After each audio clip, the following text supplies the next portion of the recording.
and ancient stories stir in the gentle wind, let us settle in for a tale, one both sad and strange, echoing the strength and weakness found in every human heart, even the hearts of emperors. Imagine yourself walking Rome's ancient stone streets in 67 AD. The night sky sparkles above, a cool breeze whispers among mossy tiles.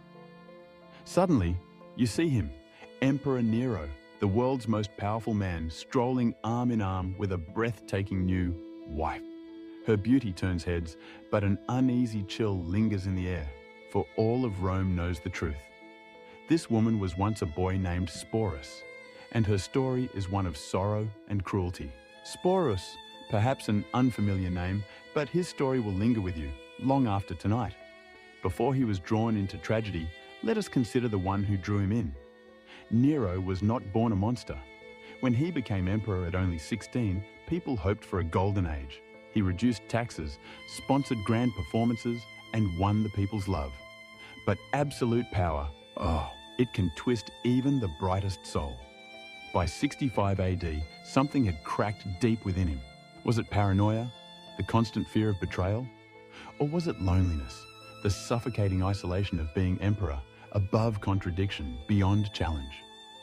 Or was it the loss of the only person he claimed to love, his wife, Poppaea Sabina? She was not only beautiful and clever, but matched his ambition and shared his dreams. Where his first wife, Octavia, was reserved, Poppaea was vibrant, a true partner, but also a dangerous obsession. Nero's passion for Poppaea became all-consuming. He divorced and exiled Octavia, married Poppaea in a lavish ceremony, and showered her with treasures from every corner of the empire. He watched her, isolated her, remade the world to keep her close. His love became possession, his devotion a prison. Poppaea understood the power and peril of her position. She promoted her family, built alliances, but crucially, she was not afraid to challenge Nero, even to mock him. This independence in the end proved fatal. One day, an argument escalated. Poppaea, pregnant with their second child, dared to criticize Nero's priorities. In a fit of rage, he struck her. Some say a single blow, others a prolonged attack. She died within hours, along with their unborn child. In that moment, the emperor who commanded armies, who was worshipped as a god, destroyed the only thing he truly loved. Nero's grief became madness. He refused the Roman funeral rites, embalmed her body, built her a mausoleum fit for a goddess, and spoke to her corpse as if she still lived. The court joined his delusion, leaving her seat empty at banquets, speaking of her in the present tense for fear of exile or death. It was then that Sporus entered Nero's gaze. A young freedman, perhaps 14 or 15, Sporus grew up in the palace and owed everything to imperial favor, a privilege but also a trap. What caught Nero's shattered mind was Sporus's face, a haunting resemblance to the lost Poppaea. For a man who had convinced himself he was a god, this likeness was an omen, a chance to undo the irreversible. The obstacle, Sporus was male, hardly mattered. Nero ordered physicians to surgically alter the boy, not merely to dress him as a woman, but to erase who he was.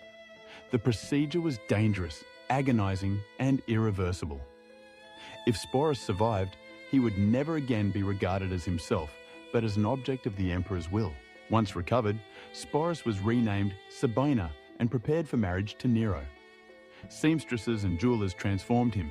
Makeup artists and tutors taught him the gestures, the walk, the voice of a Roman empress. Every lesson, every ornament, another chain binding him to a role he never chose. The marriage was held with imperial splendor, flowers, music, sacred rites. To outsiders, a spectacle. To those who knew, a moment of horror. Nero treated Sporus as his wife, his living Poppaea. Every day, Sporus performed under constant threat, forced to embody memories and emotions that were never his own. Ancient sources say he became skilled at this deception, but grew ever quieter, ever more withdrawn. For more than 2 years, Sporus lived this life, his true self buried beneath layers of forced femininity and imperial fantasy. When Nero's reign collapsed amid revolt and betrayal, Sporus fled with him, still bound to the man who had erased him. After Nero's death, Sporus became a pawn, passed between powerful men, forced to relive his trauma for their amusement. Finally, facing the ultimate humiliation, public degradation in the Colosseum, Sporus took the only choice left to him. He ended his life no older than 20, reclaiming in death the agency denied him in life. His story is rarely told for who he was, but rather as a symbol of imperial excess. Yet what haunts us is not just the cruelty he endured, but the way his identity was systematically stripped away, made into a canvas for someone else's madness. In choosing his own end, Sporus reclaimed the smallest spark of self, a final act of defiance. We know almost nothing of his hopes, his dreams, the life he would have chosen. All that remains is the echo of his suffering, a reminder that behind every tale of power and glory, there are individual stories of pain and resilience that deserve to be remembered. So now, as you drift towards sleep, let the memory of Sporus remind you, no matter how dark the night, there is always a spark of choice, a flame of resilience within. Good night, dear friends. Dream gently and know you are seen. Meow.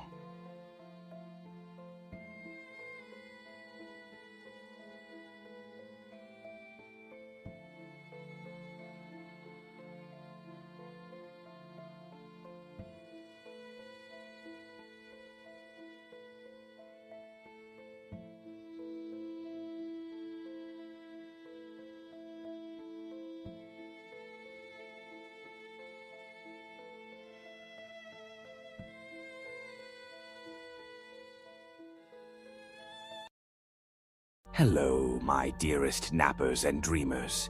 It's your favorite professor of slumber, Golden Chonk, here to whisk you away on another cozy journey through history. Snuggle up, find your most comfortable spot, and let my rumbling purrs guide you into a tale of an extraordinary queen, a tiny paw in a giant world, and the unexpected warmth that can be found in the chilliest of circumstances. Imagine, if you will, the grand drafty halls of Westminster Abbey in the year of our Lord 1396. The autumn air, oh, it nips at your whiskers, but the excitement, it's positively electric. Servants scamper about like startled mice, preparing for a wedding, but not just any wedding, the most unusual royal wedding England has ever seen. Even I, Golden Chonk, would be intrigued, perhaps even shedding a single dignified tear of curiosity. The bride, they say, is a princess from France, daughter of King Charles himself. Now, I've seen many a royal pairing in my long, luxurious naps, but never such a fuss. Then the great oak doors creak open, and the wedding party sweeps in. My eyes, always keen for a good show, would widen just a touch, perhaps even a blink of disbelief. The groom, King Richard II, at 29, he's a rather impressive fellow, tall and regal, with hair like spun gold catching the light from the stained glass. But beside him, barely reaching his elbow, is what appears to be a tiny kitten, all dressed up in an elaborate French gown. Her little hand, no bigger than my paw pad, is completely swallowed by his gloved palm. She can't be more than 6 or 7 years old, this little princess with pearls that seem too heavy for her small head. This, my friends, is Isabella of Valois, the new Queen of England. Now, I've seen some young brides in my time, a 12 or 13-year-old here and there. Noble families, you see, they're like grand chess masters, always moving pieces for alliances. And in those days, life was fleeting, like a fleeting dream. The Great Plague, just 50 years prior, had swiped half the population, rather like a mischievous kitten batting a yarn ball. Kings, they had to secure alliances whenever they could, and marriages, they sealed treaties far better than any wax seal. As the ceremony begins, I'd observe the child queen, her face more curious than fearful. Her large, dark eyes take in the soaring Gothic arches, the flickering candles, the nobles in their silks and velvets, a grand, sparkling world like a pile of shiny toys. When King Richard speaks his vows, his voice is soft, almost gentle, like a comforting purr. This is no monster, my dears, but a king fulfilling his duty, securing peace with France through this sacred bond. Everyone understood, of course, that this marriage wouldn't be consummated. The little queen would be raised and educated at the English court until she came of age. It was simply the way things were done. I, Golden Chonk, would offer my silent blessings to their union, even as my heart beat a strange rhythm, contemplating the fate of this tiny queen in the dangerous game of royal politics. Now, before we delve deeper into these stories of survival and unexpected friendships, if you're enjoying this historical cuddle, do consider giving us a little like and subscribing for more tales like this. And please, do tell me in the comments below, where in the world are you listening from? It's truly incredible, isn't it?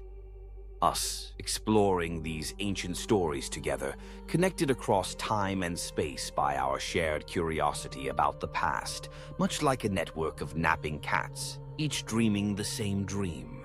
The marriage of Isabella of Valois to Richard II, you see, was never meant to be a grand romance. Oh no, it was a masterpiece of medieval diplomacy, a human chess piece moved across the board to end one of the most devastating conflicts in European history, the 100 Years' War. To truly understand Isabella's journey, we must first understand the world she was born into and the forces that would shape her brief yet profound life. Isabella was born on November the 9th, 1389, in the opulent Louvre Palace in Paris. She was the eldest daughter of one of medieval Europe's most troubled monarchs, a king whose mind was, shall we say, a bit untamed. Her father, King Charles VI of France, suffered from bouts of madness, which must have made for some frightful moments for the young princess. He was known as Charles the Mad, and his condition would transform him from a capable ruler into a raving lunatic who sometimes forgot who he was, believed he was made of glass, or even refused to bathe for months. Imagine little Isabella's childhood in that opulent but unstable French court. One day, her father might bounce her on his knee, showering her with gifts and attention, like a cat showering a favorite toy with love. The next, she might find him cowering in a corner, screaming about assassins, or standing motionless for hours, convinced his glass body would shatter. The palace servants, of course, would whisk the children away during these episodes, but the fear and confusion they lingered in young Isabella's eyes. Her mother, Isabella of Bavaria, was a formidable woman, trying to hold the kingdom together during her husband's periods of incapacity. Beautiful and intelligent, she had her own political ambitions and understood that her children were valuable assets in the complex web of European politics. She watched her eldest daughter with calculating eyes, knowing that Isabella's beauty and royal blood would one day secure a crucial alliance for France, much like a queen cat assessing her most prized kitten. The world Isabella was born into was one of almost constant warfare. For nearly 60 years, England and France had been locked in a brutal conflict that had devastated both kingdoms, the 100 Years' War. It began over English claims to the French throne, but it had evolved into something far more complex.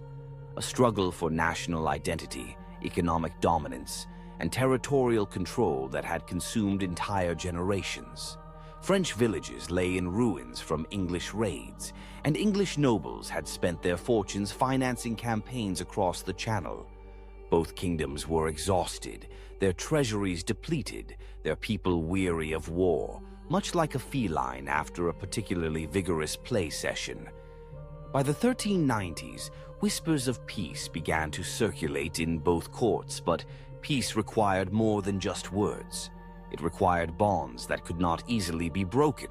This, my dear listeners, is where 6-year-old Isabella stepped onto the grand stage of European politics. The idea of marrying her to Richard II first emerged during secret negotiations between French and English ambassadors in 1395. Richard, you see, had been devastated by the death of his beloved first wife, Anne of Bohemia, the previous year. Anne was known as good Queen Anne, adored by the English people for her gentleness and charity.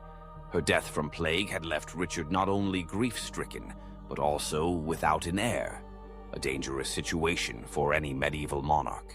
Richard's advisors urged him to remarry quickly, but the king was initially resistant. His marriage to Anne had been one of genuine affection, quite rare among royal unions. The thought of replacing her felt like a betrayal of her memory. But duty to the realm, that always outweighed personal sentiment. And when French ambassadors arrived with a proposal that could end the war, Richard, ever the thoughtful one, began to listen. The proposition was audacious in its scope, like a grand pounce from a very clever cat. They offered not just the hand of the king's eldest daughter, but a dowry of 800,000 francs, an astronomical sum that would go far toward refilling England's war-depleted treasury. More importantly, they offered a 28-year truce, long enough for an entire generation to grow up without knowing war. There was one significant obstacle, however. Isabella was only 6 years old. Even by medieval standards, this was unusually young for a royal bride. Most political marriages involved girls who were at least approaching adolescence. But the French negotiators, clever as they were, argued that this very youth was an advantage. The marriage, they said, would symbolize a new beginning, unsullied by the hatred and blood that had characterized relations between the two kingdoms. Isabella would be raised at the English court, learning English customs and loyalties. By the time she was old enough to rule as queen consort, she would be as much English as French. Richard's counselors were divided, much like a group of cats debating the merits of a new sunbeam. Some saw the wisdom in the proposal. The dowry alone would fund the royal household for years, and the extended truce would allow England to focus on other threats, particularly the growing power of Scotland and ongoing rebellions in Ireland. Others worried about the precedent of marrying a child so young, fearing it would scandalize even the medieval nobility. But Richard himself was intrigued by something else entirely. Court observers noted that when he saw the miniature portrait of Isabella sent by the ambassadors, something in his expression softened, like a cat's gaze when presented with a particularly comfortable blanket. Here was a child who would need protection, guidance, and care. Perhaps, some whispered, the childless king saw in this arrangement not just a political alliance, but the opportunity to be a father, as well as a husband. The negotiations stretched on for months, with ambassadors crossing the channel repeatedly to hammer out the intricate details. Every aspect of Isabella's future life was debated and codified. She would retain her French servants and ladies-in-waiting. She would be allowed to practice French customs and maintain correspondence with her family. Most crucially, all parties agreed that the marriage would not be consummated until she reached physical maturity, a protection that was written explicitly into the treaty. Meanwhile, in Paris, 6-year-old Isabella played with her dolls, blissfully unaware that her fate was being decided in council chambers and written into documents sealed with wax and ribbon. Her tutors began teaching her English phrases, and seamstresses started work on a trousseau fit for a queen. She was told she was going to marry a great king across the water, but at 6, the concept was no more real to her than the fairy tales her nurses told at bedtime. The wedding ceremony, my dears, took place not once but twice, reflecting the diplomatic complexity of the union. Isabella was only 7 when she wed Richard II at the English-controlled port of Calais on October 31st, 1396. This first ceremony was intimate, attended primarily by negotiators and high-ranking nobles from both kingdoms. Calais, as English territory on French soil, provided neutral ground for this historic moment, like a carefully selected napping spot that's just right. Standing in the great hall of Calais Castle, Isabella must have been overwhelmed by the gravity of the moment. She wore a gown of cloth of gold, so heavy with embroidery and pearls that she needed help walking, rather like a tiny kitten tangled in a particularly fancy curtain. Her new husband knelt to her level to exchange rings, and witnesses noted how gently he lifted her chin when she seemed frightened by the assembled nobles staring at her. A year later, she was crowned queen in Westminster Abbey. Allegedly, several people died in the crush to get a glimpse of the famous young bride. Oh, the perils of royal celebrity, even then. The English people had heard tales of their new child queen, and curiosity, that irresistible force, drew massive crowds to London for the coronation. The ceremony itself was a spectacular display of royal pageantry, designed to show both the English nobility and foreign observers that this unusual marriage had the full support of the crown. Isabella processed through London streets in a litter decorated with English roses and French fleur-de-lis, symbolizing the union of the two kingdoms, like two happy pairs intertwining. She wore a crown specially made for her small head, and her train was carried by English duchesses who had been chosen to serve as her guardians and teachers. The crowds that lined the streets called out blessings in English, which she was only beginning to understand, but she smiled and waved as she had been taught, a true little queen in the making. The coronation feasts that followed lasted 3 days, with entertainment that included jugglers, musicians, and elaborate theatrical presentations depicting the glorious future that this marriage would bring to both kingdoms. Isabella sat at the high table beside Richard, picking at her food with the careful manners her French tutors had drilled into her, while nobles toasted the health of the child queen. But even as the celebrations continued, experienced courtiers were already beginning to wonder how long this peace would last. Medieval truces, no matter how elaborately negotiated, were fragile things, like a carefully balanced tower of treats.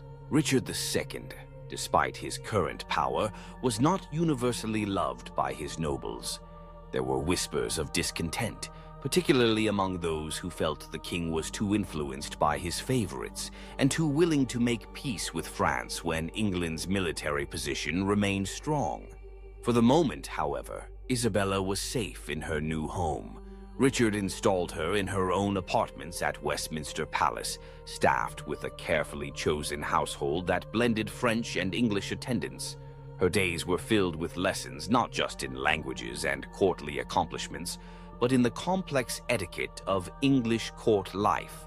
She learned to curtsy in the English fashion, to prefer wine over ale at meals, and to speak English with the accent of the court rather than her French tutors, much like a very clever cat adapting to new human customs. Richard himself took an active interest in her education and welfare. Contemporary chronicles describe him visiting her apartments regularly, bringing her gifts from across his realm. Exotic birds from Ireland, fine books from Oxford, musical instruments crafted by London's best artisans.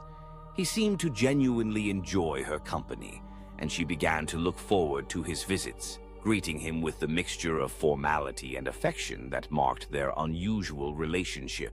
The other children at court quickly accepted Isabella as one of their own. Medieval royal households typically included numerous young nobles, being raised and educated alongside the monarch's own family. Isabella found particular friendship with the daughters of Richard's supporters, girls close to her own age, who helped her navigate the subtle hierarchies and unspoken rules of English noble society. Her favorite companion was Margaret Holland, daughter of one of Richard's half-brothers. Margaret was only 2 years older than Isabella, but seemed worldly and sophisticated to the young queen, like an older, wiser feline guiding a playful kitten. It was Margaret who taught Isabella English children's games, who helped her understand which ladies-in-waiting could be trusted with secrets, and who warned her about the political undercurrents that even children couldn't entirely escape.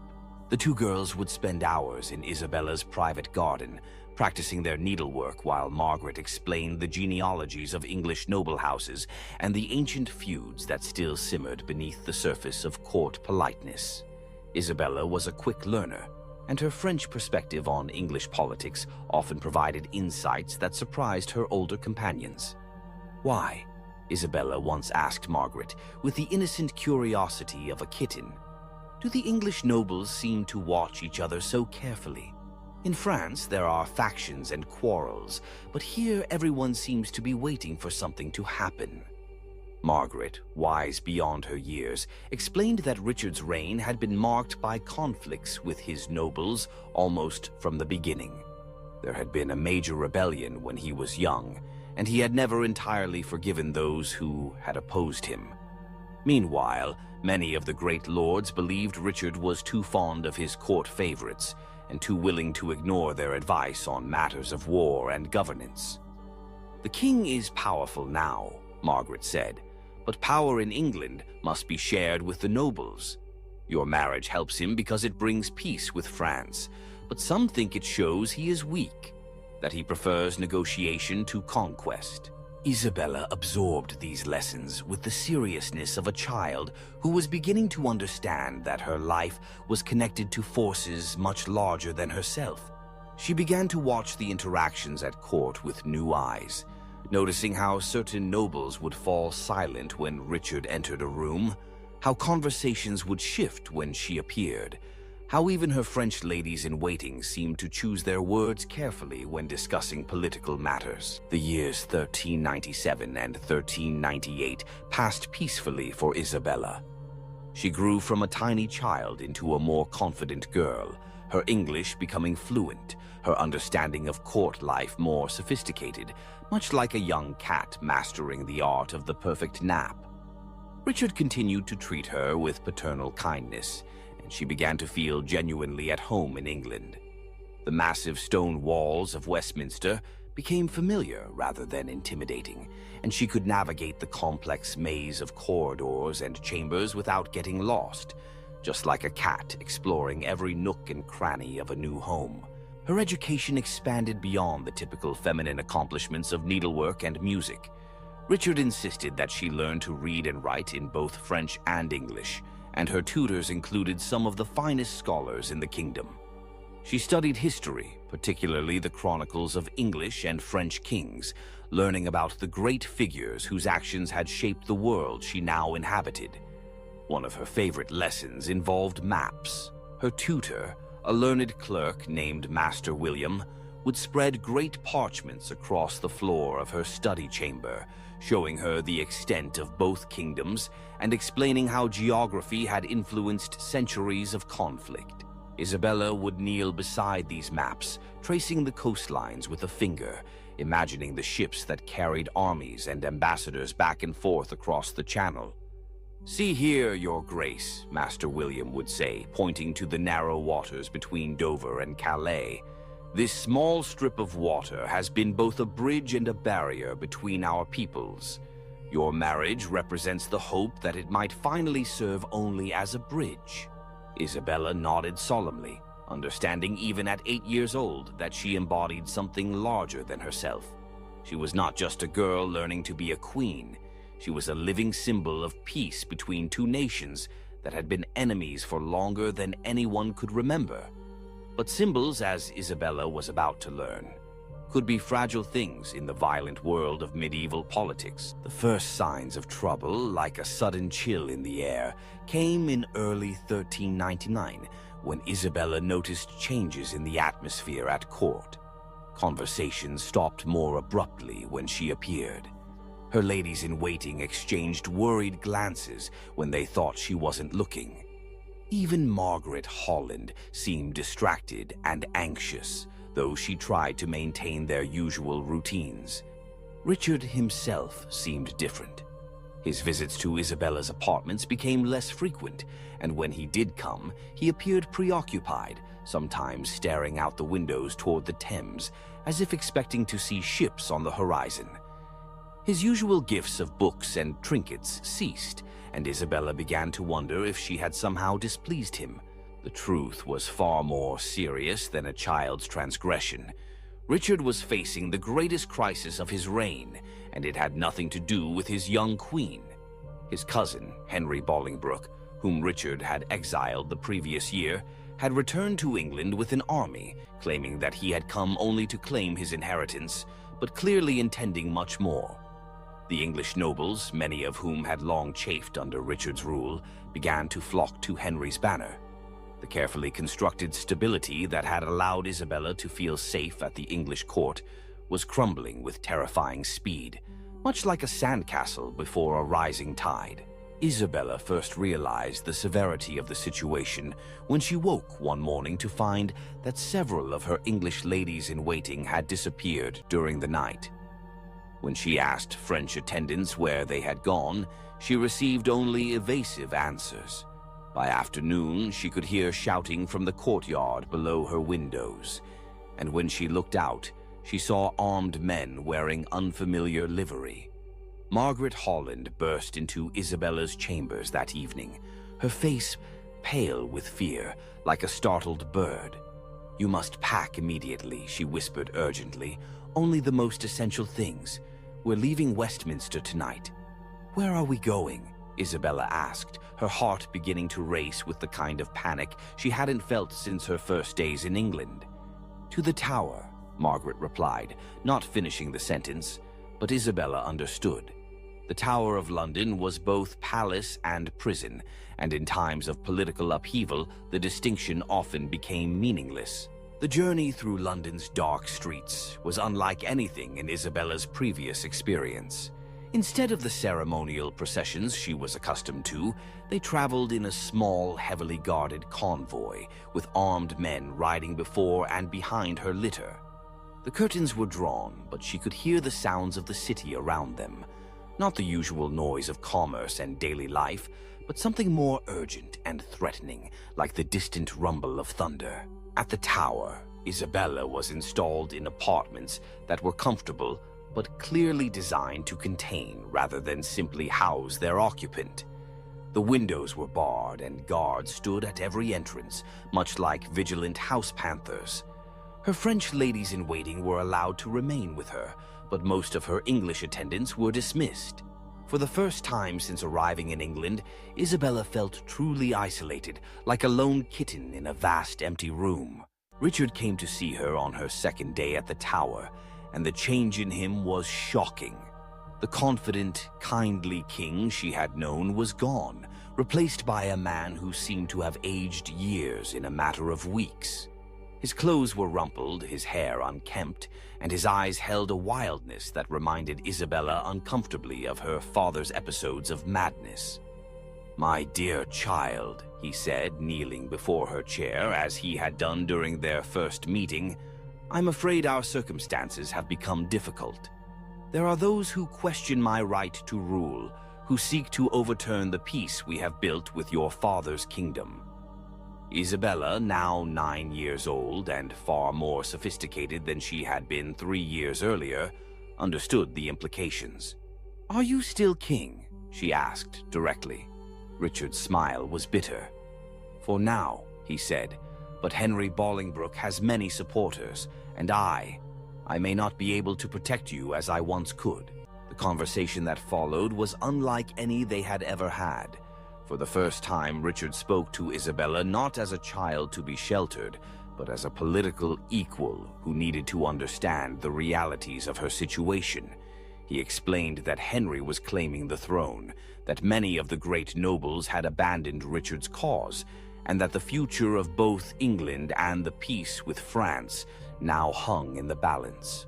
"What will happen to me?" Isabella asked, displaying a composure that would have been remarkable in an adult, let alone a 9-year-old girl. "I don't know," Richard admitted, and Isabella could see that this uncertainty tormented him. "Henry may seek to use you as a bargaining chip with your father, or he may honor our marriage and continue to protect you. Much depends on whether he values peace with France above his own ambitions." This was Isabella's first real lesson in the brutal arithmetic of medieval politics.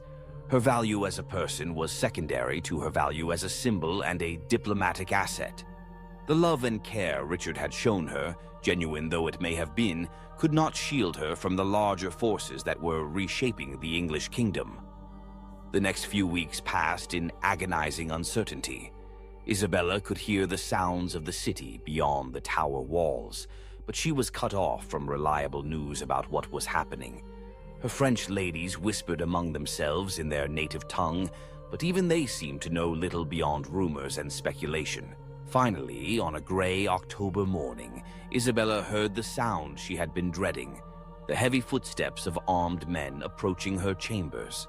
When the doors opened, she saw not the guards she had become accustomed to, but new men wearing the red rose livery of Henry Bolingbroke. The man who entered behind them was tall and imposing, with the bearing of a soldier and the calculating eyes of a politician. This was Henry himself, now Henry IV of England, come to meet the child who represented both an opportunity and a problem for his new reign. Isabella rose from her chair and curtsied deeply, as she had been taught to do when meeting a king. Henry studied her for a long moment, taking in her poise, her obvious intelligence, and perhaps calculating what use he might make of her, much like a cat assessing a new, intriguing object. "Your Grace," he said formally, and Isabella noted that he still used her royal title.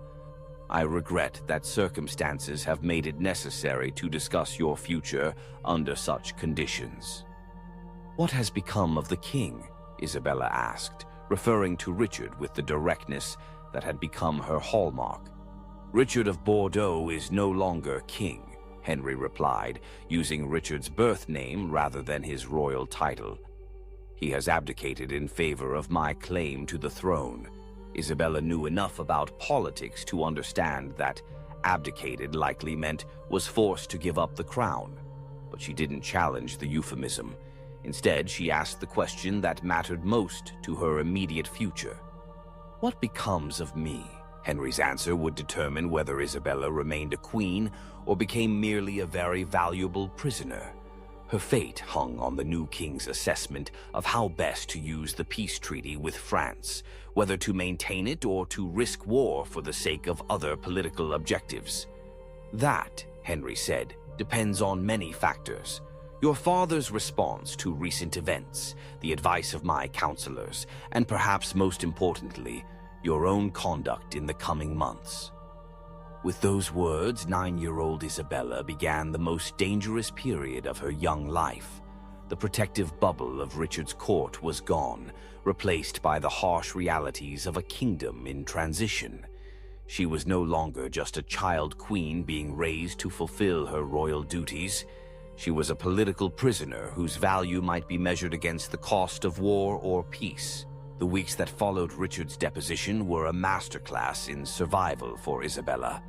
Confined to the tower but not yet formally imprisoned, she had to navigate the treacherous waters of a court that was still deciding what to do with her. Some of Henry's supporters argued that she should be sent back to France immediately, both to avoid the expense of maintaining her household and to signal that England was ready to renegotiate the peace treaty from a position of strength. Others counseled caution, pointing out that Isabella's presence gave England leverage in any future negotiations with France. As long as she remained in English custody, her father would be reluctant to take any action that might endanger her welfare. This faction argued that she should be maintained in comfort but kept under careful watch. Isabella herself played her part with remarkable skill for such a young girl. She was unfailingly polite to her new captors, careful never to give offense or appear to be plotting against Henry's government. At the same time, she maintained the dignity befitting her rank, refusing to be treated as anything less than the queen she legally remained. Her French ladies-in-waiting proved invaluable during this period. Unlike her English attendants, who had been dismissed or had fled, these women remained loyal to Isabella's interests rather than to any English faction. They helped her understand the nuances of her situation and coached her in the careful balance she needed to maintain. "Remember," her chief lady-in-waiting, Madame de Coucy, advised her, "you are still Queen of England in the eyes of the law and of your father's court. Henry may wear the crown, but he has not yet dared to dissolve your marriage or formally repudiate the treaty. As long as that remains true, you have value, and where there is value, there is hope." This hope, however, came with a terrible cost that Isabella was only beginning to understand. word began to filter into the tower about Richard's fate. First came rumors that he had died in captivity at Pontefract Castle.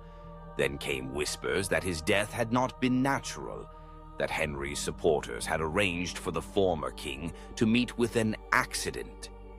When Isabella finally received confirmation that Richard was dead, the news hit her with unexpected force.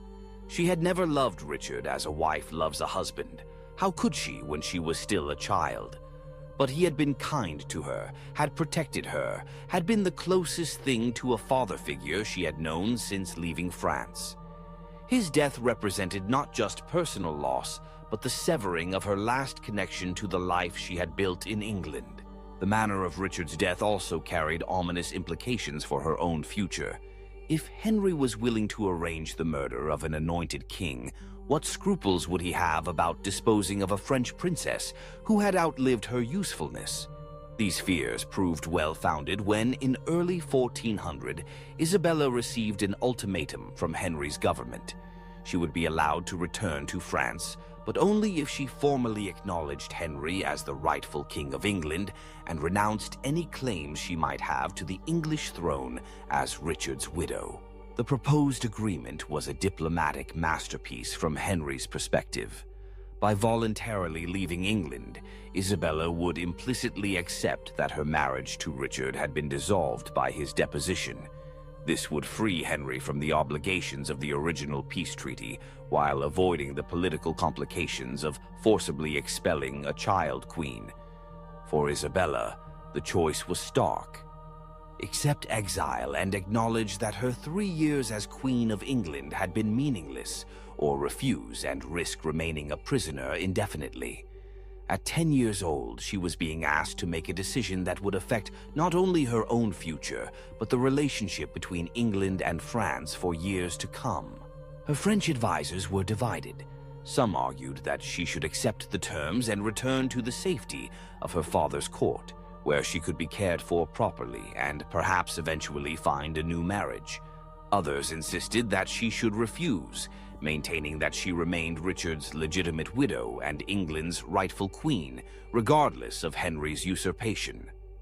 Isabella herself struggled with the decision for weeks. Part of her longed to return to France, to see her family again, and escape the uncertain atmosphere of Henry's court. But another part of her recognized that accepting Henry's terms would be a betrayal of Richard's memory and an abandonment of the peace he had died trying to preserve. In the end, the decision was made for her by events beyond her control. Charles VI, during one of his lucid periods, sent word that he expected his daughter to return to France immediately. The message, delivered through diplomatic channels, made it clear that continued negotiations over Isabella's status would be interpreted as an act of hostility by the French crown. Faced with the prospect of renewed war with France, Henry's government quickly agreed to Isabella's departure.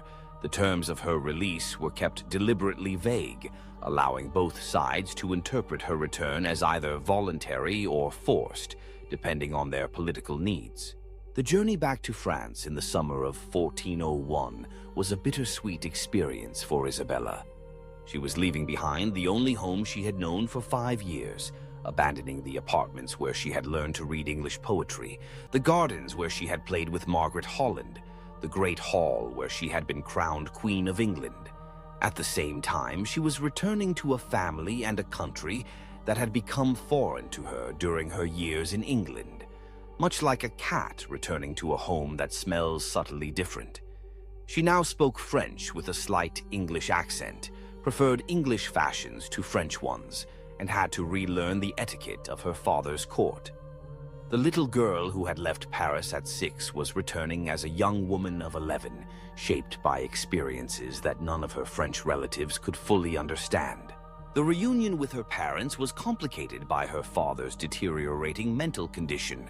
Charles VI was in the midst of one of his worst episodes when Isabella arrived, convinced that he was being pursued by invisible enemies and refusing to recognize his own family. When he finally emerged from his madness several weeks later, he seemed confused by Isabella's presence, as if he had forgotten that she had been married to the English king. Her mother, Isabella, was more welcoming but also more calculating, like a queen cat sizing up a new contender for the best napping spot. The Queen of France immediately began considering how Isabella's unique position might be used to advance French interests. As the widow of an English king, Isabella had a certain diplomatic status that could prove valuable in future negotiations. More immediately, her experience at the English court made her a valuable source of intelligence about English politics and military capabilities. Isabella found herself caught between these competing demands on her loyalty and knowledge. She was French by birth and had returned to French soil, but she had also been Queen of England and felt some lingering obligation to the country that had been her home. When her mother's advisors questioned her about English defenses or Henry's support among the nobility, she answered carefully, providing general information while avoiding details that might be used to plan military campaigns. The months following her return to France were a period of adjustment and reflection for Isabella. She was no longer a child, but she was not yet fully adult. At 11, she had already experienced more political upheaval and personal loss than most people encountered in a lifetime. The question now was what role she would play in the complex world of medieval European politics. Her status as a former Queen of England made her an attractive marriage prospect for various European nobles, but it also complicated any potential matches. Some potential suitors were intimidated by her royal rank and political significance. Others were more interested in the political advantages of marrying her than in Isabella herself. Isabella, for her part, had developed strong opinions about marriage based on her experiences with Richard. She had seen how political marriages could provide protection and stability, but she had also witnessed how quickly such arrangements could collapse when circumstances changed. Any future husband would need to understand that she was not simply a diplomatic asset, but a young woman with her own intelligence, preferences, and ambitions. The French court of 1401 was a dangerous place for someone with Isabella's complex loyalties. The ongoing war with England meant that anti-English sentiment ran high among the nobility, and Isabella's years as Queen of England made some courtiers view her with suspicion. She had to be careful not to appear too sympathetic to English interests, while also not betraying the genuine affection she had felt for Richard and some of his supporters. At the same time, her father's mental instability meant that the French government was effectively controlled by competing factions of nobles, each seeking to advance their own interests. Isabella had to navigate these factional disputes while avoiding being used as a pawn by any particular group. Her mother, Isabeau, proved to be both protector and potential threat. The Queen of France genuinely cared for Isabella's welfare, but she was also a sophisticated political operator who saw her daughter's experiences and connections as valuable resources for the crown. Isabeau's protection came with expectations that Isabella would serve French interests, even when those interests conflicted with her own preferences or moral convictions. The year 1402 brought new complications when Isabella received word that Henry IV was facing serious rebellions in England. The Percy family, once his supporters, had turned against him, and there were uprisings in Wales and Scotland as well. Some at the French court argued that this was an opportunity to invade England and restore the rightful dynasty, possibly with Isabella playing a symbolic role as the legitimizing widow of the last Plantagenet king. Isabella found herself horrified by these discussions. She had no desire to see England torn apart by civil war, regardless of her feelings about Henry's usurpation. The English people she had known, her servants, her tutors, her childhood companions, were innocent of the political crimes committed by their rulers. The idea of French armies ravaging English villages in her name was deeply disturbing to her. When directly asked for her opinion about potential military action against England, Isabella chose her words carefully, like a cat carefully placing its paws.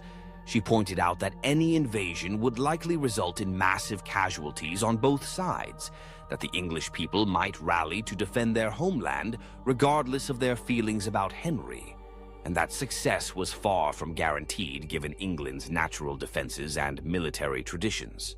Her reluctance to support anti-English action earned her some criticism from French hawks who accused her of divided loyalties. But Isabella's position was supported by more moderate voices at court, who argued that peaceful relations with England served French interests better than renewed warfare.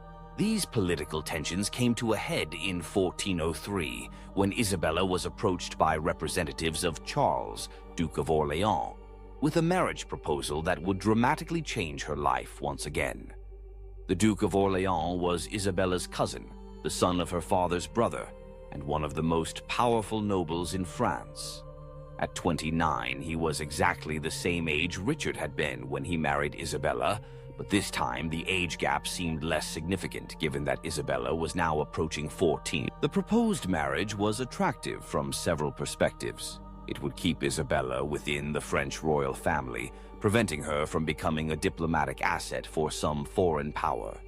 It would also align her with one of the most cultured and sophisticated courts in Europe, as the Duke of Orléans was known as a patron of arts and literature, as well as a capable military commander. For Isabella personally, the match offered the prospect of a marriage based on mutual respect rather than pure political calculation. She had met her cousin several times during her childhood, and he had always treated her with courtesy and kindness. More importantly, he was old enough and experienced enough to be a true partner, rather than simply another guardian figure. The negotiations for this marriage took place against the backdrop of continuing chaos in England and growing French confidence that Henry IV's reign might not survive its early challenges. If Henry fell, there was always the possibility that Isabella might be recalled to England to legitimize a new regime. This potential complication made the timing of Isabella's remarriage crucial from a French perspective. Charles of Orléans understood the delicate nature of the situation. He was not merely seeking a wife, but potentially allying himself with a woman who might one day be called upon to play a role in English politics. This added a layer of complexity to their courtship that was unusual even by the standards of medieval noble marriages. When Isabella first met with Charles to discuss the marriage seriously, she was struck by how different he was from Richard. Where Richard had been gentle and somewhat otherworldly, Charles was passionate and intensely engaged with the world around him. He spoke to her not as a child to be protected, but as an equal whose opinions and experiences mattered. "I want you to understand," he told her during one of their private conversations, "that I am not seeking to marry the former Queen of England. I am seeking to marry Isabella of Valois, the remarkable young woman who survived the courts of two kingdoms and emerged with her dignity intact." Isabella found herself genuinely attracted to Charles in a way she had never experienced before. At 14, she was no longer a child, and the feelings stirring within her were those of a young woman discovering her own desires and preferences, much like a cat finding a new favorite sunbeam. Charles was handsome, cultured, and intelligent, but more importantly, he seemed to see her as an individual rather than merely an asset. The marriage negotiations proceeded swiftly once both parties had agreed to the basic terms. Isabella would bring to the marriage her status as a former queen and her valuable political connections, while Charles would provide her with a secure position in French society and protection from those who might seek to use her for their own purposes. The wedding took place in June 1406 at the Cathedral of Notre Dame in Paris, a ceremony that deliberately contrasted with Isabella's first marriage. Where her wedding to Richard had been a small diplomatic affair, this celebration was a grand spectacle designed to demonstrate the power and prosperity of the French royal house. Isabella, now 16, wore a gown of deep blue silk embroidered with golden fleur-de-lis, her dark hair crowned with a circlet of sapphires and pearls. She walked down the aisle of the great cathedral with confidence, no longer the frightened child who had been married to a stranger, but a young woman choosing her own path. Charles waited for her at the altar in his finest robes, his face showing genuine happiness rather than mere diplomatic satisfaction. When they exchanged vows, their voices were clear and strong, and observers noted that they looked directly at each other rather than simply reciting words to satisfy political necessity. The wedding feast that followed was a celebration of French culture and power. Troubadours sang ballads in honor of the couple. Elaborate theatrical performances depicted the triumph of love over adversity, and the finest wines from across the realm flowed freely. Isabella found herself relaxing and enjoying the festivities in a way she had never been able to do during her time in England. More importantly, she felt for the first time since leaving France as a child that she truly belonged somewhere, like a cat finally finding its forever home. The French court had accepted her back, not as a failed political experiment, but as a valuable member of the royal family who had gained wisdom and experience from her trials. The early years of Isabella's marriage to Charles were among the happiest of her life. Charles proved to be not only a devoted husband, but also an intellectual companion who shared her interests in literature, music, and the arts. His court at Blois became a center of cultural refinement, attracting poets, scholars, and artists from across Europe. Isabella threw herself into her new role with enthusiasm. She patronized troubadours and commissioned illuminated manuscripts, established a scriptorium where monks copied and preserved important texts, and maintained correspondence with scholars throughout Europe. Her experiences in England had given her a unique perspective on European culture, and she used this knowledge to foster intellectual exchange between French and foreign courts. She also began to develop her own political voice. Charles valued her insights into English affairs, but more importantly, he respected her judgment on a wide range of issues affecting their duchy and the kingdom as a whole. Isabella found herself becoming a true partner in governance, not merely a decorative consort. The couple's first child, a daughter named Jeanne, was born in 1407. Isabella approached motherhood with the same intensity she brought to everything else, determined to be a more present parent than her own mother had been able to be during the chaos of her father's reign. She insisted on nursing the baby herself, despite the protests of court physicians who considered this beneath the dignity of a duchess. Holding her daughter for the first time, Isabella felt a profound sense of completion, like a mother cat holding her first litter. This child, she vowed, would grow up knowing her parents' love and protection, free from the political machinations that had shaped Isabella's own childhood. She whispered promises to the sleeping infant in both French and English, vowing that Jeanne would have choices that Isabella herself had never been given. The birth of their daughter strengthened the bond between Isabella and Charles. He proved to be a devoted father, spending time with Jeanne despite the demands of his political and military responsibilities. Isabella often found him in the nursery, reading to their daughter or simply watching her sleep, marveling at the miracle of this new life they had created together. But even as Isabella enjoyed domestic happiness, the larger world continued to intrude, like a pesky mouse in a quiet room. News from England remained troubling, with Henry IV facing continued rebellions and challenges to his authority.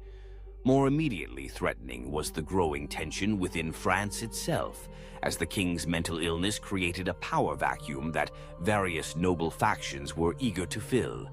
Isabella's father-in-law, Louis of Orléans, was one of the most ambitious of these nobles.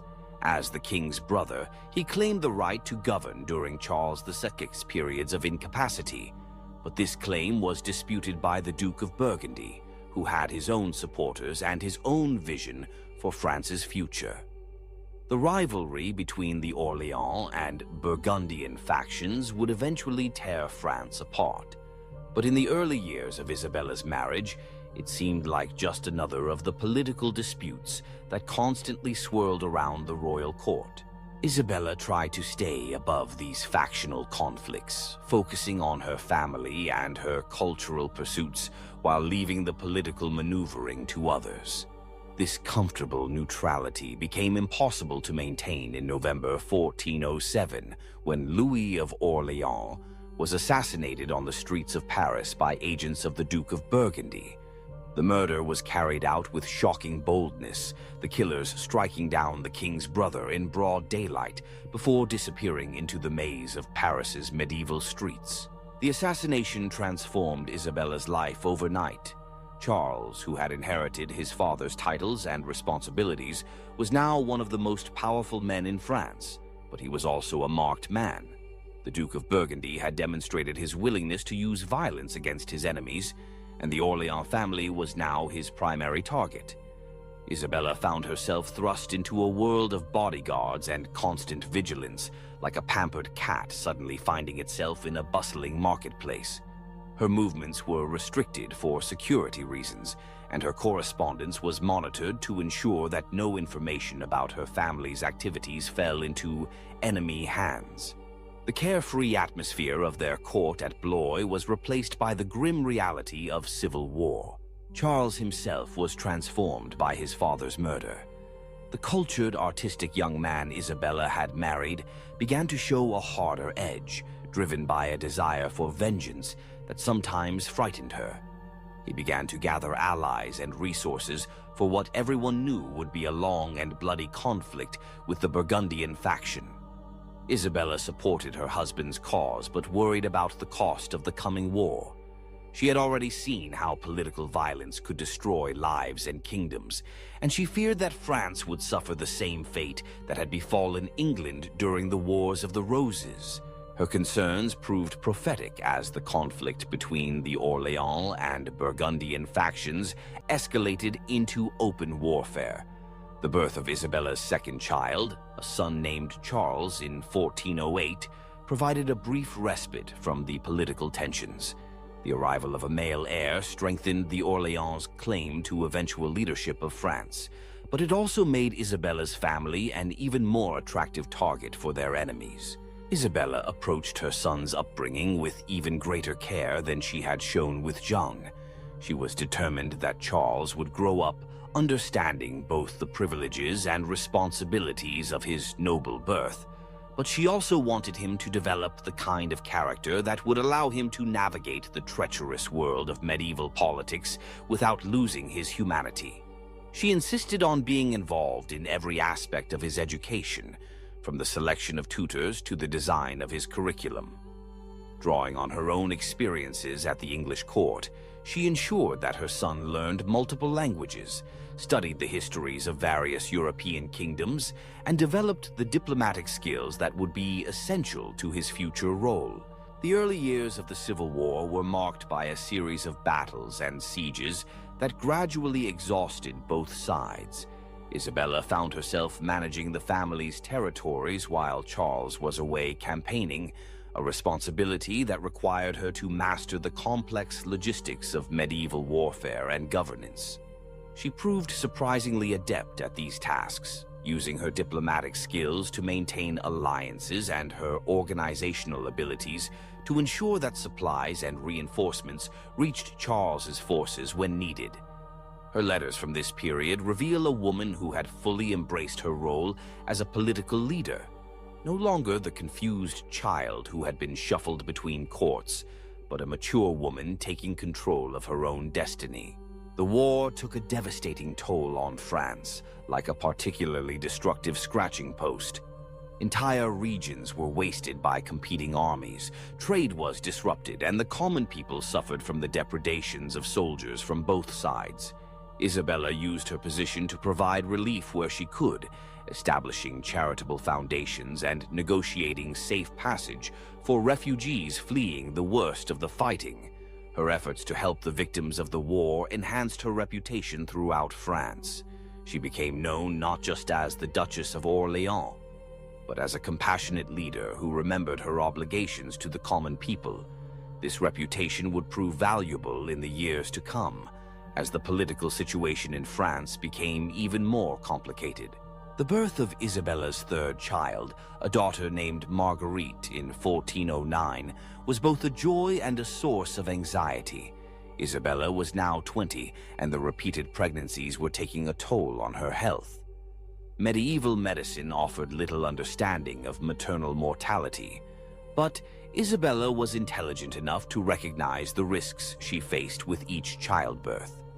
She approached this pregnancy with particular care, following the advice of the best physicians available and preparing detailed instructions for the care of her children in case something happened to her.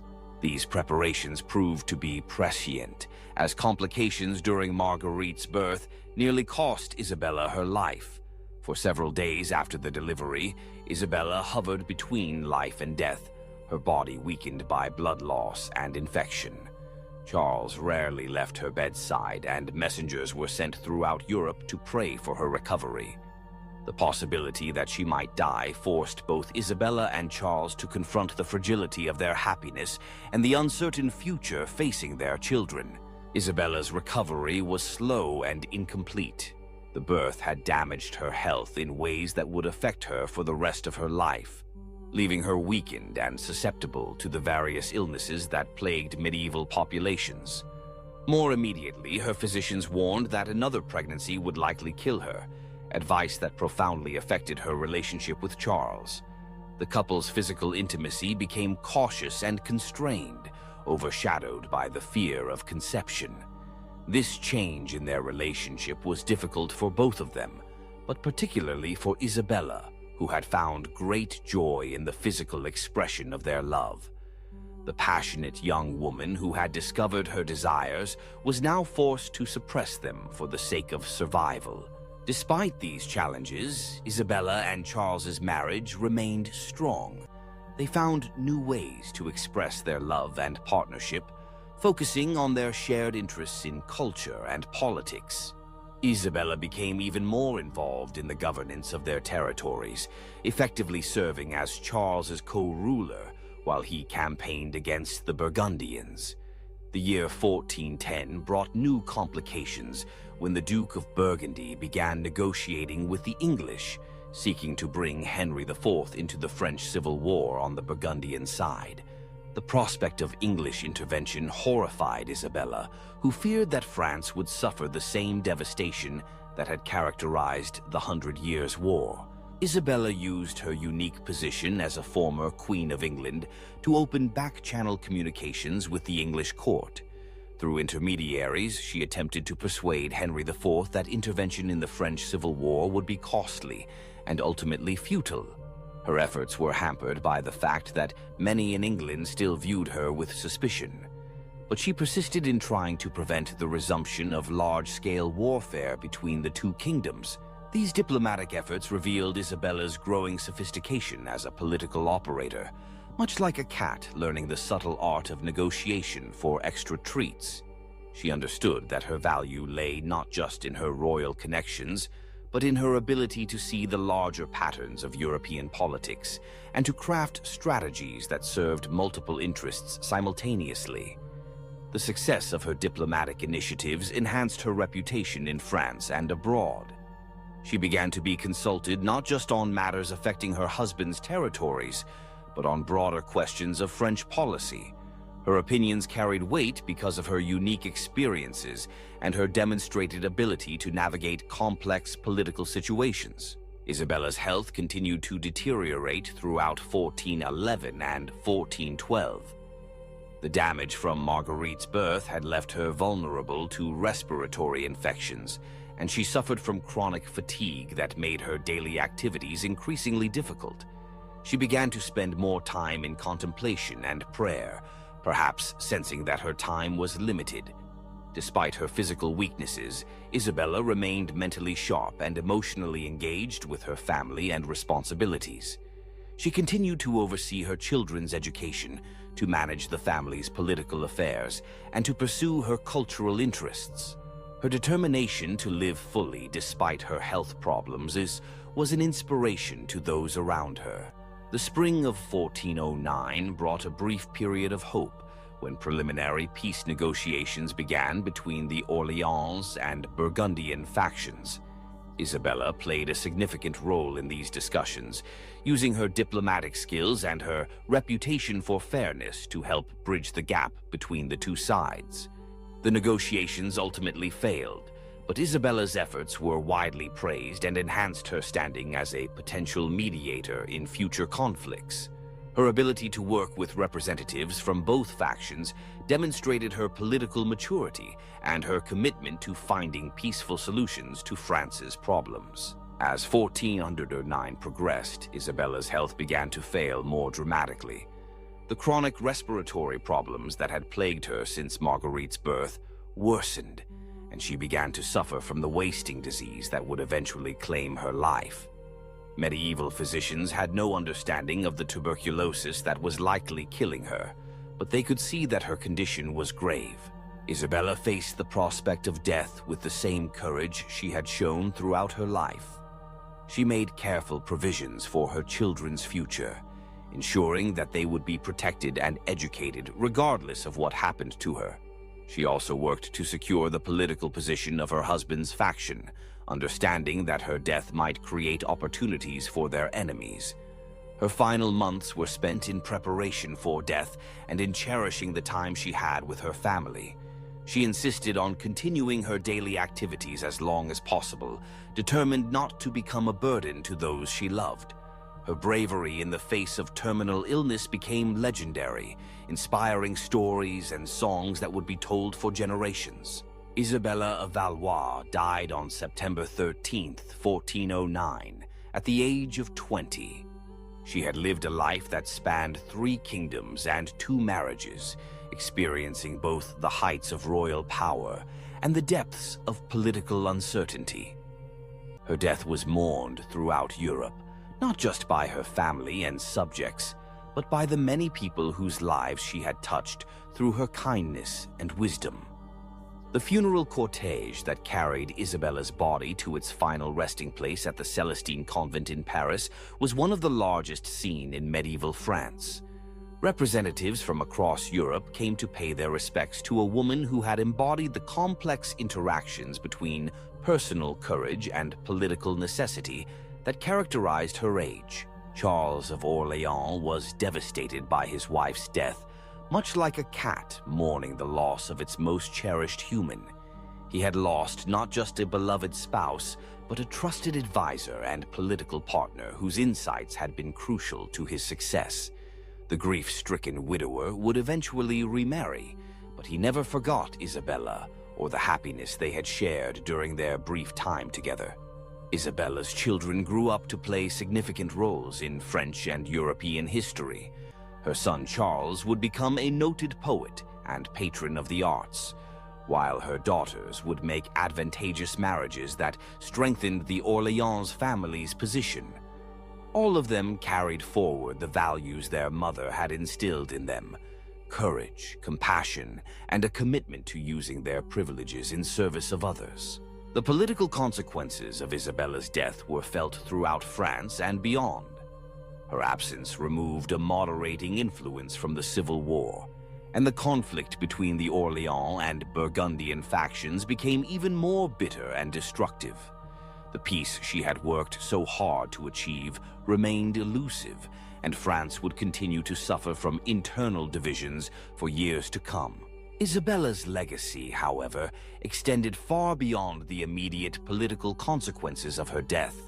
She had demonstrated that even in an age when women were expected to be passive political assets, it was possible for a determined individual to carve out a space for independent action and moral leadership. Her life story became a source of inspiration for other women facing similar challenges. The example of Isabella's courage and intelligence was cited by later generations of female rulers and political actors who sought to expand the boundaries of what was considered possible for women in public life. Modern historians have sometimes struggled to understand Isabella's story, caught between admiration for her personal achievements and discomfort with the circumstances that shaped her life. The marriage of a 6-year-old child to a 29-year-old man violates contemporary sensibilities about childhood and consent, even when we understand the political necessities that drove such arrangements. But to judge Isabella's world by modern standards is to miss the profound humanity of her story. She was born into a system that treated royal children as diplomatic assets, but she managed to transcend those limitations and create a life of genuine meaning and accomplishment. Her marriages, whatever their origins, became partnerships based on mutual respect and affection.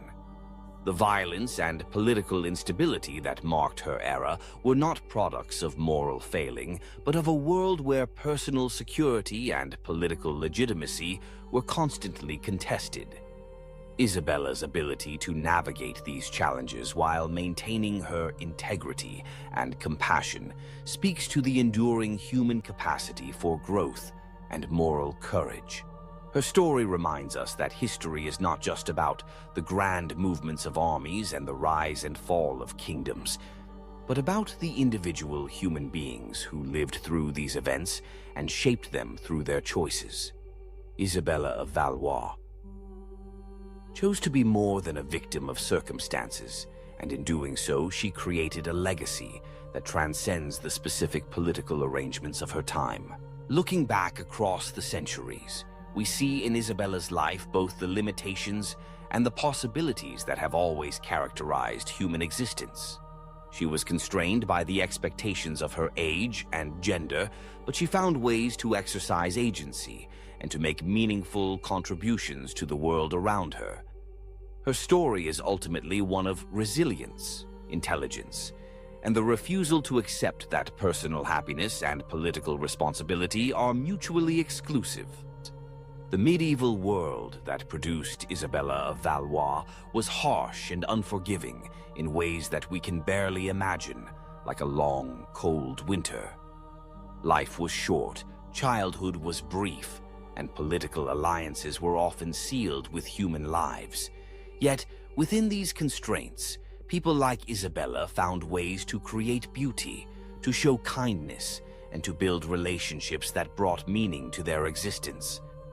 Her legacy is not one of victimhood, but of triumph over circumstances that would have crushed a lesser spirit.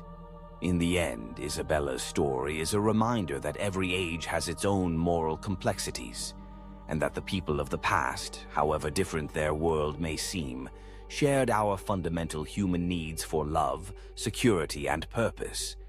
To understand her life is to understand something essential about the human condition, that we are all products of our time, yet capable of transcending the limitations that time imposes. Now, my dearest nappers, as the tale of Isabella of Valois comes to a close, I hope you feel a sense of peace, a gentle purr of understanding for the lives lived long ago. May her courage and resilience inspire sweet dreams of your own triumphs and inner strength. Rest well, my little human kittens, until our next historical adventure. Good night and perfect dreams. Meow, meow.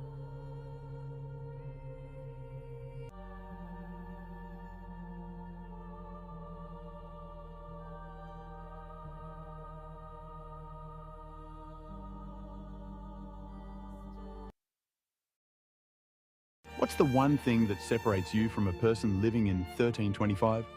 It's not just a few centuries. It's indoor plumbing, medicine, central heating.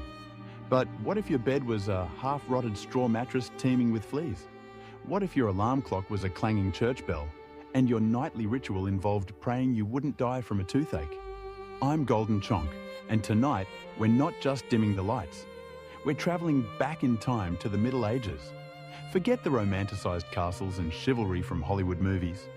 Tonight, we're exploring the grittier reality of a time of plagues, punishments, and pottage, and answering the question why you wouldn't last a day in medieval times. We'll also dive into the remarkable life of Catherine the Great, uncover the mystery of the Red Queen of Palenque, and explore the enduring legacy of Frida Kahlo. If you like this story, please give it a like and share with your friends. And don't forget to subscribe to Golden Chonk channel for more inspiring stories like this one. So get comfortable, turn on a fan for that soft background hum, and let's ease into tonight's journey together. We're starting with a history that's anything but boring. Part 1. A day in medieval Europe. Congratulations, you've just woken up in the year 1325. The good news? You're alive. The bad news? So are the fleas. Your bed is a half-rotted straw mattress stuffed with bugs and hay that smells like a barn floor because it was a barn floor 3 months ago. There's no memory foam, no pillows, and definitely no Egyptian cotton sheets. Just a wool blanket that hasn't been washed since last winter and now weighs roughly as much as a small cow from the accumulated grime. You blink awake as the church bell clangs in the distance. It's the medieval version of an alarm clock, only louder and somehow even less merciful. Your home is a wooden hut with one room, no windows, and a charming open-concept floor plan where your family, livestock, and domestic insects all share the same space. The smell? Oh, it's a fragrant symphony. A subtle blend of stale beer, human sweat, goat, and something you pray isn't mold, but know in your soul probably is. Scented candles haven't been invented, and even if they were, they'd just melt on your dirt floor. You try to stretch, but immediately regret it, because the air is freezing and your joints ache. You're 22 years old, which in medieval terms is roughly middle-aged. Your spine creaks like an old wooden door, and your knees sound like a bag of rocks being shaken by a confused peasant. Getting out of bed is a gamble. The floor is either wet from last night's rain, which leaks through the thatched roof, or crusty from something your neighbour's chicken did. Either way, your bare feet are now part of the ecosystem. Oh, and privacy? What's that? Your entire family and maybe a random cousin who just never left are waking up beside you. There's no bedroom, no curtains, no me time, just communal everything. Welcome to morning in medieval Europe, where you're never truly alone, because parasites, rodents, and 8 other people are always with you. And this is just how your day starts. It only gets worse from here. You've managed to crawl out of your medieval haystack of horrors. Congrats. Now nature calls. And it's not calling politely. It's screaming. Here's the part where you start missing the modern bathroom. There's no toilet, no seat, no toilet paper, no flush, not even a mildly resentful plunger in the corner. In the 14th century, relieving yourself is an adventure, a social experiment, and often a small public event. If you're a peasant, your bathroom is likely a wooden bucket behind the house, which is already full because Uncle Wolfstan had a rough night after eating bad turnips. The smell is biblical. You hold your breath, do your business, and then, here's the kicker, toss it into the street. You're supposed to shout something like, "Garde Lieu," before dumping it out the window. That's Old French for watch out below, although frankly, no one ever moves fast enough. Streets in medieval towns are open sewers, a charming river of human waste, animal droppings, and mystery liquids you'd rather not examine. If you're lucky enough to live in a town with public latrines, congratulations. You get to sit shoulder to shoulder with strangers in an outhouse where privacy is a myth and ventilation is a cruel joke. You might make small talk, but try not to breathe too deeply. Toilet paper? Never heard of it. Most people wipe with straw, leaves, rags, moss, or, if they're feeling especially indulgent, a scrap of wool. Sometimes nothing at all, which might explain why handshakes weren't popular yet. And if you're in a castle, surely it's better, right? Well, sort of. You might have a guardrobe, a hole in the wall that drops your waste directly into the moat. Great idea, except that your enemies know this. And yes, attackers sometimes climbed in through the waste chute. Talk about entering through the back door. So whether you're a farmer or a baron, medieval toileting is a humiliation ritual. It's cold, it's public, it's dangerous, and it's never not disgusting. One slip on a wet stone path and you're face first in humanity's leftovers and you still haven't brushed your teeth. But we'll get to that next. You survived the toilet, you deserve a reward, right? Maybe a nice breakfast? Something warm, delicious, comforting? Sorry, this is medieval Europe. Nothing is comforting here. Breakfast, if you can call it that, is a grim affair. There are no eggs Benedict, no coffee machines sputtering awake, and certainly no avocado toast. You sit down or squat near the fire to a wooden bowl of something that looks like it was scraped off a muddy boot. Welcome to your daily ration of pottage. Pottage is a thick, gloopy stew made of whatever you can find. Grains, root vegetables, maybe a few beans if you're lucky. It's been simmering in the same pot for days, sometimes weeks, and new ingredients are just dumped on top of the old ones. It's less of a recipe and more of an ongoing edible experiment. On the side, a hunk of bread so hard it could deflect arrows.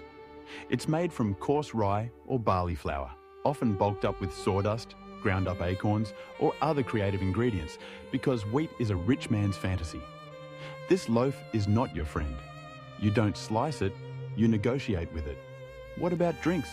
You're not sipping orange juice or an oat milk latte, you're drinking beer. Yes, beer. At 6 a.m. Why? Because the water is teeming with parasites and filth. So you start your day with weak ale, low alcohol, high survivability. Kids drink it too. No one's happy about it, but at least it won't kill you. Immediately. Want some meat or cheese? Dream on. That's for Sundays and Saints' feast days, and only if your Lord is feeling generous. Most peasants don't eat meat more than a few times a year. As for fresh fruit, only when it's in season and not already fermented into wine. And don't even think about spices unless you're royalty. A pinch of pepper costs more than your monthly wages. Salt is valuable enough to be locked away, so you chew your gritty bread, gulp your medieval beer, and try not to think about the rat that may have nibbled your porridge in the night. Breakfast doesn't energize you, it just happens to you. And now that you're properly underfed, it's time to work like your life depends on it, because it absolutely does.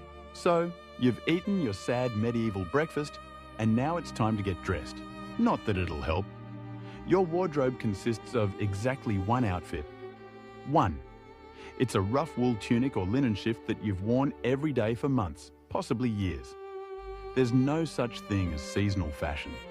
There's just wear this until it disintegrates or gives you a fungal infection. Underwear? Optional. If you're lucky, maybe a linen under tunic. If you're not, well, you're going commando under layers of scratchy, sweaty wool, all lovingly stitched together by someone who probably had no idea what a seam was supposed to look like.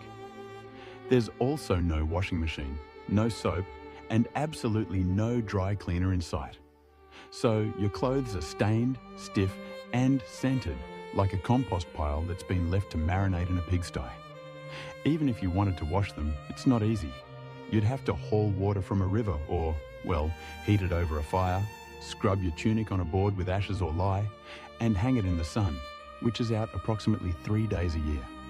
And don't get me started on shoes. If you own any, they're made of untreated leather, barely stitched together, and offer as much arch support as a banana peel. Most peasants just go barefoot, through mud, through dung, through medieval landmines, aka sharp rocks and disease puddles. All this means one thing. Your skin hates you. You itch constantly. Fleas, lice, and bed bugs live rent-free on your body. Everyone has them. Nobles, lousy, monks, itchy, children, walking insect farms. No one escapes. You'll be scratching your armpit with a wooden spoon while chatting with the local priest, and no one will even bat an eye. Your skin is raw from rubbing, your scalp a battlefield of bites, and if you develop a rash, well, too bad. There's no dermatologist, no hydrocortisone, no one to tell you it's probably scabies. You just keep on suffering. And if you're lucky enough to not get an infection, great. That rash will simply accompany you for the next 6 months like an unwanted medieval sidekick. Now that you're fully dressed in itches and damp wool, it's time to flash that morning smile. Except you don't. Because in the Middle Ages, smiling is a dangerous game. Not emotionally, dentally. There's no toothbrush, no toothpaste, no mouthwash, no floss. The concept of oral hygiene is about as popular as bathing, which is to say, Not very. Some people might chew on a twig or rinse with wine or vinegar, but for the most part, your teeth are on their own and they're not doing well. By the time you hit your mid-20s, your smile looks like something pulled from a haunted crypt. Cavities are rampant, gums are swollen, and those aren't just food stains on your teeth. That's decay. You have more rot in your mouth than a medieval root cellar. Sugar, while not yet everywhere, is becoming more common among the rich. Imported at great cost, mostly used in small cakes or to show off wealth. If you're a noble, congratulations. You get to rot your teeth faster than the peasants. If you're poor, you'll do it slowly over time with fermented bread, gritty porridge, and years of hard chewing. Toothaches? Get used to them. They're like medieval weather, always there in the background. The kind of pain that makes you consider praying, drinking, or pulling the tooth out yourself with a pair of pliers. And that's not a joke. That was the actual treatment. Dentists didn't really exist, but barber surgeons did. Yes, the same guy who cuts your hair is also pulling your molars out by candlelight with an iron hook and zero anesthesia. Infected tooth? Hope you like fevers, because without antibiotics, it can easily turn into sepsis and kill you from a toothache. That's right, the same thing that sends us to a pharmacy today could be your funeral in the 1300s. And there's no relief on the social front either. Kissing? Good luck. Halitosis, bad breath, is everywhere. If you're single, you're not judged by your smile. You're judged by your land and your livestock. In short, your mouth is a battlefield, and it's losing the war. Time to head to work. Except there's no office, no desk, no coffee break, and no chance of promotion. Your job, if you're like 90% of the population, is simple. Don't die while laboring for someone else's comfort. You're a peasant. Congratulations. That means you work the land that belongs to a lord who probably doesn't remember your name. You rise with the sun and stop only when it disappears behind the trees. Your tools? A wooden hoe, a rusty sickle, and whatever bones are still intact in your body. There's no weekend. There's no clocking out. There's only sunrise to sunset, 6 days a week. Sunday is off, but only if you're not harvesting, fighting off raiders, or praying feverishly for your infected toe to stop turning black. The work is brutal. Fields are ploughed by hand or with oxen, if you're rich enough to afford one. You dig ditches, sow seeds, pull weeds, and carry water until your spine begins to resemble the letter S. No one cares if you're tired. No one's asking how your mental health is doing. If you're a woman, surprise. You don't just do field work. You also care for children, clean, cook, spin wool, feed animals, and pretend your husband's lice infestation isn't slowly migrating to your side of the bed. Children? They start helping out around age 5. No school, no toys, just a tiny wooden rake, and a dream of one day not dying of the flu. And if you're one of the few who isn't a farmer, maybe you're a blacksmith, a tanner, or a cooper. Great. You still work with fire, chemicals, or animal guts all day in poorly ventilated sheds. The pay? Basically survival. The perks? Occasional bleeding. Break a bone? Too bad. Get a fever, drink some warm beer, and keep going. You can't afford to stop, not even for a day, because if you don't work, you don't eat. And if you don't eat, well, medieval Europe has a solution for that. It's called being replaced. So you grip your shovel, ignore the blisters, and keep digging. Because in the Middle Ages, your job isn't a career. It's a slow-motion endurance test. Now that your back is on fire from labouring in the fields, let's talk about the weather. Because in the Middle Ages, temperature is less about seasons and more about ongoing punishment from the sky. Let's start with winter. There's no insulation, no central heating, and no weatherproofing. Just wooden walls with gaps you could throw a chicken through. Your windows?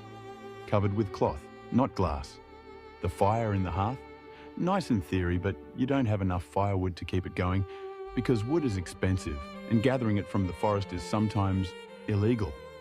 Yes, you can be executed for picking up the wrong stick from the wrong forest. You bundle up in your one damp wool tunic, huddle near the dying embers, and still wake up with your nose frozen. Your feet? Permanently cold, often damp. Your fingers? So stiff they feel like tiny medieval popsicles. Frostbite isn't diagnosed, it's just called bad luck. Now fast forward to summer. Sounds better, right? Wrong. In summer, your home turns into a clay oven. There's no fan, no cross breeze, and absolutely no deodorant.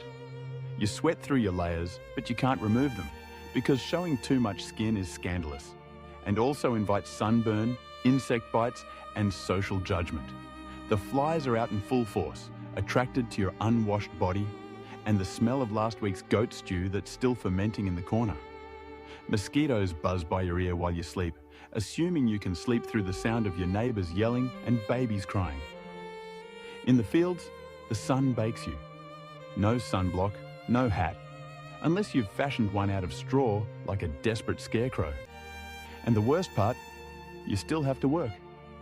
Heat stroke is just called taking a bad turn, so you're either shivering in your own hovel, wondering if your toes will make it to spring, or you're sweating through your only pair of socks while your thighs chafe into oblivion. And the one thing that never changes, no matter the season, your clothes still itch, your food is still terrible, and your next job, still waiting. Welcome to climate control medieval style. There is none. Feeling thirsty? Need to freshen up? Want to splash a little water on your face to wake up from this damp fever dream of a life? Too bad. In medieval times, water isn't your friend. It's trying to murder you quietly. Let's start with drinking. The nearby stream looks fresh, bubbling and clear, like something out of a fantasy movie. But spoiler alert, it's not. Upstream, someone just dumped a chamber pot into it. And if not that, then a dead pig is probably decomposing in it. Parasites, bacteria, and the entire microbial army of medieval Europe are waiting in every sip. That's why people drank beer. Yes, beer, even children. But before you imagine medieval kids doing keg stands, understand that it was small beer, weak in alcohol, strong in survival. Brewing boiled the water, so it was safer than whatever flowed through the town ditch. Wine was another option, if you were rich enough to afford it, and unconcerned with functioning properly before noon. What about bathing? Surely water was used for cleaning. In theory, yes.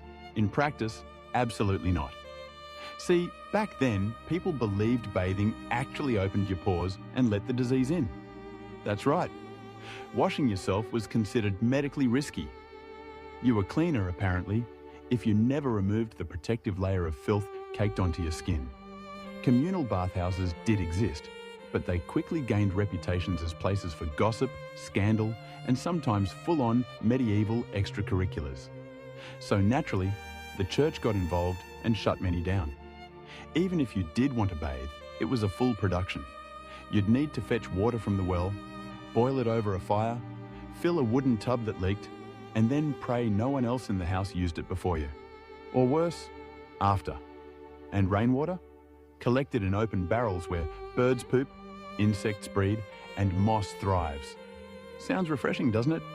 So whether it's going in your mouth, on your body, or onto your crops, water in the Middle Ages is less of a life source and more of a gamble. One wrong gulp and you're spending your final days sweating in a straw bed, clutching your stomach, and contemplating all your life choices. Next time you sip tap water, raise a glass for our ancestors.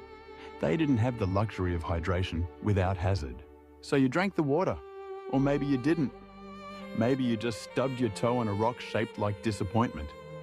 Either way, you're sick, you need help, you need a doctor. Too bad you live in the Middle Ages, where medicine is really just polite torture with a theology degree. Let's start with the diagnosis. Everything wrong with you, whether it's a cough, rash, broken bone, or the creeping plague, is caused by your humours being out of balance. The four humours were blood, phlegm, yellow bile, and black bile. According to medieval science, your health depends on keeping them balanced, like some sort of internal soup. Got a fever? Too much blood. The answer? Bloodletting. That's right, let's drain your life force into a bowl using a dull blade or a hungry leech. And yes, barbers were often the ones doing it. Imagine getting a haircut and a hemoglobin extraction in one sitting, 2 for one baby, feeling sad or anxious. That's clearly an excess of black bile. The cure? Laxatives. Maybe a warm herbal purge, or just prayers and a cold compress while everyone avoids eye contact with you and starts carving your coffin. Now, if you break a bone or get a nasty wound, you're in real trouble. There's no anesthesia, unless you count passing out from pain. Surgery is done with knives that haven't been cleaned since the Crusades.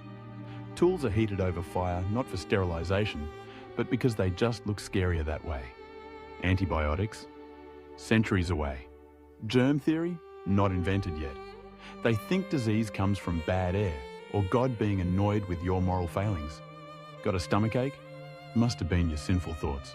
Hope you like confessing while vomiting. If your condition gets worse, you'll be treated with more leeches, possibly some crushed beetles, and a priest at your bedside giving last rites just in case. At this point, they're preparing for the cure known as death. And if by some miracle you recover, everyone just assumes God took pity on you. The doctor takes full credit and the leech gets promoted.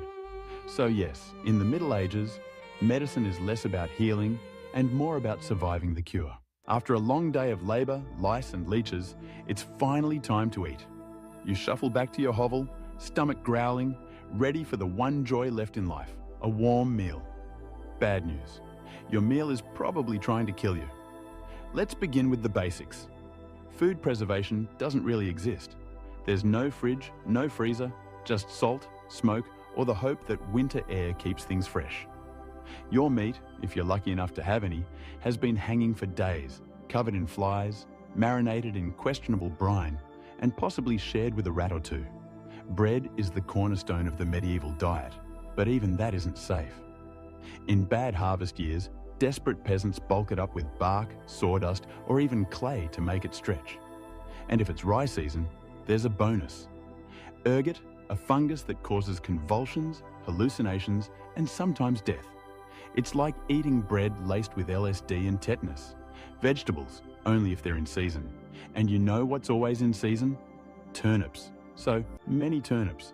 Boiled, mashed, or floating in pottage, which, if you remember from chapter 3, is basically a hot swamp of mystery ingredients that's been simmering since your great-grandfather's funeral. Fruit might be available in the fall, but it rots quickly, and sugar is rare, expensive, and hoarded by the rich to show off their blackened teeth. Dairy is another gamble. Fresh milk spoils in hours. Butter and cheese fare better, but they're loaded with bacteria. People eat them anyway because, frankly, it's either that or chew your boot leather. And let's talk about seasoning. Spices like pepper, cinnamon, or nutmeg worth more than gold. For the average peasant, flavour comes from onions, salt, if you're lucky, and pain. Most meals taste like wet burlap sprinkled with sadness. But food isn't just a health hazard, it's a political one. Game animals belong to the Lord, not you. Caught poaching a rabbit? You could be fined, imprisoned, or even executed. That's right, your dinner could get you hanged. So, as you sit down to eat your grey stew by flickering firelight, remember, every bite is a risk. But you eat anyway, because in the Middle Ages, food doesn't nourish. It tests you. It's evening now. You've worked, suffered, and barely digested your suspicious stew. You might think the day is winding down, but don't get too relaxed, because God is watching. So is the priest. And so is your neighbour Agnes, who will absolutely rat you out if you miss Mass. In medieval Europe, religion isn't just part of life. It is life. The church controls your calendar, your laws, your education, if you can read, your birth, marriage, death, and everything in between. Think of it as your spiritual landlord. And you're always behind on rent. Every day is structured around prayer bells. The town church bell rings in the morning, noon, and night. Not because people need reminders, but because missing prayer is a sin. Forget to bow? Sin. Eat meat on a Friday? Sin. Think about your neighbour's wife in that one dream. Double sin. And yes, hell is very real, vividly real. Priests describe it in glorious detail. Rivers of fire, lakes of boiling blood, demons with pitchforks, and eternal wailing. If the plague doesn't scare you, eternal damnation definitely will. You can't read the Bible yourself because it's written in Latin, a language reserved for monks, clergy, and that one noble kid who's too good for dirt. You rely on the church to interpret everything for you. That means if the priest says your crop failure is because you didn't pray hard enough, well, time to kneel harder. Tithes, a tenth of everything you own, are mandatory. If you grow wheat, you give wheat. If you raise chickens, you give eggs. If you have nothing, congratulations.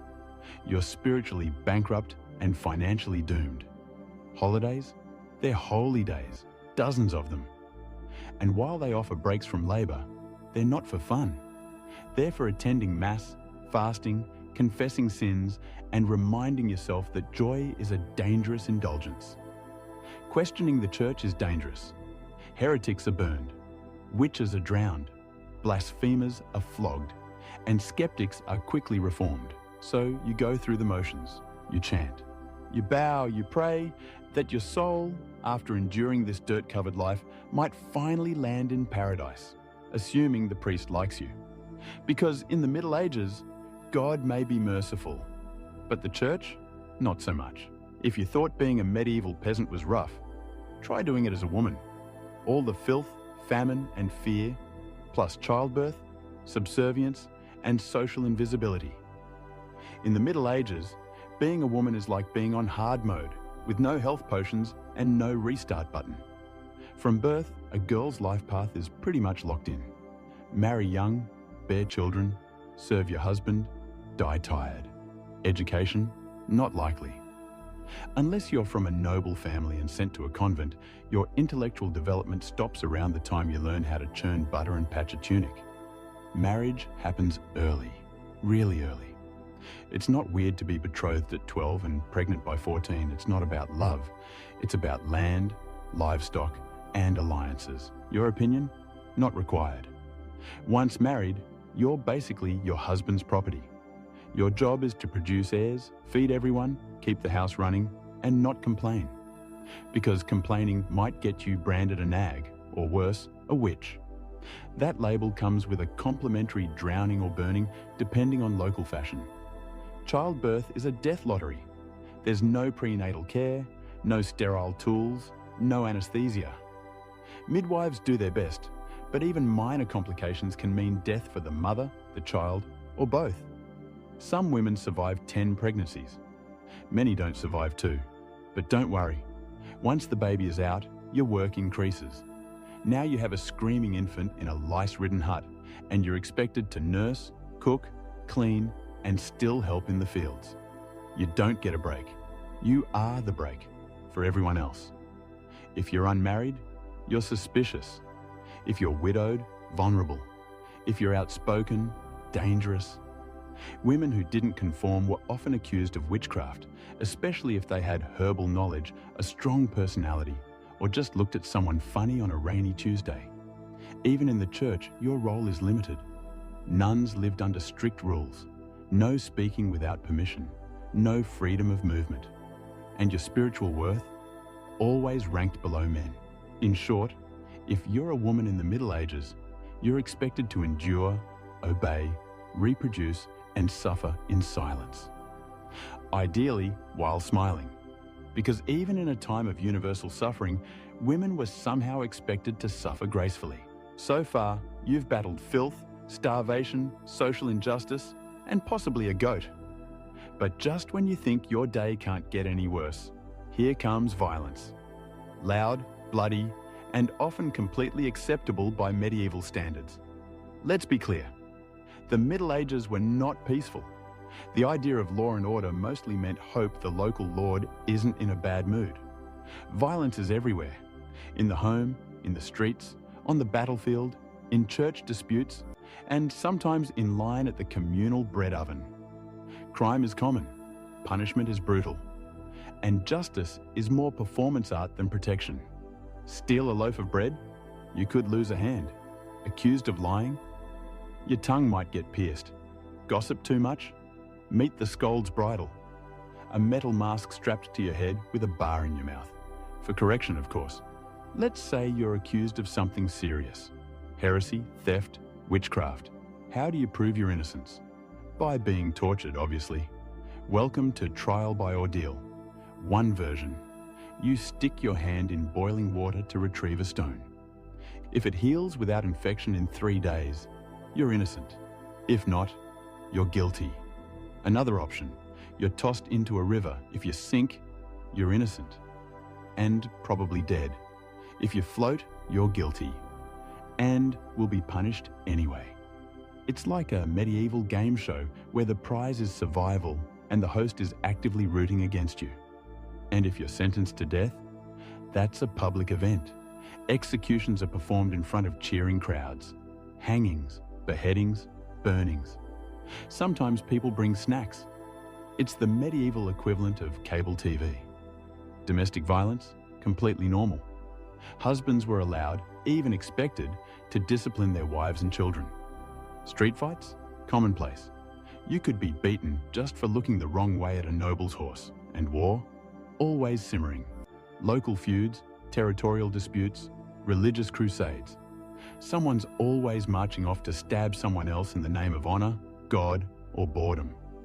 Violence isn't a breakdown of society in the Middle Ages. It is society. Everyone lives with the constant knowledge that life is fragile. Justice is arbitrary, and your neighbour might bash your head in over a pig. At this point, you've made it through the lice, the leeches, the laundryless misery, and the looming threat of public disembowelment. But now comes the final chapter of most medieval lives, an early and unglamorous death. If you're alive and still breathing past the age of 40, you're practically a celebrity. You might even be referred to as the Old One, which is less of a nickname and more of a statistical miracle. Let's break it down. The average life expectancy hovers around 30-40 years, but that number is dragged down heavily by infant mortality. Nearly half of all children died before reaching age 5. Disease, malnutrition, or one bad winter was all it took. No vaccines, no antibiotics, no hope. If you survived childhood, you entered adulthood already exhausted. Work began as soon as you could walk upright, and by 25, your joints creaked like a monastery door. You might be missing several teeth, a finger, and most of your original optimism. Women faced a particularly deadly gauntlet, childbirth. It was one of the leading causes of death for medieval women. For men, the dangers were different, but equally relentless. Farming accidents, infections from minor wounds, a neighbour's drunken rage, a crusade gone sideways. Even walking to the market could be risky if you crossed paths with a bored bandit or an angry tax collector. Death could also come quietly, from the plague, which turned cities into cemeteries overnight. Or from famine, which could last entire seasons, thinning out entire villages. Or from bad luck, like eating spoiled grain and spending your final hours hallucinating and screaming at the walls. And funerals? You were lucky if you got one. Bodies were often buried quickly to avoid disease. No embalming, no polished coffins, just a hole, a few murmured prayers, and a shallow mound of earth if there was enough space left in the churchyard. So yes, in medieval times, life was brutal, short, and constantly under siege by death in all its casual forms. You didn't retire, you just stopped showing up. So, how's your day been? You've woken up in filth, relieved yourself into a bucket, brushed your teeth with wishful thinking, nearly passed out from hunger, worked until your spine cried for mercy, scratched your way through itchy wool, prayed to not get plague, and barely dodged a public execution for owning a squirrel. Welcome to a single day in medieval Europe. Still dreaming of becoming a knight? Think again.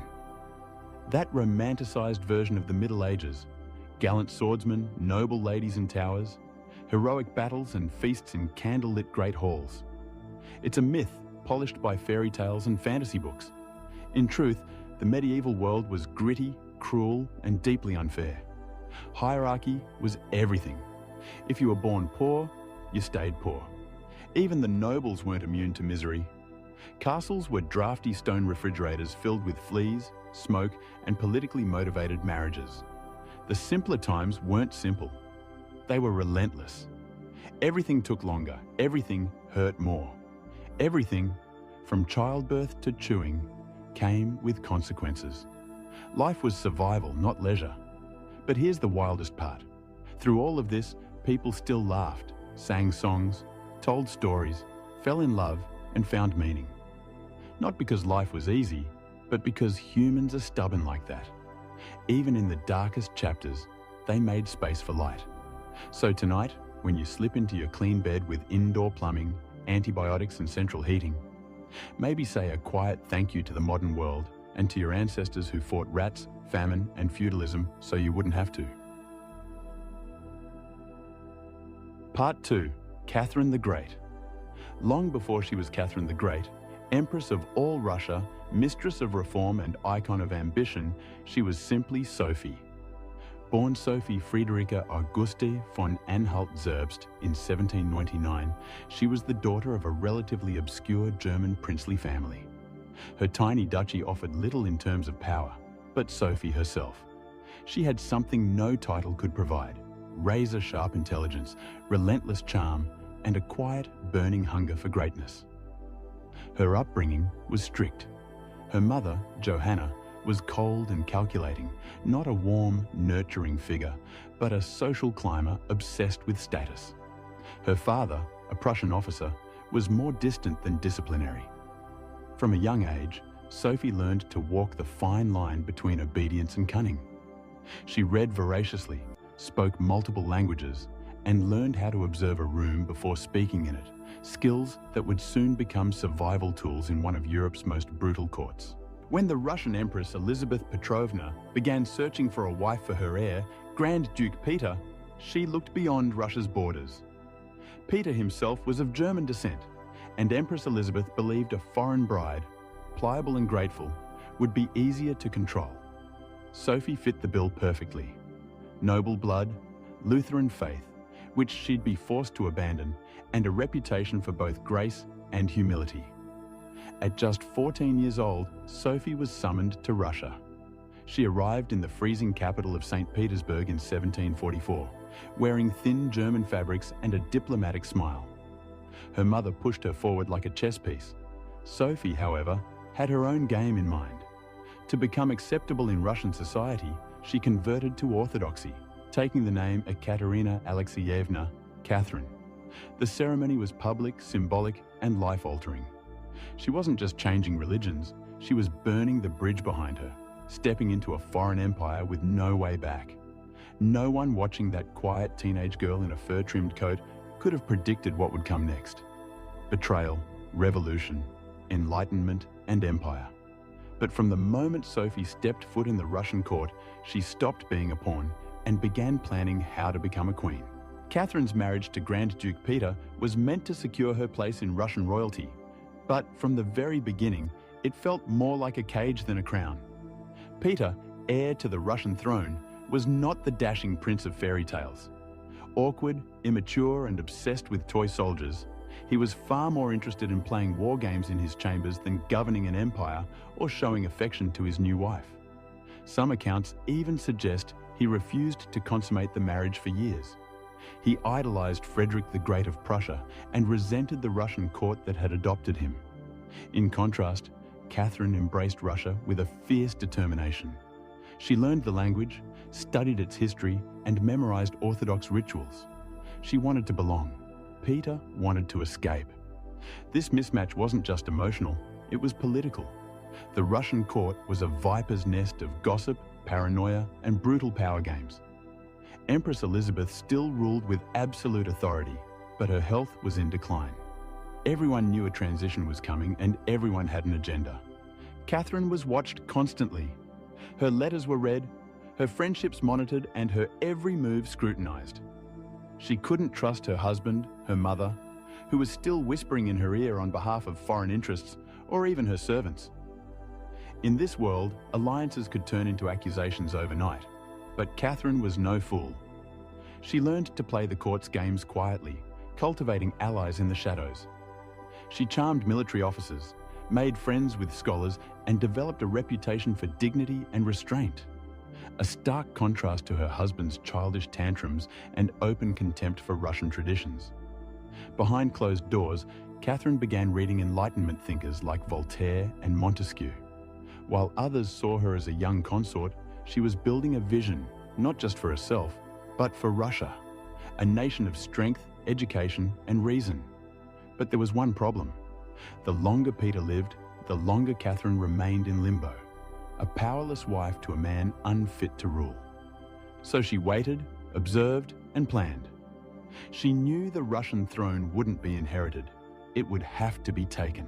In 1762, after nearly 2 decades of waiting, watching, and quietly maneuvering, Catherine saw her moment and seized it with breathtaking precision.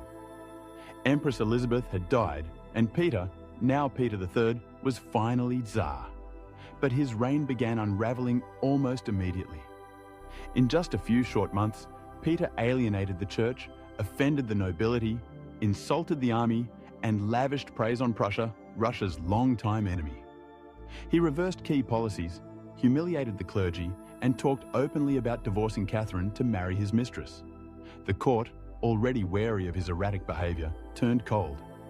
The army, filled with generals loyal to Catherine, grumbled in corridors. Even ordinary Russians, devout and patriotic, saw Peter as a foreign puppet who mocked their traditions. Catherine, watching all of this unfold, made her move. In July of that same year, while Peter was away at his summer palace, Catherine launched a bloodless coup d'etat. Supported by key military officers, including her lover Grigory Orlov and his influential brothers, she rode through St. Petersburg in full regalia, was proclaimed Empress Catherine II, and won the allegiance of the powerful Imperial Guard. Peter, caught off guard and without allies, surrendered within days. He was taken into custody and, shortly after, found dead under mysterious circumstances. Officially, it was reported as a hemorrhoidal colic. Unofficially, it was murder. Catherine was now empress, not by birth, not by marriage, but by will, wit, and audacity. It was unprecedented. A foreign-born woman with no legitimate claim had taken the Russian throne without a single battle. But her real challenge was just beginning. She had to transform that bold grab for power into a lasting legacy. She needed to rule not as a schemer, but as a visionary. Once Catherine had the crown, she could have rested on her power, but she didn't. She had something bigger in mind than simply sitting on a throne. She wanted to transform Russia, and not just militarily or politically, but intellectually. While Peter had worshipped Frederick the Great and toy soldiers, Catherine idolized Voltaire, Diderot, and the bold thinkers of the Enlightenment. She believed in reason, progress, education, and the role of a monarch as a servant of the people, even if she herself ruled with absolute authority. Catherine didn't just read Enlightenment philosophy, she lived it. She corresponded directly with Voltaire for over 15 years, flattering him while defending her autocracy. She invited Diderot to her court and even purchased his entire library to support him financially. Behind closed doors, she pored over legal texts, debated reforms, and crafted policies to modernize the empire. Her early reign was filled with efforts to codify Russian law. She formed the Legislative Commission in 1767, an ambitious project intended to rewrite the entire legal code of Russia. Catherine's own nakaz, or instruction, was a political manifesto in disguise, one that spoke of equality before the law, the dangers of torture, and the responsibility of rulers to serve the common good. For an empress in 18th century Russia, it was radical. But Enlightenment ideals had to survive the realities of Russia, a vast, feudal, deeply conservative land ruled by nobles who liked their serfs exactly where they were beneath them. Catherine knew this. While she advocated reform, she moved carefully. She abolished some forms of torture, expanded access to secular education, and built schools and libraries. But she also reaffirmed the nobility's control over their serfs to keep them loyal. This was Catherine's balancing act, a philosopher queen in public, a practical empress in private. She walked a tightrope between ideology and survival, between the shining salons of Paris and the gritty politics of Moscow. Her vision for Russia was bold, but always calculated. In many ways, Catherine wasn't trying to make Russia European. She was trying to make Russia modern on her terms. And that meant reform, yes, but with an iron hand in a velvet glove. Catherine wasn't content with reforming Russia from within. She wanted to expand it outward, to make it an empire worthy of fear, admiration, and envy. Where Peter the Great had opened a window to the west, Catherine aimed to knock down the walls. Under her leadership, Russia's borders stretched wider than ever before. She waged wars not just to defend her crown, but to reshape the map of Europe. One of her most significant campaigns was against the Ottoman Empire. These wars, fought in waves throughout the 1760s and 1770s, weren't just about territory. They were about influence. Catherine saw herself as the liberator of Orthodox Christians living under Muslim rule, and as the rightful protector of Eastern Europe. Under generals like Alexander Suvorov and Grigory Potemkin, Russia captured key regions, including Crimea, the northern coast of the Black Sea, and access to warm water ports, something Russian Tsars had coveted for generations. These victories weren't just military, they were symbolic. With each conquest, Catherine sent a message. Russia was no longer the distant, backward cousin of Europe. It was a continental force. She also turned her gaze westward. In a series of deals and diplomatic maneuvers, Catherine participated in the partitions of Poland, carving up the struggling Polish-Lithuanian Commonwealth, along with Austria and Prussia. By the end of the Third Partition in 1795, Poland was erased from the map, and Russia claimed vast new lands and millions of new subjects. But Catherine didn't just conquer with armies, she also colonized with ideas. New cities were built, trade routes were expanded, German settlers were invited to cultivate Russian farmland. The empire became a mosaic, from the icy Baltic to the sun-drenched shores of the Black Sea. And through it all, Catherine remained the central force, reading reports, issuing orders, and personally overseeing the shape of her expanding empire. Critics would accuse her of being power-hungry, even imperialistic. But to Catherine, expansion wasn't ambition, it was destiny. A great ruler, she believed, was measured not just by ideas, but by borders. She didn't just want to rule Russia, she wanted to remake it as a civilized empire, feared by its enemies, respected by its peers, and loyal to her alone. For all her brilliance and power, Catherine the Great was just as famous for what went on behind palace doors. And no, not all of it was whispered in libraries. Catherine's private life became one of the most talked about aspects of her reign. She had lovers, not just one or two, but a carefully curated parade of them, many decades younger, often handsome, and sometimes politically influential. She didn't hide them. In fact, she often rewarded them with titles, estates, and pensions if they behaved well. If not, they were quietly dismissed, sometimes with a polite thank you and a promotion. Among the most important of these lovers was Grigory Potemkin, a man as brilliant as he was bold.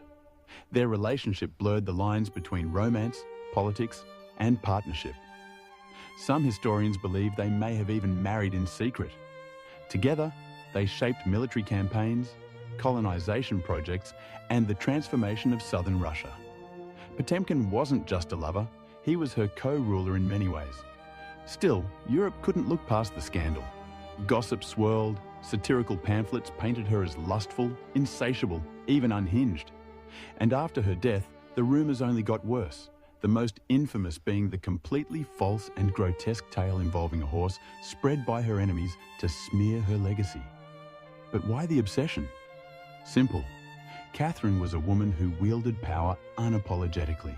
And in a world where female rulers were expected to be either saintly virgins or tragic figures, she refused to play the role. She lived, loved, and ruled on her own terms, and that made her dangerous. Ironically, while her critics painted her as immoral, Catherine herself was deeply philosophical about love and sexuality.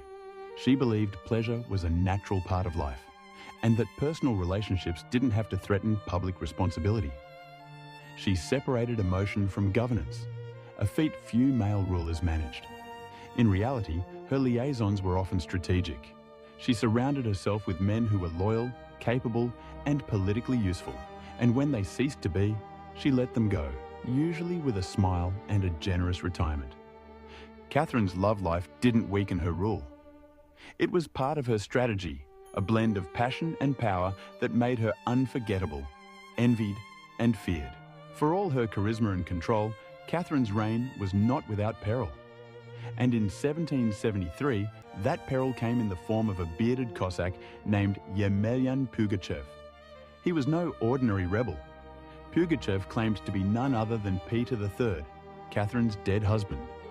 According to him, he had survived the coup and now returned to reclaim the throne from the German usurper. It was absurd. Peter was long gone. But to Russia's oppressed and exhausted lower classes, the claim didn't need to be true. It just needed to offer hope. Pugachev promised liberation, an end to serfdom, lower taxes, and land for the common people. His words lit a fire across the Volga River region, especially among Cossacks, peasants, and old believers. In a time when the gap between nobles and serfs had widened brutally, his promises sounded like salvation. The Pugachev rebellion became the largest peasant uprising in Russian history. Towns were taken, fortresses fell, nobles were slaughtered.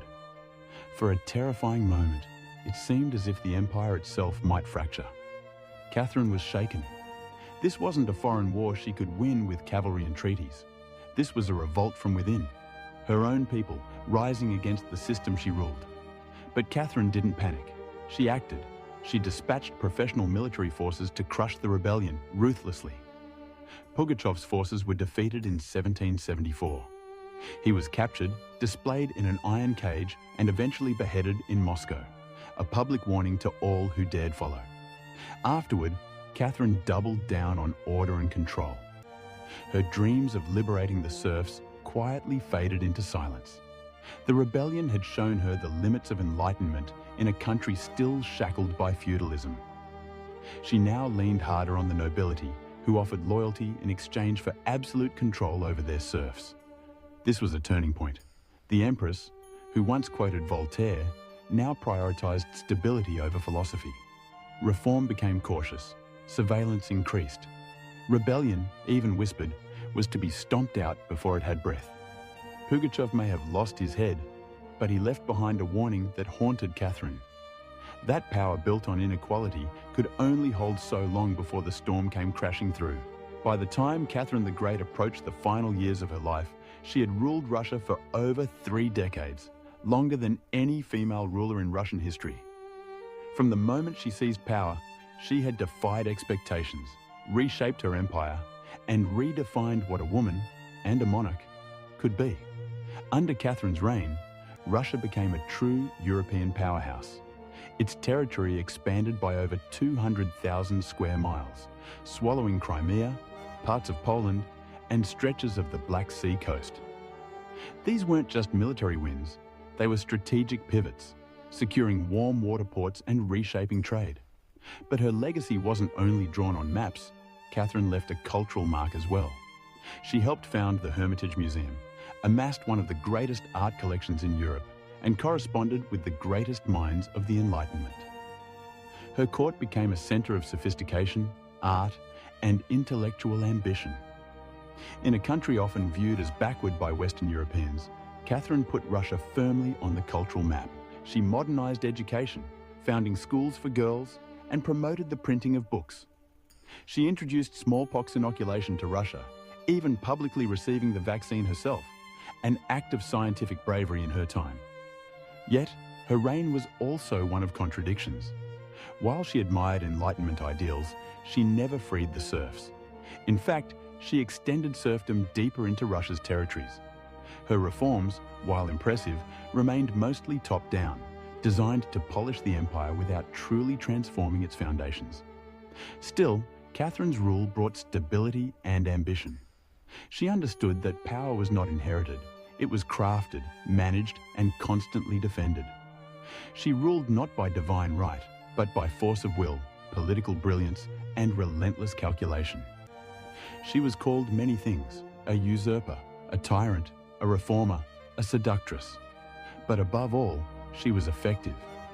When she died in 1796, Russia was wealthier, larger, and more formidable than it had been in centuries.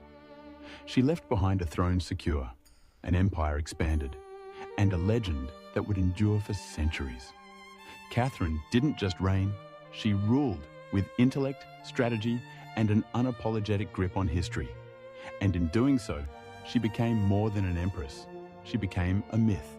For all her power, expansion, and enduring legacy, Catherine the Great was still at her core, a woman navigating a man's world and reshaping it in her image.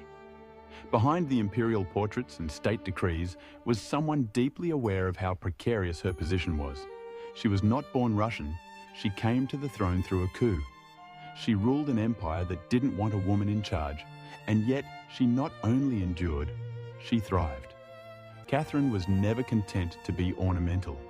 She read constantly, wrote endlessly, and never stopped learning. Her daily schedule was intense.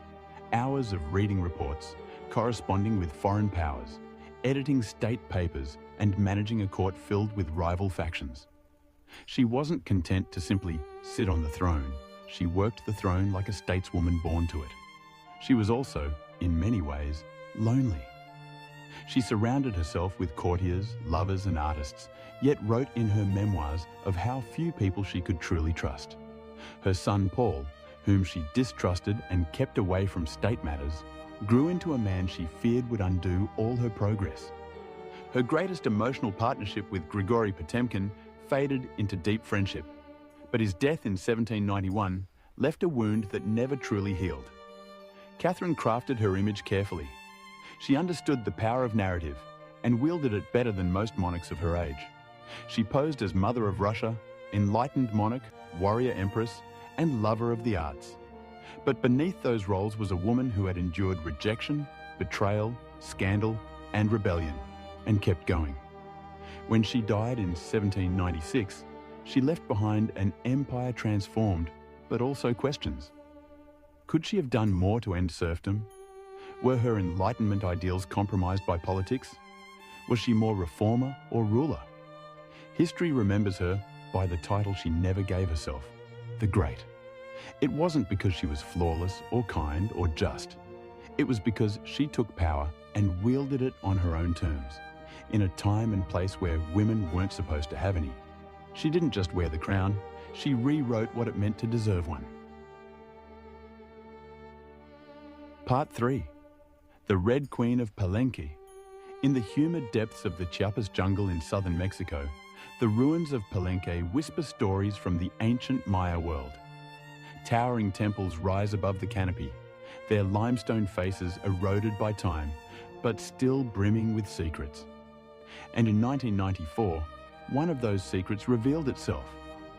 A team of Mexican archaeologists, led by Fanny Lopez Jimenez, was surveying Temple Thruend, a relatively modest pyramid next to the more famous Temple of the Inscriptions, the burial site of the mighty King Pakal the Great. Temple Thruend wasn't expected to hold much until they noticed something odd, a sealed, hidden chamber beneath the structure. No looters had touched it. It was pristine. When the archaeologists broke through and lowered themselves inside, they found a stone sarcophagus resting in silence. The air was heavy with the weight of centuries. As they opened the lid, red dust rose like smoke. Brilliant, shocking red. The interior was covered in powdered cinnabar, a toxic mercury sulfide used ceremonially by the Maya. And lying within that crimson cloud was the skeleton of a woman. She had been buried with care and reverence. Her bones were fragile but intact, her skull still wearing a jade mask, and her body surrounded by funerary offerings. Necklaces, diadems, ear spools, all crafted from jade and shell. Everything about the burial screamed royalty, yet no name was inscribed. No glyphs identified her. It was one of the richest female burials ever found in Mesoamerica. And yet, it was a total enigma. Why was she buried in red powder? Who was she? Was she a queen, a priestess, or perhaps even Pakal's wife? The researchers called her the Red Queen, and the name stuck. But even with modern forensics, they couldn't say for sure who she was, only that she had lived around the 7th century, during the golden age of Palenque. Unlike most Maya tombs, hers had been hidden, untouched, and purposefully isolated. Her burial wasn't just ceremonial, it was spiritual. This woman wasn't meant to be remembered with words. She was meant to be remembered through ritual, through color, and through the mystery she left behind. The most haunting feature of the Red Queen's tomb wasn't her jade jewelry or the silence of the sealed chamber, it was the red dust. A thick layer of powdered cinnabar covered everything. The sarcophagus, the walls, her bones, even the offerings around her. It clung like blood to stone. To the Maya, this was no accident.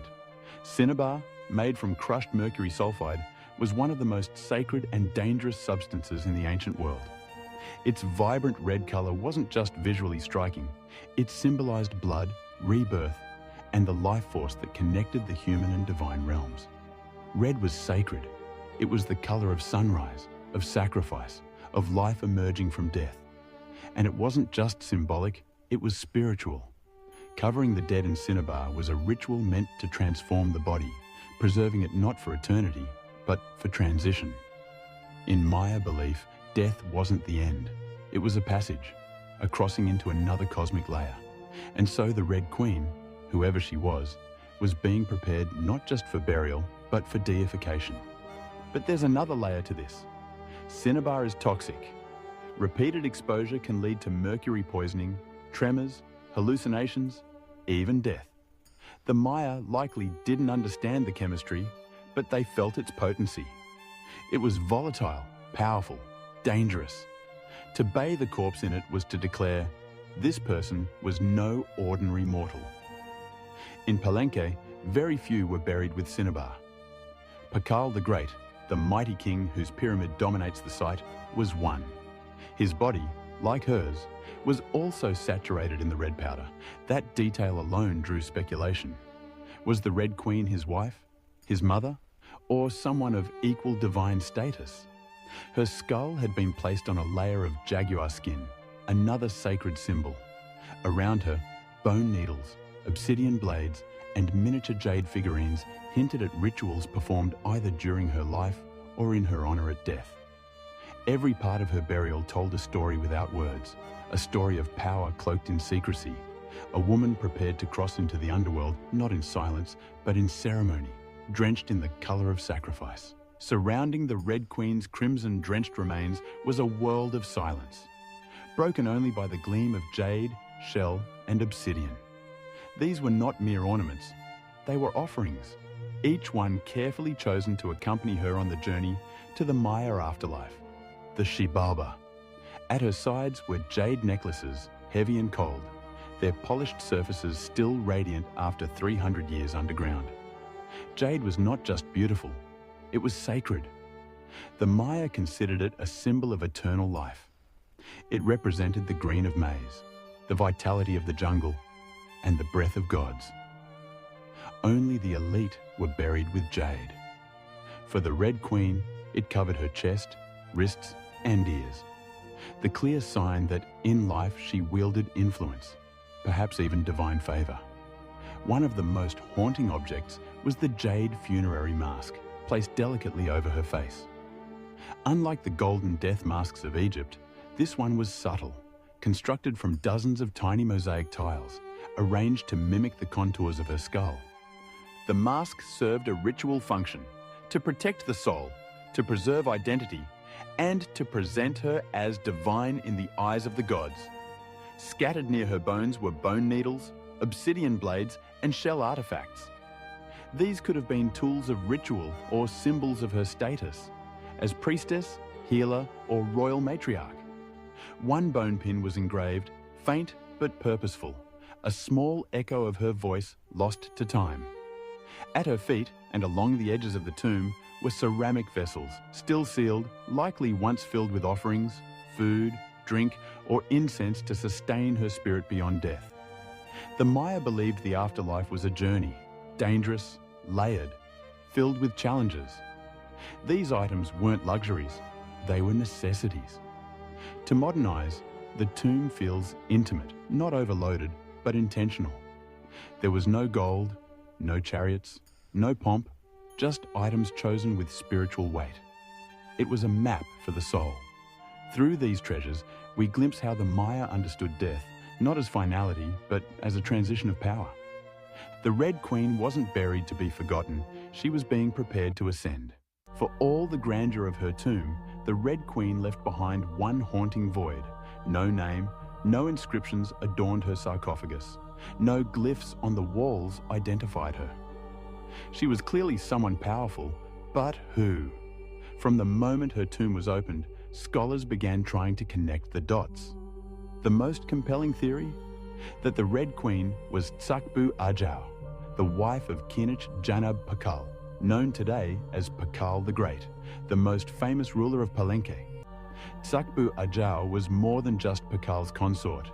She was born into nobility and married into Palenque's royal dynasty at a young age.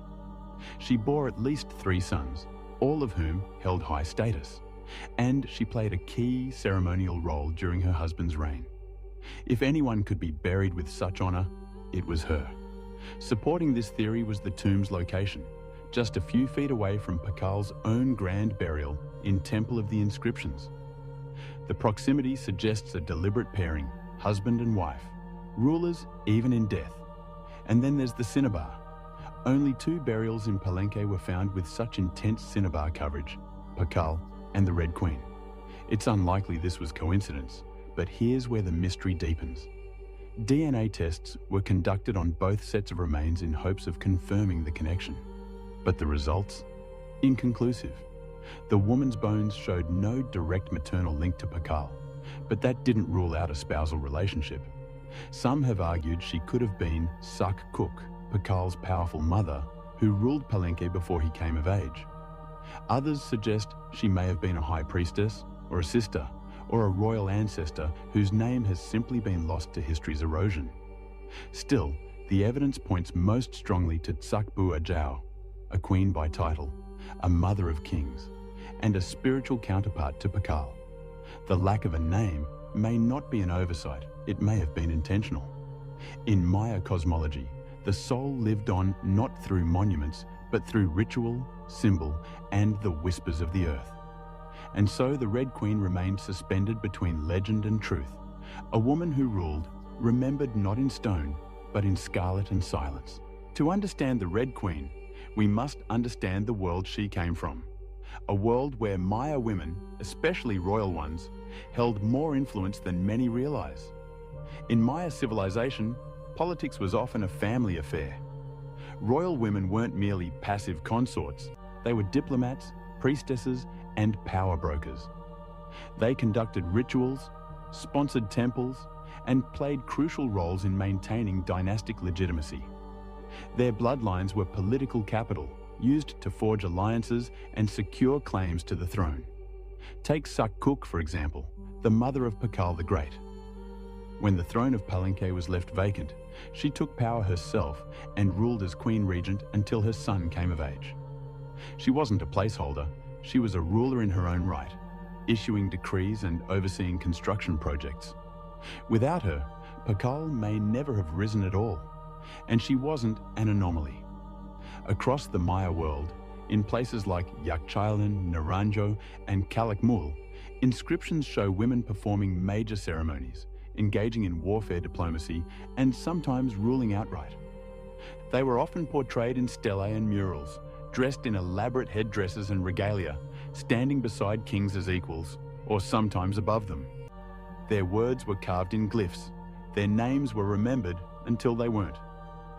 By the time Spanish conquistadors arrived centuries later, much of that memory had eroded. The colonial lens saw native women as silent figures in a male-dominated world, but the archaeology tells a different story, one of complex gender roles, where power was negotiated, not simply inherited. This context casts the Red Queen in a new light. She may not have ruled in name, but her burial, rich, sacred, and positioned beside Pakal, suggests she was a central pillar in the royal order. Her jade mask wasn't just decoration, it was a symbol of identity, of power held in life and protected in death. Her bloodline may have been the very glue that held Palenque's dynasty together. In Maya civilization, a queen wasn't just a queen.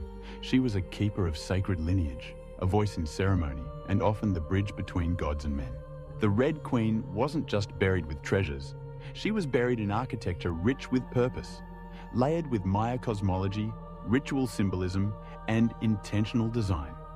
Her tomb wasn't merely a grave, it was a gateway to eternity. Her body was discovered inside Temple Third, one of the smaller pyramids within the heart of Palenque. Yet its proximity to Temple of the Inscriptions, the resting place of Pakal the Great, is telling. These temples weren't built randomly. Their positioning was sacred, guided by astrology, myth, and dynastic legacy. Temple the Third rises modestly compared to its grand neighbor, but it hides something even more intimate, a sealed crypt, untouched by looters, perfectly preserved.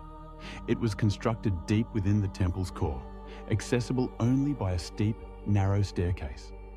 The descent into her tomb feels almost symbolic, a ritual journey downward into the underworld. The chamber itself is stark, made of cut stone, sealed tightly for over 1,300 years. No glyphs or murals cover the walls. No ornate carvings tell her story. But perhaps that silence is intentional. This was a space not for the living to interpret, but for the dead to transform. At the center, her sarcophagus sits like an altar. Crafted from limestone, it echoes the grand stone coffin of Pakal next door. While Pakal's lid is famously engraved with scenes of cosmic rebirth, the Red Queen's tomb is more subdued. The focus is inward, on the body, on the cinnabar, on the ritual of death itself. And yet, there are subtle architectural cues that hint at meaning. The tomb is aligned east to west, a symbolic path mirroring the sun's journey from life to death. The chamber is small, but powerful. It feels deliberate, personal, a sacred enclosure for someone revered. Maya temples were cosmological tools, bridges between the heavens, the earth, and the underworld. To be buried in one was to be elevated beyond the human realm. Part 4. Frida Kahlo. Frida Kahlo was born on July 6, 1907, in the vibrant district of Coyoacán, then a village on the outskirts of Mexico City. Her childhood home, the Casa Azul, or the Blue House, was filled with color, contradiction, and quiet strength. It would later become a sanctuary, a battleground, and a museum to one of the most iconic artists of the 20th century. Frida was the third of 4 daughters born to Guillermo Kahlo, a German-Hungarian photographer, and Matilda Calderón, a devout Catholic of indigenous and Spanish descent. Her parents were opposites, Guillermo reserved and intellectual, Matilda religious and emotionally distant. Frida would inherit her father's introspection and artistic eye, but also her mother's fierce resilience. As a child, Frida was imaginative, outspoken, and bold. She read voraciously and asked questions most adults didn't want to answer. But at the age of 6, she contracted polio, which left her right leg thinner and weaker than the other. A physical difference she tried to mask with long skirts, but never allowed to limit her spirit. The illness left her bedridden for months and isolated from other children. During this time, she grew close to her father, who encouraged her to exercise, ride bicycles, and stay mentally sharp. Unlike most girls of her time, Frida didn't aspire to become a wife or a homemaker. Her goal, to become a doctor. She enrolled in the prestigious National Preparatory School in Mexico City at age 15, one of only a handful of girls accepted. There, she stood out not just for her intelligence, but for her rebellious wit, radical thinking, and unique sense of style. She joined a group of young intellectuals known as the Cachuchas, who debated philosophy, literature, and politics. Frida was drawn to revolution, to ideas that challenged tradition. But even in those early years, before the bus crash that would define her body, and before the fame that would define her legacy, Frida Kahlo was already painting herself into the world, with sharp edges, unapologetic ideas, and an identity too big to fit inside anyone else's expectations. On September 17, 1925, Frida Kahlo's life was split in two: the girl she had been and the woman she was forced to become. That afternoon, she boarded a wooden bus with her boyfriend, Alejandro Gomez Arias after school. They were laughing, teasing each other, and probably arguing. Frida never did anything halfway. But moments later, the bus collided with a streetcar, and in an instant, her future unraveled into pain, metal, and silence. The crash was horrific. The streetcar crushed the bus against a wall, splintering wood and flinging passengers. Frida was impaled by an iron handrail. It entered her left hip and exited through her pelvis. Her spinal column fractured in 3 places. Her right leg shattered, her foot dislocated, her collarbone and ribs broke. Her shoulder was dislocated, her abdomen was pierced. She was just 18 years old. A man covered her with a borrowed overcoat. Someone else noticed her body was sparkling, not from blood, but from the gold powder she had been carrying in a pouch. It had exploded on impact, dusting her broken form in what looked like glittering ash. Frida was taken to the Red Cross hospital and underwent numerous surgeries over the following months. She spent weeks in a body cast, flat on her back, immobile, writhing with infection and uncertainty. The future she had imagined, of becoming a doctor, slipped further away with every passing day. But in that stillness, something began to stir. Her father gave her brushes. Her mother rigged a special easel to hang above her bed. A mirror was placed on the canopy so she could see herself. And there, lying in plaster and agony, Frida began to paint, first out of obsession. Her first subjects were her own reflection, because she was all she had. But what emerged wasn't vanity, it was survival. The crash had broken her physically, but it had also opened a door into her own mind, her own body, and eventually into the surreal language of pain and identity that would define her art. As Frida Kahlo lay encased in plaster and steel, a body fighting itself with every breath, she began to paint. What started as a form of therapy soon became a language, and that language was deeply personal, brutally honest, and often hard to look at, which was precisely the point. Frida didn't paint pretty flowers or polite landscapes. She painted pain, her pain, physical, emotional, and existential. Her first subjects were self-portraits, not because she was vain, but because, as she famously said, "I paint myself because I'm so often alone, and because I am the subject I know best."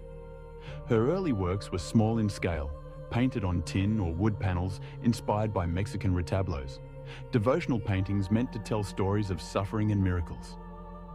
Frida turned this tradition inward. Her body became the canvas, her emotions became the altar. She painted herself as split, as pierced, as bleeding. In one painting, she is impaled by nails, like a modern-day martyr. In another, she floats in a barren landscape, tethered to a broken column, a metaphor for her shattered spine. She painted herself weeping, fractured, decapitated, and bare, but never passive, always watching. Her pain was not sanitized. She painted the ugliness of trauma with beauty, defiance, and even humor. Each piece was a reclamation of her body, her experience, and her identity as a woman in a world that often tried to define her. But Frida wasn't just telling her story, she was inventing a new kind of visual narrative, one that blended Mexican folk art, surrealism, medical illustration, and symbolism. Her paintings became dreamlike autopsies of her soul, framed in color, culture, and myth. By the time she recovered enough to walk again, albeit painfully, Frida was no longer the girl who had wanted to be a doctor. She was an artist, and her art was unlike anything anyone had seen. She had taken the worst thing that had ever happened to her and turned it into a source of creation. In 1928, still recovering, still painting, and just 21 years old, Frida Kahlo met the man who would become the most profound and turbulent relationship of her life, Diego Rivera. He was 20 years her senior, already Mexico's most famous painter. Massive in both stature and presence, Rivera was a giant of Mexican muralism, known for his sweeping politically charged frescoes that told the story of the Mexican people.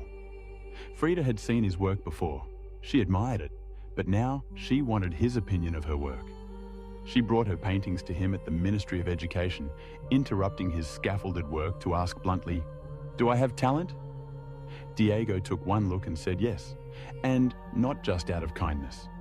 He recognized in her something rare, an unfiltered voice, raw and unpretentious, full of rage, irony, pain, and beauty.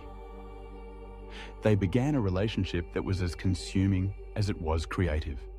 Frida once said, "I suffered 2 accidents in my life, one in which a streetcar knocked me down, the other was Diego." They married in 1929, an odd pairing to outsiders, Diego massive, unfaithful, politically famous, Frida sharp-tongued, fiercely independent, already walking with a cane. Her parents called it a marriage between an elephant and a dove. Their bond was passionate but chaotic. Diego supported her art and encouraged her growth as a painter, but he was also endlessly unfaithful, even with Frida's own sister, Christina. Frida was devastated, and in return she took lovers of her own, both men and women, including rumoured affairs with Leon Trotsky and painter Georgia O'Keeffe. They divorced in 1939, then remarried a year later with different terms. This time, Frida would keep her autonomy, her home, her money, her name. Their second marriage was less about traditional love and more about creative partnership and mutual understanding. Despite the betrayals and the heartbreak, Diego remained a constant force in Frida's life. He challenged her, he wounded her, but he also believed in her as an artist, as a revolutionary, and as a woman who could redefine what painting could be. In the 1930s, Frida Kahlo followed Diego Rivera on a journey north to San Francisco, Detroit, and New York as he completed high-profile mural commissions. These years abroad brought her face-to-face with American industrialism, wealth, and the contradictions of capitalism, and they left her with deep political discomfort. Frida was a proud Mexican nationalist, a committed communist, and an admirer of indigenous traditions.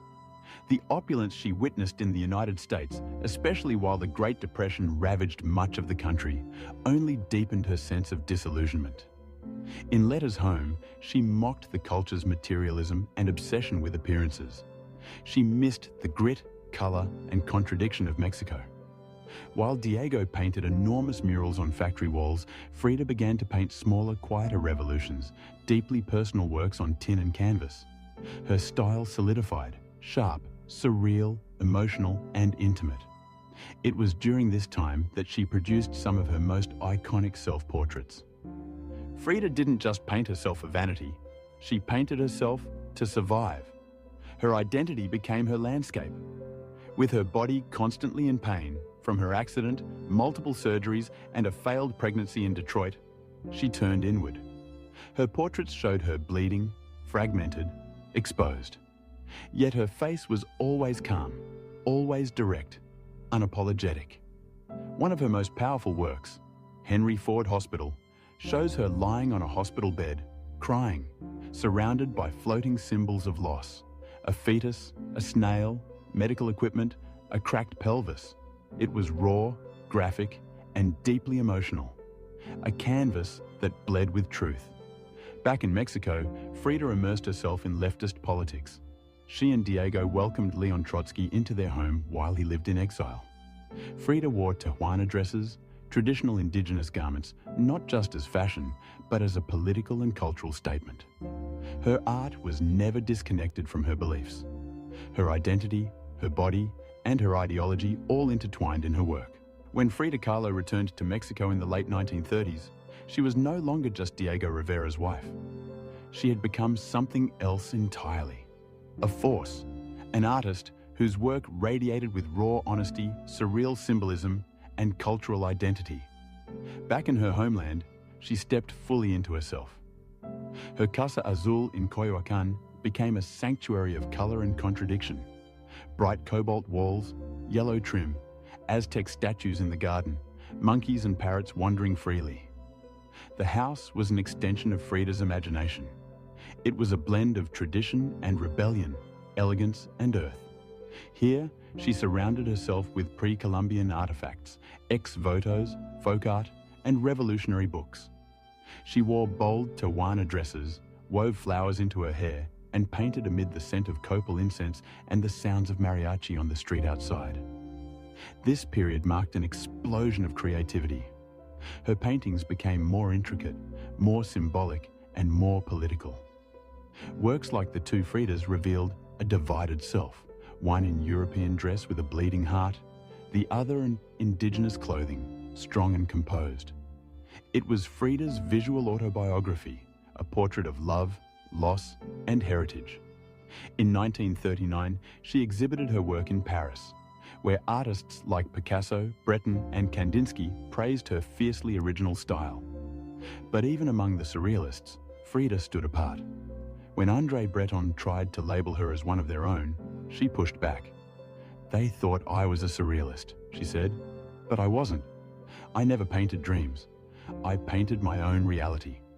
She painted Mexico, not the romantic postcard version, but the living, breathing country she adored. Her work pulsed with symbolism, skeletons, hummingbirds, hearts, thorns, corn, and blood. She honored the indigenous roots of her homeland while unmasking the violence of its past and present. But even as her artistic voice grew stronger, her health continued to decline. Multiple surgeries, infections, and chronic pain became daily realities. Still, she painted through it, propped up in bed, torso bound in corsets, fingers clenched around the brush. As the 1940s wore on, Frida Kahlo's body continued to betray her. Her spine was deteriorating. Her right leg was constantly infected. She underwent more than 30 surgeries in her lifetime, often in grueling succession. At times, she was bedridden for months, encased in body casts or immobilized by traction devices that stretched her bones apart. But still, she painted. Each canvas during these years became both a release and an act of resistance. Her works grew darker, more defiant. She painted with a clarity sharpened by pain, refusing to hide behind metaphor. In The Broken Column, she presents herself split down the middle, her body pierced with nails, a cracked ionic column replacing her spine. Yet her face is stoic, her gaze unflinching. Pain, for Frida, was no longer just a subject. It was her companion, her antagonist, her muse. Her political voice also grew louder. She joined the Mexican Communist Party, marched in demonstrations, wrote fiery letters, and called out imperialism and injustice. When her health no longer allowed her to walk, she appeared at protests in a wheelchair, defiantly holding signs and shouting slogans. In 1953, Frida was given her first solo exhibition in Mexico, a long overdue celebration of her art. But her health was so fragile, doctors told her she couldn't attend. So she did what only Frida would do. She arrived by ambulance, carried in on a stretcher, and placed in the center of the gallery on her hospital bed. Dressed in traditional finery, surrounded by her own work, she greeted guests with tequila, laughter, and that fire still burning in her eyes. Her final paintings were both childlike and harrowing. In Marxism Will Give Health to the Sick, she painted herself wearing a steel corset, cradled by the hands of Marx, casting away symbols of oppression. Her last known work was a still life of sliced watermelons, one piece bearing the words, "Viva la vida," or "Long live life." Even in the face of death, she remained defiant, joyful, and political. On July 13, 1954, at the age of 47, Frida Kahlo died in the same place she had been born, La Casa Azul in Coyoacán. The official cause was listed as a pulmonary embolism, but those closest to her whispered of something deeper. She had been ill, yes, but also exhausted by pain, by surgeries, by the long war with her own body. Just days before, she had attended a political protest against the CIA-led coup in Guatemala. Weak and wheelchair-bound, she insisted on going, her clenched fist raised in the air. Revolution remained her final heartbeat. Her last diary entry was brief, but piercing. "I hope the exit is joyful, and I hope never to return." Frida's funeral was held at the Palacio de Bellas Artes, Mexico's most prestigious cultural institution. Her body, draped in the red flag of the Mexican Communist Party, was watched over by friends, family, artists, and revolutionaries. Diego Rivera was inconsolable. He called her the greatest love of his life, even as his betrayals had nearly broken her. But in the years that followed her death, something extraordinary happened. Frida Kahlo refused to disappear. At first, her name was whispered only in art circles. Her works weren't easy to categorize, too political for surrealists, too surreal for traditionalists. But slowly, her image, her story, and her defiance began to resonate. Through the 1970s and 1980s, as feminist scholars and activists reclaimed forgotten voices, Frida's became louder. She wasn't just a painter anymore. She was a symbol of pain turned into beauty, of feminism born through resistance, of Mexican identity celebrated without apology, of queerness, disability, revolution, and authenticity. Her face, unibrow, gaze, flowers in her hair became iconic. Her home became a museum. Her diary became a sacred text. And her paintings now hang in the world's greatest museums. Frida Kahlo had lived much of her life in Diego's shadow. But in death, she stepped forward. She didn't just leave behind paintings. She left behind a mirror and dared us all to look, not with pity, not with fear, but with fire. Today, Frida Kahlo's face is everywhere. Printed on t-shirts, painted on murals, turned into dolls, memes, posters, and icons.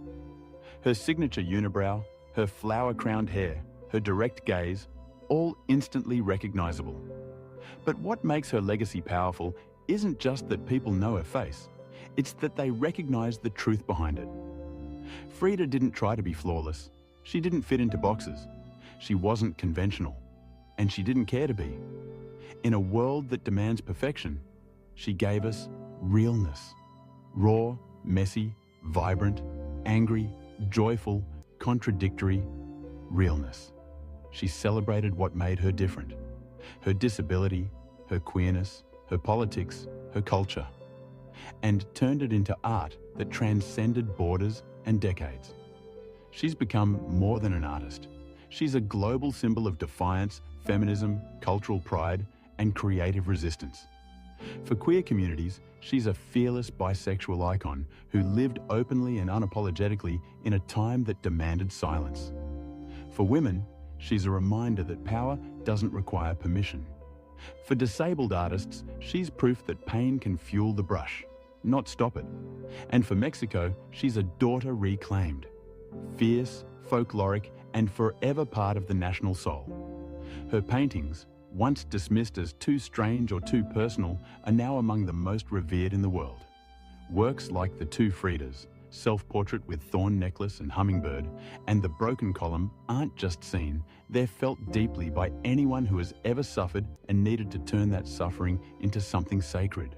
She lived in the margins and turned them into center stage. She embraced contradiction, a communist who wore gold, a woman betrayed who loved again, a body in pieces with a soul unbreakable. And through it all, she painted, not just with color, but with conviction. Frida Kahlo never asked to be a symbol. She simply told the truth about herself. And in doing so, told the truth for millions of others who had never seen themselves reflected in art before. Now, when we see her face, we see courage, we see color, we see resistance, we see Frida, not gone, but immortal. And with that, our journey through the hidden corners of history comes to a close. Tonight, we've gone far beyond the romantic tales, uncovering the daily struggle and surprising resilience of people who lived in a world that was brutal, short, and constantly under siege by death in all its casual forms. We learned about the grit of medieval life, from the ever-present fleas to the deadly practice of bloodletting. We also saw how essential people were to their communities, from the Viking Leknir to the medieval baker who faced fire and legal penalties to provide sustenance. We followed the incredible journey of Catherine the Great, a woman who, with nothing but her wit and ambition, reshaped an empire. We also saw the enduring legacy of Frida Kahlo, an artist who turned her pain into a powerful, unapologetic form of resistance.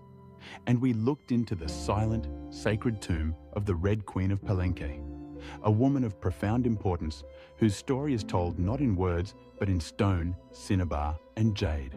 Each of these stories reminds us that history isn't just about famous battles and powerful rulers.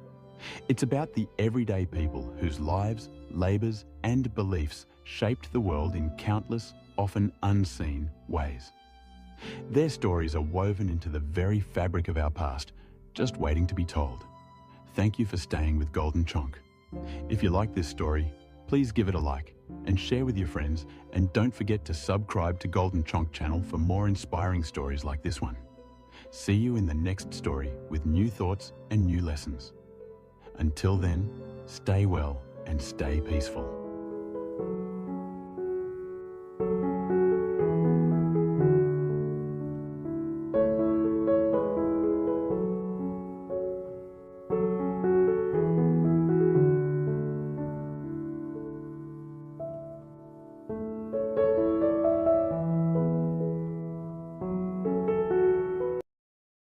Meow, meow. Hello, my dear sleepy friends. It's me, Golden Chonk, your perfect guide to the most mysterious corners of our world. Tonight, we journey to a place so remote, so untouched, it almost feels like a dream. A land whispered about in ancient maps, yet hidden for centuries beneath a shroud of white. Tonight, we explore the forbidden continent, Antarctica. Imagine, if you will, a land twice the size of Australia, larger than all of Europe, holding 90% of the world's ice. For so long, it was just a blank space, a frozen enigma at the edge of civilization. But as humans dared to venture closer, strange whispers began to echo across the ice and through the halls of history. Structures too symmetrical to be natural, maps showing a continent without ice, and mysteries buried deep beneath the endless white. What if Antarctica is more than just snow and silence? What if it holds clues that could rewrite our understanding of Earth's ancient past? Close your eyes, settle into your coziest spot, and let my purrs guide you into the heart of this frozen wonderland. We'll examine the myths, the discoveries, and what truly makes Antarctica Earth's most mysterious continent.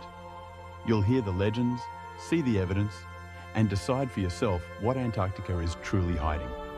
Our first stop on this frosty adventure takes us to the Ellsworth Mountains in 2016. Satellite images revealed a peak that seemed to defy nature. Imagine a mountain with 4 sharp faces and a pointed top, looking strikingly like the pyramids of Giza. This pyramid-shaped formation, standing around 4,150 feet tall, is clearly visible from above, a stark and intriguing anomaly against the vast, desolate white landscape. Now, most geologists will tell you that this is likely a nunatak, a peak carved by millions of years of wind, ice, and freeze-thaw weathering. Similar shapes exist in places like the Swiss Alps, like the famous Matterhorn, which also boasts a striking pyramidal form due to glacial erosion. But here's where the mystery deepens, my friends. Most natural peaks with triangular sides have only 1 or 2 flat faces. This one appears to have 4, giving it a near-perfect geometric form, almost as if it were designed. Could it be more than just a mountain? Could it be a silent testament to something long forgotten? Some researchers and theorists believe it could be a human-made structure, a pyramid now hidden beneath layers of ice. Think of the pyramids in Egypt, Mexico, and Peru. They share similar designs, wide bases, sloping sides, and a strong alignment with cardinal directions. These ancient wonders stand as enduring symbols of sophisticated engineering and astronomical knowledge. Could this Antarctic peak be a sign of a shared ancient architectural understanding, a global network of builders, or even a single older source of knowledge that predates known civilizations?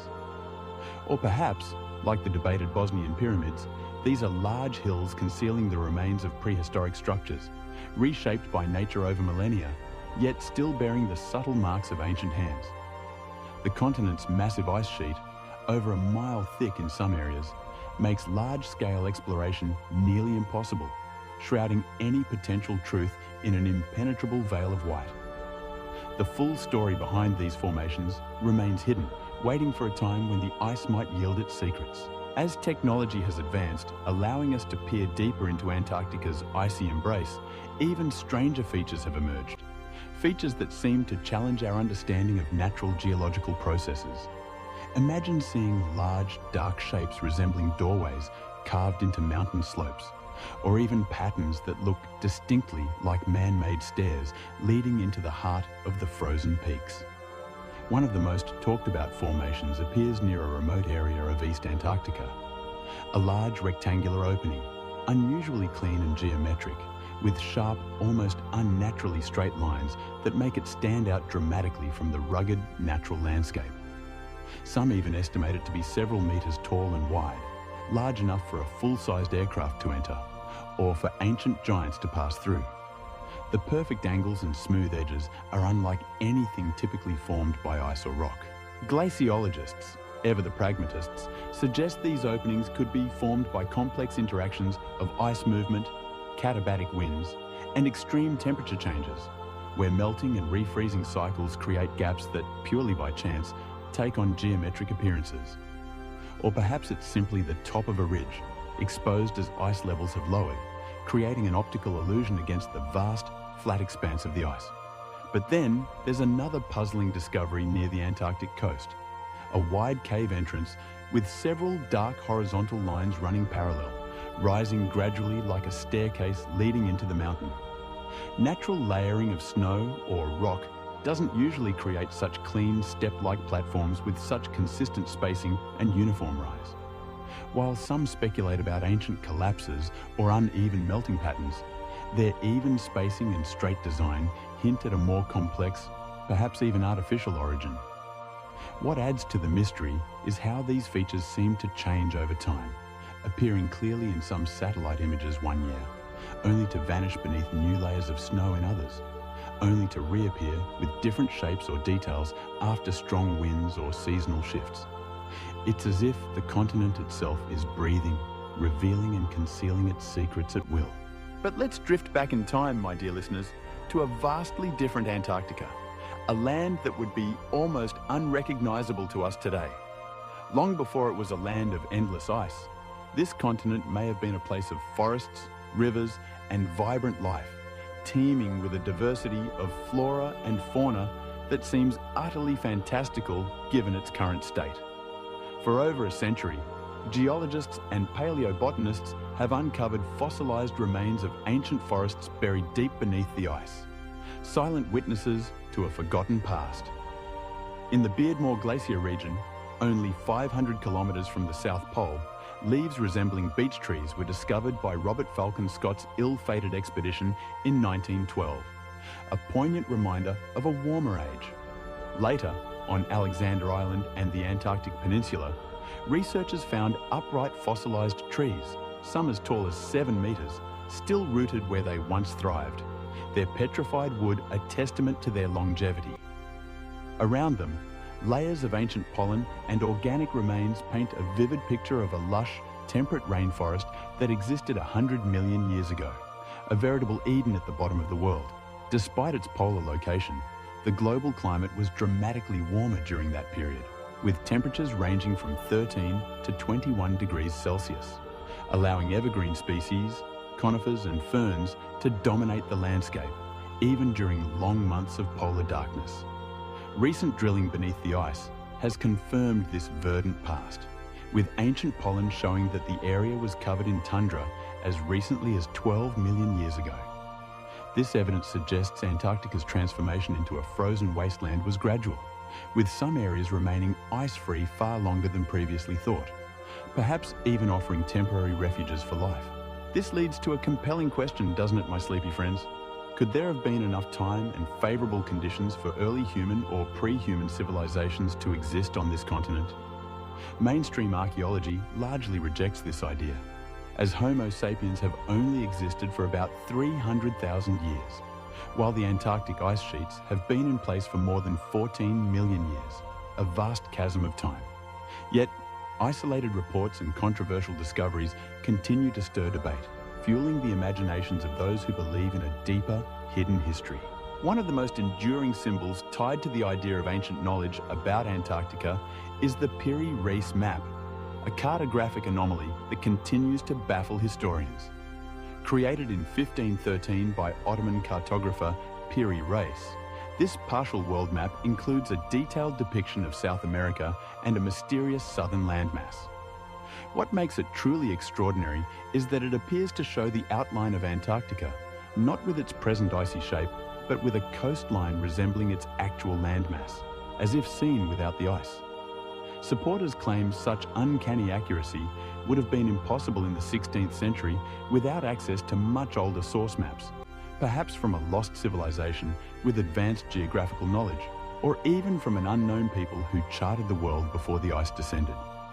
Historian Charles Hapgood popularized this idea, suggesting the map might reflect Antarctica as it looked during the last ice age, possibly around 10,000 to 4,000 BC, when parts of the continent could have been ice-free. The presence of a large southern landmass, whether real or theoretical, reflects an early belief in Terra Australis Incognita, the unknown southern continent, a landmass that was largely speculative in European cartography until its discovery much later. The question of how ancient cartographers envisioned it, or if they had direct knowledge, remains a profound mystery, a whisper from a forgotten age. Adding to the intrigue, modern imaging technology has recently revealed vast ancient landscapes beneath Antarctica's thick ice cover, proving that the continent truly holds secrets frozen in time. In East Antarctica, satellite data and ice-penetrating radar have mapped a region of buried valleys and ridges the size of Belgium, a pristine, untouched landscape preserved for at least 14 million years. This landscape, with its rolling hills, expansive plateaus, and interconnected waterways, strikingly resembles Northern Europe, suggesting it may have once supported extensive vegetation and even wildlife during warmer periods. A vibrant ecosystem waiting to be rediscovered. But what caused this drastic transformation? It was part of a grander global climate shift, a powerful, cyclical pattern that has repeated itself many times throughout geological history, shaping and reshaping our planet. Our planet's climate cycles through warm periods, or interglacials, and cold periods, known as ice ages. The last major ice age began around 2.6 million years ago and ended roughly 12,000 years ago, marking the beginning of our current warm period. During these monumental cycles, entire regions can become unrecognizable, with land once green and fertile becoming covered in snow and ice, or conversely, arid deserts blooming into lush forests.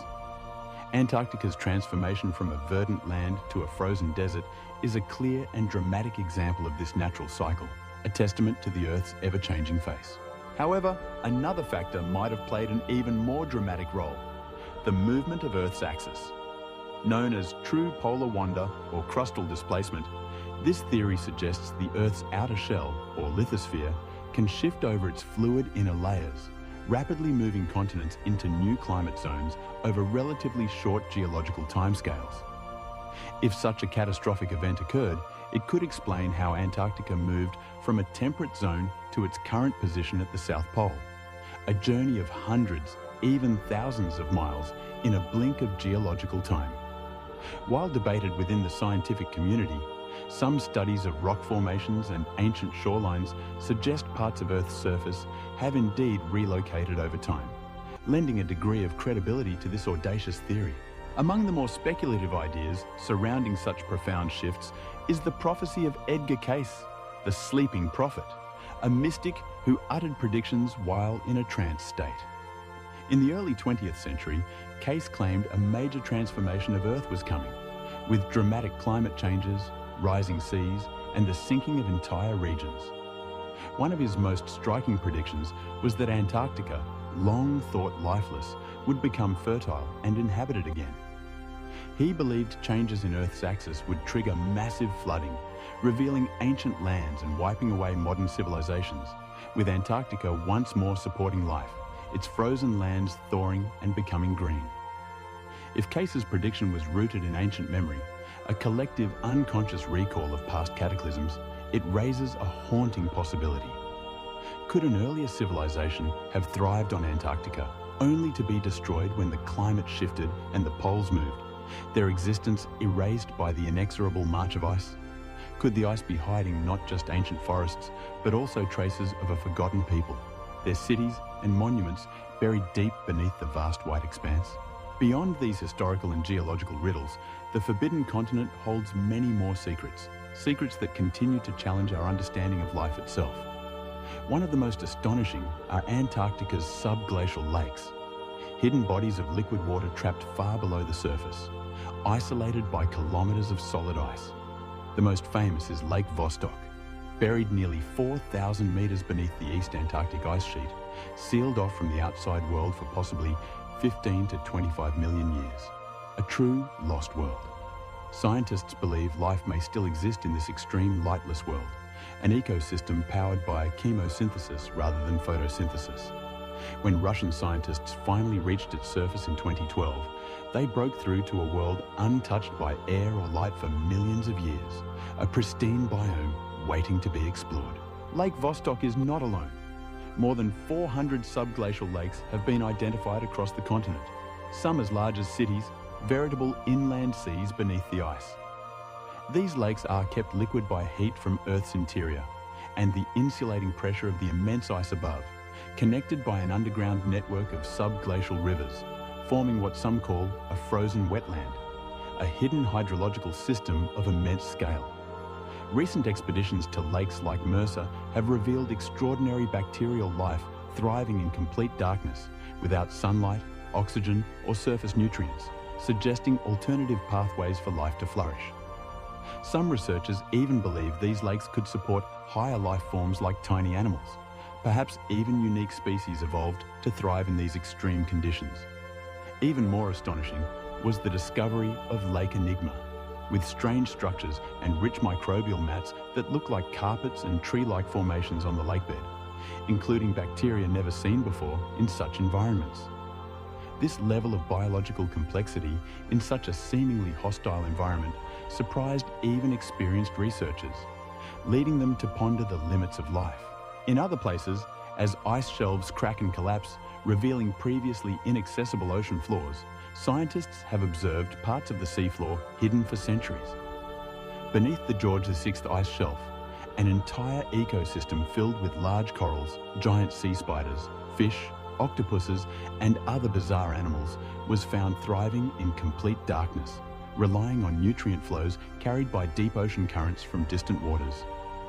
And during drilling into the Filchner-Ronne ice shelf, a research team accidentally discovered a boulder on the seafloor covered in stationary animals like sponges and unknown filter feeders, 260 kilometers from the nearest sunlight or open water. Somehow, they were feeding, growing, and surviving in conditions thought to be completely hostile to life, a testament to the resilience and adaptability of nature. Harsh conditions, complex political agreements, and stringent environmental protections make large-scale exploration nearly impossible, leaving most of the continent untouched and unexplored, a vast white blank on our modern maps. Yet, from the few windows scientists have opened, it's clear that Antarctica is not dead. It is a living, breathing continent, full of mysteries waiting to be unveiled. One of the most unexpected sights in the seemingly uniform white expanse of Antarctica is a bright red waterfall, a surreal and almost unsettling phenomenon. Deep in the McMurdo dry valleys flows from the Taylor Glacier a vivid and surreal feature known as blood falls. Its color is so intense and unusual that for decades it was one of the most haunting and unexplained sights in Antarctica. Standing 5 stories high, its deep red hue appears to stain the surrounding ice like an open wound, a dramatic splash of color against the pristine white. The scientific explanation behind blood falls is as fascinating as its appearance. More than 5 million years ago, this area was submerged by the ocean. When the sea retreated, pockets of ancient salty water were left behind and eventually sealed under layers of ice, trapped beneath 400 meters of glacier, cut off from the atmosphere, light, and oxygen, an isolated aquatic pocket. Over time, the water grew saltier and more concentrated with iron and other minerals, transforming into a hypersaline brine. Today, pressure beneath the glacier pushes this iron-rich, highly saline water through a fissure in the ice, forcing it to the surface. When exposed to oxygen, the dissolved iron oxidizes, similar to rusting, and turns a deep red, creating the striking and eerie appearance of what looks like blood flowing from within the glacier. But the story doesn't end with chemistry. Hidden within its iron-rich waters is an isolated ecosystem of microscopic life, a unique community of extremophiles. Scientists have discovered microorganisms that survive in complete darkness and without oxygen, feeding on iron and sulfur compounds, a form of chemosynthesis that defies our typical understanding of life. These microbes have evolved in extreme isolation, offering rare insight into how life can exist in the harshest environments on Earth, and possibly on icy worlds like Europa or Enceladus, where similar conditions might exist. Yet, despite the scientific understanding, Bloodfalls has remained a magnet for alternative theories. Some suggest it may be a natural vent connected to a hidden underground structure, perhaps a long-forgotten base buried deep beneath the ice, with the red water being a byproduct of something deeper, artificial in nature. Others claim the water is leaking from a biological experiment, an ancient or modern lab hidden under the glacier, using iron and microbial life for unknown purposes, perhaps even bioengineering. While scientists work tirelessly to explain these mysteries, some stories defy logic and challenge what we know, lingering in the realm of speculation and wonder. Beyond the glaciers and lakes, beyond the fossils and ancient landscapes, lie stories that suggest this frozen land may still hold secrets far stranger than science has yet acknowledged. Secrets that whisper of the truly unknown. Among the most persistent legends is that of the Ningen, a creature reportedly appearing in the icy waters around Antarctica. Described as a massive pale white being with a humanoid shape, the Ningen is said to be up to 30 meters long, almost the length of a blue whale. Witnesses from Japanese research vessels claim to have seen this strange figure rise silently from the water before disappearing again, its pale form blending almost perfectly with the icebergs. Its face is often described as eerily human, with two small eyes and a wide, expressionless mouth, a blank canvas of a face. Some versions depict it with arms and hands, like a giant albino ape, while others describe it as a smooth, finned sea creature, barely distinguishable from the shifting ice flows. The legend first appeared in Japanese online forums in the early 2000s and quickly took hold, spreading through viral posts and cryptid forums.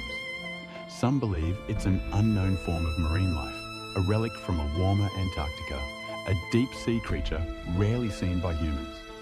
Others go further, suggesting it may be intelligent or even capable of walking on land. An amphibious being adapted to both the ocean depths and the icy surface. There are even those who speculate that governments know more about the Ningen than they admit, keeping its existence secret due to its potential scientific or strategic significance. Perhaps even a new species that could alter our understanding of evolution.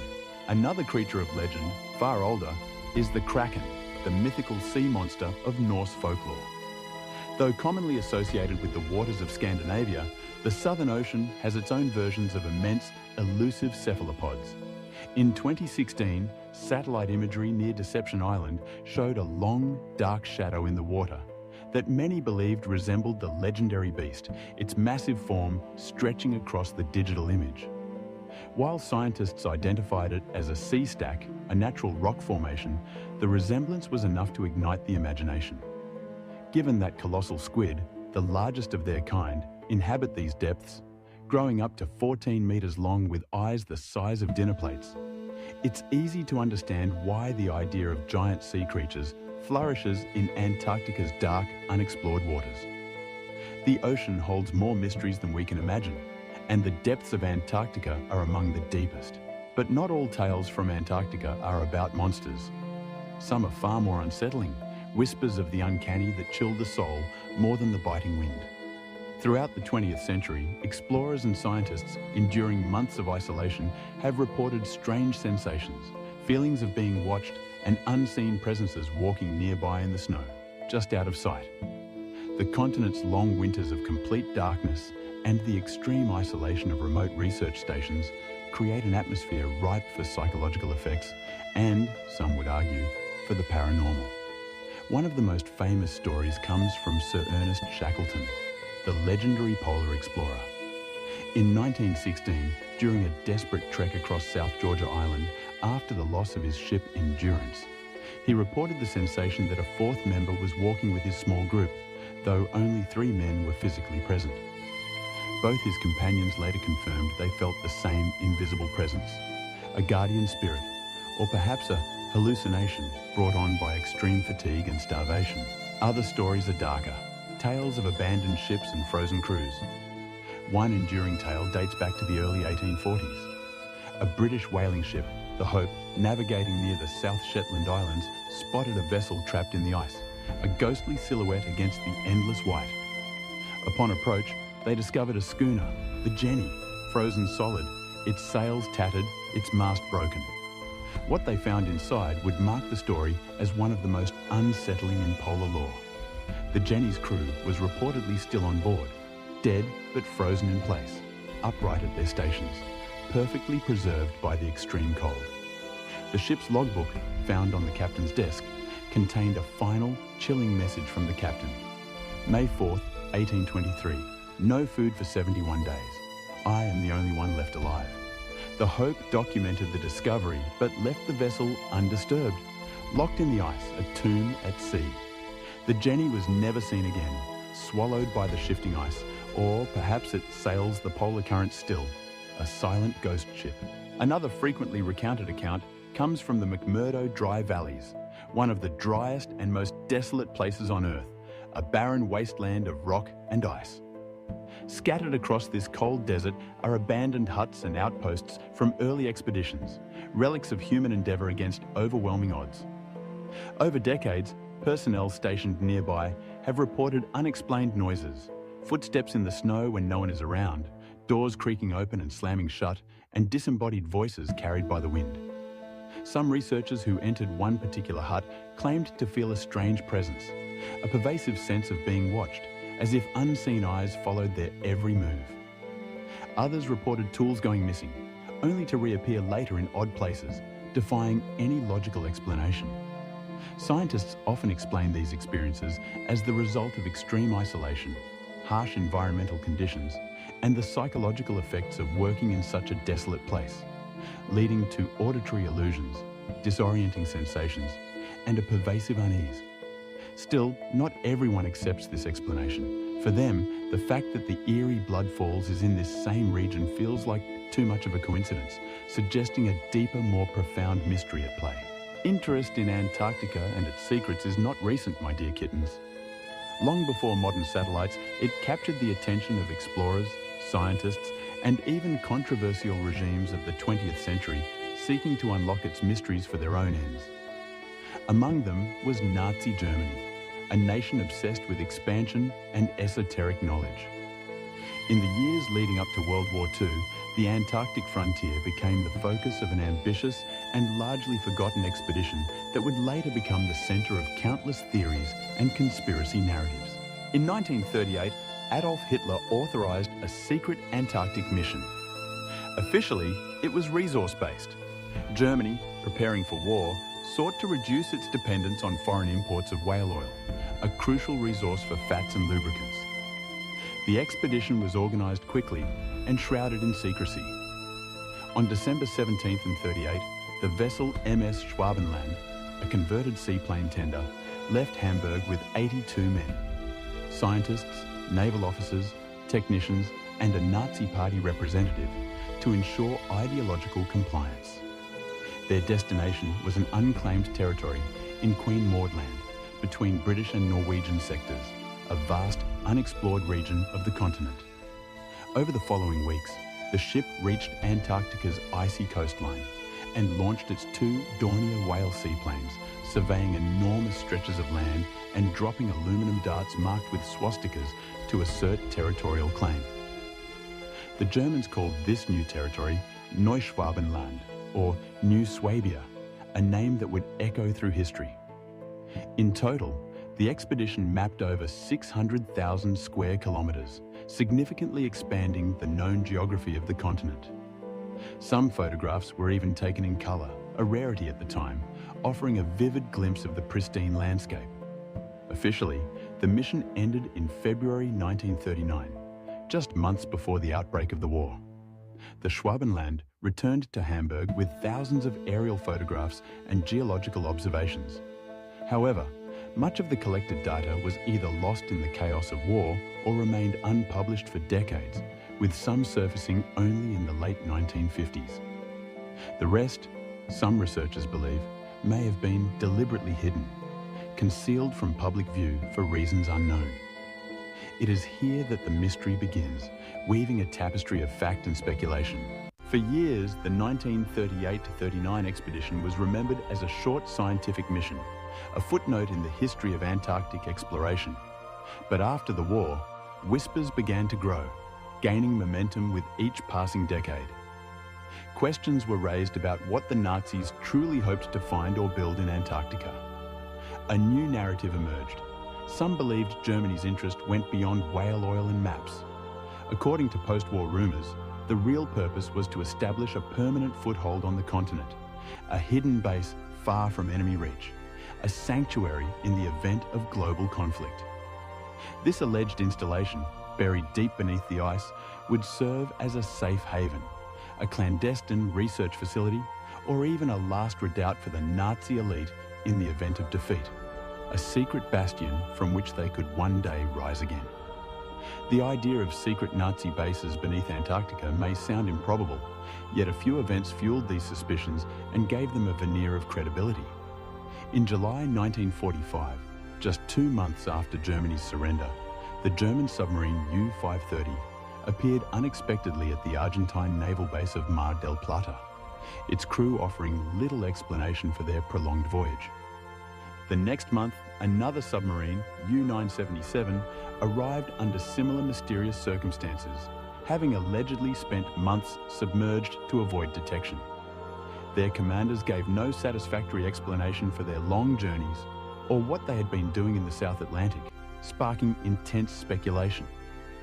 Some believed they had delivered high-ranking Nazis or valuable cargo to a hidden outpost before surrendering, or perhaps even dropped off advanced technology. To this day, no physical evidence of a Nazi base in Antarctica has ever been found, despite numerous expeditions and satellite surveys. However, parts of Neuschwabenland, especially the Schirmacher Oasis, first spotted by the Germans, remain active scientific zones, hosting international research stations, a quiet legacy of a controversial past. The story deepened with Operation High Jump, a mission that ignited imaginations and fueled countless conspiracy theories. In 1946 and 1947, the United States launched the largest Antarctic military expedition in history. Led by Admiral Richard E. Byrd, a celebrated polar explorer, it involved an immense force. Over 4,700 men, 13 ships, including an aircraft carrier and several destroyers, and dozens of aircraft. Officially, it was a scientific mission for training and mapping, an exercise in cold weather warfare and geographical survey. But the sheer scale and urgency of the operation, launched so soon after the war, sparked intense speculation that the US Navy was responding to more than just geography. Some theorists suggest Byrd's fleet was sent to investigate, or even eliminate, a Nazi presence still active on the continent, a lingering threat from a defeated enemy. Operation High Jump was unlike any Antarctic expedition before it. Organised just months after World War II, it was ambitious, unprecedented, and shrouded in a certain degree of secrecy. The force was divided into 3 naval groups, each with aircraft and icebreaker support, aiming to map as much of the continent as possible using extensive aerial photography and test military equipment under extreme polar conditions. Rear Admiral Richard H. Cruzen commanded the task force, but Byrd became the public face of America's bold presence in Antarctica. The operation established a base known as Little America 4 and conducted extensive aerial surveys, photographing over 1.5 million square miles of previously uncharted territory. However, it wasn't the photography that drew global attention, but what happened behind the scenes, and what Byrd may have encountered, or so the legends claim. According to official records, Operation High Jump lasted from December 1946 to March 1947. But the mission was cut short, ending weeks earlier than scheduled, its swift conclusion prompting a flurry of questions. Reports of damaged aircraft, unexplained losses, and unusual encounters fueled rumours that something had gone wrong, or perhaps something extraordinary had been found. Among the more persistent theories is that the mission had a hidden agenda: to locate a rumoured underground Nazi base near the Queen Maud Land region, the same territory explored by the German New Swabia expedition. Proponents point to the high number of military personnel and advanced technology involved, including long-range reconnaissance aircraft designed for deep penetration.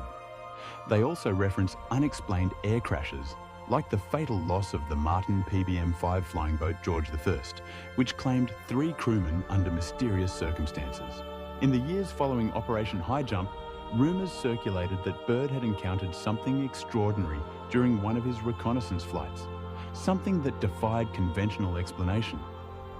According to certain accounts, his aircraft entered an area that should not have existed.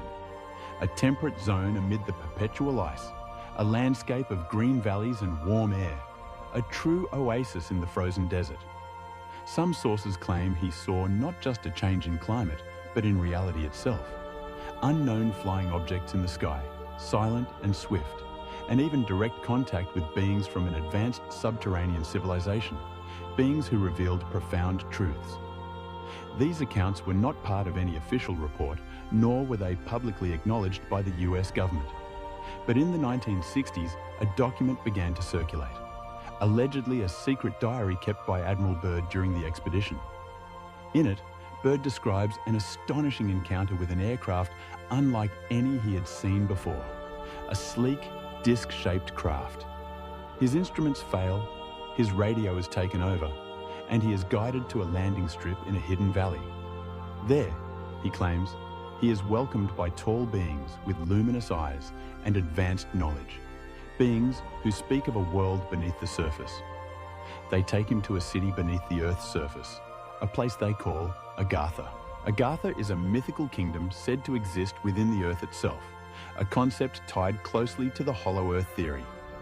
According to these beliefs, our planet is not a solid sphere, but a layered shell containing vast inner spaces, hidden cities, and even oceans. Agartha, the largest of these subterranean realms, is described as a civilization more ancient and advanced than our own, a utopian society that has transcended the conflicts of the surface world. The people of Agartha, sometimes called the Old Ones, are said to possess technology far beyond what is known on the surface, including vehicles that can fly without fuel and the ability to manipulate natural forces, even time and space. This idea has appeared in stories and myths across many cultures, from Shambhala in Tibetan tradition to the underworld cities of the Mayans and Celts, suggesting a universal human fascination with hidden realms. In the case of Agartha, the story gained traction in the 19th century with French and German occult writers who wove elaborate tales of its existence. But it was the supposed connection with Admiral Byrd that brought it into the modern age and the realm of Antarctica, giving it a tangible, albeit unproven, link to reality.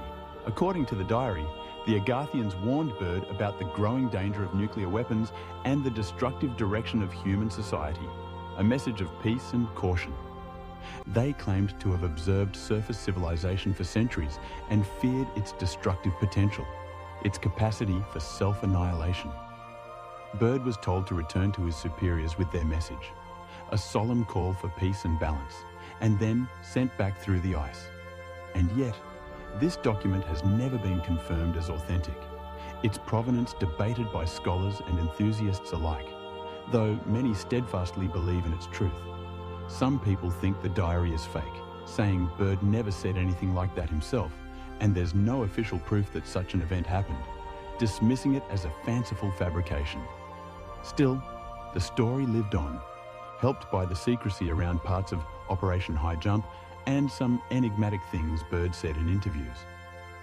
In a rare interview published in Chile in March 1947, Byrd talked about how important Antarctica could be in the future, warning that one day the US might be attacked from over the polar regions, hinting at unknown threats emanating from the frozen south. Some people think this was his way of hinting at what he saw down there, a veiled warning to the world.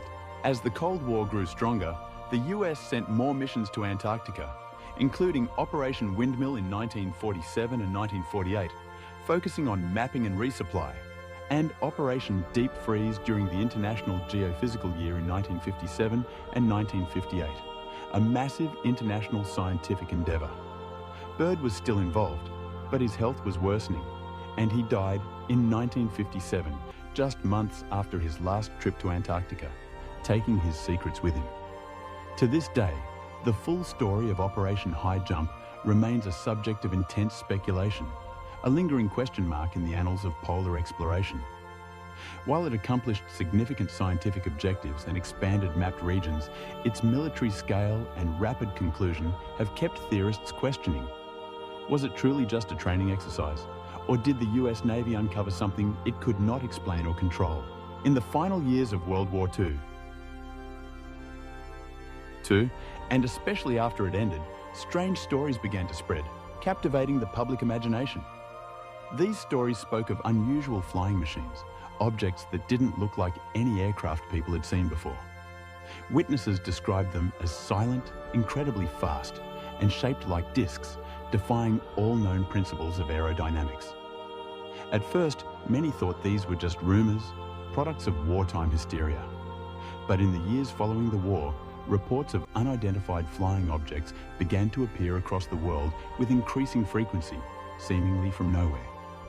This growing mystery led some researchers to connect two powerful ideas: the sudden rise of UFO sightings and the secret advanced technology of Nazi Germany. During the war, German scientists were working on highly advanced weapons, including early jet aircraft, long-range rockets like the V-2, and experimental propulsion systems that were far ahead of their time. At the same time, parts of the Nazi leadership were deeply interested in the occult, ancient myths, and hidden powers, believing they could harness esoteric forces for military advantage. Within that world of secrecy, certain underground groups are often mentioned. One of the most famous is the Thule Society, which focused on Aryan mythology and the idea of a hidden inner earth, seeking to unlock ancient secrets. Alongside it, another group began to appear in these stories, the Vril Society. This group was said to believe in a mysterious force called Vril, an energy source that could power machines and enhance the mind, a vital cosmic energy. According to these stories, members of the Vril Society practiced meditation and rituals to contact non-human intelligences, possibly beings from other planets or even from within the Earth itself, seeking forbidden knowledge. Some theories suggest these ideas were not only spiritual, but also applied to real technology, influencing the design of advanced weaponry. Certain Nazi scientists are said to have tried turning these mystical beliefs into working machines, leading to the development of revolutionary aircraft. Three names appear frequently in these stories: Haunebu, Vril, and Die Glock, meaning the bell. These were supposedly experimental aircraft, disc-shaped, silent, and powered by unknown forms of energy, possibly even anti-gravity, allowing for impossible maneuvers. Of all these, Die Glocke is the most well-known, described as a bell-shaped machine that gave off a strange, almost ethereal glow and made eerie noises when in operation. Some claimed it could fly without wings, defying gravity, while others believed it had the power to manipulate time or space. A true time machine. Much of this comes from later writers and researchers, and there is little physical evidence to support these claims. Most documents describing these supposed technologies are missing, unverified, or never existed, adding to their elusive nature. But the idea remains one of the most famous and persistent parts of the Nazi UFO theory. After the war, these stories only grew stronger, fueled by the vacuum of information and the general sense of global unease. In 1947, just 2 years after Germany's defeat, the world saw the first major wave of UFO sightings, beginning with Kenneth Arnold's famous flying saucers over Mount Rainier. Some researchers began to wonder if these objects were from space or advanced machines secretly developed by German scientists. That same year, the United States launched Operation Paperclip, a secret program that brought hundreds of German scientists to America, many of whom had worked on Nazi weapons programs. These scientists went on to help develop US rocket systems and advanced aircraft, revolutionizing American technology. Some believe they also brought hidden knowledge about flying disc technology, carefully integrated into existing projects. A few even think that some of the early UFO sightings were test flights of secret machines built from Nazi designs, or perhaps even captured alien technology. The Soviet Union also captured scientists, documents, and equipment as spoils of war. Both superpowers were racing to master any technology that could give them an edge during the burgeoning Cold War. But one part of the theory goes even deeper, my sleepy friends.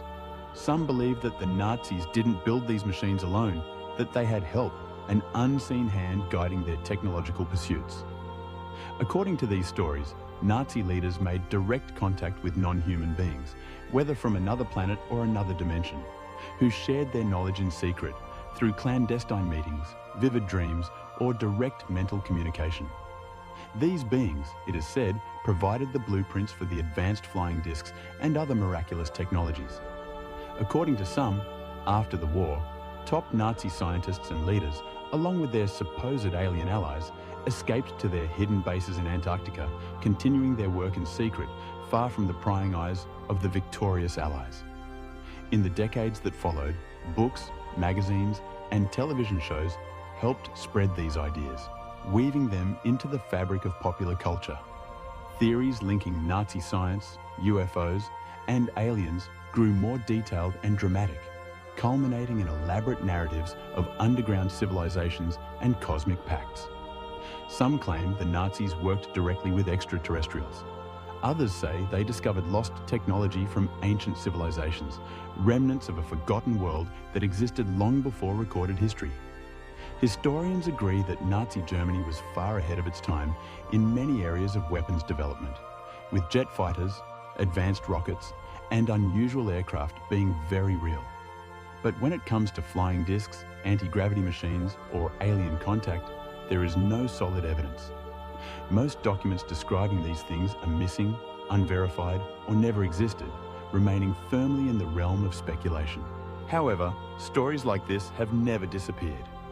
If anything, the age of satellites and high-resolution imaging has brought even more attention to the mysterious corners of Antarctica, allowing armchair explorers to scan the icy expanse from their homes.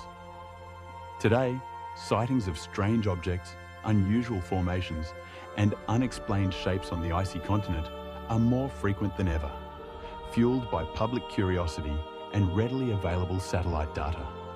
With platforms like Google Earth, everyday users can now scan the frozen wilderness from their screens, often discovering anomalies that spark widespread debate.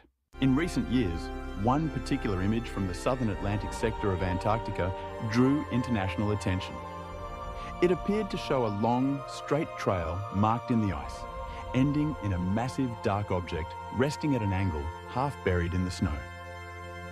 The image quickly spread online, with many calling it the crash site of a large, unidentified flying object, perhaps a secret military craft or something not of this world.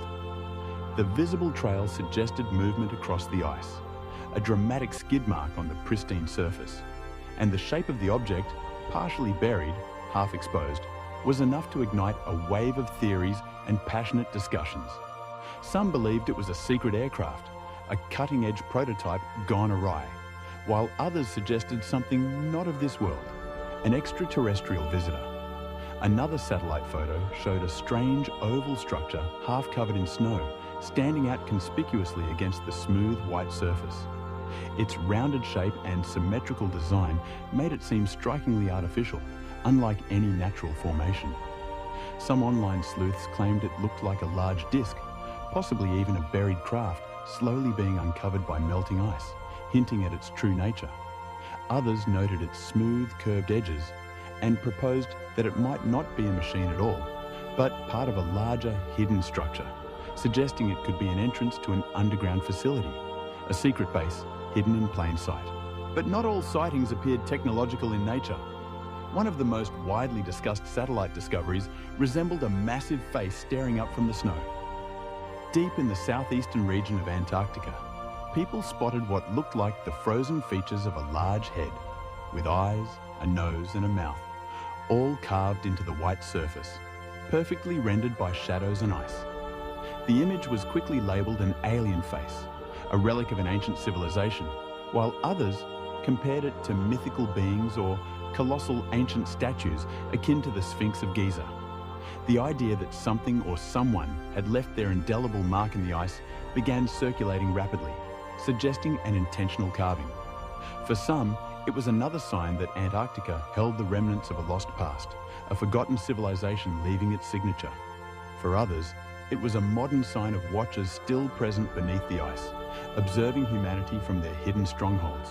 Elsewhere on the continent, a satellite view of a lonely iceberg caught attention when it appeared to resemble a large ship, tilted and half submerged in the sea ice. From a certain angle, it looked eerily like a cruise liner made of ice, complete with what looked like windows, a deck, and even funnels, as if a ghostly ship were trapped in time. While no one claimed it was an actual vessel, the sharp geometric lines of the formation led to suggestions that it had been shaped or perhaps constructed by intelligent design, defying natural processes. Theories ranged from secret engineering experiments to abandoned relics from an unknown past, locked in ice and slowly being revealed to the modern world. Other photos and on-the-ground reports described perfectly preserved seal bodies found miles away from the ocean, high in the mountains, far from any natural habitat. These mummified remains, sometimes hundreds or even thousands of years old, were found far from any known migration paths or food sources. No one fully understands how or why the animals ended up there, or what drew them so far inland, deep into the continent's interior.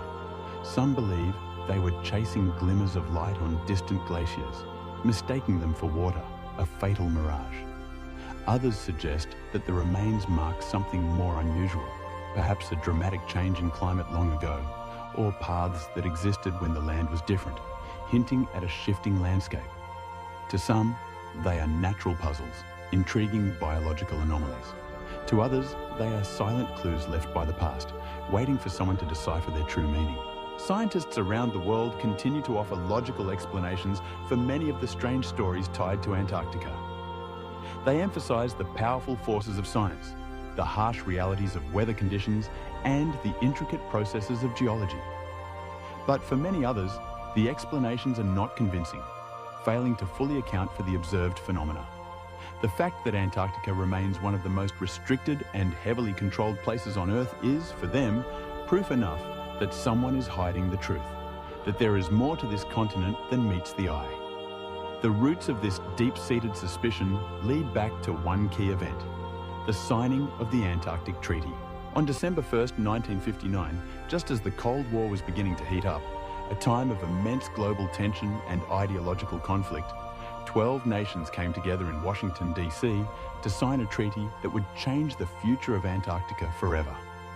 These countries, including the United States, the Soviet Union, and the United Kingdom, otherwise fierce adversaries, had all been involved in scientific research during the International Geophysical Year of 1957 to 58, a period of unprecedented international scientific cooperation.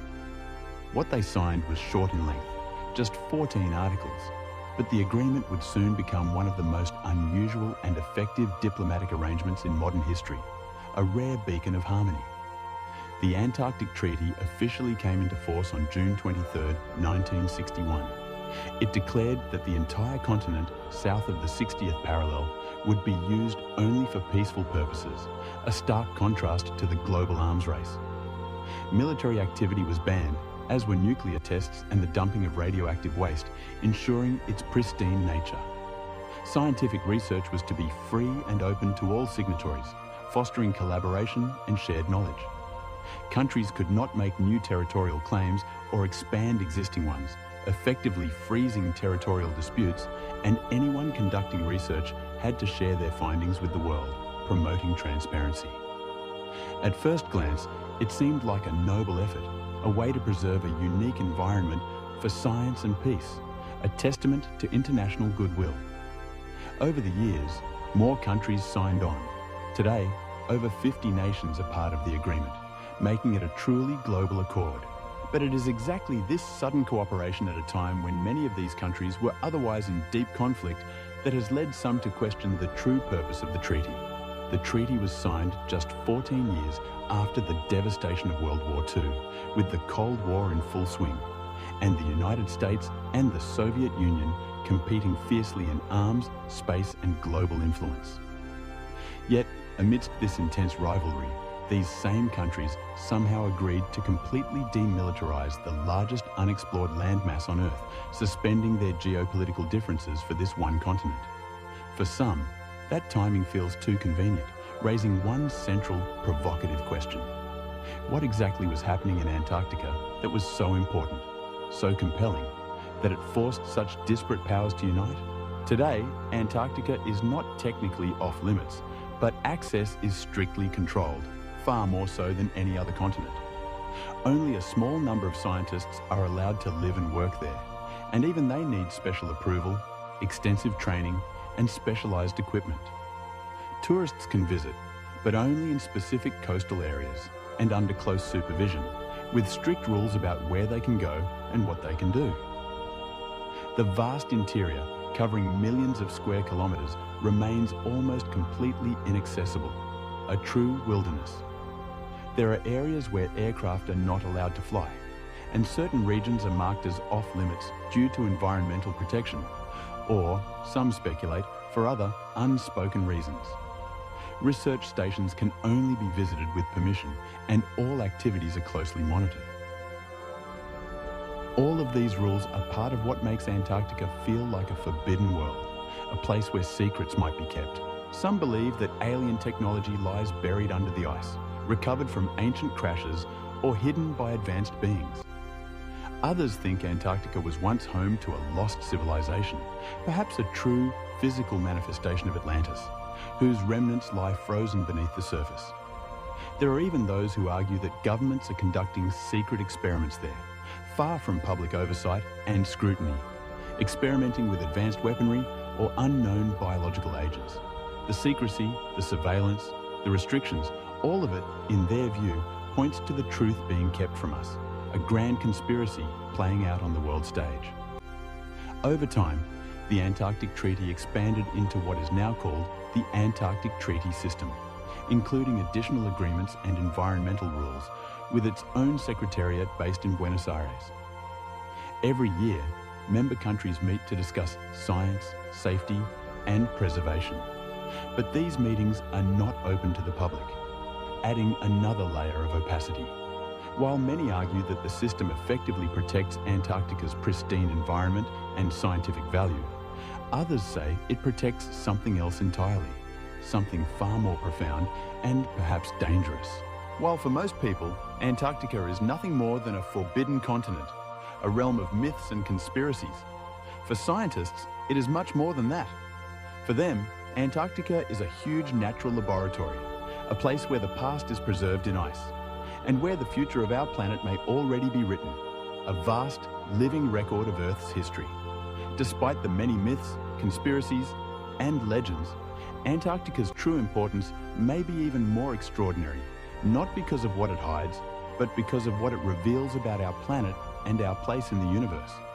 For decades, scientific missions to Antarctica have given us a clearer understanding of the world we live in, providing crucial data on global climate systems.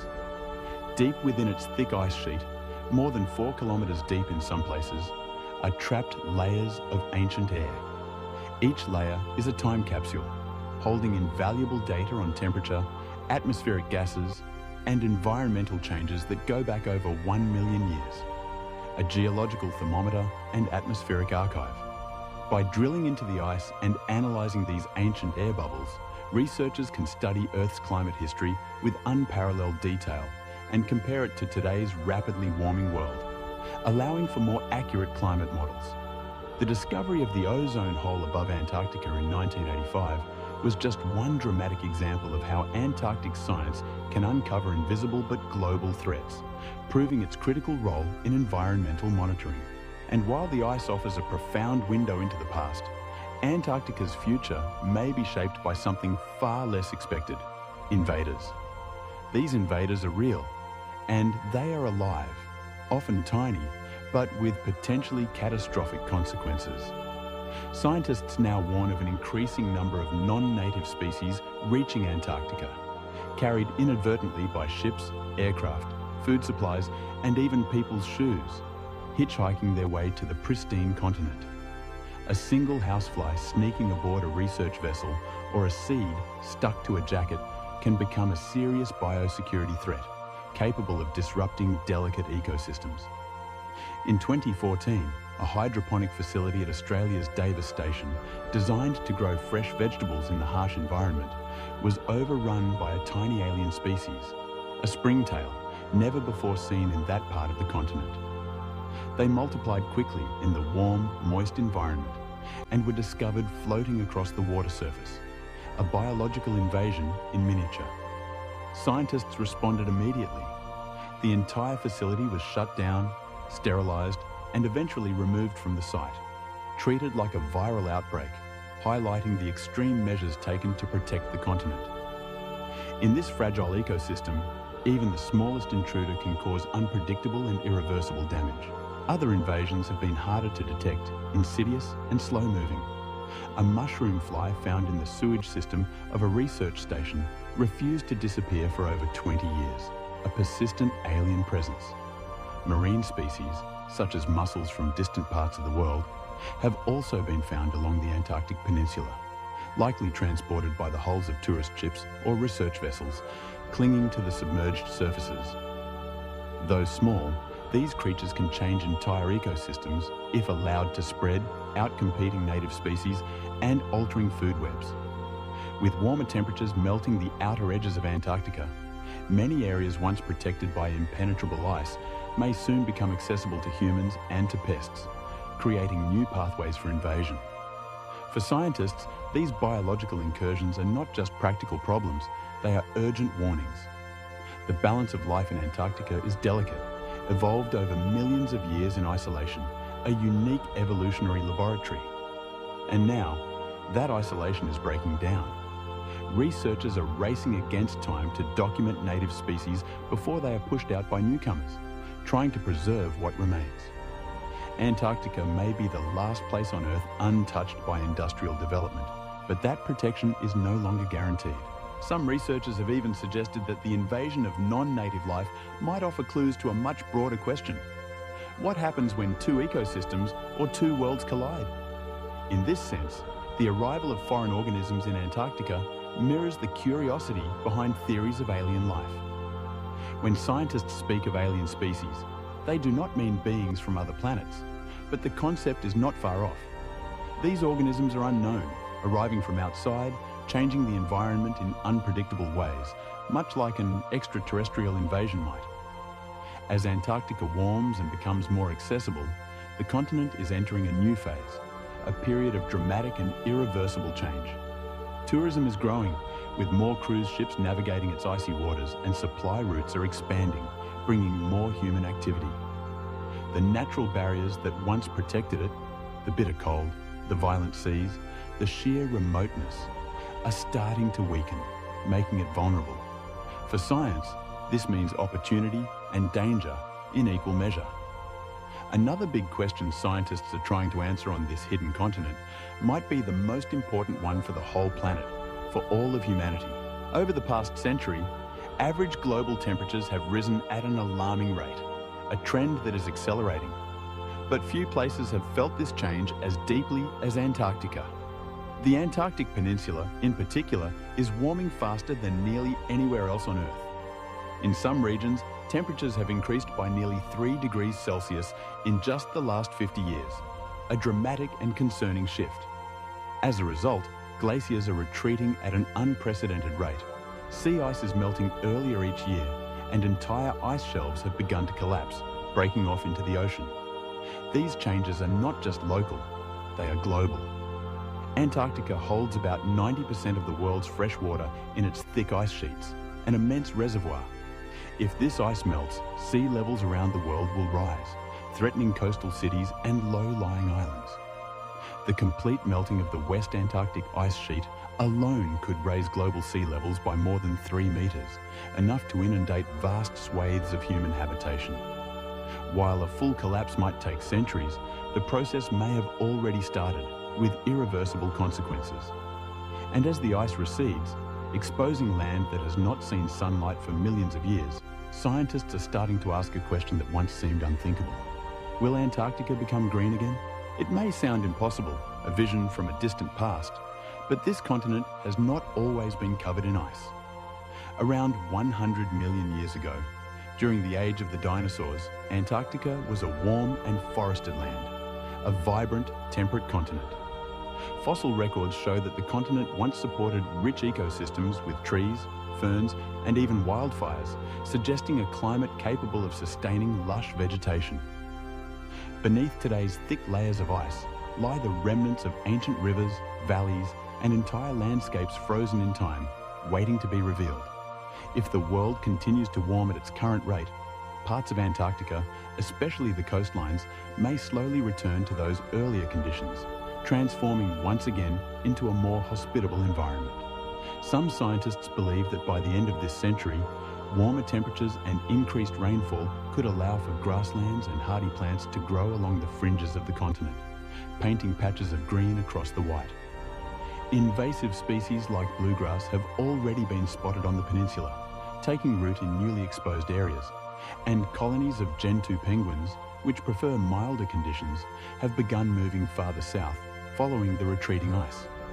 In the next 200 years, experts suggest that certain areas, especially near the coast, may become mild enough to support limited agriculture, a stark contrast to its current barrenness.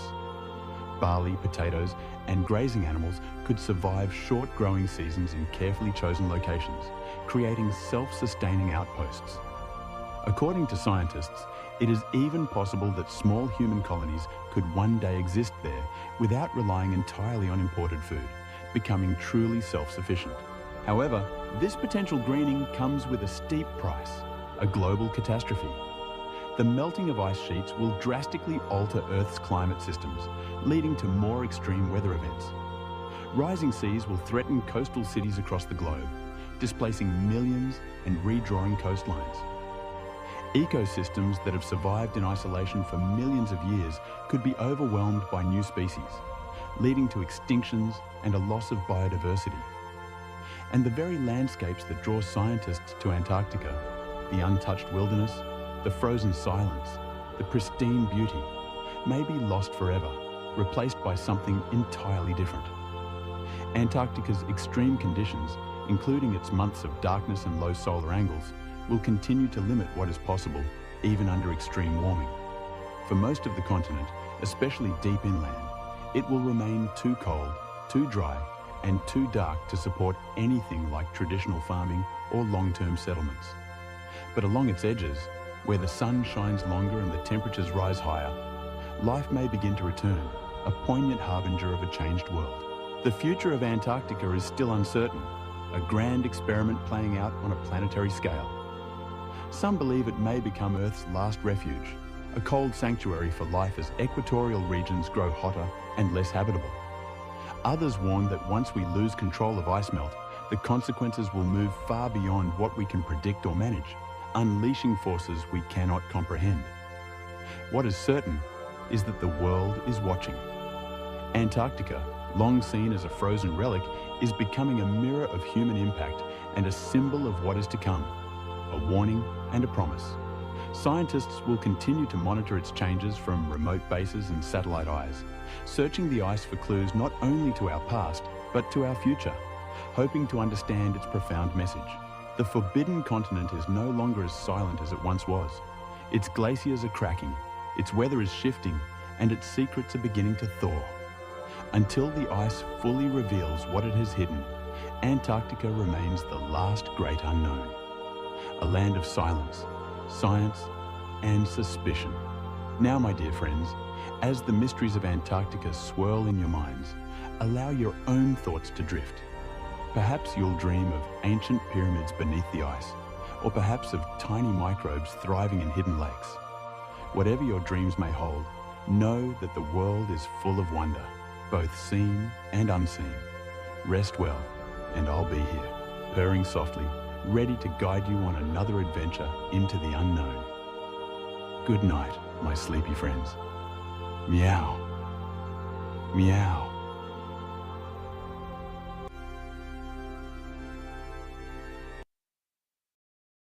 Meow. Meow. Hello, my dear sleepy friends. It's me, Golden Chonk, your perfect guide to the mysteries hidden in time and sand. Tonight, we journey to a place of legend and wonder, a land whispered about since antiquity. What if everything we've been told about Atlantis is wrong? Imagine a lost civilization, not submerged beneath the waves, but hidden within the sands of Africa's greatest desert. We're journeying to the Richat structure, also known as the Eye of the Sahara. Could this mysterious geological formation be the true location of Atlantis? Stay with me, Golden Chonk, as we unravel astonishing evidence and explore the secrets of Atlantis, the sunken continent beneath the Eye of the Sahara. A story that might just rewrite history as we know it. Imagine, if you will, a great civilization spoken of only in hushed tones and ancient scrolls. A city of concentric circles gleaming under the sun, overflowing with riches and knowledge, pride and power. And then, in one fateful day and night, vanished without a trace. Atlantis. The very name conjures images of a golden age lost to time, a paradise swallowed by the sea. But what if, just what if, that fabled city did not sink under the ocean at all? What if it lies hidden in an unlikely place, beneath endless drifting sands? What if the Sahara Desert, silent and empty under the moonlight, holds the key to this enduring mystery? Could it be that the Eye of the Sahara, a massive circular formation etched in African soil, is gazing up at the stars with ancient secrets locked within its rings? What if Atlantis is not as lost as we think, but simply sleeping beneath our very feet? Close your eyes and settle into your coziest spot. Let the gentle rumble of my purrs relax you as we set sail on a sea of imagination. In this calm and dreamy journey, we'll wander through 10 chapters of our tale.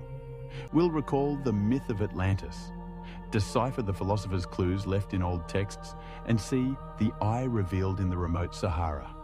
We'll listen for ancient echoes in the desert, peruse the forbidden maps that hint at hidden lands, and ponder suppressed evidence of civilizations unknown. We'll entertain the alien architect theory for the more fantastical possibilities. Envision a continent in the sand stretching beneath dunes and trace echoes of a lost race in our world today. Finally, as the night deepens, we'll witness Atlantis awakens, not with noise or fury, but softly in the stirrings of curiosity and hope. So breathe deeply, dear one, and let's begin our adventure into the unknown. Chapter 1. The Myth of Atlantis. Let me tell you a secret from the pages of time. A story passed down for over 2 millennia. In the warm glow of lamplight, the ancient Greek philosopher Plato once wove a tale for his students. A tale of a mighty island empire called Atlantis. In his dialogues Timaeus and Critias, written around 360 BC, Plato describes a land beyond the known world. An island larger than Libya and Asia Minor put together, a place of astounding wealth and beauty. According to the story, Atlantis existed some 9,000 years before Plato's era. That would be over 11,000 years ago from today, long before any civilization we currently know. It was a time when, as the Egyptian priests in the story said, other nations were still young, and great kingdoms rose and fell long before the first pyramids or temples we recognize. In Plato's myth, Atlantis was a utopia of sorts, blessed by the sea god Poseidon and made splendid by the labor of its people. The island boasted fertile plains yielding rich harvests and mountains to the north that caught gentle rains. Exotic animals roamed its fields, including elephants, the largest beasts, which gives you a sense of how lush and abundant this land must have been. At the center of Atlantis stood its marvelous capital city, arranged in concentric circles of land and water. Imagine rings like a target. 2 rings of land separated by rings of seawater, all surrounding a central island. Bridges and canals connected the rings, and at the very heart, on the central island, rose golden temples and the palace of the kings of Atlantis. The buildings glittered with precious metals. One metal in particular, orichalcum, glowed with a ruddy fire and was said to be second only to gold in value. The Atlanteans mined orichalcum from their land and panelled the walls of their temples with it, so that at sunrise and sunset, the whole city would shimmer red and gold, a sight to behold. Atlantean society, as the legend goes, was powerful and technologically advanced. They dug a great canal from the city to the sea, carving harbours and docks to berth hundreds of ships. They built irrigation networks to water their vast plain and engineered magnificent architecture. Their influence spread far beyond their island. The mythic tale says the Atlanteans ruled over many islands and lands, even extending their dominion into parts of Libya as far as Egypt and Europe as far as Italy. They grew proud and ambitious, and in time, they sought to subjugate all the Mediterranean peoples. Only the Proto-Athenians, the ancestors of the Greeks, stood against them and managed to halt their advance. According to the story Plato recounts, it's a grand tale of hubris and downfall, one meant as much to teach a lesson as to recount history. And then, in a single night of divine wrath, it all ended. The tale tells us that the gods grew displeased with Atlantis' pride and greed. In one grievous day and night, violent earthquakes shook the land and the island of Atlantis sank beneath the sea, vanishing into mud and water. An entire civilization gone in a blink of an eye. The ocean swallowed Atlantis so completely that navigation became impossible in that area. The sea turned shallow, clogged with silt and debris from the sunken island, a shoal of mud, as Plato describes, that made the waters impassable. Imagine the trauma of that memory echoing down the ages, an ocean turning thick and brown, boats unable to pass, and beneath the waves, where a flourishing city once stood, only silence and ruins remained. It's a haunting image, isn't it? For centuries, readers of Plato debated whether the tale of Atlantis was history or mere allegory. You see, Plato was a philosopher with a penchant for embedding lessons in his stories. Many scholars have thought Atlantis was just a parable, a cautionary fable about the dangers of arrogance, meant to highlight the virtues of an ideal society, represented by ancient Athens, versus a decadent one, Atlantis.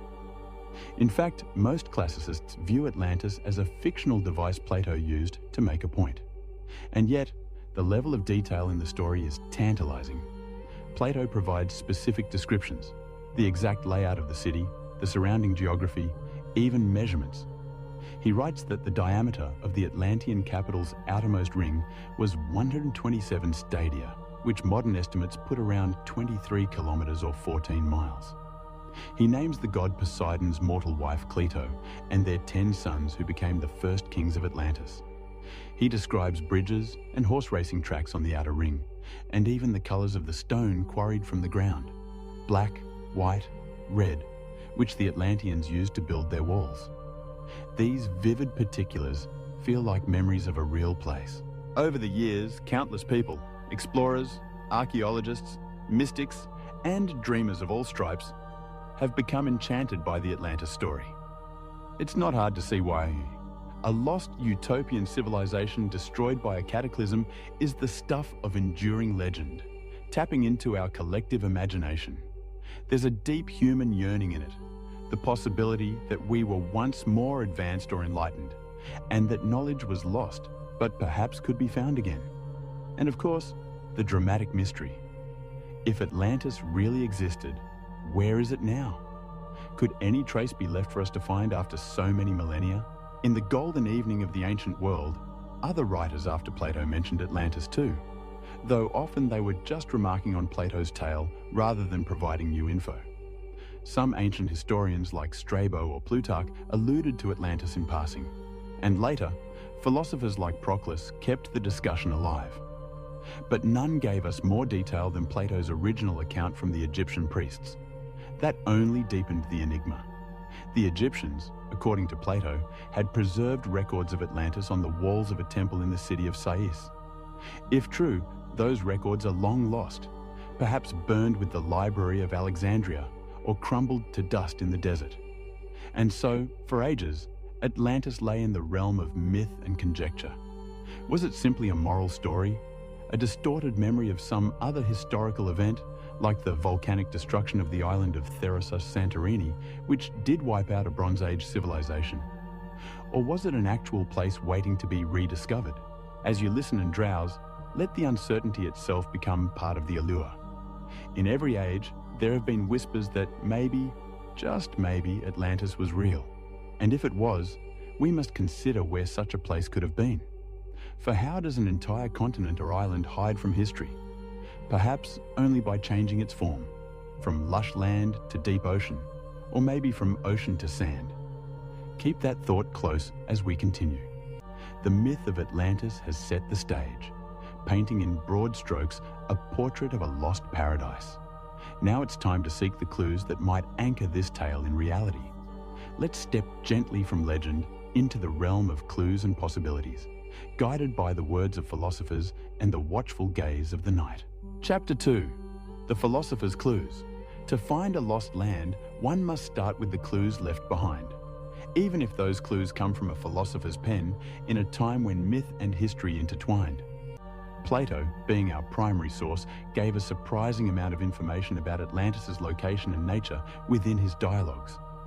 Let us sift through those ancient words, like archaeologists brushing sand off a fossil, to see what hints glimmer beneath. According to Plato's narrative, the story of Atlantis was relayed to the Greek lawgiver Solon by Egyptian priests around 600 BC. Solon, visiting the city of Sais in Egypt, was told that the Egyptians kept records far older than any in Greece. A learned priest pointed to temple inscriptions that recounted a great empire beyond the Mediterranean world, the mighty Atlantis, and the war it waged against the early Mediterranean peoples. The priest teased Solon by saying the Greeks had forgotten their own past, like children with no memory, whereas the Egyptians had written accounts of an epoch 9,000 years before, when Athens and Atlantis both were great. So the first clue is temporal. Atlantis' fall occurred 9,000 years before Solon's time. That places it roughly around 9600 BC. To put that in perspective, that's the end of the last ice age, an epoch when humans were just beginning to transition from nomadic life to farming in some parts of the world. A stunningly early date for an advanced civilization, a clue that, if taken seriously, implies the standard timeline of history might have missing chapters. What about geography? Plato situates Atlantis beyond the Pillars of Hercules, which was the ancient term for the narrow strait we know as the Strait of Gibraltar, where the Mediterranean Sea opens into the Atlantic Ocean. Beyond the Pillars, in the true ocean, the Atlantic, lay an island empire. He describes Atlantis as an island, yes, but also uses the word in Greek nesos, which can mean not only island, but also peninsula or land bounded by water in some way.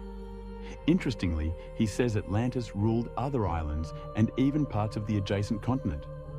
He also mentions that Atlantis was in front of the Pillars of Hercules, implying perhaps that as one exited the Mediterranean, Atlantis was right there across the sea, not extremely far off in the Atlantic depths.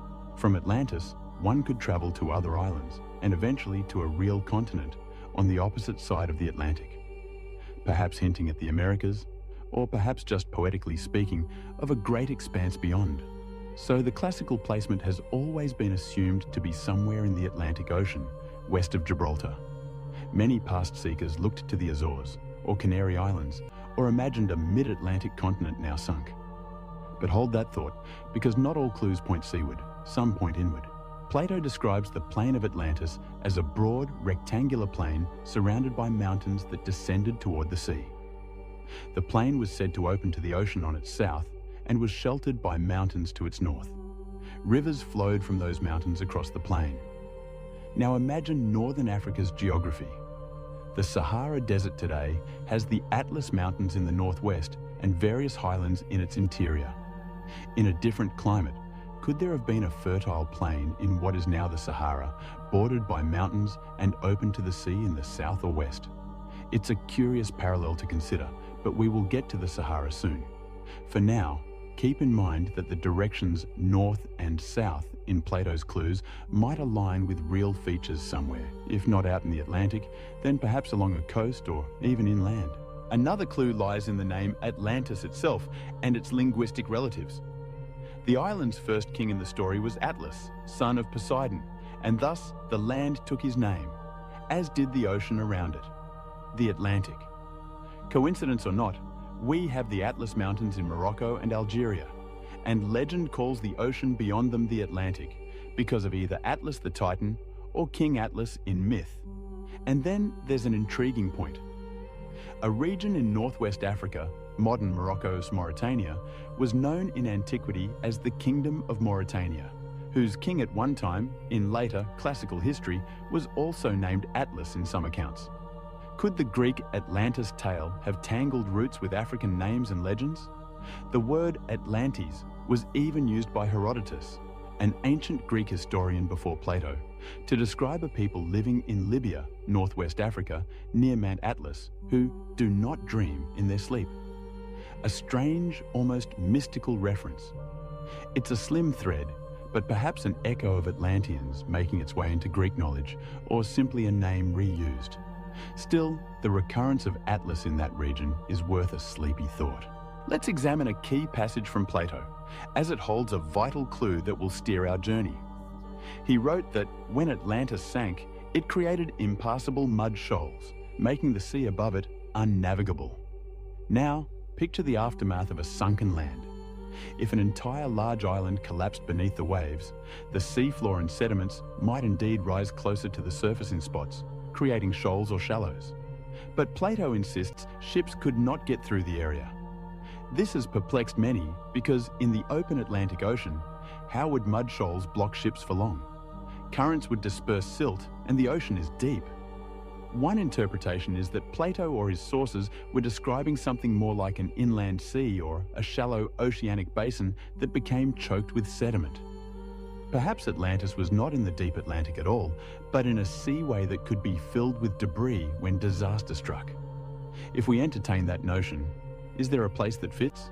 There have been wild theories. Some thought of the North Sea, which was once land called Doggerland that flooded after the Ice Age, but that's far from the Pillars of Hercules. Others consider the Caribbean or the Mediterranean like the eruption of Santorini, which devastated Minoan Crete and matches some of Plato's story, but not all. And then, some eyes have turned to the west coast of Africa, where vast stretches of the Sahara might once have held lakes or even shallow seas that have since dried or silted up. The idea of an impassable mud brings to mind a marsh or dried seabed, doesn't it? Could Atlantis have been a flourishing oasis that turned into a muddy swamp and then to desert? These interpretations stretch the text, but they are food for thought as we gather clues. Plato's clues also include curious details of Atlantean engineering. They dug a huge canal 300 feet wide through their outer rings to connect the city to the ocean, and they had hot and cold springs, magnificent baths, and racetracks. They even built temples with enormous statues, one of Poseidon driving 6 winged horses. It's a picture of a highly developed culture. If any of that were true, in a literal sense, remnants would likely have sunk in the sea or been buried by now. Yet, some tantalizing pieces of the puzzle continue to emerge. For instance, there are ancient ruins on seabeds in various parts of the world. We will muse on those later. And unexplained megaliths in places they shouldn't be, given our mainstream timeline of civilization. It's important to note, my dear friend drifting in and out of wakefulness, that mainstream historians and archaeologists remain skeptical that Atlantis was ever a real place. And indeed, Plato's own student, Aristotle, reportedly quipped that his teacher, who invented Atlantis, also destroyed it, suggesting it was all made up. And yet, the clues remain.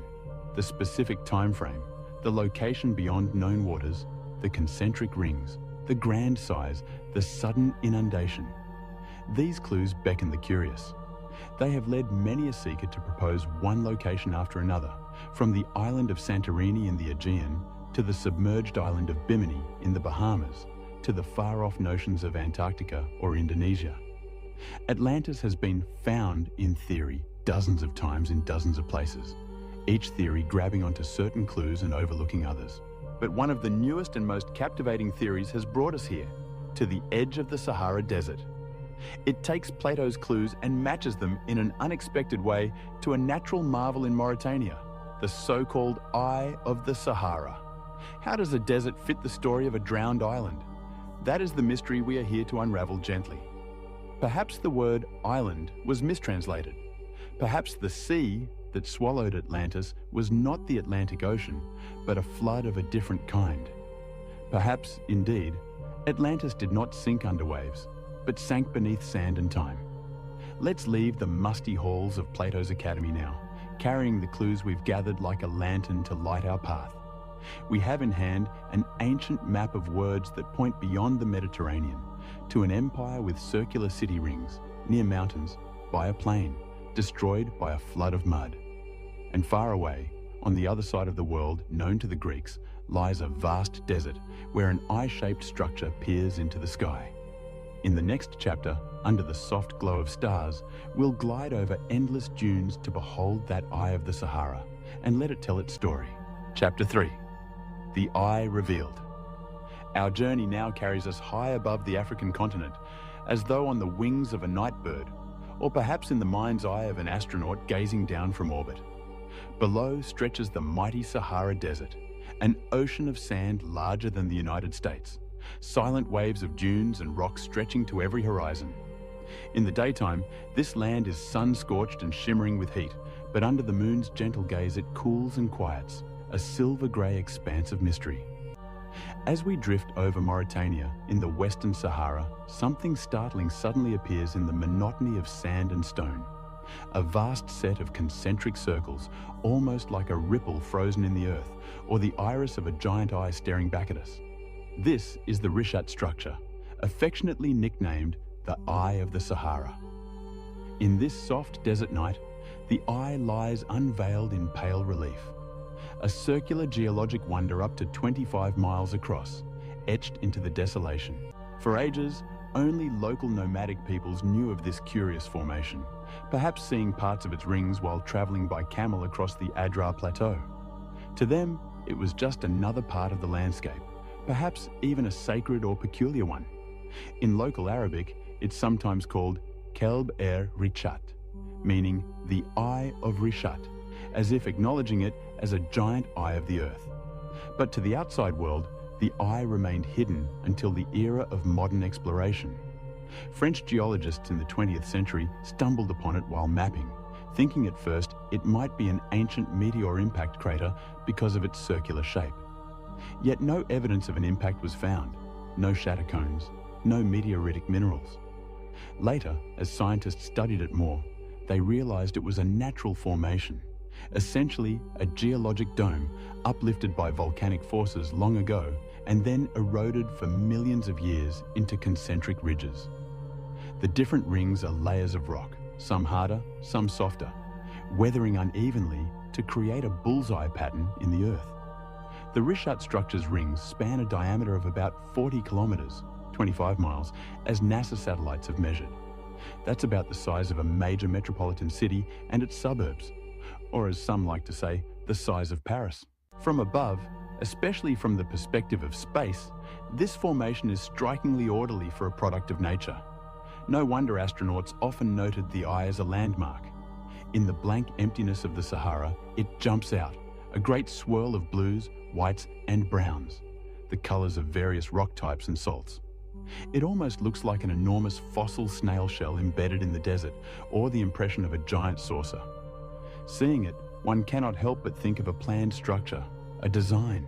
Now, in our dreamy exploration, we overlay Plato's description onto this peculiar site. 5 rings, alternating water and land, surrounding a central island. The Eye of the Sahara, as it appears today, consists of ring-shaped ridges and valleys. One can imagine, if water were to fill those lower valleys and the higher rings remained as land, it would form a pattern not unlike Atlantis City, ring-shaped waterways encircling land. In fact, when explorers and enthusiasts first got detailed images of Rishat, many were astonished at the similarity in form. Could it be a coincidence, or was this a case of nature mirroring myth? The Rishat's outer diameter, as mentioned, is roughly 40 kilometers.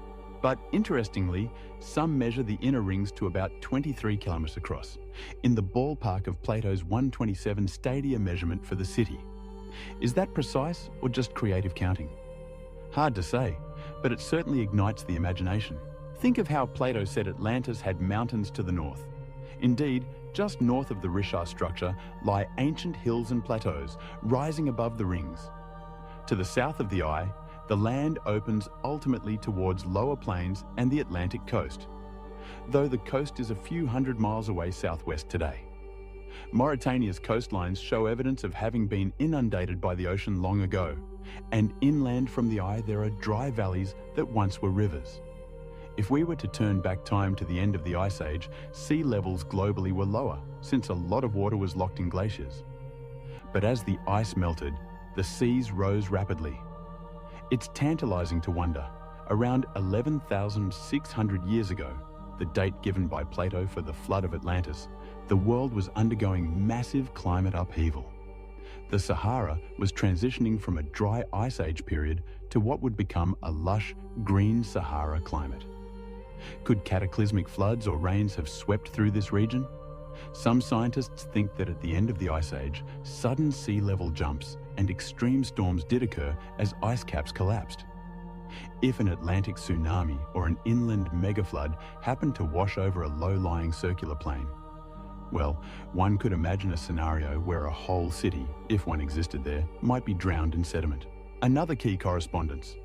Atlantis was said to have a river or waterway flowing from it towards the south, through or beside the city, reaching the sea. The Rishar structure, in its present form, doesn't have a flowing river. This is hyper-arid desert now, but around its southern perimeter there are dry channels. More compelling is the evidence from satellite and gravity studies that an enormous ancient river once passed near here. Researchers have identified the outlines of a bygone river system called the Tamanrasset River, which, thousands of years ago during wetter climates, might have been as large as the Nile. This paleo river appears to have collected water from the highlands, even from as far north as the Atlas Mountains in Morocco, and channeled it southward, likely emptying into the Atlantic somewhere on the Mauritanian coast. Some reconstructions of this river's path put tributaries near the area of the Rishar structure. If true, then indeed, during Atlantis's purported time, there could have been a lush river valley skirting the eye's vicinity, and possibly even flooding around it. Plato described a flowing water going out through the rings to the sea. Could the Rishar have been situated near a river delta or a large inland lake that connected to the ocean? The Sahara's hidden past is full of long-lost waterways, so the idea isn't far-fetched. Consider also Plato's mention of elephants and rich fauna in Atlantis. The Sahara, shockingly to us now, was once teeming with life. In the green times, elephants, giraffes, hippos, and cattle roamed where today only sand and wind persist. In fact, not far from the eye, prehistoric rock art has been found, showing just that. Engravings of elephants and other animals on rocks in the desert, made by humans who lived there when the climate was kinder. Thousands of burial mounds have been discovered lining the ridges around the Rishar, and within its outer ring valleys, archaeologists found stone tools from the Neolithic period, the tail end of the Stone Age, when farming began, and even earlier, stretching back tens of thousands of years. This tells us that humans did live around the eye in the distant past, hunting and perhaps herding animals when water was available. Could some memory of an exceptional place in this region have survived through oral traditions, carried to Egypt or elsewhere? One cannot rule out the pathways of story. They are as winding as rivers and sometimes as enduring as mountains.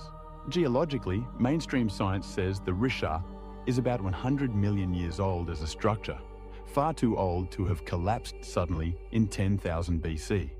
But an Atlantean hypothesis might not require the ground itself to collapse. Rather, an extreme flood or series of events that devastated the civilization and left mud behind. When we examine the soils and sediments within the eye's rings, we find layers of clay, silt, and salt deposits that suggest that parts of it were indeed once playa lakes or marshy. In fact, scientists have found evidence that between roughly 15,000 and 5,000 years ago, a window that brackets the supposed Atlantis destruction date, this area saw significant wet episodes. There were accumulations of sediment from flowing water and even fossil freshwater shells. So imagine, after a long, dry glacial period, rains and rivers returned to the Sahara, filling depressions with water. If at the end of that humid period a catastrophic drought or some other change occurred, those lakes could dry and leave salty, muddy flats. Is it too poetic to think that might correspond to Plato's shoal mud that made a once thriving place unlivable? Perhaps, yet the image resonates. One has to ask, if an advanced city once existed at the Richard structure, why haven't we found pottery, ruins, or obvious traces? Skeptics point out that no clearly identifiable building foundation or pottery shard has been documented in the innermost circles of the eye. And indeed, archaeologists who've surveyed the site found plentiful stone tools and some signs of ancient habitation around the outer rings and nearby wadis, dry riverbeds. But not a city's ruins. However, the Sahara is a harsh preserver of history.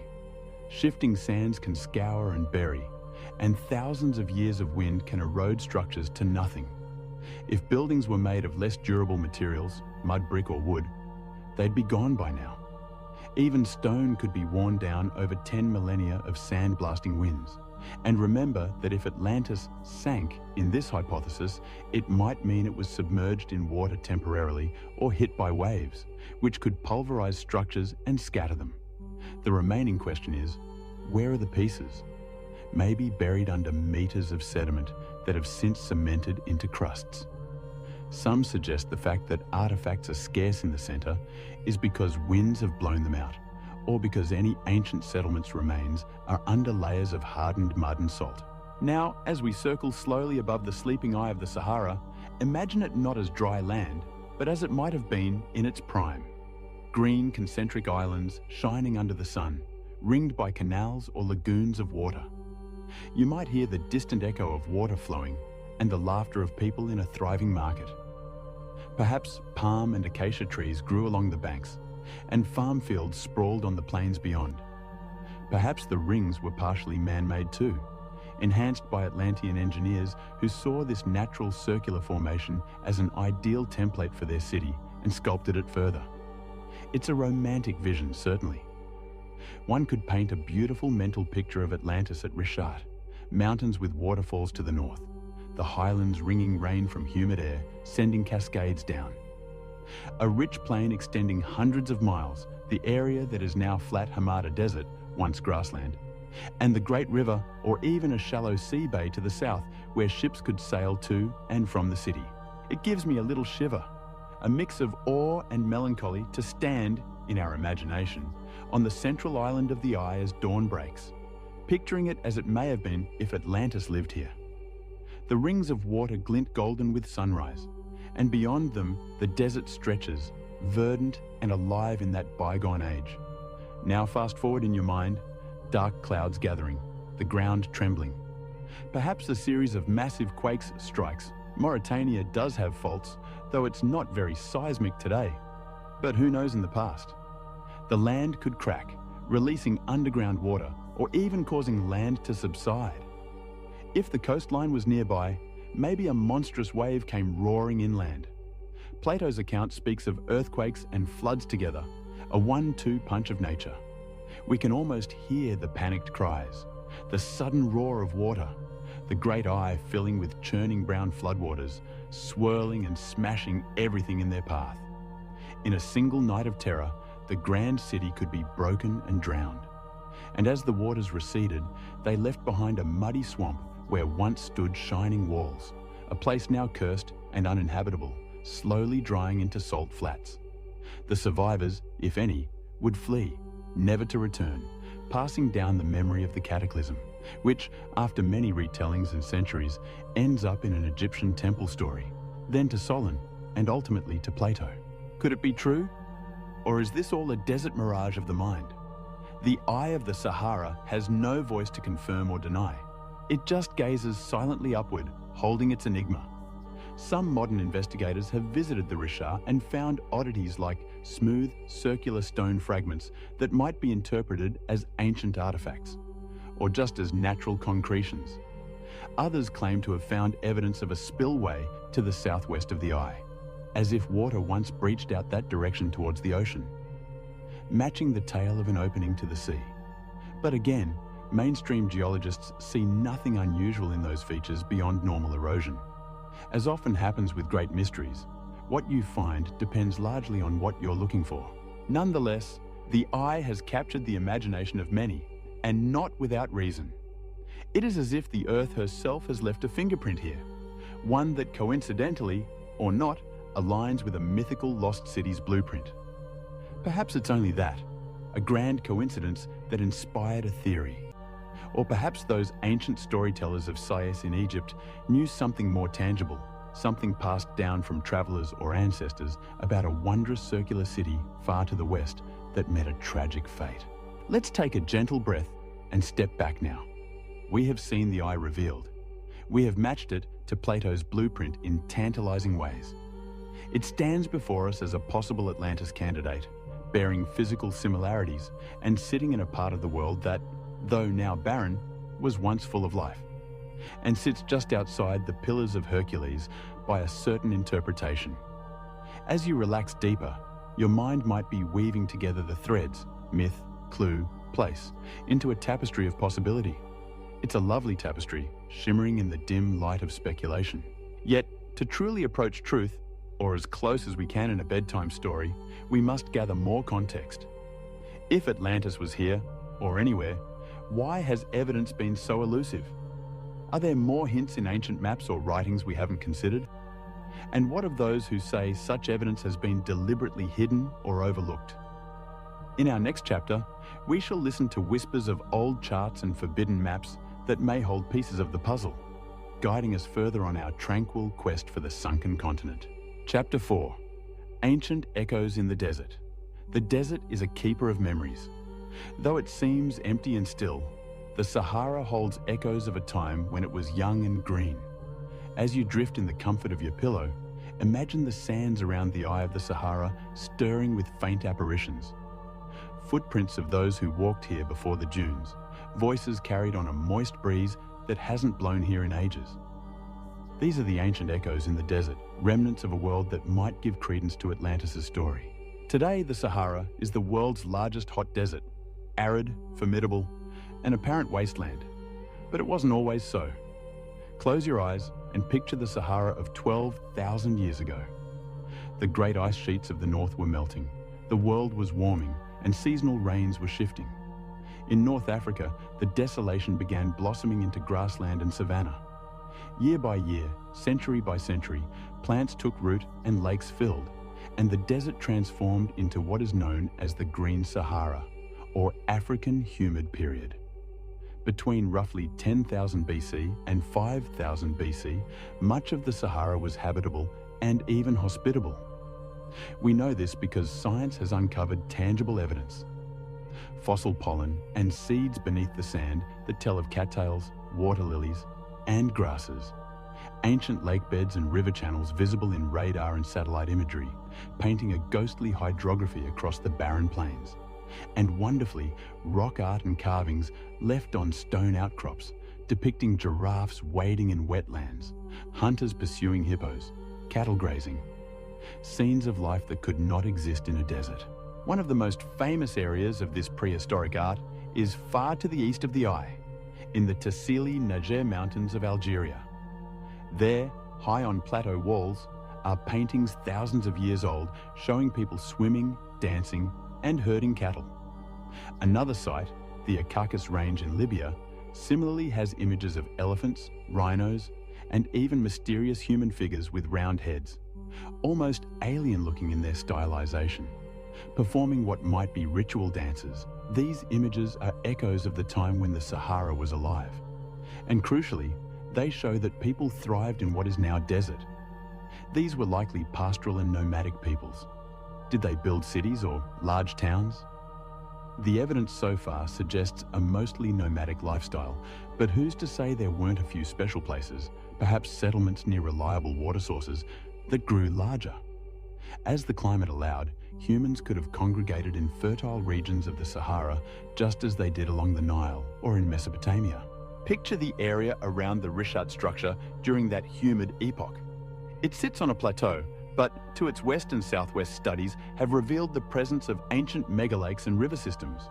In nearby northern Mali, for example, there was once a lake Megachad and other enormous lakes whose shorelines are now traced by lines of ancient beach sediment. Imagine an inland delta or broad lake lapping not far from the eye, an oasis on a grand scale. We know that in the Adrar region of Mauritania, where the eye is located, archaeologists have found remnants of Stone Age cultures.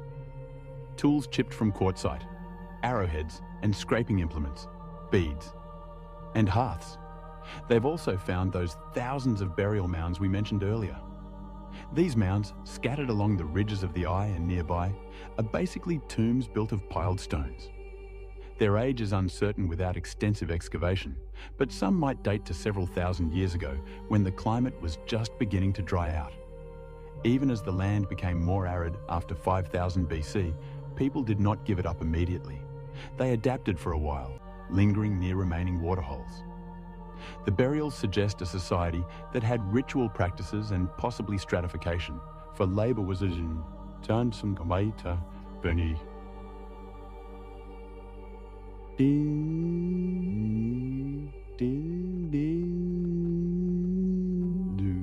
Bailed tomb. Masons. All these echoes in the desert tell us one clear thing. The Sahara was not always an empty quarter. It was once full of life and, by extension, could have nurtured forgotten cultures. Sometimes I think of the Sahara as a great stage where civilizations could have risen and fallen with the rhythms of the climate, leaving behind only the faintest trace for us to find. There's a particularly evocative local legend from the far side of the Sahara about a lost city called Zerzura, the oasis of little birds, spoken of in medieval Arabic chronicles. Explorers in the 20th century were bewitched by it and went searching deep into the desert of Egypt and Libya. The legend described Zerzura as a white city of riches, hidden in the sands, guarded by black giants, where a sleeping king and queen awaited a rescuer. While Zerzura was never found, and likely it was a fable or a garbled memory of smaller oases, the very existence of such legends highlights a theme. The desert inspires tales of lost cities. One can't help but wonder if similar stories existed among desert nomads in Mauritania or Morocco. Perhaps tales of a once great settlement swallowed by shifting dunes or dried up lakes. We may not have those on record as clearly as Zerzura, but the absence of evidence is not evidence of absence, as they say. The silence of the Sahara might itself be an echo, an intentional hush over something that's meant to stay lost. Suppressed evidence, which we will discuss in the next chapter, might include hints that have popped up and then been stifled. But in terms of natural echoes, consider this. In recent years, scientists using satellite imaging detected unnatural-looking patterns beneath the sand in certain areas of the Sahara. For example, square and circular outlines suggestive of man-made structures have been spotted in Sudan and southern Egypt, later confirmed as ancient forts, villages, or necropolises once covered by sand. Could similar hidden patterns lie near the eye of the Sahara? The region is so remote and seldom visited by archaeologists that it's possible there are buried ruins not yet noticed. If one were to fly low with ground-penetrating radar or LiDAR imaging over the eye's innermost depressions, who knows what small anomalies might appear? Perhaps foundations or walls now buried? Until such an exploration is done, the question lingers, softly, like the faintest whisper in a night breeze. What remains undiscovered beneath the Sahara's sands? We also have the echo of names and languages. Earlier we touched on Atlas and Atlantes. It might intrigue you to know that some Berber tribes of North Africa have myths of ancestral islands or lands now gone. And moving to another continent, this is a bit lateral but fascinating, across the Atlantic, the ancient Maya and Aztec spoke of an ancestral place called Aztlan for the Aztec, or Atlan in some legends, a land to the east, across the water, from which their people came. The name Atlan is eerily reminiscent of Atlantis. Some scholars think it's just coincidence, or that Spanish chroniclers rephrase native words to sound classical, but others have raised an eyebrow. Could there have been a cultural ripple so long ago that even across the ocean, a memory of Atlan survived in a new form? It might be purely coincidental, but it shows how widespread the sound and idea of Atlantis Atlan is. Even in the name of the Atlantic Ocean itself, we carry an echo of Atlantis every day. Echoes of a lost race, Atlanteans, or whoever they might have been, can also be interpreted through mysterious out-of-place artifacts around the world. For instance, consider the impressive stone structures that don't quite fit their time. There's Göbekli Tepe in Turkey, a ceremonial stone complex dated to about 9600 BC, again, right around the end of the Ice Age. That's millennia before Stonehenge or the pyramids, yet it was made by people who had to have organization and knowledge to carve and erect huge stone pillars decorated with animals. Mainstream archaeology attributes it to early farming communities, but the timing and complexity astonished scholars. Who taught them to build like that? Some fringe theorists like to imagine it was built by survivors or contemporaries of an Atlantean civilization dispersed after a cataclysm. It's speculation, of course, but a warm, drowsy kind of speculation that invites, what if?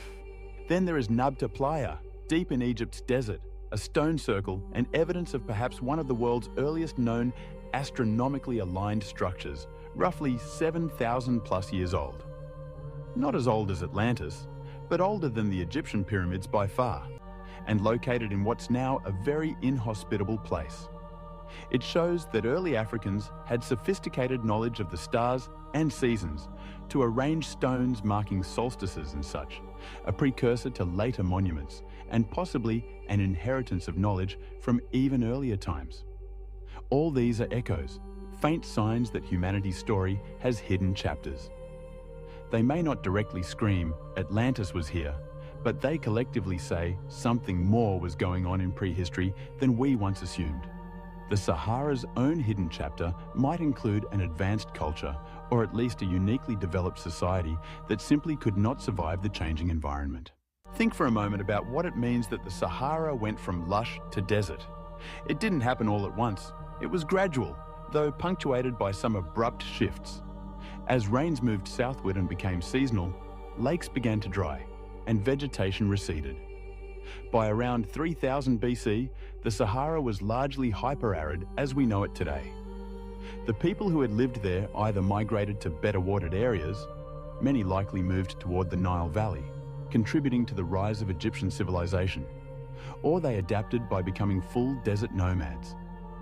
If a mythical Atlantis-like city had prospered there, its people might have gone on an exodus.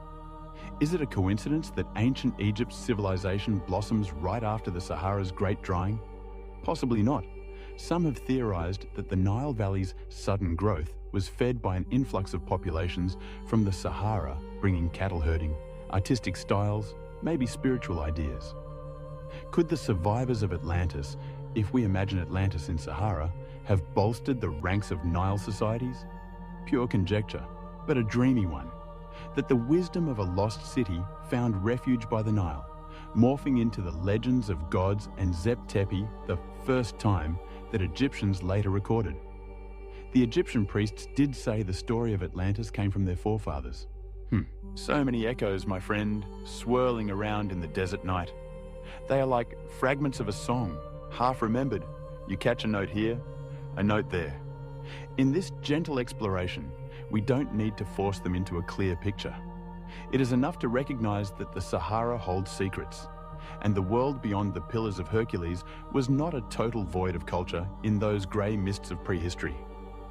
If Atlantis truly did exist, the Sahara during the Green Period is one of the few places on Earth that could accommodate a civilization advanced for its time outside the well-known cradles of Mesopotamia or the Indus Valley or China, which all developed much later. Isn't that an intriguing thought to lull yourself with?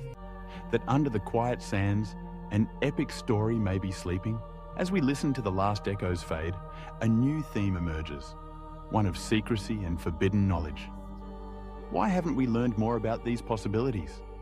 Perhaps because evidence is scant, or perhaps because some evidence was found and then covered up, dismissed, or kept out of sight. The notion that knowledge of Atlantis or similar lost worlds might have been suppressed by authorities or circumstances is itself an alluring mystery. Let us drift onward then into the territory of forbidden maps and suppressed evidence, where we'll consider whether clues to Atlantis have been deliberately hidden or overlooked, and why that might be.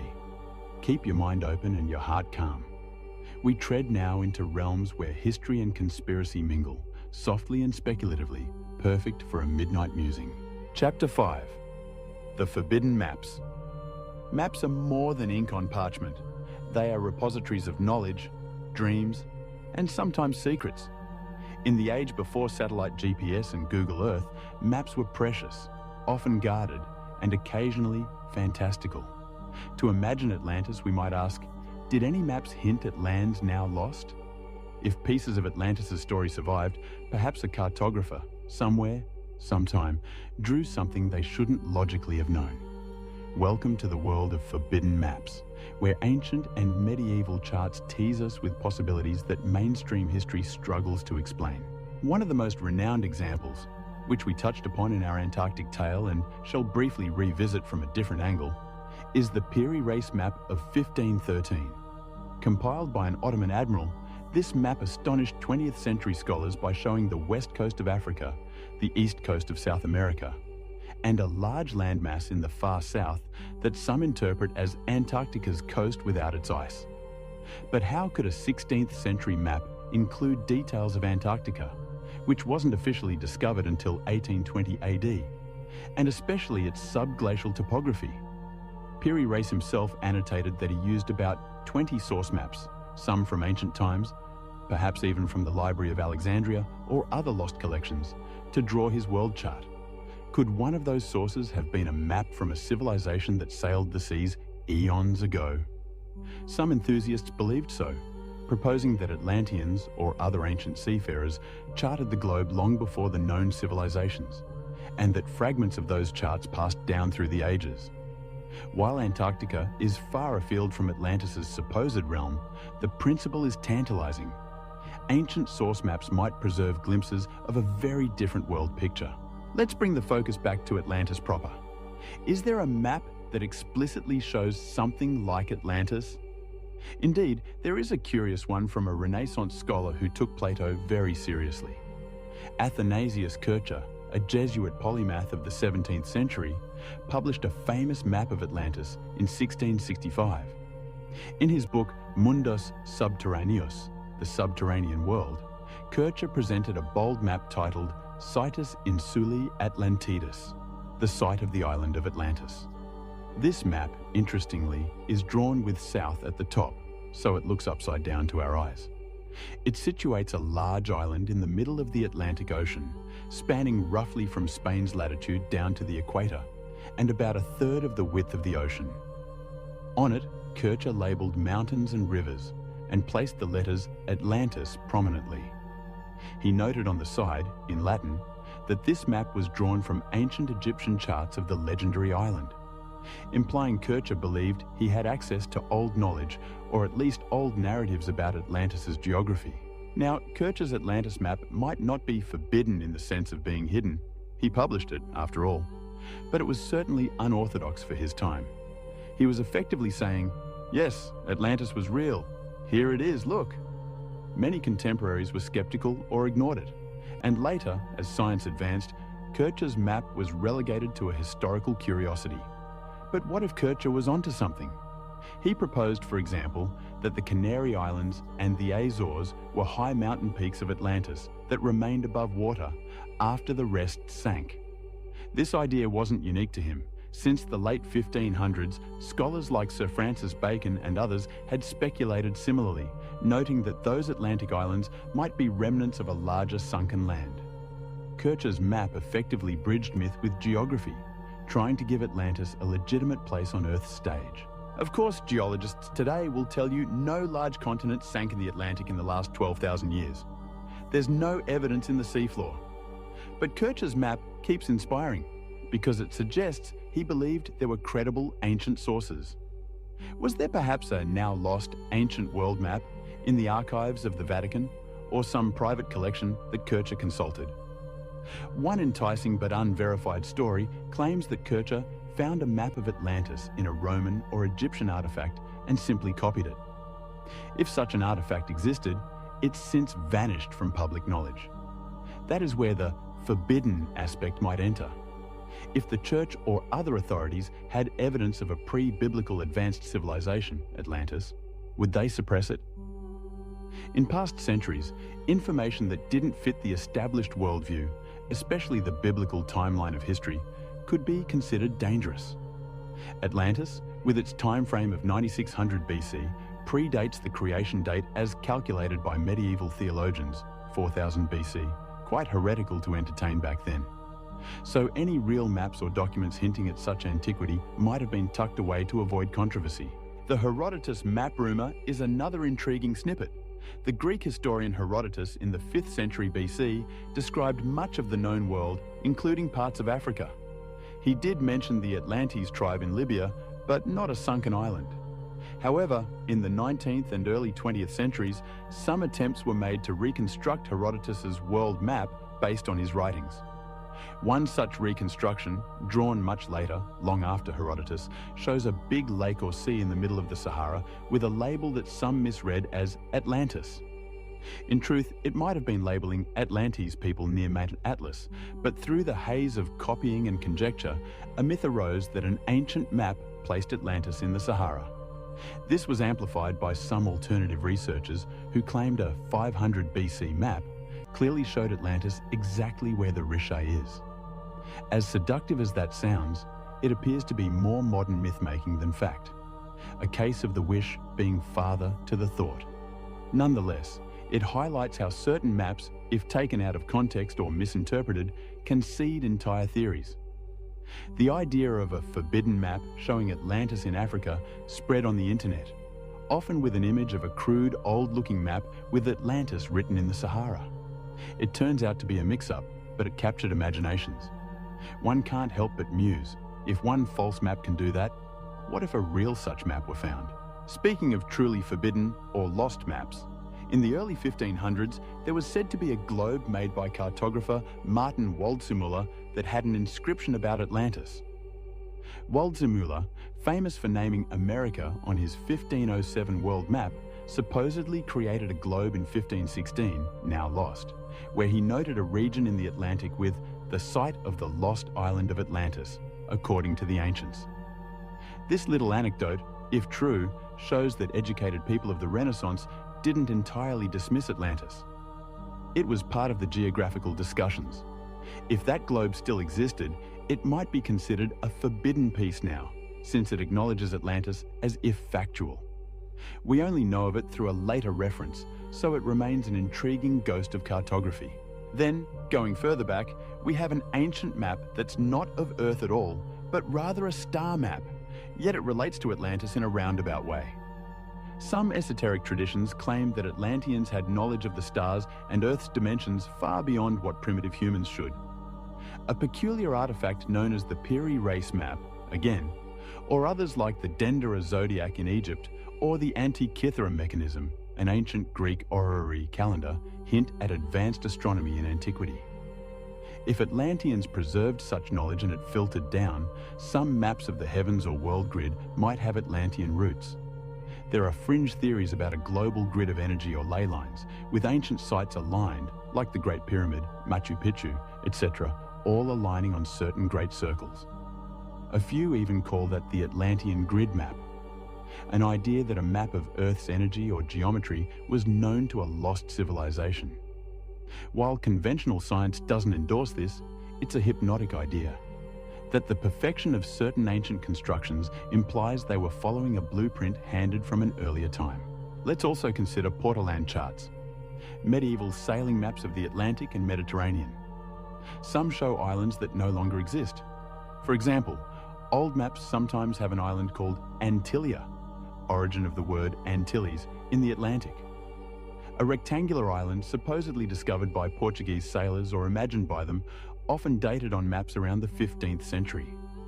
Antilia was placed about where the Azores are.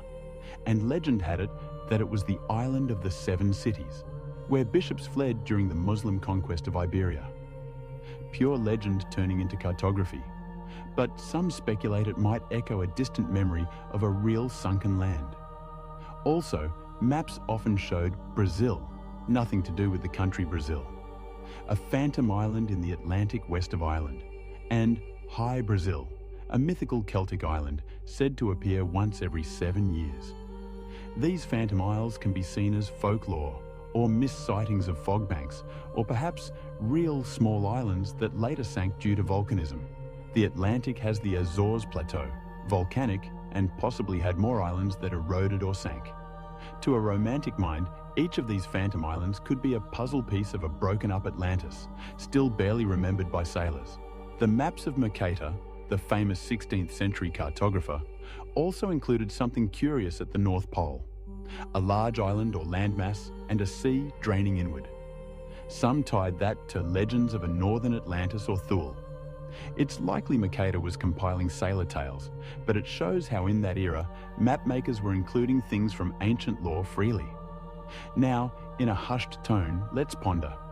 If we or someone were to find a genuinely old map, say carved on stone or encoded in myth, that clearly depicts Atlantis' location and shape, what would happen? It might upend the academic consensus. Possibly, just possibly, there have been finds along these lines that were not recognized or were dismissed to avoid rewriting textbooks. We know that throughout history, occasionally discoveries were kept quiet for political or religious reasons. Think of the Dead Sea Scrolls, which some claim had controversial texts held back for decades, or the Gospel of Thomas kept apocryphal. In a similar vein, if, for instance, a cache of scrolls from ancient Alexandria survived with a map of Atlantis or records of it, one can imagine they might languish in the vaults of a museum, too sensational to release without causing a stir. The term forbidden maps thus casts a spell of conspiracy. Perhaps secret societies or select scholars possessed knowledge of global geography from an Atlantean legacy that they guarded. The Knights Templar or Masons are often woven into these theories.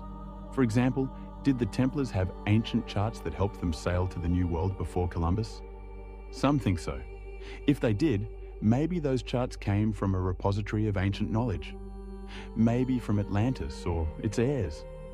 It's a speculative leap, but our journey is speculative by design, and oh so gently thrilling to consider while snug under the blankets. Let me share a final little anecdote. In 1665, a French scholar named Jean Bailly, much later, 18th century, postulated that Atlantis had been a real northern land. He thought near Iceland, Greenland, and that its people fled south to start Egyptian and Inca civilizations. He claimed they had left behind advanced knowledge encoded in myths, and yes, maps of the stars. Napoleon Bonaparte was fascinated by this and took scholars to Egypt, in part influenced by ideas of ancient global knowledge.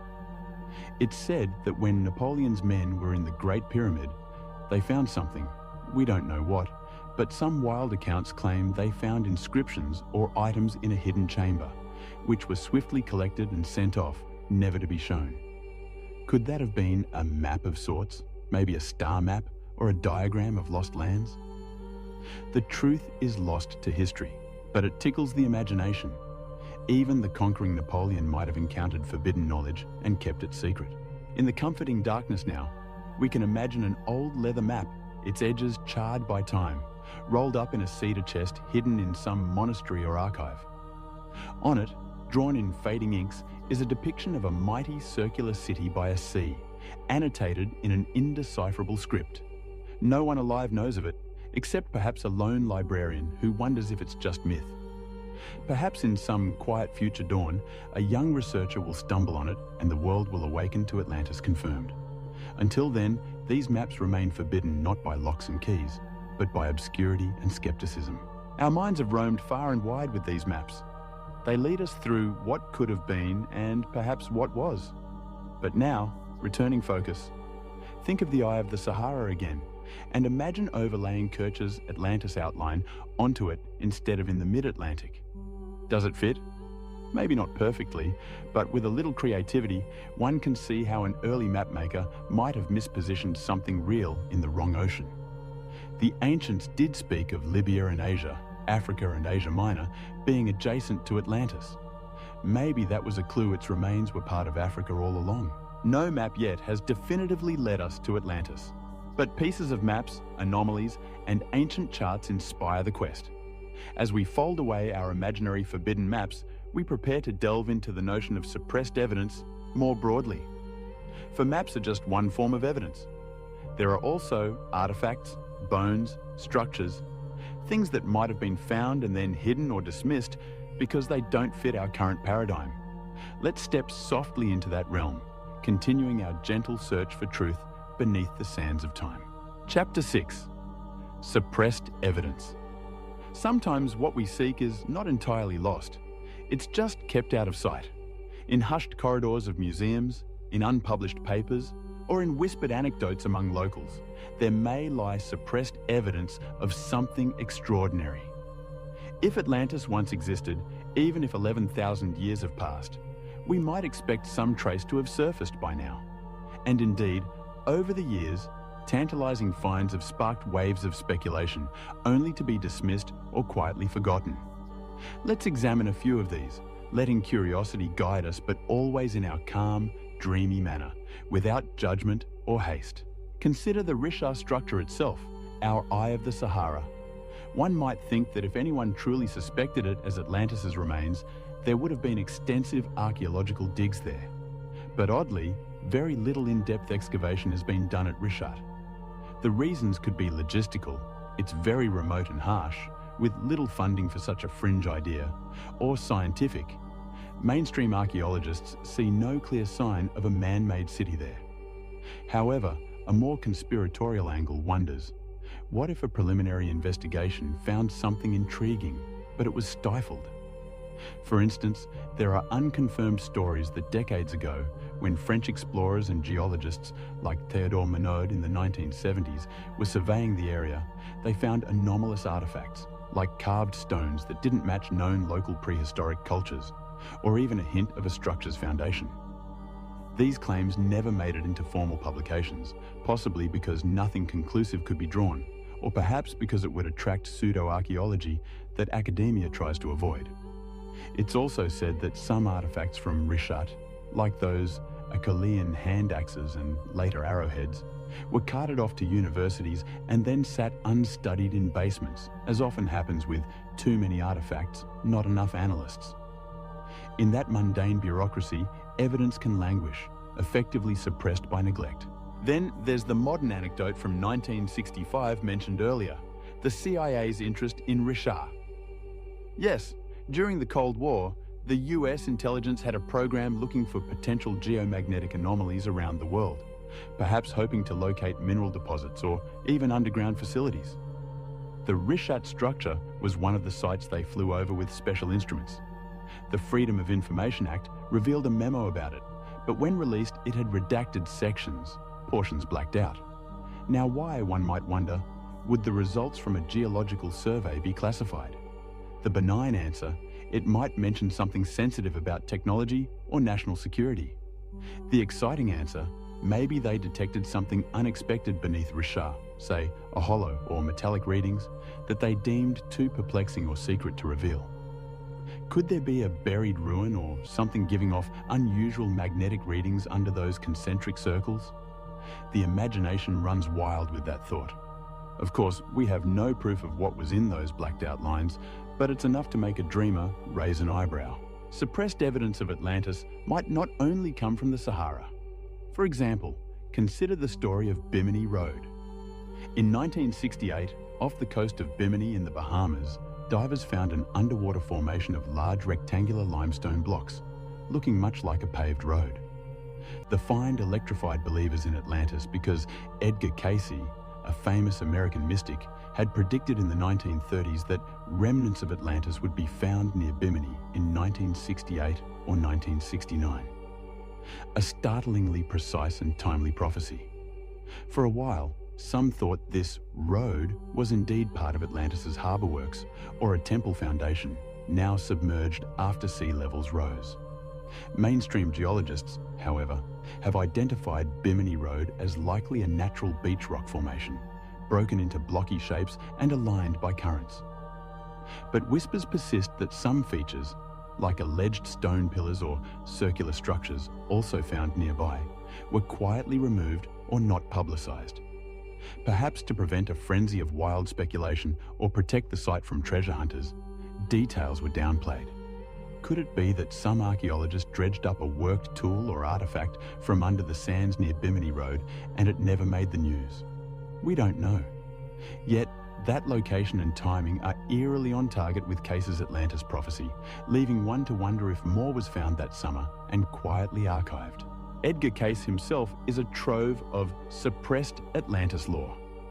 The Sleeping Prophet, as he was called, gave readings in trance that spoke of Atlantean high technology, crystal energy, flying airships, and said records of Atlantis exist in a hidden chamber under the paw of the Great Sphinx at Giza, and another in the sunken temple of Poseidon somewhere in the Bahamas. The Egyptian government has done seismic scans around the Sphinx, and some have claimed they detected cavities under the monument. Notably, in the 1990s, researchers Dr. Robert Schoch and John Anthony West brought attention to the possibility of a chamber under the Sphinx, distinct from known tunnels. The Egyptian authorities, however, have been very conservative about excavating around the Sphinx, partly to preserve it and partly, perhaps, to avoid stirring controversy. Some fringe theorists suspect that the Egyptian Antiquities Department actually did explore a bit and found something interesting, maybe scrolls or artifacts, and decided not to announce it, fearing it would upend history as we know it or invite problematic groups. It's speculation, but intriguing. If an Atlantean Hall of Records is truly there, it would be the most suppressed evidence of all time. Back to the Sahara. There are legends among some Sahara tribes of ancient cities now swallowed by sands. Occasionally, these are not just oral tales. Explorers have found ruins in the desert that locals were long aware of, but the outside world wasn't. For instance, the ruins of Jardo in Niger or the Garamantes cities in Libya, with their ingenious Foggara irrigation tunnels, were essentially lost until the 20th century. When found, they revealed that a complex civilization thrived in the Sahara 1500 to 2000 years ago, then vanished as climate worsened. Those weren't Atlantis, but they serve as proof that vanished cities in deserts are a real phenomenon, not just a fantasy. It lends credence to the idea that something older could lie buried, not yet stumbled upon. Satellite archaeology, using high-res images to spot buried structures, has been booming. It identified rivers and even human-made structures under the sand in various parts of Sahara. If a geometric anomaly was spotted near Risha or elsewhere hinting at a buried ruin, would that be publicized or kept quiet until verified? Possibly the latter, to avoid wild speculation. By the time it's verified, if it turned out earth-shaking, this ruin is 9,000 years old and advanced. Those in charge might decide not to make a splash immediately. I can imagine the internal monologue. Better to study this thoroughly first, piece by piece, and not incite the world with talk of Atlantis. Another category of suppressed evidence might be out-of-place artifacts, OOP arts. Scattered reports exist of objects that don't fit their geological or historical context. E.g., a metal sphere found in a 2.8 billion-year-old rock seam in South Africa, or spark plug-like devices in lumps of coal, or that famous Antikythera mechanism, which wasn't suppressed, but was so surprising it took decades to accept it was an ancient Greek analog computer from 200 BC. Many of these parts are debunked or contested, but some remain unexplained. If one credible artifact turned up that was clearly from, say, 10,000 BC, but showing advanced craftsmanship, it might be quietly shelved as, we must have mistaken the layer it came from, or maybe a recent intrusion. The narrative of history is strong, and evidence that threatens to rewrite it often faces extra scrutiny, as it should, and sometimes undue dismissal. Take the case of Göbekli Tepe I mentioned earlier. When it was first discovered in the mid-1990s in Turkey, showing advanced stone carving and architecture from 10,000 plus years ago, long before cities or metal tools according to orthodoxy. Archaeologists themselves were shocked. That discovery wasn't suppressed. It got published and studied. Yet even now, its implications are so profound that scholars tread carefully in interpreting it. Some initially downplayed it. Oh, maybe it's not that old, or maybe it was a one-off site. Now, with more evidence, they accept it truly is that old and complex, which nudges the window of complex societies back by several thousand years. The point is, even without malice, evidence that challenges our timeline can be mentally suppressed simply by the reluctance of experts to believe what they're seeing at first. Human nature leans conservative in paradigm shifts. Now let's turn to an even more imaginative angle: aliens and Atlantis. We'll explore the alien theory soon, but here consider, if evidence emerged that Atlantis had, say, electricity or machinery or something wild that hints at otherworldly help, that could be doubly suppressed. Many believe governments have hidden evidence of UFOs for years. Similarly, would they hide evidence of an ancient high-tech civilization? Possibly, fearing it'd destabilize our understanding of human origins or conflict with religious doctrines. Some conspiracy circles suggest exactly that Smithsonian and other museums hide giant skeletons to keep history neat. There are indeed 19th century accounts of giant bones unearthed in the Americas that supposedly vanished after being sent to the Smithsonian, fueling legends of a cover-up of giants, which some tie to Atlanteans or Nephilim. It's hard to verify these claims, but they form part of the law of suppression. At this gentle hour, let's entertain one story. In the early 20th century, an American newspaperman named James Churchward claimed he was shown ancient tablets in India that told of a lost continent called Mu, sometimes conflated with Atlantis, which sank in the Pacific. He wrote books about this lost land and its advanced people. The actual tablets, however, were never produced for other scholars. Supposedly they were secret and kept by a priestly order. Many dismiss Churchward's story as fantasy, but what if there was a kernel of truth? That some ancient records of lost continents do exist in monastery archives, too sacred or bizarre to reveal. It sends a little chill of excitement down one's spine to think that dusty scrolls in Tibet or sealed papyri in the Vatican secret archives may mention Atlantis by name. If so, they've been effectively suppressed by being inaccessible to the public, albeit for perhaps understandable reasons.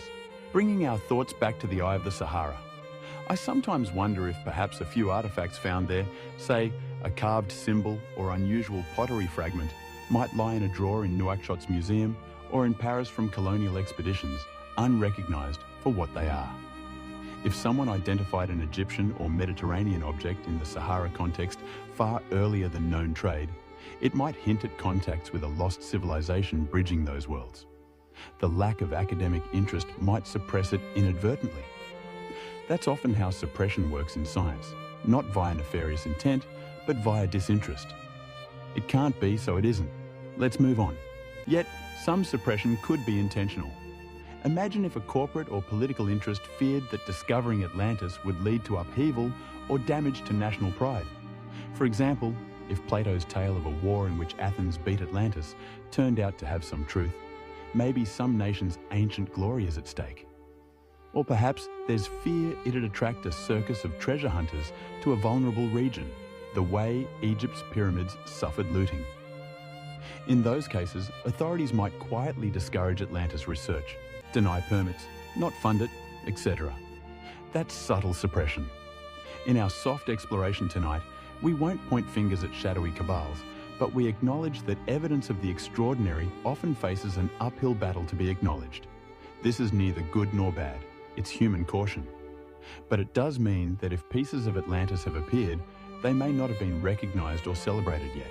Now, after considering that what we seek might be deliberately or accidentally hidden, we stand at a threshold of speculation where one must ask, if not humans, did someone else have a hand in these ancient wonders? The next chapter beckons, hinting that perhaps Atlantis' achievements and demise might involve not just human hands, but something cosmic or alien. It's a controversial and fantastical idea, but in the quiet safety of a bedtime story, we can entertain even that with a whimsical, open mind. So let's proceed, floating onward into the realm of the alien architect theory, keeping our tone gentle and wonder alive. Chapter 7. The Alien Architect Theory. Could it be that Atlantis was more than just human ingenuity? As we drift into this more fanciful chapter, imagine looking up at a star-studded sky above the lost city and wondering if someone out there lent a guiding hand to its rise. The alien architect theory posits that either Atlantis was influenced by extraterrestrial visitors or perhaps was an extraterrestrial outpost itself. It's a notion that tiptoes into science fiction, yet many ancient astronaut theorists and even some legends across cultures flirt with the idea that beings from the heavens played roles in early civilizations. In our soft exploration, we won't assert it as truth, but we'll imagine what if, with that same curious, dreamy tone. Plato described Atlantis as extraordinarily advanced for its time, boasting things like complex engineering, canals, triremes, ships, and a giant temple with a pillar of orichalcum engraved with laws.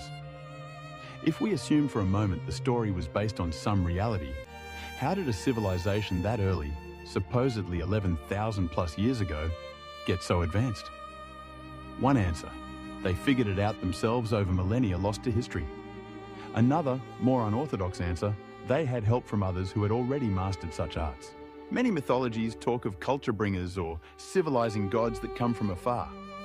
In ancient Mesopotamia, the tales speak of Oannes, a fish-bodied being who emerged from the sea to teach humanity writing, science, and law. Some think Oannes could be a memory of an Atlantean survivor, or even an alien. In Mesoamerican lore, there is Quetzalcoatl, Kukulkan, to the Maya, the feathered serpent god who came from across the sea or from the sky and taught the people calendar making, agriculture, etc., before departing with a promise to return. Viracocha in the Andes, similarly, was a tall, bearded god who appeared after a great flood to help humanity, then left across the waters. These stories echo strangely with Atlantis, a great flood or cataclysm, followed by knowledge-bearing figures traveling around. Could the survivors of Atlantis, with their advanced knowledge, have been seen as gods by less developed peoples? Certainly possible. But some of the legends frame these beings as non-human, sometimes explicitly from the stars. The Dogon tribe in Mali, not too far from our Sahara focal point, famously have detailed knowledge of the Sirius star system they shouldn't have without telescopes, including that Sirius has a companion star, which is invisible to naked eye, only confirmed by astronomers in 19th-20th century. The Dogons say that knowledge came from amphibious visitors they call Nomo, who came from the sky, specifically from Sirius. While some researchers debate the accuracy of this story, it's often cited in ancient alien discussions. If true, it implies contact with extraterrestrials in antiquity. Now, if amphibious star beings landed anywhere in Africa to share knowledge, a coastal or island civilization like Atlantis, if it existed on an Atlantic shore or island, could have been a logical place given its prominence. Pure speculation, but fun to consider. Maybe Atlanteans got a technological leg up from friendly cosmic visitors.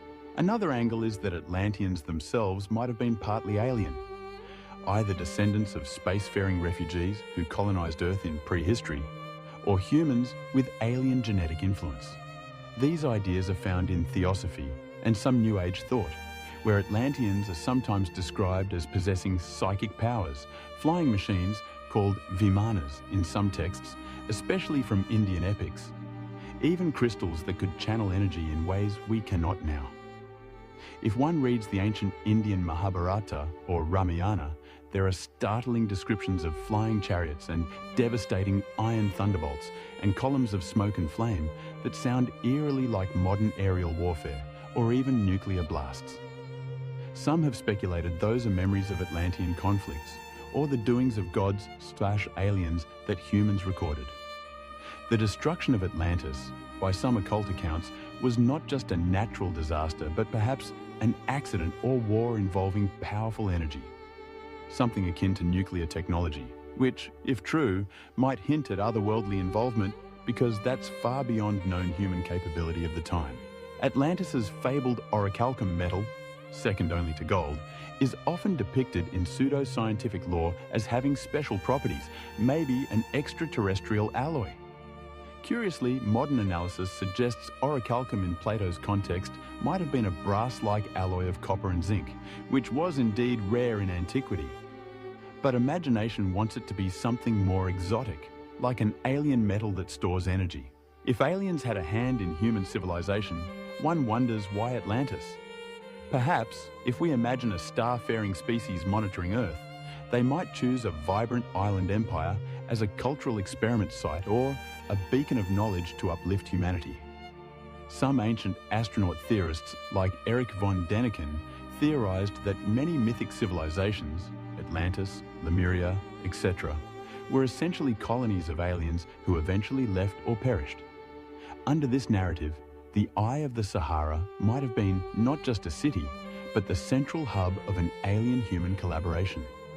And perhaps the Eye formation itself, so perfectly circular, might have attracted aliens for its geological uniqueness, or even been engineered by them as a perfect base visible from space. It is visible even by astronauts now, as if a marker. It's whimsical, but imagine the Richard Dome wasn't naturally eroded. Imagine those concentric rings were intentionally carved or terraformed by advanced technology to make a grand circular metropolis. With anti-gravity craft, cutting perfect rings in the Earth could be trivial. The local quartz-rich sand and rock could be fused into structures with high heat or lasers. Perhaps the reason no obvious ruins remain is because the city's materials were far beyond simple stone, maybe synthetic or metallic and removed by the Atlanteans, or aliens, when they evacuated, or corroded away over millennia. Some folks even proposed that Atlantis itself might have been an alien ship, like a giant mothership that resided on Earth for a time and then left or was destroyed, inspiring the myth of a disappearing island. This is far-fetched, but if you look at how Plato describes the island's concentric layout with canals, it's almost like a circuit board or some engineered product. If an ancient person saw a huge technological construct and tried to describe it, they might use analogies like rings and mountains and such. It's a very sci-fi rereading of Atlantis, I know, but kind of captivating as a late-night mental exercise. Even leaving aside direct alien involvement, some believe Atlantis' people themselves had unlocked technologies that we'd consider sci-fi. Harnessing cosmic energy, crystal power, perhaps even mastering genetics or dimensional travel. These claims, largely from trance readings, like Case, or theosophical texts, say Atlanteans could propel vehicles with energy beams, had airships, and even misused these powers to cause their downfall, such as a crystal that ran amok. If that were true, one could think of Atlanteans themselves as becoming alien to the rest of prehistoric humanity, a breed apart with godlike capabilities. When their continent sank, for whatever cause, survivors might be revered as gods by simpler humans due to their retained knowledge and artifacts, tying back into those culture-bringer myths we discussed. A gentle cat's paw of skepticism might stroke this theory. If aliens helped Atlantis, why did they let it fall? Perhaps a prime directive of non-interference kicked in, or a cosmic catastrophe out of anyone's control happened, like a comet strike, that even aliens couldn't save them from. Or maybe there was a kind of hubris.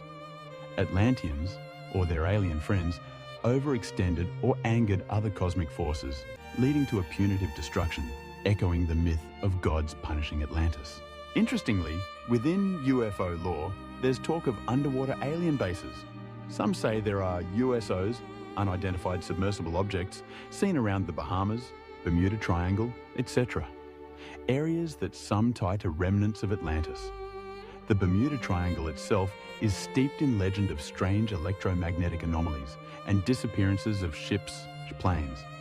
Some playful minds attribute that to leftover Atlantean tech or active alien devices under the sea. Could an alien installation still be operating in a sunken part of Atlantis, occasionally snatching up ships? It's a spooky campfire story, but one that highlights how Atlantis often features in paranormal theories. From a psychological perspective, the alien architect theory externalizes Atlantis' greatness.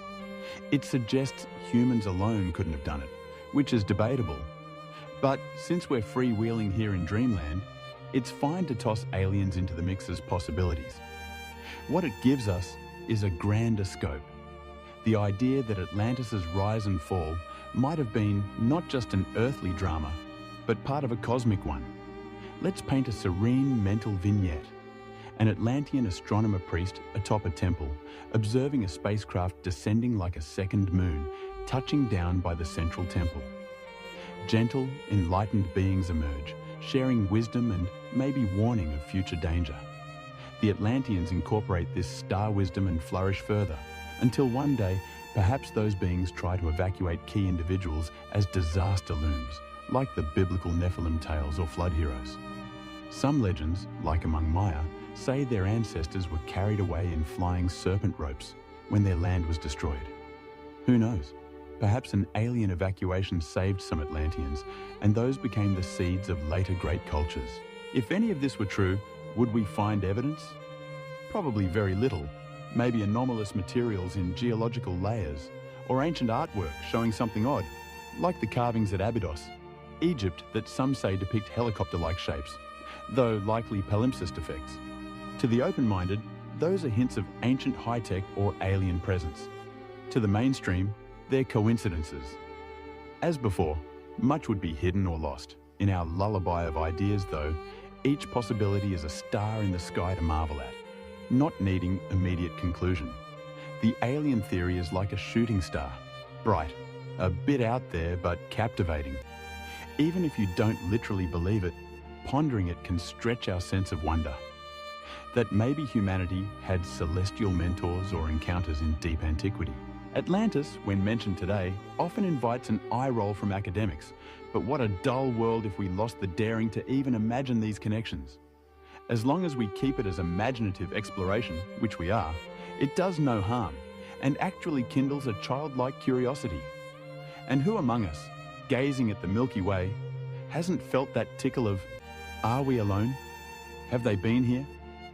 The gentle night encourages such musings. If you're nearly asleep, your dreams might even weave a story of ancient island temples under twin moons, with visitors from afar sharing secrets amidst crystal halls. A dreamy tableau that may not be real, but makes for a beautiful inner cinema. Let's slowly step off the spacecraft now and place our feet back on terra firma, or rather, on shifting sands.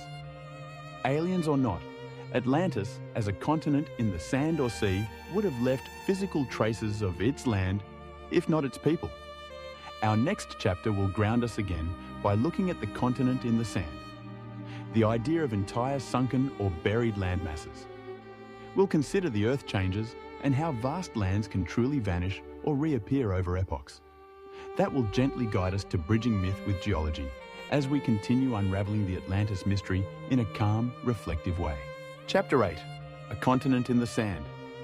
The notion of a sunken continent usually brings to mind images of ocean depths.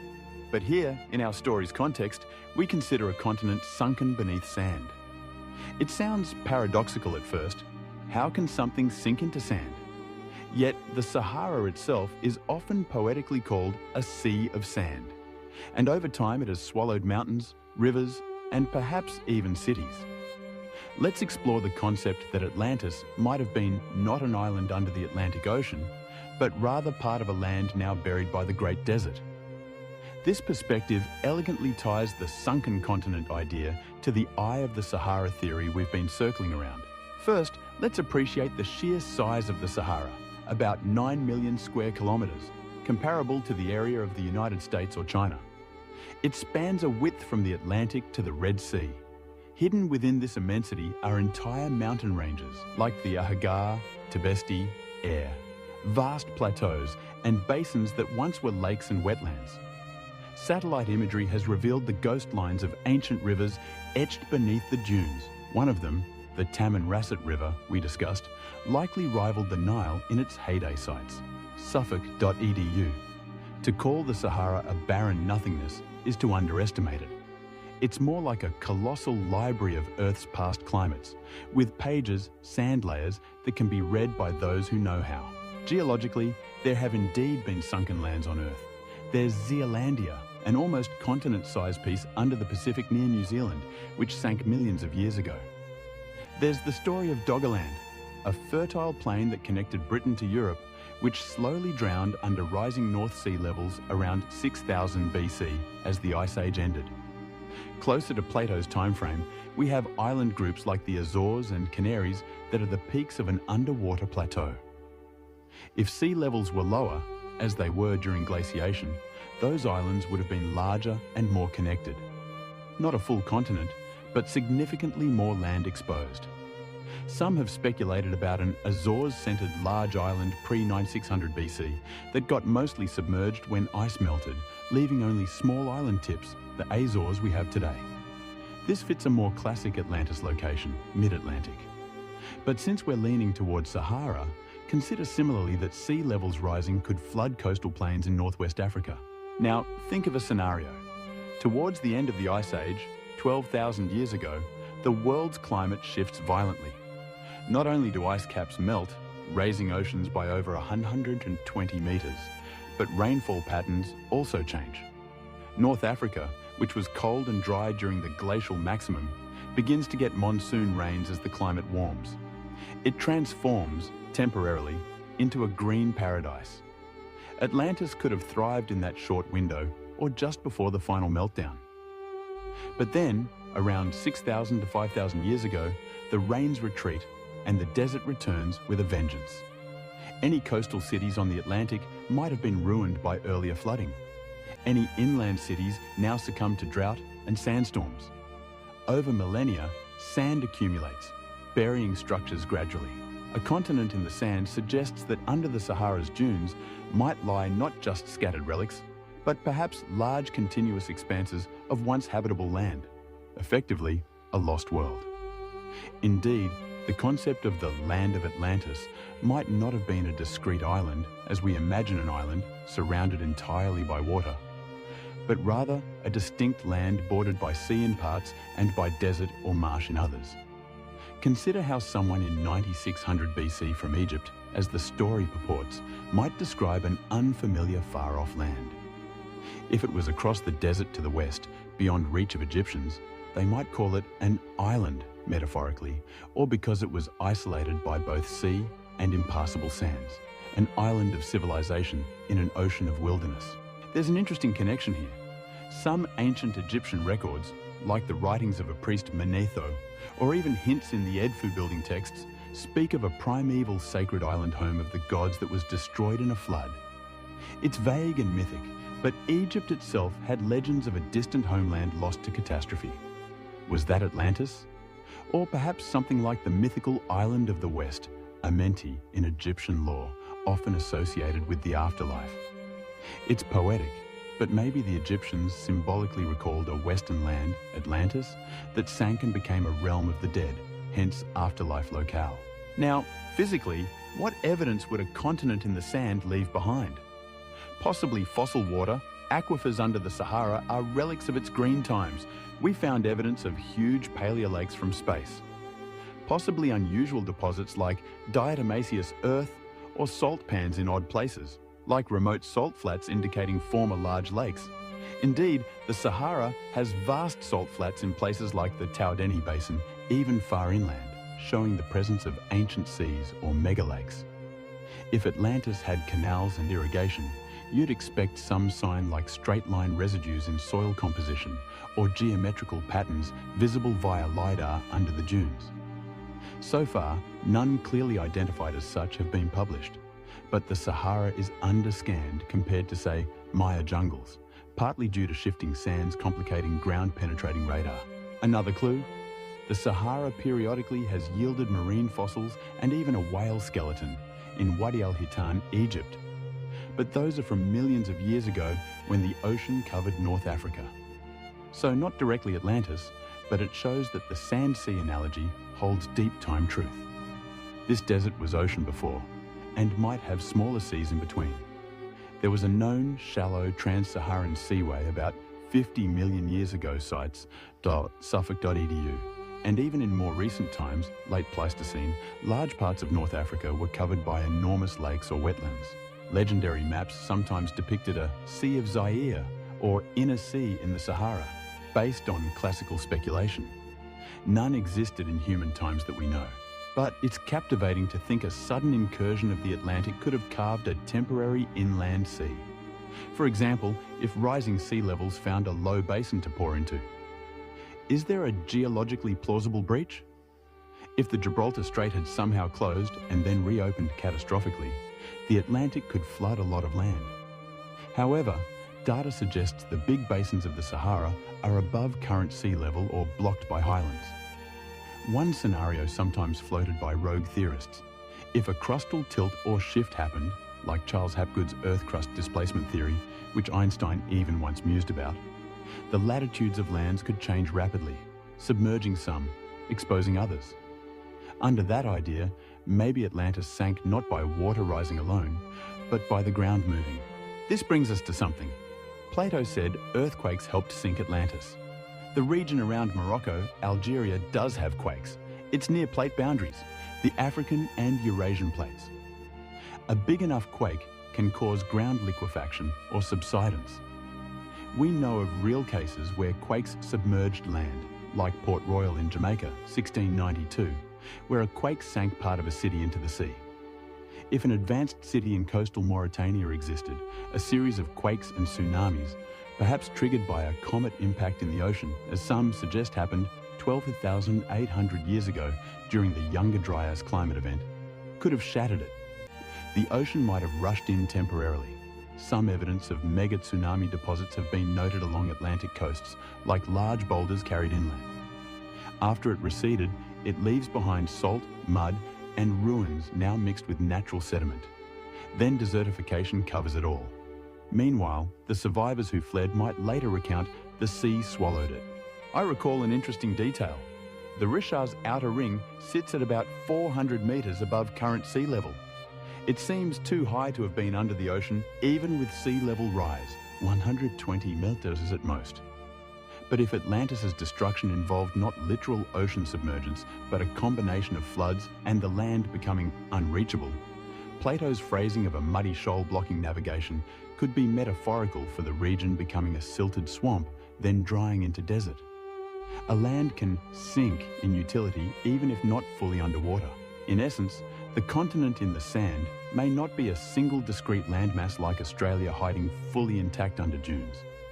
It's more like large portions of what were once fertile, populated African landscapes have been entombed by sand and turned to desert, effectively erasing a civilization that once thrived there.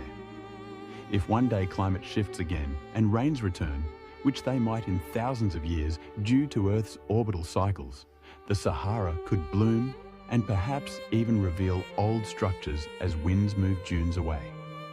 That leads to a poetic thought. Perhaps Atlantis awakens when the land itself awakens. We'll touch on that soon. Indeed, some climate models say the Sahara will be green again tens of thousands of years from now. If people are still around, maybe they'll stumble on the ruins of our current civilization or older ones beneath the sand. On a more immediate timescale, archaeologists have started employing LiDAR and other tech in desert edges, finding things like the lost city of the Garamantes via satellite in Libya in 2011. They found entire fortified towns under sand. If such a relatively recent civilization, 500 BC, 500 AD, got buried and only now seen by satellites, one wonders what older remains might lurk deeper, overlooked. I find comfort in the thought that Earth can hide its stories so well, but also reveal them in time. In a dreamy way, one could imagine the soul of a continent sleeping under the dunes, breathing in slow centuries. The concept of a sleeping continent aligns with mystic ideas. Theosophy spoke of root races and continents, Atlantis, Lemuria, that come and go, each harboring an epoch of spiritual evolution. They said when one epoch ends, its land often perishes to make way for the next. A very allegorical way to see geology. If Atlantis was an actual land now hidden, maybe it's waiting for when humanity is ready to learn from its tale, to physically uncover it without greed or prejudice. We live at a time where technology could in the next decades strip away many of Earth's secrets. Imagine fleets of autonomous drones mapping every square meter of the Sahara with penetrating radar, AI recognizing any unnatural patterns. Perhaps this will happen and yield nothing extraordinary. Or maybe it will pinpoint a grid of buried walls somewhere. What a stir that would cause. A new Mohenjo-Daro, or a city older than Jericho under the sands of Mauritania, would upend our timeline subtly, confirming that complex societies existed earlier outside known cradles. It wouldn't prove aliens or Atlantean superpowers, but it would vindicate the kernel of Plato's story, a forgotten chapter of human history. If I close my eyes, I can almost see it. Dunes parting after a storm, revealing a weathered stone, perhaps with inscriptions in an unknown script. A team of desert nomads finds it and calls experts. Excavation commences and reveals concentric foundations or a canal bed. The news spreads. Lost city, found in Sahara. Could this be Atlantis? For a while, the world buzzes. We'd have debates, more expeditions, and maybe finally a consensus. Yes, this culture fits the Atlantis narrative in time and place. Yet, as enthralling as that would be, I wonder if it would solve the deeper enigma or just deepen it. We'd then ask, how did they achieve what they did and why did they fall? And that loops us to the next chapter. Echoes of a lost race and knowledge passing on. Before moving there, let's gently summarize our journey in this chapter. Earth's landscapes are ever changing. Lands can vanish by water or by sand or by shifting below ground. Atlantis could very well be an example of such transience. The phrase continent in the sand reminds us that not all vanishings are into waves, some are into the dust of ages. But hidden does not mean gone forever. As we become more capable as explorers physically and intellectually, we might piece together this buried puzzle. Our narrative flows next into those echoes of a lost race, the legacies and hints that Atlanteans, if we call them that, might have imparted to later humans. We've touched on some, myths, advanced knowledge, but now we'll delve specifically into how a civilization's memory can endure even when its bricks and mortar are gone.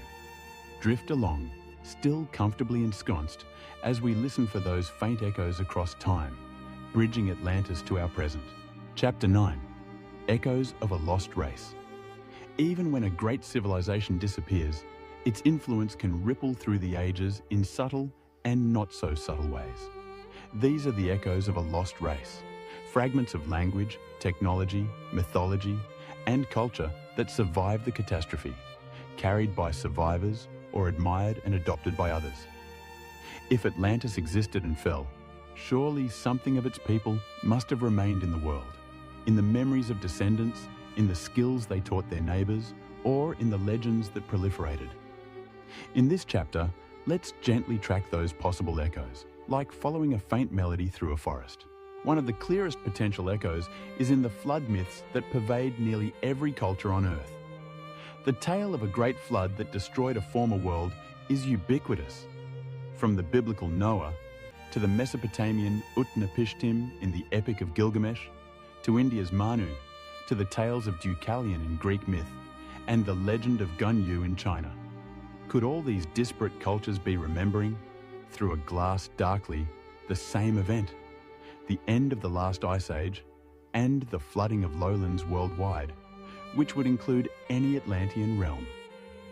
It's plausible that early civilizations, astonished by sea level rise or regional flood disasters, encoded it in story form. But often those myths also mention a civilization or a virtuous few saved with knowledge intact to restart humanity.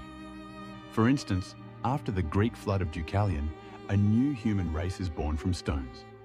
After Noah's flood, Noah's offspring repopulate and carry on civilization. So the echo suggests something was before, it was lost, but something was saved to seed what came after. If Atlantis was real, the survivors might be precisely those Noahs and culture bearers behind the myths.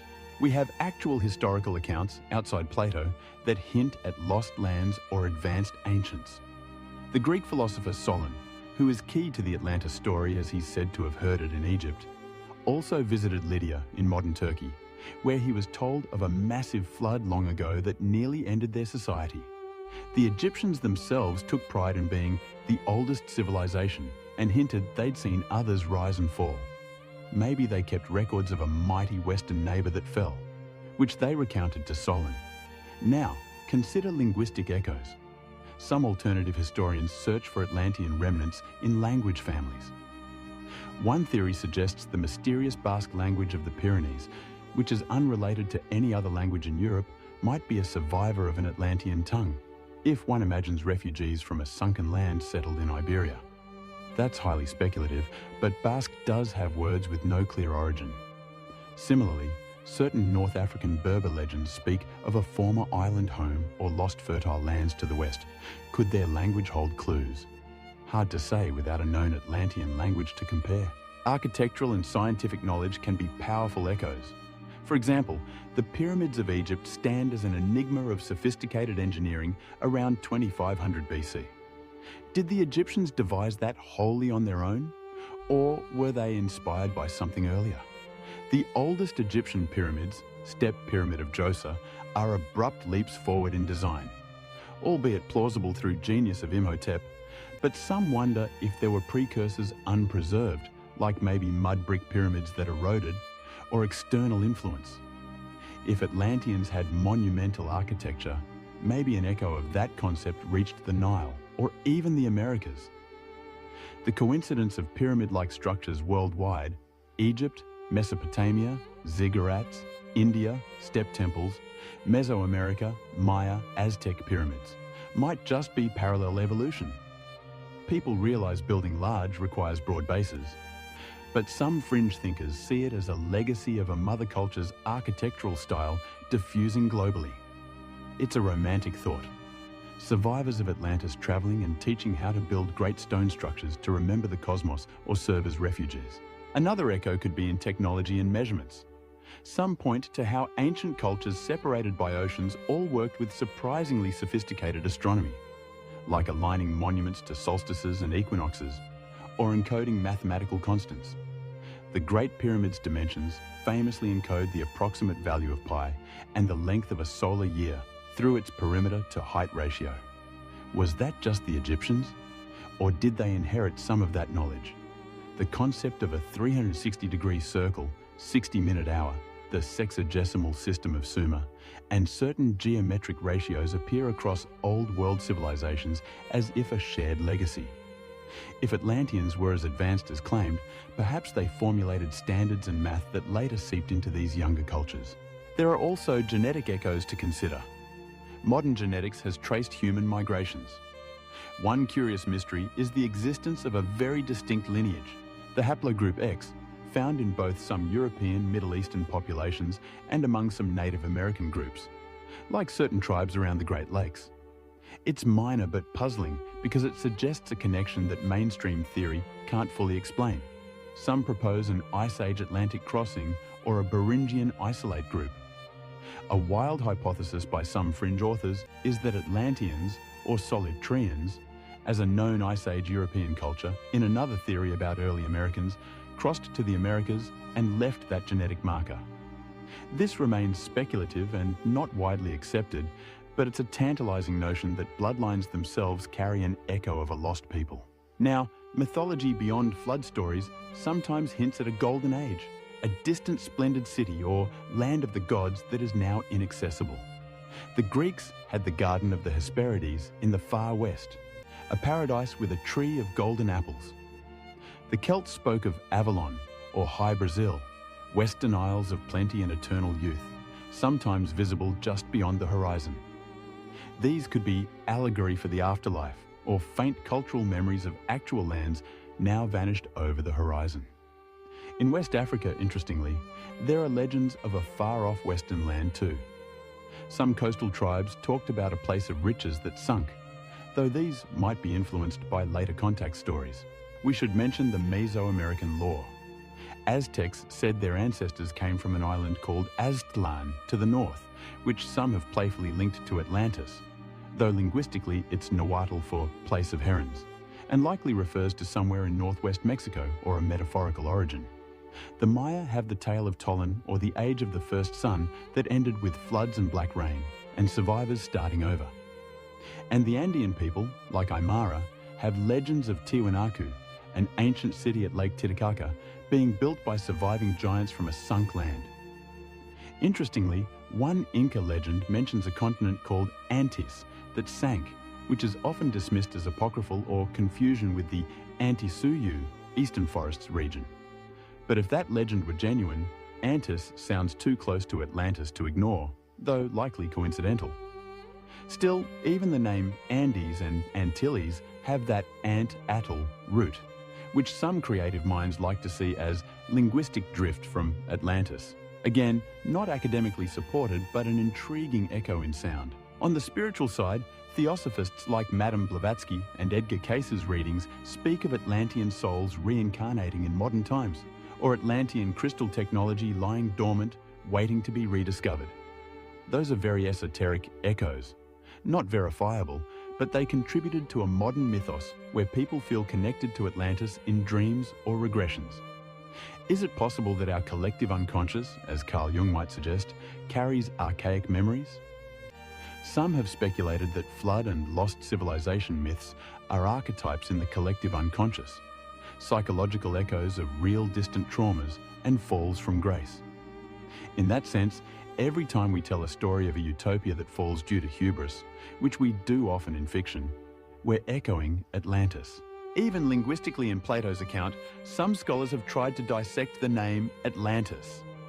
It's said to mean Island of Atlas, linking it to Greek Titan Atlas, who incidentally was said to be the first king of Atlantis in Plato's story, an interesting blending of myth. But Atlas in myth held up the sky at the western edge of the world, i.e., far west beyond the known, a neat symbolic link. The Atlantic Ocean is named after Atlas, presumably because it lay beyond his pillar.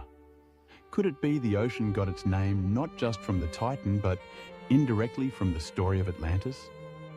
Hard to prove, since Atlantic was a term used by Herodotus before Plato wrote Atlantis. But if Egyptians or earlier sailors had name for that ocean referencing a lost land, it might have trickled to Greeks as Sea of Atlas, just a thought. Another echo could be geographic knowledge that seems ahead of its time.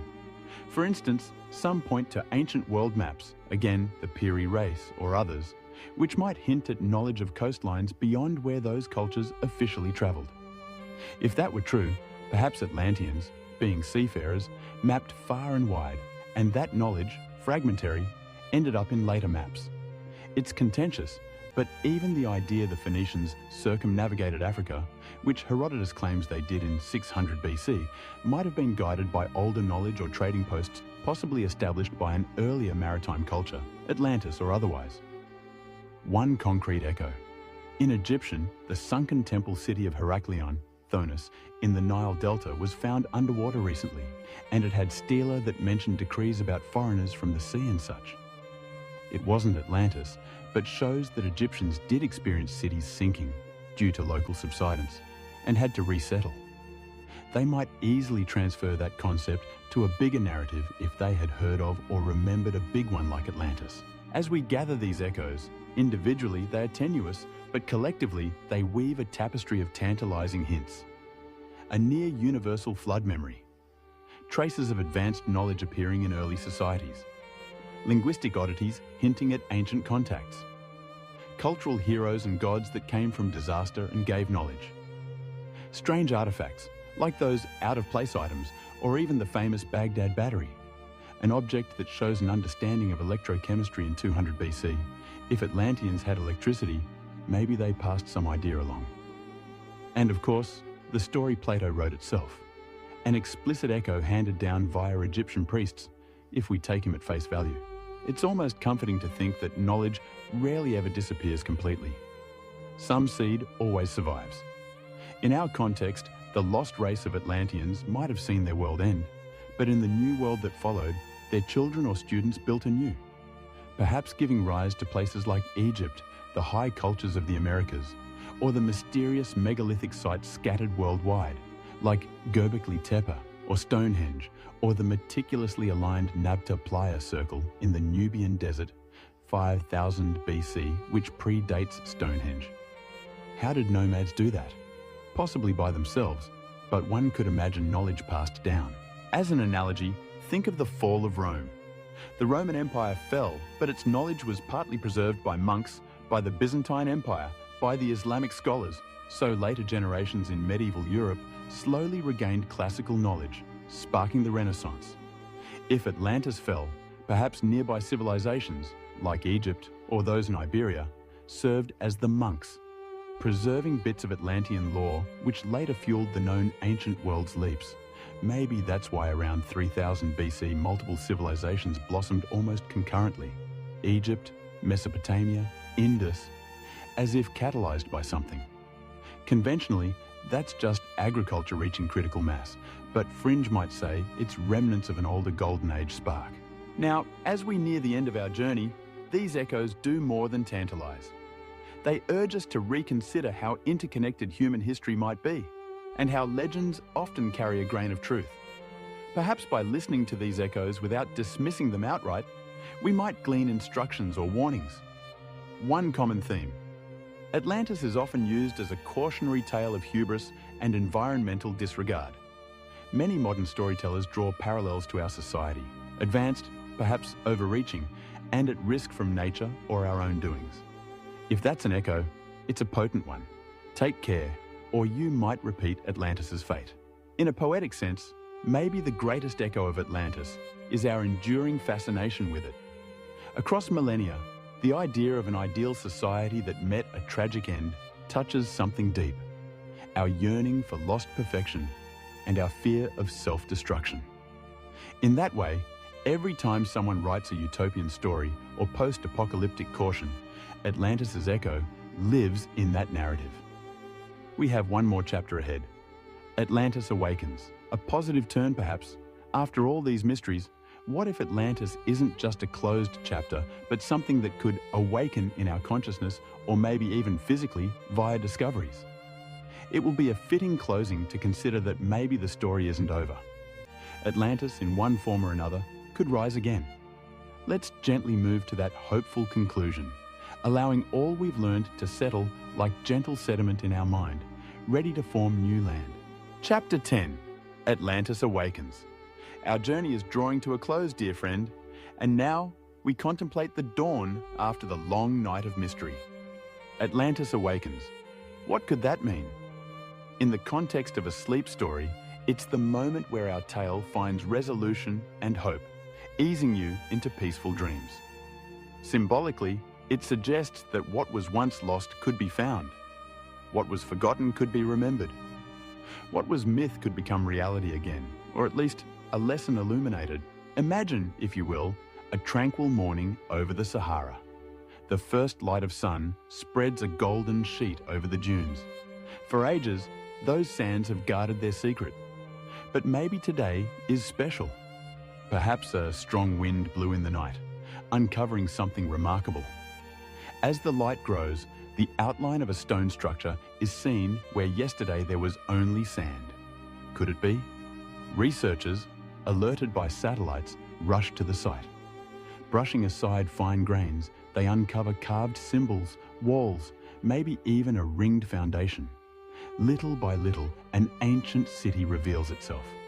It's not complete, time has worn it down, but it matches descriptions known from Plato and others. The world is stunned and excited. Atlantis has awakened from its slumber. Now that is one way: the literal rediscovery of physical Atlantis. It may or may not happen in our lifetimes, but it's a lovely thought that somewhere under either ocean or desert, evidence waits for that perfect moment to emerge. However, awakening need not be literal. There's also the awakening of understanding. Perhaps we, as a collective, are gradually piecing together the truth of our own past. In recent decades, how many new finds have extended our timelines and shattered assumptions? Göbekli Tepe made us realize organized religion and monumental building existed much earlier than we thought. Underwater archaeology around coastlines is finding settlements that were submerged after the Ice Age, pushing dates of certain human activities further back. It's as if glimpses of a previous cycle of civilization are coming to light. We often think of civilization starting around 4000, 3000 BC, but maybe we're on the cusp of learning about earlier chapters. In that sense, the spirit of Atlantis, representing Ice Age civilization, is awakening in scientific consciousness. One could say Atlantis has already awakened in the cultural sense. Compare the 19th century to now. Back then, only a few scholars and mystics talked of Atlantis. Today, Atlantis is everywhere in pop culture, movies, literature, songs, video games. Not as an obscure footnote, but often as a central theme. It's as if modern humanity subconsciously wants Atlantis to be real, to teach us something. Why? Possibly as a mirror to ourselves, to remind us not to be arrogant with our technology or environment, or as inspiration, a vision of a peaceful, abundant world we might strive to create. Many see Atlantis not just in terms of its fall, but in the ideal of an advanced, harmonious society it might have been at its peak. There's also the angle of personal awakening. Many individuals claim a spiritual connection to Atlantis, feeling they have past life memories or innate affinities, like a fascination with the ocean, crystals, etc. For them, Atlantis awakens could mean accessing those deep memories for personal growth or healing karmic patterns. In a sleep story context, that's a gentle prompt. Perhaps in your dreams tonight, you might wander the beautiful halls of Atlantis, learning something about yourself and humanity, and wake up with a new perspective or creativity sparked. That's a peaceful kind of awakening, through dream. No secret can sleep forever, my dear one. In time, truth rises like the sun. Indeed, knowledge likes to be known. If Atlantis was real, it wants to be found. Not physically maybe, but intellectually. And if it was a myth, well, it still serves as a perennial fable that awakens caution and wonder in us. We should also consider the Earth's cyclic nature. Some believe civilizations rise and fall in great yugas, ages.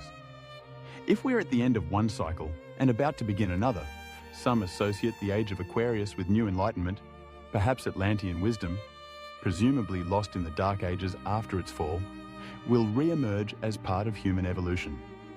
That's a theme in esoteric traditions, that Atlanteans had psychic abilities and living in balance with nature via crystal energy, etc., which we lost but might regain as we spiritually progress. So, awakening Atlantis can mean awakening those latent human potentials again. From a more concrete angle, who knows, maybe one day soon a breakthrough in translation of some ancient script like Linear A from Crete or the undeciphered symbols of the earliest Vinca culture in Europe might reveal a direct reference to a mother civilization. That would academically wake Atlantis from mere legend to historical discussion. It has happened before. Troy was a legend until Schliemann found it and evidence matched myth. Now, Troy didn't have supernatural aspects like Atlantis, but it's a precedent for myth becoming history. I like to imagine a positive scenario for Earth's future, often depicted in metaphysical circles. That one day, we'll responsibly use technology in harmony with the planet, possibly tapping into non-polluting energy sources, like those crystals or some quantum field.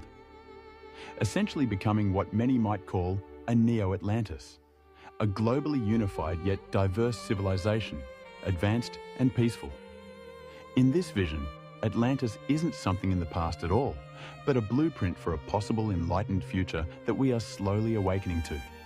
Perhaps that's why the story endures, not as a warning alone, but as an inspiration to do better with knowledge. After journeying through these ideas, an awakened Atlantis means we don't let its memory stay buried as a mere cautionary tale. We actively dialogue with it, learning the lessons of hubris, so we avoid destruction, striving for its heights of wisdom and advancement, so we improve life, and appreciating the fragility and preciousness of civilization, so we safeguard ours better. So, my dear sleepy friend, as Golden Chonk would say in closing, we've roamed far and wide in myth and reality, and now it's time to drift into slumber, carrying the secrets of Atlantis kindly within. Tomorrow is new, and who knows?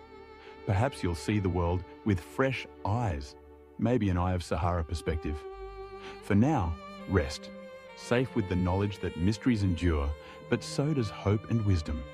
Atlantis sleeps, but also stirs in you and me.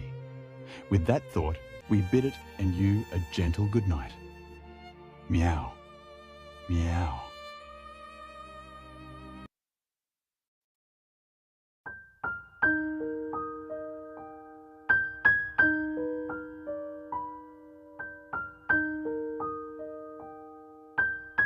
Have you ever looked at the world around you and wondered, what if we don't know everything? What if there are things right under our noses, right beneath our paws, that defy all logic and science? We think we've figured it all out with our fancy maps and telescopes, but I, Golden Chonk, your guide for this evening, am here to tell you that the universe is a lot stranger than you think. And tonight, as you drift off, we're going to explore some of the most puzzling, mind-bending places on this planet and beyond. These are the 15 most mysterious places on Earth scientists can't explain.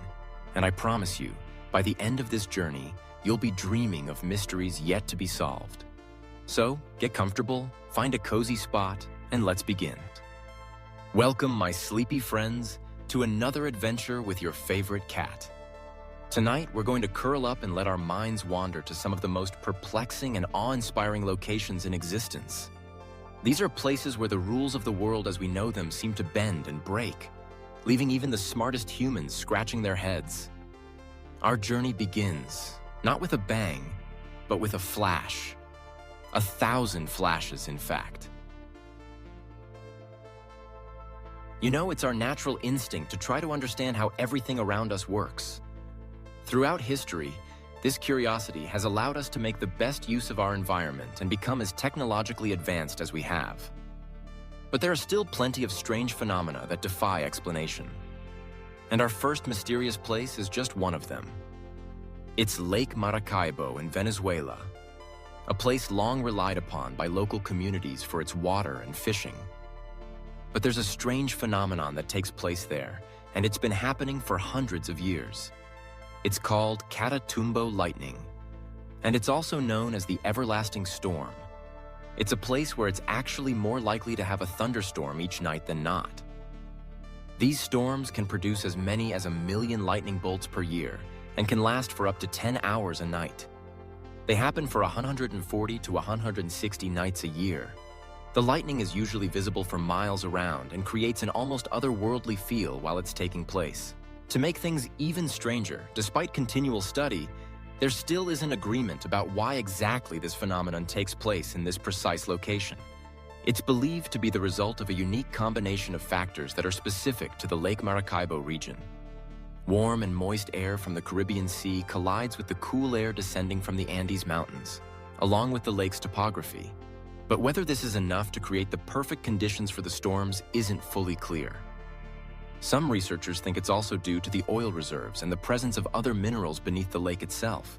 Regardless of the cause, the Catatumbo lightning has become an important part of Venezuelan folklore and traditions. It has even found its way into literature, art, and music. It has also saved countless lives over the years. It has been so reliable throughout history that it was used by sailors and navigators as a natural lighthouse, guiding them safely through the treacherous waters of Lake Maracaibo and the nearby Gulf of Venezuela. Just imagine letting the steady pulse of the storm guide you home, a perfect way to drift off. As we leave the flashing skies of Venezuela, our journey takes us across the sea to a place that looks good enough to eat. Deep in the Philippines, on the island of Bohol, lies a breathtaking landscape of rolling mounds. There are as many as 1,776 of them, and they are one of the most famous landmarks in the country. They are, of course, the Chocolate Hills. They get their delicious name from their appearance during the dry season when the grass covering the hills turns brown and begins to resemble a mound of chocolate. It is an incredible transformation that attracts people from around the world.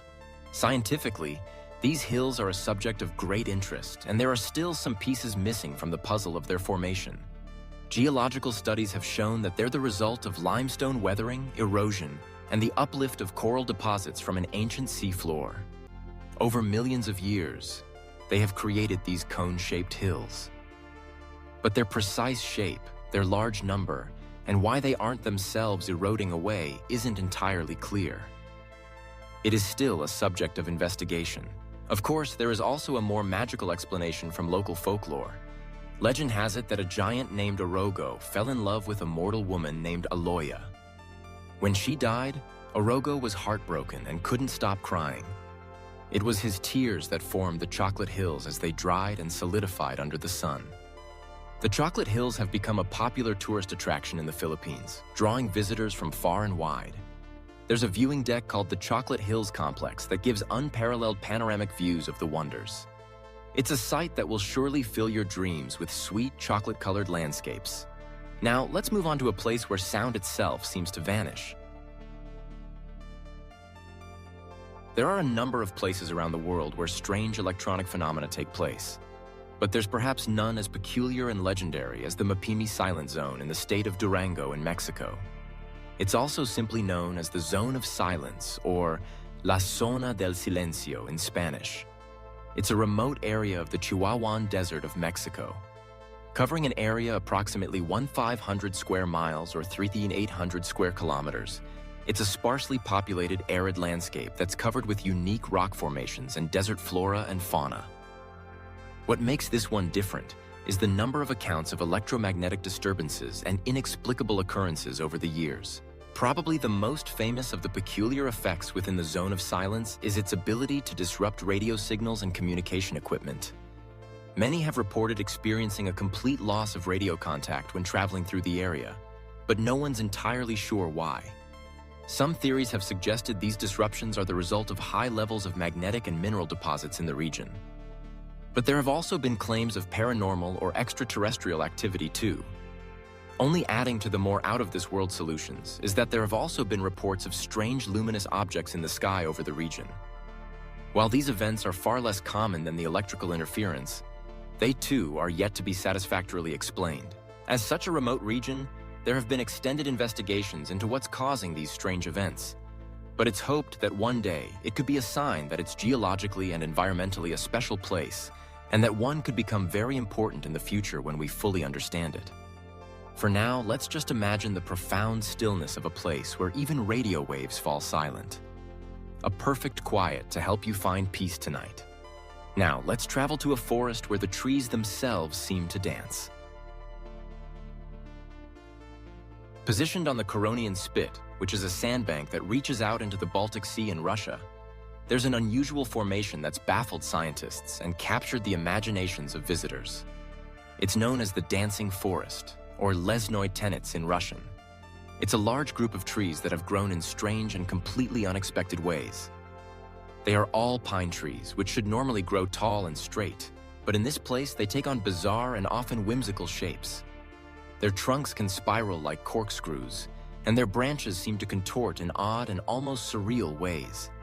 Some appear as though they're bowing or dancing, and the forest floor is covered with their mysterious shadows, which create a hauntingly beautiful ambiance. This isn't the only forest in the world where trees are known to grow in peculiar ways, but most others have been simple to explain. In this dancing forest, though, the exact cause continues to elude researchers. But there are a few theories that have been put forward to explain it. The most popular is that these deformities have been caused by the strong and persistent coastal winds that sweep across the Curonian Spit, shaping the trees over time. The sandy soil and unique microclimate of the region may also play a role in how this interacts with trees. But this would normally be expected to cause each of the trees to grow in a similar way. Those in the dancing forest are different from one another, so there must be another factor that's influencing their behavior at work. A forest of swirling shapes and shadows. It's a serene and calming image, perfect for a peaceful night's sleep. As we leave the dancing pines behind, our next stop is a waterfall with a secret. The Judge C.R. Magny State Park in Minnesota is a beautiful region of protected natural beauty. While it's popular with locals for the hiking, trails, and camping, it's most famous for a large waterfall called the Devil's Kettle. Not just because it itself is a stunning feature, but because there's an enduring mystery surrounding the water that passes over it. It's on the Brewer River that flows through the park, but just before it reaches the waterfall, around half of the water volume cascades into a deep, massive hole referred to as the kettle. The remaining half continues to flow over the waterfall and continue as a river beneath. The mystery then is what actually happens to the water that falls into the kettle. Over the years, there have been countless attempts to figure this out, including conducting dye tests, dropping GPS trackers into it, and even throwing objects like logs and ping pong balls into the kettle. The hope was that they would re-emerge somewhere else. To their dismay, all of these objects vanish without a trace. This has led to rumors and legends of a series of vast underground tunnel networks and hidden caves. What makes things even stranger is that just a bit further down, the river flow significantly increases. This suggests that virtually all of the missing water does eventually return. But none of the objects, dyes, or trackers are known to have re-emerged. So it must be taking a convoluted route to get there, one that, with current technology, we're unable to fully chart or understand. A river that disappears and then reappears. A gentle, flowing mystery to lull you into your dreams. From the rushing waters, we now go to a vast, silent desert. Saudi Arabia is home to some of the most pristine and stunning desert environments in the world. While we now fully understand how most of these structures form, there's one place that continues to mystify. Around 31 miles or 50 kilometers to the south of the Tema Oasis is what's known as the Al Nazla Rock. Made of sandstone and around 20 feet high and 30 feet wide, it stands perfectly upright despite weighing several tons. This would be unusual at the best of times. But to make things even stranger, the massive stone is split in two with such precision that it is nearly symmetrical. The accuracy of this split has led some to suggest that it must be the result of human intervention or advanced ancient technology. But no definitive evidence of human involvement has been found. The exact cause of this impressive formation remains a subject of debate. Geologists generally believe that Al Nazla's unique split is the result of natural processes, primarily the stress-induced fracture of sandstone. Over millions of years, forces such as tectonic activity, erosion, and weathering have acted upon the sandstone, causing it to crack along its natural fault lines. The precise split is simply a fluke from the combination of unique properties of the rock and the slow, patient action of natural forces. Still, it's hard to believe that this is purely natural, and not everyone is convinced. Al Nazla has become a destination for explorers, geologists, and curious travelers wanting to see this firsthand. It looks as if it could fall over at any moment despite having remained upright for centuries. Being in a region that's so rich in history too, with archaeological sites that date back thousands of years such as ancient rock carvings and inscriptions, it's also likely that the split stone played a role in ancient rituals or ceremonies. But this is also still to be proven. A stone split by time and chance, standing sentinel in the desert. Our next stop takes us far, far away from Earth, into the cosmos itself. Recent advances in technology have allowed us to look out to the stars in ways that have never been possible before. But the more we do so, the more we discover places in the universe that defy conventional understanding. One way that's used to determine whether there are planets orbiting distant stars is to measure the amount of light that's being emitted. If there are moments when it dims, it could be a sign there's an object temporarily blocking it. Using this technique on our sun would see its light dim by a few percent when the largest planet, Jupiter, moves in front of it. But researchers have discovered a star where the light differential is far greater than this, raising the question of what could possibly be big enough to have such an effect. That star is Tabby's star, which is officially known as KIC 8462852. It's in the constellation Cygnus and around 1,400 light-years away from Earth. It was first observed as part of NASA's Kepler Space Telescope mission, which monitored thousands of stars in search of exoplanets by measuring their light curves or brightness variations. But while some stars exhibit slight dips in brightness caused by transiting planets, Tabby's star showed dips of up to 20% or more, which is a significant change. The unusual and erratic nature of the dimming led to various theories and captured the imagination of scientists and the public. Some of the potential explanations for this dimming include massive comet swarms, asteroid belts, and even alien megastructures known as Dyson spheres. These could be constructed by advanced civilizations to harness a star's energy. The idea of alien megastructures, however exciting, was met with skepticism from the scientific community. Astronomers and astrophysicists worked to try to understand the phenomenon. Further observations with ground-based telescopes have now led to the likely answer being that the dimming of Tabby's star is most likely caused by a cloud of dust and debris. But still, the exact origin and nature of this material remain uncertain. It just goes to show you, even in the vastness of space, there are still secrets to uncover. Now, let's return to Earth for a view from above. The reshot structure, which is often referred to as the Eye of the Sahara, is a huge geological formation that's deep within the remote desert of Mauritania in West Africa. When seen from above, the structure appears as a massive circular depression measuring around 25 miles or 40 kilometers in diameter. The formation consists of concentric rings of alternating sedimentary rock layers, with the innermost ring layer containing older rocks and the outer ring comprised of younger deposits. From the ground level, it's so large that it's almost impossible to even realize that you're within a structure at all. The only clues you'll see are occasional shifts in color or types of rock. At first, this was assumed to be an impact crater from a meteorite that had struck the Earth from space.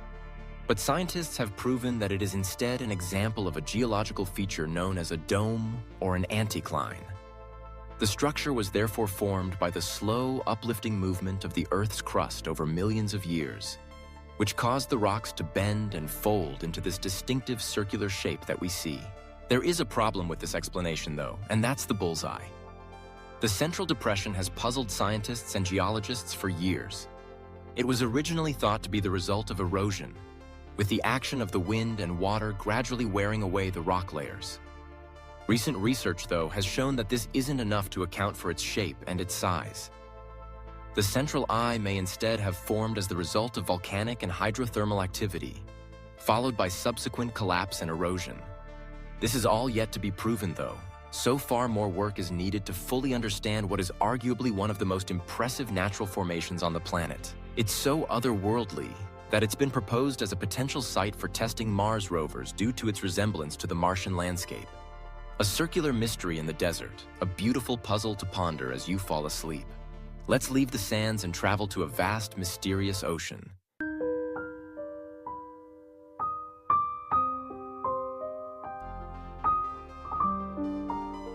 There is much that we still have to learn about the oceans around the world.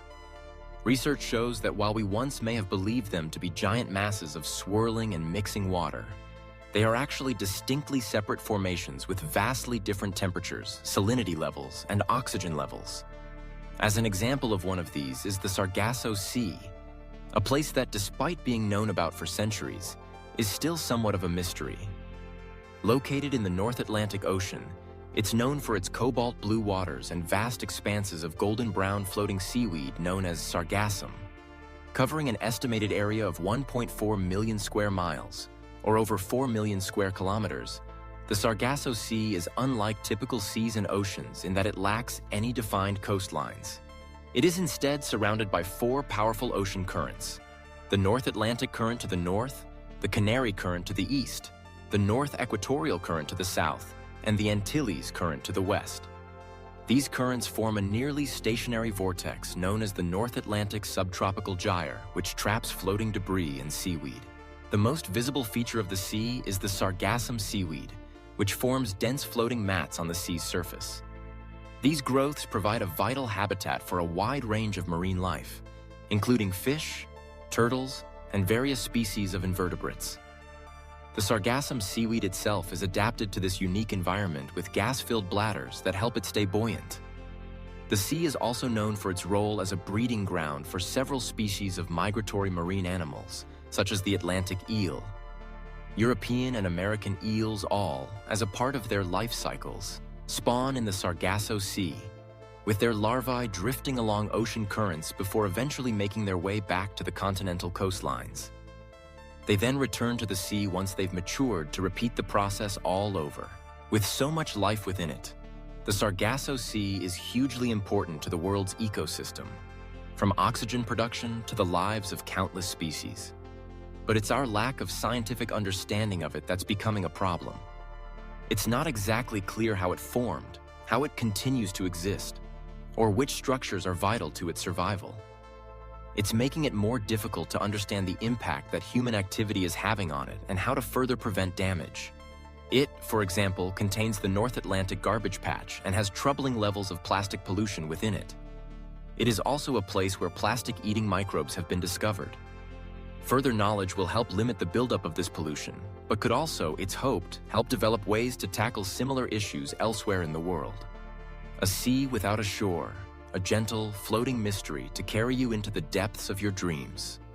From the swirling currents, let's head to a quiet mountain with a strange secret. Deep within the remote Karelia region of Russia is the mysterious Votovara mountain. It's the highest point in the region, reaching 1,369 feet or 417 meters above sea level. It's far away from everywhere, with the nearest settlement being 12.5 miles away to the northwest. But that hasn't stopped it from being known as one of the most mysterious places in the country. That's because this mountain is covered in a series of strange rock formations known as Votovara stone mushrooms. They are large, mushroom-shaped rocks, some reaching up to 30 feet or 9 meters in height, and are balanced precariously on thin stems. It was originally assumed that these were man-made and had been created by various communities who lived in the region hundreds or thousands of years ago. But recent research has begun to suggest that they're the result of natural processes, although the method by which this happens remains a mystery. The main theory is that they were formed by glacial activity during the last ice age. As glaciers advanced and retreated, they exerted tremendous pressure on the underlying bedrock, causing it to fracture and erode. Over thousands of years, the softer rock around the fractures eroded away, leaving behind the mushroom-shaped structures. Another theory suggests that the rocks may have been shaped by more recent events, such as seismic activity or the influence of underground rivers. Local Karelian and Sami people, though, have long regarded the mountain as a sacred place. They believe there's a spiritual significance to the stone mushrooms and the mountain itself. According to folklore, the stone mushrooms are the work of giants who once roamed the land, and they're said to have magical properties. A mountain of secrets and giants' works. What better place to find a peaceful slumber? Our next stop is a valley in Norway where light itself is a mystery. There are plenty of places around the world where people report seeing strange lights in the sky. But often these sightings can't be proven in the first place, let alone what might be causing them. There is, though, a place where weird orbs definitely do occur. But even though they've been documented for decades, we're still no closer to understanding them. Known as the Hessdalen Lights because they're a phenomenon in the remote Hessdalen Valley in Norway, they manifest as glowing orbs or elongated flashes of light, hovering and darting about the valley. It's the world's most significant and well-documented case of unexplained aerial phenomena and is often linked with UFO sightings. The first confirmed sightings of the Hessdalen Lights dates back to the early 1980s, although some reports suggest they were seen as early as the 1930s. And rather than being an occasional event, they happen on a regular basis, with some witnesses reporting nightly occurrences. In response, scientists and researchers have developed a range of equipment to study them, including cameras, spectrographs, magnetometers, and radar. Even though they've been caught on camera, the exact nature and cause of these lights remains uncertain. Several suggestions have been put forward.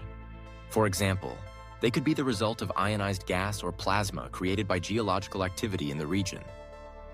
The valley does have large deposits of metallic minerals, which could potentially contribute to the generation of such phenomenon, but this is yet to be proven for sure. Another possibility is that they're related to piezoelectricity, a phenomenon in which a stress generates an electric charge in certain minerals. The valley's geological characteristics and shifting bedrock could create the conditions needed to produce piezoelectric discharges. For now, though, without explanation, the area has become a popular site for UFO enthusiasts. And the tourist industry in the valley is thriving because of those wanting to see the lights for themselves.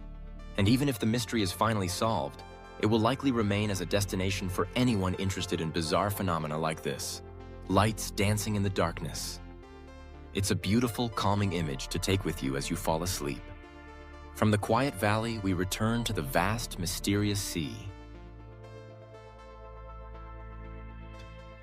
Now, everyone knows the legend of the Bermuda Triangle, where strange lights and events have supposedly affected ships and aircraft for centuries. And while the region has now been thoroughly studied and explanations have been put forward for why this might be the case, it's not the only place in the world's oceans like this that is linked with such mysterious events. There's another called the Devil's Sea, or the Dragon's Triangle. It's in the Pacific Ocean between the Japanese coast, the island of Guam, and the Bonin Islands. Like the Bermuda Triangle, it's been the source of countless legends and stories, often involving the disappearance of ships and aircraft. One of the most famous stories in the area is that of the USS Cyclops, a massive United States Navy cargo ship that disappeared without a trace in 1918. The ship and its 309 crew members vanished without sending a distress signal, leaving behind one of the greatest maritime mysteries in history. To this date, the fate of the USS Cyclops remains unknown. As well as disappearances, there have been numerous reports of other strange things, such as unusual magnetic anomalies, erratic compass readings, electronic equipment malfunctions, and strange lights in the sky. These accounts have further fueled speculation about the existence of supernatural forces, underwater volcanoes, and even alien activity in the region.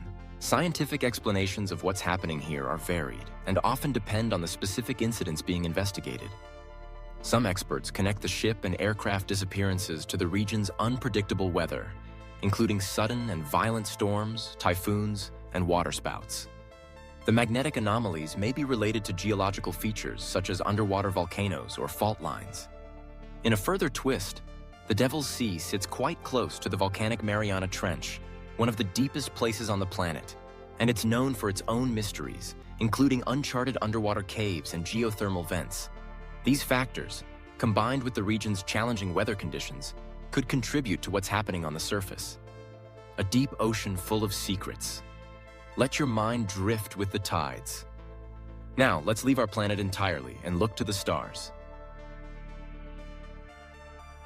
As the second largest planet in our solar system, and the one with the most defined rings around it, Saturn is of great interest to researchers, particularly those wanting to understand how it formed and what it's actually like. The more we study it, the more unusual it seems to be. And there's something at its North Pole that so far has completely stumped the world of science. First discovered by the Voyager spacecraft as it passed in the early 1980s, and subsequently seen by other craft in the following decades, there's what seems to be a persistent storm. And unusually, it's almost perfectly hexagonal in shape. At around 20,000 miles or 32 kilometers in diameter, which is roughly 2.5 times the Earth's diameter, the shape is thought to be formed by the planet's powerful jet streams, where winds can reach speeds of up to 200 miles or 320 kph. These jet streams create a six-sided pattern that rotates synchronously with Saturn's interior, taking about 10 hours and 39 minutes to complete a full rotation. This, though, is just the leading theory and hasn't yet been proven, with another being that it's the result of interactions between Saturn's atmospheric layers and its rotation. As the planet rotates at different speeds, it creates a complex and stable wave pattern that results in the hexagonal shape. Another idea is that the storm's formation may be the result of the Coriolis effect, which is caused by the planet's rotation and the movement of the atmosphere. This can produce polygonal shapes in rotating fluids, and it might be responsible for the hexagonal pattern observed in the atmosphere. The Cassini-Huygens spacecraft, which orbited Saturn from 2004 to 2017, provided scientists with a wealth of data and images of this hexagonal storm, amongst many other things, and helped researchers gain a deeper understanding of Saturn's atmosphere and the dynamics of its weather. Many questions remain, though, including why the storm exhibits a range of colors in its cloud bands, from deep blue to gold and beige. There's clearly so much more to learn about our solar system itself, while we continue to look further afield. And hopefully, the next mission to the planet will finally help find some answers. A perfect geometric storm in the heavens. A truly calming thought. Now we come back to Earth for a sound that you can't quite hear. The town of Taos in New Mexico is like any other to most people that visit, but for some people, there's a strange sound that echoes, which is known as the Taos hum.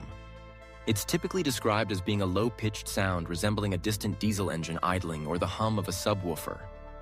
People who hear it often report feeling vibrations and a sense of unease. Strangely, not everyone can hear it, and those who do are often unable to pinpoint its source. Reports of this phenomenon date back to the early 1990s when a group of residents in Taos began complaining about an incessant low-frequency noise. Over the years, the phenomenon gained media attention and sparked curiosity. Various scientific and investigative techniques have been used to try to work out what it is, including noise measurements, acoustic studies, and even investigations by government agencies. But despite these efforts, no definitive source or explanation has been found. Several theories have been put forward to account for it. Some suggest it may be the result of industrial machinery, mining operations, or military activities in the region. However, investigations have failed to link the phenomenon to any specific human-made source. This has led to further investigations that it could be related to natural processes such as seismic activity or the movement of underground fluids. There's also no certainty that the hum even exists. With psychological factors also being looked at in the case, it's a form of mass hysteria. But again, no proof can be found. The biggest problem is that for those that hear it, the hum can be seriously impactful on their lives, preventing them from being able to sleep or experiencing higher levels of stress. Until an answer is found, the best they can do is move elsewhere and completely avoid it. A sound without a source, a fascinating and soothing paradox to ponder as you fall into a deep sleep. And finally, our last stop takes us to an ancient land with a mystery written on the ground. Ancient civilizations around the world were known to create huge geoglyphs in the landscape. But there's perhaps none as strange and mysterious as the Nazca lines in Peru. They are made up of hundreds of intricate and colossal designs that range from simple geometric shapes to complex depictions of animals, plants, and humanoid figures. They cover an area of 174 square miles and were created by the Nazca people, who thrived in the region between 200 BCE and 600 CE. To make them, they removed the reddish-brown iron oxide-coated pebbles that covered the Nazca Desert to reveal the light-colored earth underneath. They have remained remarkably preserved for over 1,000 years due to the area's extremely dry and stable climate. Among the most famous Nazca line figures are the hummingbird, the spider, the monkey, and the condor. The largest of the geoglyphs, known as the astronaut or the spaceman, has sparked intrigue due to its resemblance to a figure in a spacesuit. Quite what the purpose of them, though, remains a debate among scholars. Some believe that the lines and figures had ceremonial, religious, or astronomical significance for the Nazca people. They may have served as a part of a ritual, irrigation system, or markers for underground water sources, while others suggest that they were used as an astronomical calendar or as a way to communicate with deities in the sky. What is particularly strange, though, is that they're undoubtedly best seen from the air. But people at the time they were made had no way to see them from this elevation. Quite how they were able to conceive, plan, and carry out the works to create the geoglyphs purely from the ground level isn't entirely clear. And it makes you wonder whether the Nazca people had access to technology that has been long lost to history. These magnificent drawings left by an ancient people wait for us to decipher their meaning. A quiet, patient mystery waiting for you in your dreams. And with that, my sleepy friends, our journey through the world's greatest mysteries comes to a close. From the flashing skies of Venezuela to the swirling lines in the Peruvian desert, we have explored places that remind us how much we still have to learn. The world is full of wonder and puzzles, and perhaps that is its greatest gift. Now let these strange and beautiful images fill your mind as you drift off into a deep, peaceful sleep.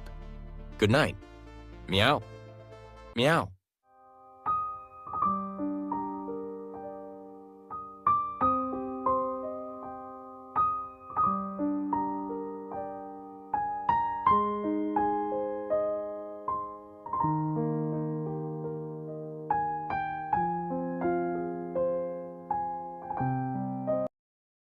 Meow, meow.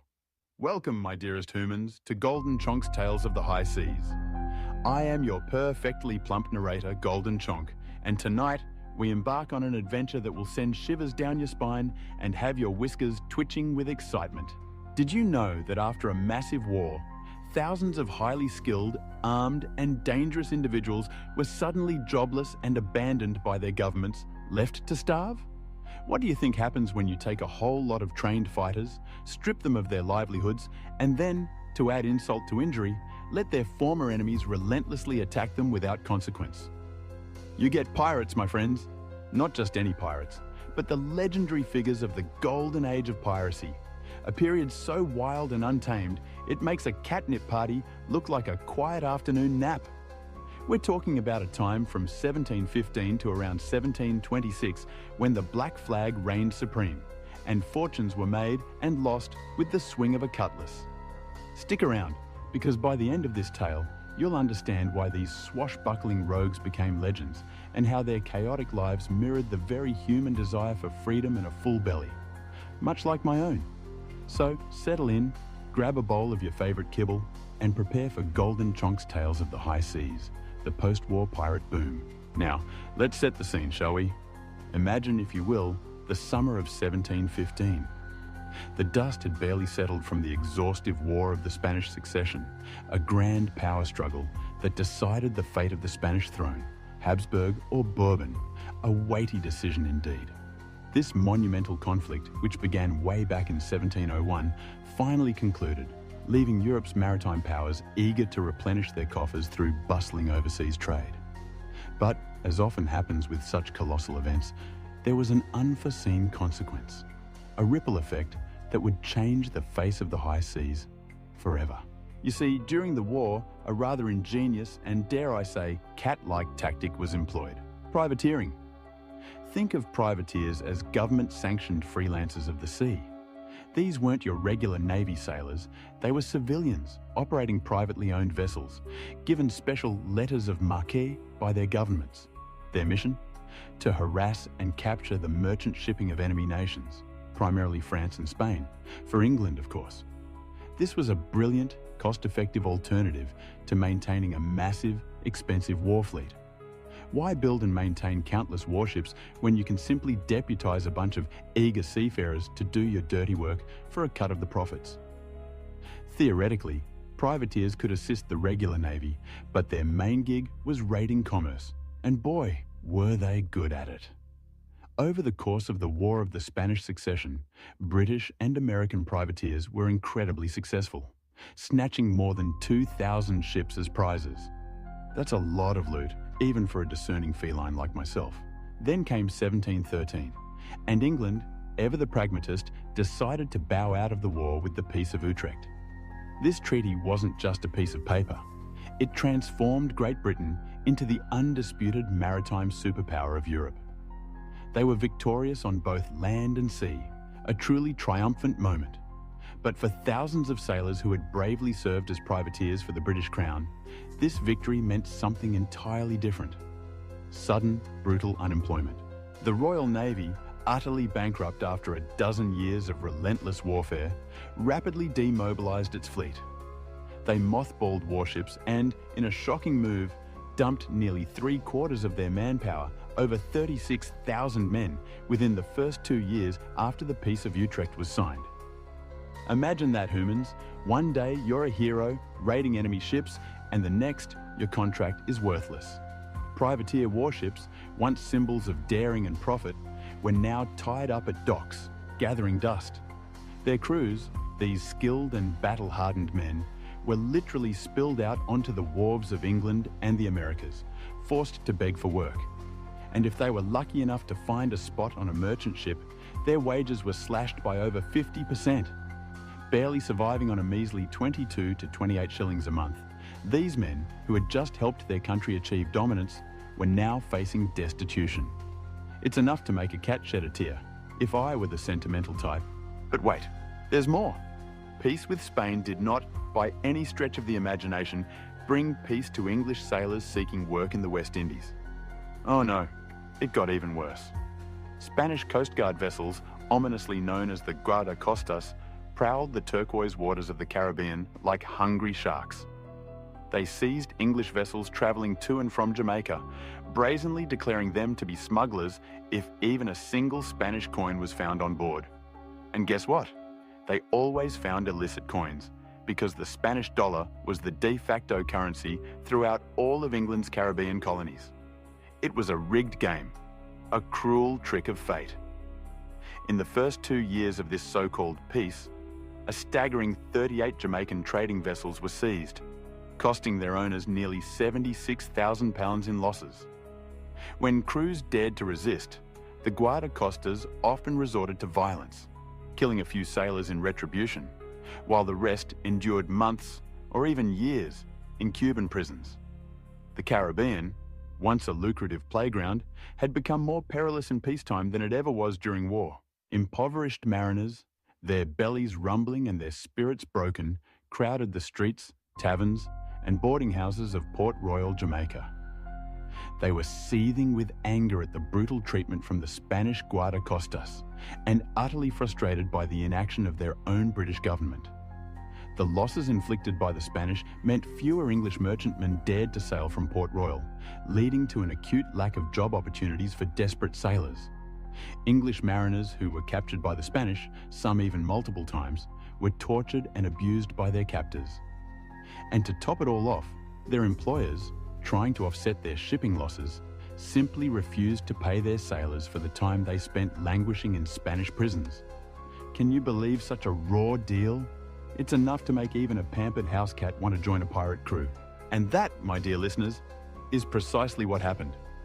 Fed up with Spanish abuse and British neglect, a large number of these desperate sailors and ex-privateers finally snapped. They turned to piracy. The war, in a cruel twist of irony, had inadvertently trained thousands of new pirate recruits, equipping them with the skills and the hardened hearts necessary for a life under the black flag. One of the very first, a true pioneer of this new era of piracy, was a man named Benjamin Hornigold. And he didn't sail alone. With him was a man who had become truly legendary, known to history as Edward Teach, or Thatch. Both had served side by side on Jamaican privateers during the war, and both found themselves jobless and aimless once peace was declared. By the summer of 1713, they were utterly fed up with the grinding poverty of Port Royal and furious at the relentless harassment by the Spanish guardacostas. Hornigold, a man of action and keen observation, convinced Teach and a motley crew of former shipmates and drinking buddies to put their privateering skills to good use and solve both their problems simultaneously. Their plan was deliciously simple: go back to attacking the Spanish, but this time, keep all the plunder for themselves. All they needed was a small ship, a few good men, and a secure base from which to operate. And Hornigold, being the astute fellow he was, knew just the spot right there in the Caribbean, the Bahamas. During the recent war, the sparsely inhabited islands of the Bahamas had seen fierce fighting. Most of the action centered around the island with the most commercial importance, New Providence. Back in 1703, a combined Franco-Spanish expedition had virtually annihilated Nassau, the island's only major settlement, chief harbour, and seat of government for the Bahamas. In the year following this devastating sack, the governor of the Bahamas, probably quite distraught, simply abdicated his post. And in the years that followed, many of Nassau's remaining inhabitants gave up hope and fled to the mainland, seeking refuge from the persistent chaos. As the population dwindled, no effort was made to re-establish a colonial government in Nassau. It was an abandoned paradise, ripe for the taking. Then, in 1713, the pirates moved in. When Hornigold and his intrepid party first set foot on the sandy beach at Nassau, they didn't find a bustling town. Instead, they found a collection of partially collapsed buildings, stubbornly overgrown with scrub and tropical vegetation, all clustered around the burned-out shells of a church and a fort. On the entire island, there were probably fewer than 30 families, eking out a meagre existence in hovels and rudimentary houses, surviving on fishing, tree cutting, or salvaging the remains of ships wrecked on the island's treacherous shores. Hornigold, with a glint in his eye, knew he'd made the right choice. This was their sanctuary, their lawless haven. The men, energized by their newfound purpose, organized themselves into 3 formidable bands, each building large wooden boats capable of carrying 30 men. For the next 6 months, Hornigold and his burgeoning band of pirates launched relentless attacks on small Spanish trading vessels and isolated sugar plantations, ranging from the Straits of Florida all the way to the shores of Cuba. And when Hornigold's crew returned to Nassau, their boats were laden with spoils: expensive Silesian linens, exotic Asian silks, glistening silver coins plundered from Spanish vessels, and of course, plenty of rum. In total, Hornigold's crew brought cargoes worth a staggering 13,175 barons into the ruins of Nassau. Not bad for a bunch of unemployed sailors, eh? Other former privateers, hearing whispers of Hornigold's success, soon followed in his wake, drawn to the promise of freedom and fortune. The island of New Providence, once a forgotten outpost, suddenly found itself at the heart of heavily traded sea lanes. To the west lay the Spanish possessions, a tempting target. To the north, a short sailing trip away, was the North American coast. And connecting France and England to their rich sugar colonies in the West Indies were the European trade routes, a constant stream of potential prizes. By 1715, spurred on by the success of Captain Hornigold, more than 2,000 ex-privateers had descended upon New Providence, transforming it into a chaotic but thriving pirate haven.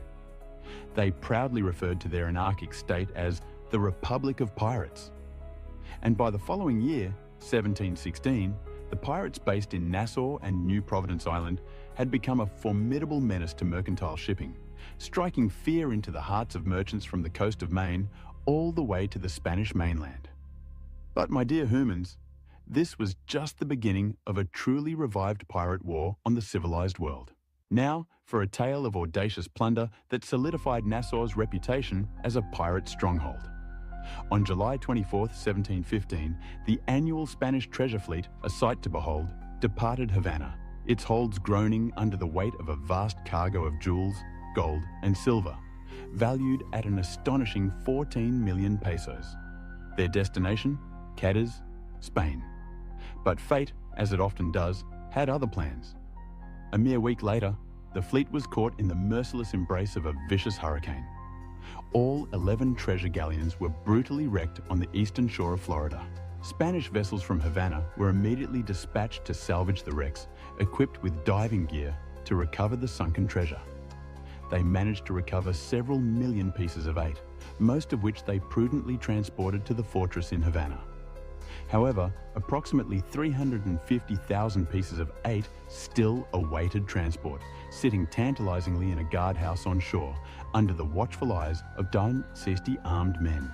Unbeknownst to the Spanish, a band of ex-privateers in Jamaica, including the likes of Henry Jennings, Benjamin Hornigold, our fearless pioneer, Edward Teach, soon to be known as Blackbeard, Charles Vane and Samuel Bellamy, had caught wind of the salvaging operation. Like a pack of hungry wolves scenting prey, they set sail in 5 ships for the coast of Florida, a small flotilla of around 300 men. With a swift and daring strike, they attacked the Spanish guards and seized the waiting treasure, making off with it towards Jamaica. But here's where the plot thickens. Upon reaching Jamaica, the pirates were met not with cheers, but with a cold reception. The Spanish had, quite reasonably, complained to the governor of Jamaica, Lord Archibald Hamilton. They pointed out that there was a peace treaty in force, and they demanded the return of their silver. Since the war was indeed long over, Lord Hamilton, with a stern face, informed the ex-privateers that they would not go unpunished. And so, with their Jamaican welcome revoked, the pirates, with their ill-gotten gains, set sail for Nassau, establishing it as their main base of operations. From that point on, most Nassau pirates focused their raiding efforts on the lucrative trade routes between Britain and her American colonies. The pirate presence in the Caribbean had another significant and often complained about effect. It stirred unrest among the African slaves toiling in the cane fields of the Sugar Islands. Whispers of the Pirate Republic, a place where they would be welcomed, spread like wildfire among these enslaved peoples. And so, in ever-increasing numbers, they ran away from their oppressive plantations, determined to become pirates themselves. Inevitably, as the Pirate Republic on Nassau flourished, powerful personalities and dominant figures emerged from the ranks of the brigands who flocked to the free life on the island. Among the most notorious of Nassau was, of course, Edward Teach, soon to be immortalized by his terrifying nickname, Blackbeard. This fearsome figure would be wanted by authorities from Honduras all the way to Nova Scotia. Bloody and cruel, Blackbeard was a terror not only to his victims, but even to fellow pirates who dared to consort with him in taverns and brothels. On November 28, 1717, Blackbeard and his crew captured a 200-ton French slave ship off the island of Martinique, which he chillingly renamed the Queen Anne's Revenge. Aboard this formidable vessel, Blackbeard terrorized the West Indies during his infamous raiding spree. Other pirate captains were equally fearsome in their own right. Charles Vane, for example, specialized in preying on shipping bound for North American ports. Vane was a strategic thinker, often sailing with other pirate captains in a flotilla, recognizing this as the most effective way to ensure numerical superiority when attacking their prey. Vane was also a calculating rogue. He never allowed his lust for women, his rage, or his drink to cloud his judgment.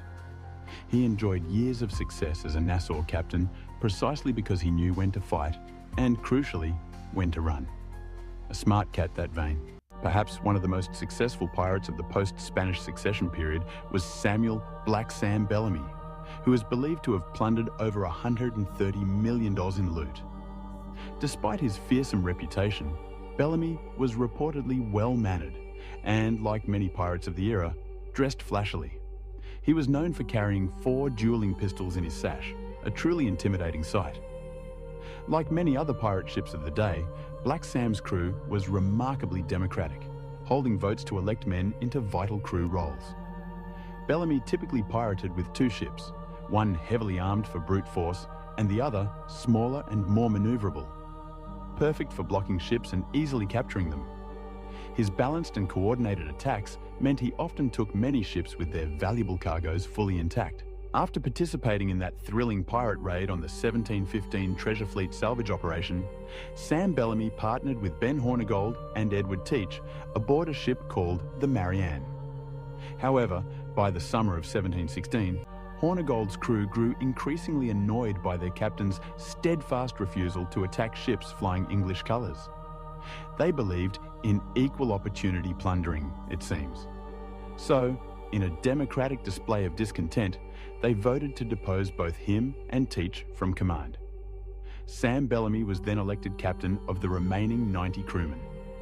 After captaining the Marianne for a while, Bellamy came upon the ship Sultana, capturing her and converting her into a powerful 26-gun galley, which he then took command of as his flagship.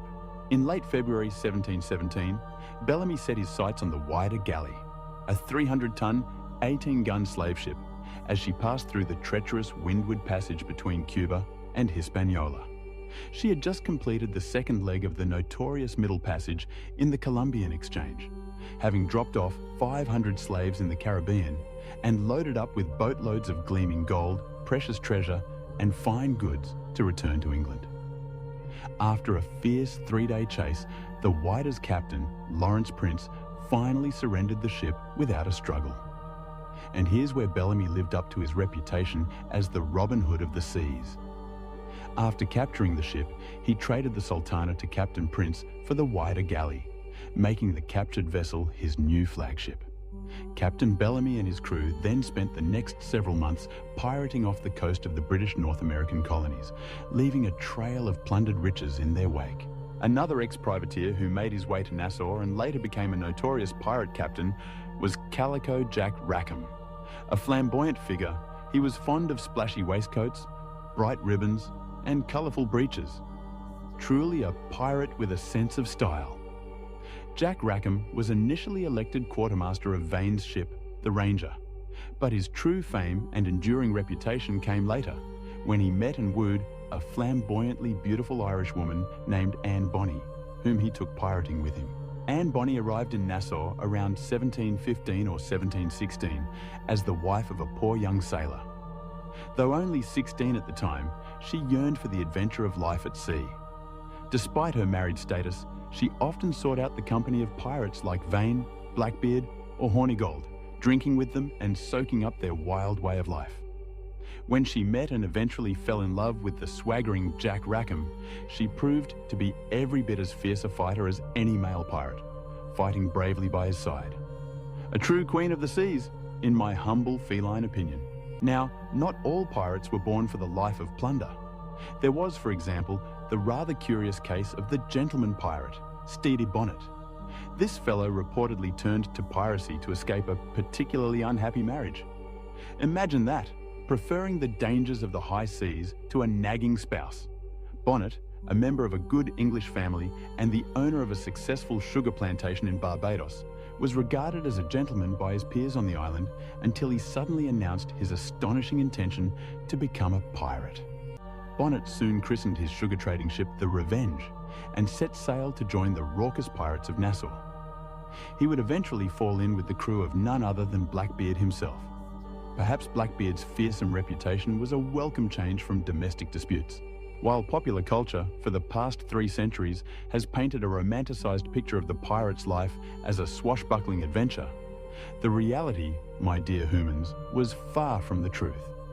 Life aboard pirate ships during the Golden Age was incredibly crowded and, frankly, quite dirty. Pirate crews were significantly larger than those of merchant ships, meaning men were packed in closely together aboard their vessel. Add to this the intense, oppressive heat of the tropical West Indies, the liberal consumption of alcohol, and the touchy pride of men who fiercely defended the equality they gained by joining the democracy of pirates. And it becomes crystal clear that maintaining discipline aboard these rowdy ships was no easy task. However, pirate society was governed by a set of articles that the crewmen and officers signed upon joining. These articles were a remarkable attempt to impose a legal system that everyone could agree upon, a sort of pirate constitution. One common pirate article, for instance, required every man to keep his weapons clean and ready for use at any given moment. A practical rule, wouldn't you agree? Gambling was usually strictly banned on board the ships, and drinking was typically restricted to the top deck to prevent accidental fires breaking out in the holds. Imagine the chaos if a rum-fueled brawl sparked a fire below deck. Contrary to the popular culture's depiction of ruthless, tyrannical pirate captains lording over their crews with an iron fist, the vast majority of pirate crews were remarkably democratic. They organised shipboard elections to choose the most able or simply the most popular sailors for important leadership and officer roles, such as captain and quartermaster. And here's the truly fascinating part.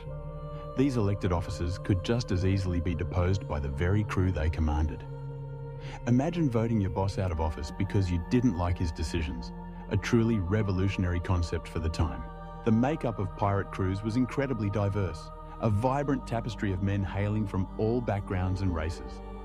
Among their ranks were escaped slaves, men disgraced or scorned by civilized society, penniless ex-privateers, and impoverished sailors. Some even possessed former military exploits, bringing a wealth of combat experience to the pirate fold. Pirate crews needed frequent replenishing, as the life was undeniably hard. Most men sailing under the black flag were volunteers, drawn to the promise of freedom and fortune, but casualties from disease, brutal combat, unfortunate accidents, and occasional desertions took their inevitable toll. Since able seamen, skilled maritime carpenters, coopers, barrel makers, and navigators were highly prized, pirates actively sought recruits from among the crews of the ships they captured. Pirates, surprisingly, did not like risking injuries to themselves or, more importantly, damage to their valuable prizes. So, when ships tried to run or put up a fight, their captains were usually punished severely, a warning to others. The pirates would then, with surprising civility, try to persuade the rest of the captured men to enlist in their crews. The pirate captain or quartermaster would often make compelling arguments to the captured merchantmen, highlighting the poor treatment and underfunding they received from their own captains. And more often than not, these persuasive speeches convinced many to join the pirate ranks. After all, who wouldn't want a better deal? The actual capturing of prizes by pirate ships, much like their lives, has been embellished by popular culture. Pirates seldom surprised their prey, sneaking up on them in the dead of night. Rather, they boldly announced their arrival with a dramatic shot across the enemy ship's bow, immediately unfurling and displaying the ominous black flag. As they closed with their terrified victims, pirates usually appeared on deck in a state of wild abandon, often drunk and heavily armed. The alcohol, while certainly contributing to their boisterous demeanor, also temporarily boosted their courage and dulled the pain of any potential wounds. Frequently, they would dance about the deck to the lively music provided by the ship's musicians, waving their weapons, shouting terrifying war cries, growling like wild beasts, and often hurling colourful insults at their prey. Though most pirates had fearsome reputations as eager fighters, they truly had little to gain and much to lose from prolonged combat. A damaged ship meant less plunder and injured crew members were a liability. Therefore, the pirates' intimidating appearance, their wild shouts, and the sheer terror they inspired were usually enough to frighten their prey into surrendering before a single shot had to be fired in earnest. However, if the target dared to run, the pirates would give chase, relentlessly pursuing their prey, attempting to disable her before closing in for the kill. And if the enemy crew resisted further, the pirates would then, with a blood-curdling roar, jump onto their enemy's decks, engaging in bloody, close-quarters boarding action, a chaotic dance of cutlasses and pistols. By the end of 1717, the Nassau pirates had so savaged Caribbean shipping that the British government, bless their slow but steady hearts, finally began to take serious notice of the sharp drop in their commerce. It was one thing, you see, for these scoundrels to be raiding the commercial shipping of the Spanish or the French. That was almost understandable, a sort of unofficial continuation of hostilities. But when these rascalous pirates of Nassau began severely hurting British trade, the government of King George III finally sat up and paid attention. As the situation in the Caribbean worsened, and it became painfully apparent that the Royal Navy would not, or perhaps could not, suppress the Nassau pirates, a syndicate of powerful British merchants, fed up with their losses, joined forces to deal with the problem themselves. Soon enough, this determined consortium had formulated a bold and audacious plan to restore order to Nassau and, once and for all, defeat the formidable pirates of the Caribbean. And that, my dear humans, is where we must pause our tale for tonight. What became of the Republic of Pirates? Did the British merchants succeed in their bold plan? And what fates awaited the infamous Blackbeard, the cunning Charles Vane, and the democratic Black Sam Bellamy? You'll have to tune in next time for the thrilling conclusion of Golden Chonk's Tales of the High Seas. Until then, keep your wits sharp, your whiskers twitching, and your spirit of adventure alive. This is Golden Chonk, signing off for now. Meow, meow.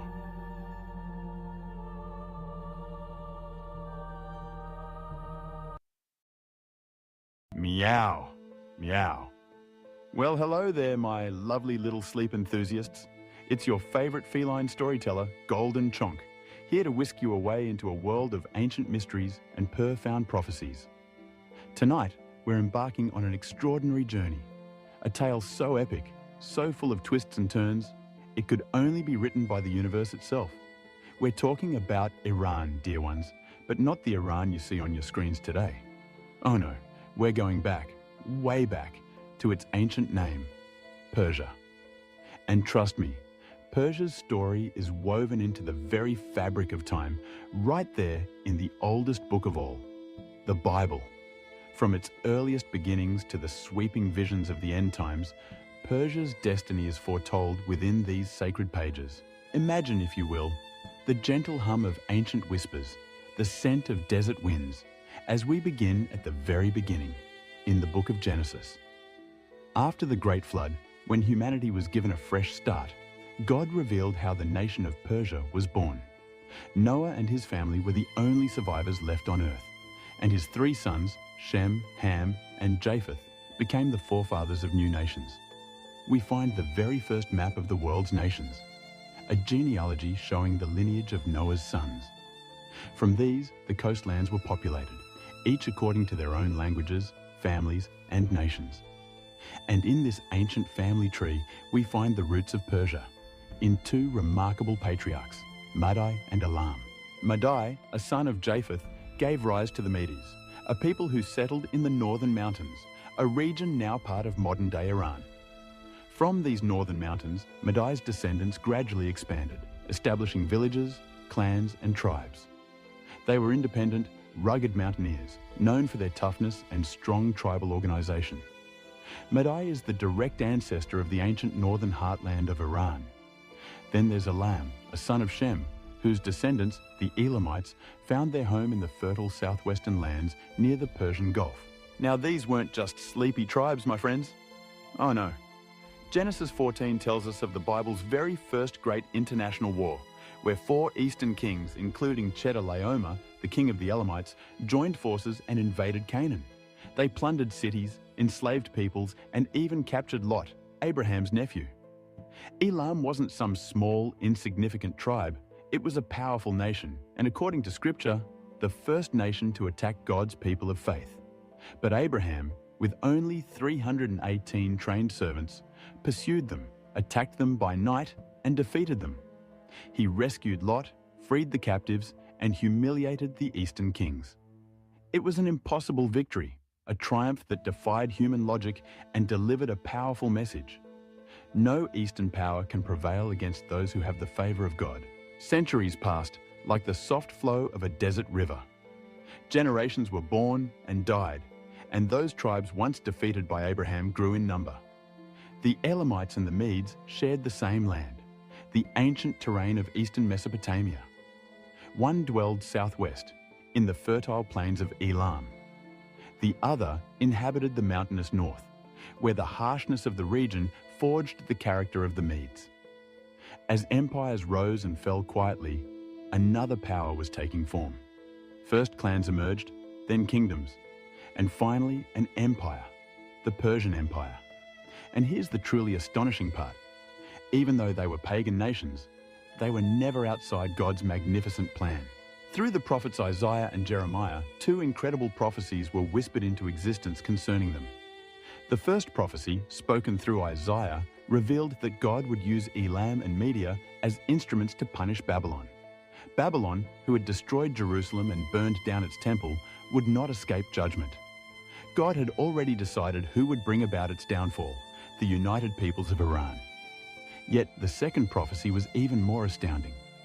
God would not only use Persia to bring punishment, he would also wield Persia as an instrument of liberation.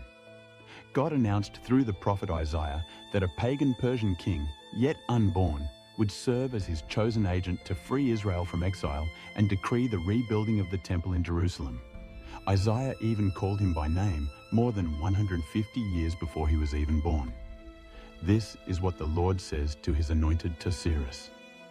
And both prophecies came true with terrifying precision.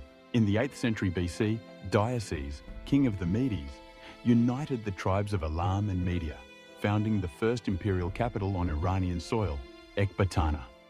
His grandson Cyaxares took the next great step, reforming the army and turning it into a war machine strong enough to destroy Nineveh, capital of the Assyrian Empire, one of Israel's most brutal enemies. The prophecy began to be fulfilled. God was raising up Persia from within as his instrument of judgment and redemption. But even as Persia grew in power, God had already revealed its destiny through prophetic dreams. And the first to see it clearly was a young Hebrew prisoner living in Babylon, Daniel. It all started when the Babylonian army, led by King Nebuchadnezzar, marched into Jerusalem. The city walls fell, the temple was ransacked, and thousands were carried away into slavery in distant lands. Daniel was among them. He was just a teenager when he was torn from his home and brought to the court of Babylon, the most powerful empire in the world at that moment. But there, in the darkness, God chose him. Surrounded by the corrupt splendor of the royal palace, Daniel kept himself untainted.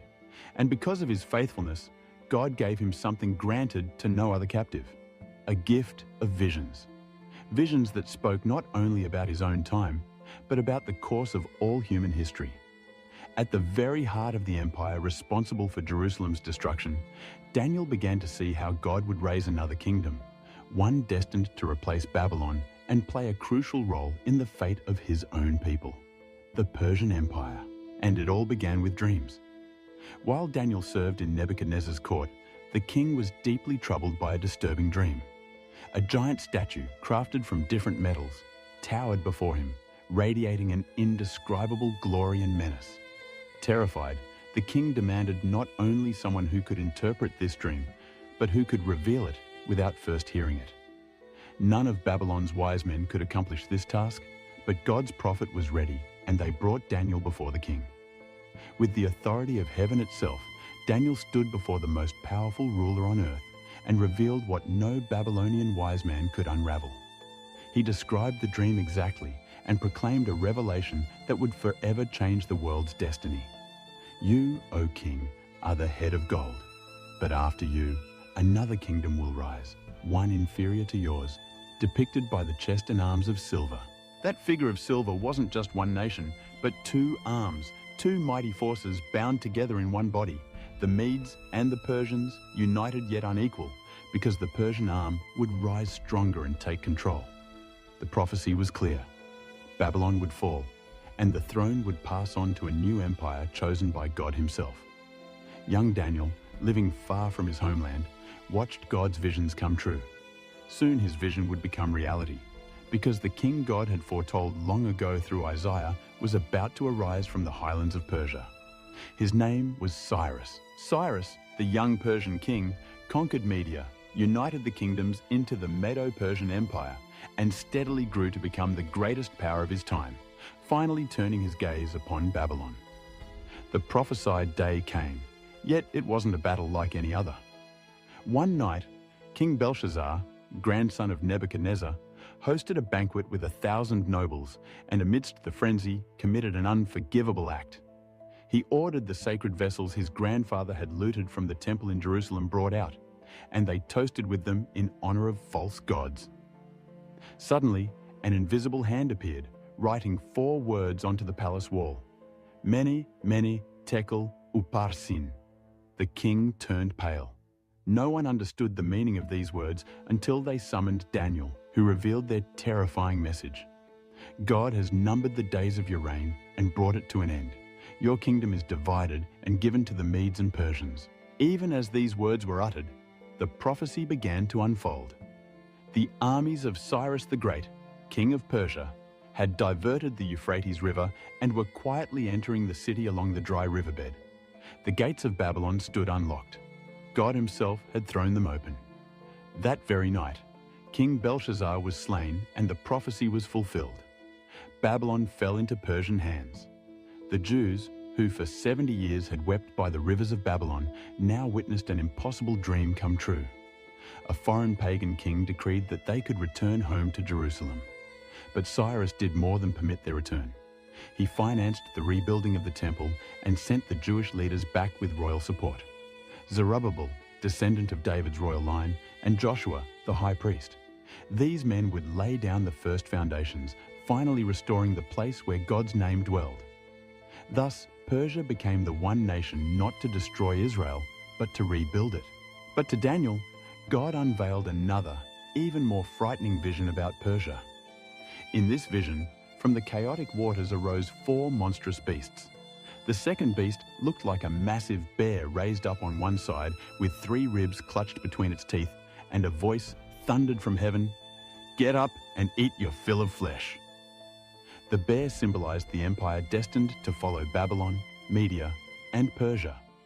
Yet the beast leaned to one side because Persia would ultimately dominate Media, and the 3 ribs represented its greatest conquests, Lydia, Babylon, and Egypt, each devoured one after another in Persia's relentless march of expansion. This vision was fulfilled with chilling accuracy, for after conquering the kingdom of Lydia in Asia Minor and Babylon itself, Persia did not slow down. It set its sights on Egypt. Under Cambyses II, son of Cyrus, Persian armies marched across the Sinai desert and smashed Pharaoh Psamtik III in the Battle of Pelusium. Egypt, Israel's ancient oppressor, fell before the Persian Empire, and thus the third rib was torn from its place. But these visions weren't finished yet. Years later, standing on the banks of the Ulai River, Daniel was seized once again by a vision, one far more precise, clearer, and even more terrifying. Before his eyes appeared a ram with 2 horns, but one horn stood taller than the other, and the taller horn had grown up later. The ram charged fiercely toward the west, toward the north, and toward the south, and none could oppose him. Then a voice explained the meaning. The 2-horned ram that you saw represents the kings of Media and Persia. Again, Persia takes center stage in the divine plan, though this time not as an ally, but as a mighty empire, conquering without resistance and charging forth like an unleashed beast. And one chilling detail stands out clearly. One horn stood taller, an unmistakable hint at Persia's dominance over Media. 2 peoples, 1 empire, but only one dominant throne. As the vision continued, suddenly from the west, a goat appeared swift as the wind with a single prominent horn right between his eyes. In a flash, he charged the ram, knocking him down and trampling him underfoot. It was the prophecy of the next empire. Greece, under Alexander the Great, would overthrow Persia with supernatural speed. At that moment, Daniel didn't yet know who the goat represented, but he understood clearly that Persia, the greatest, most glorious empire the world had yet seen, would one day fall. But that ending had not yet come, for in its days of splendor, Persia was not only invincible, it was the center of the world. Its reign stretched from India to Ethiopia, and in the days of King Ahasuerus, the throne of the greatest empire on earth was established in the majestic city of Susa, in the heart of Elam, what we now call southwestern Iran. And it was precisely in Susa that one of the Bible's most unexpected miracles happened.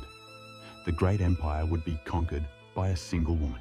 King Ahasuerus held a magnificent banquet that lasted for 6 months, then invited all the people of Susa to a final grand celebration lasting 7 days. In a moment of pride and excess, he ordered Queen Vashti, his wife, to be brought before them to display her beauty. But Vashti refused. Humiliated before his entire empire, the king banished her. Then his advisors suggested a radical solution, searching throughout the kingdom for a new queen from among the young virgins. The most beautiful would be taken to the palace, where they would undergo a full year of preparation before being presented to the king. One of those young women was Hadassah, though no one knew her by that name. An orphan, born among the exiled Jews, she had been secretly raised by her cousin Mordecai, and in the palace she was given a new name, Esther. Esther captured the king's favor, and without knowing she was a Jew, Ahasuerus crowned her queen of Persia. Meanwhile, hidden in the shadows of the palace, a deadly enemy emerged, Haman, a descendant of the Amalekites, ancient enemies of Israel. Haman had risen to the highest position next to the king, and when everyone was ordered to kneel before him, Mordecai, Esther's cousin, refused. Proud and vindictive, Haman was not satisfied with punishing just Mordecai. Instead, he plotted to annihilate an entire people. What began as personal revenge quickly turned into genocide. Haman approached the king and warned him of a strange nation scattered throughout his kingdom, a people with peculiar laws who did not obey the empire's decrees, and persuaded the king that they should be destroyed. With lies, he convinced the king and sealed the deadly decree with the royal ring. In less than a year, every Jew in Persia was destined for death, men, women, and children.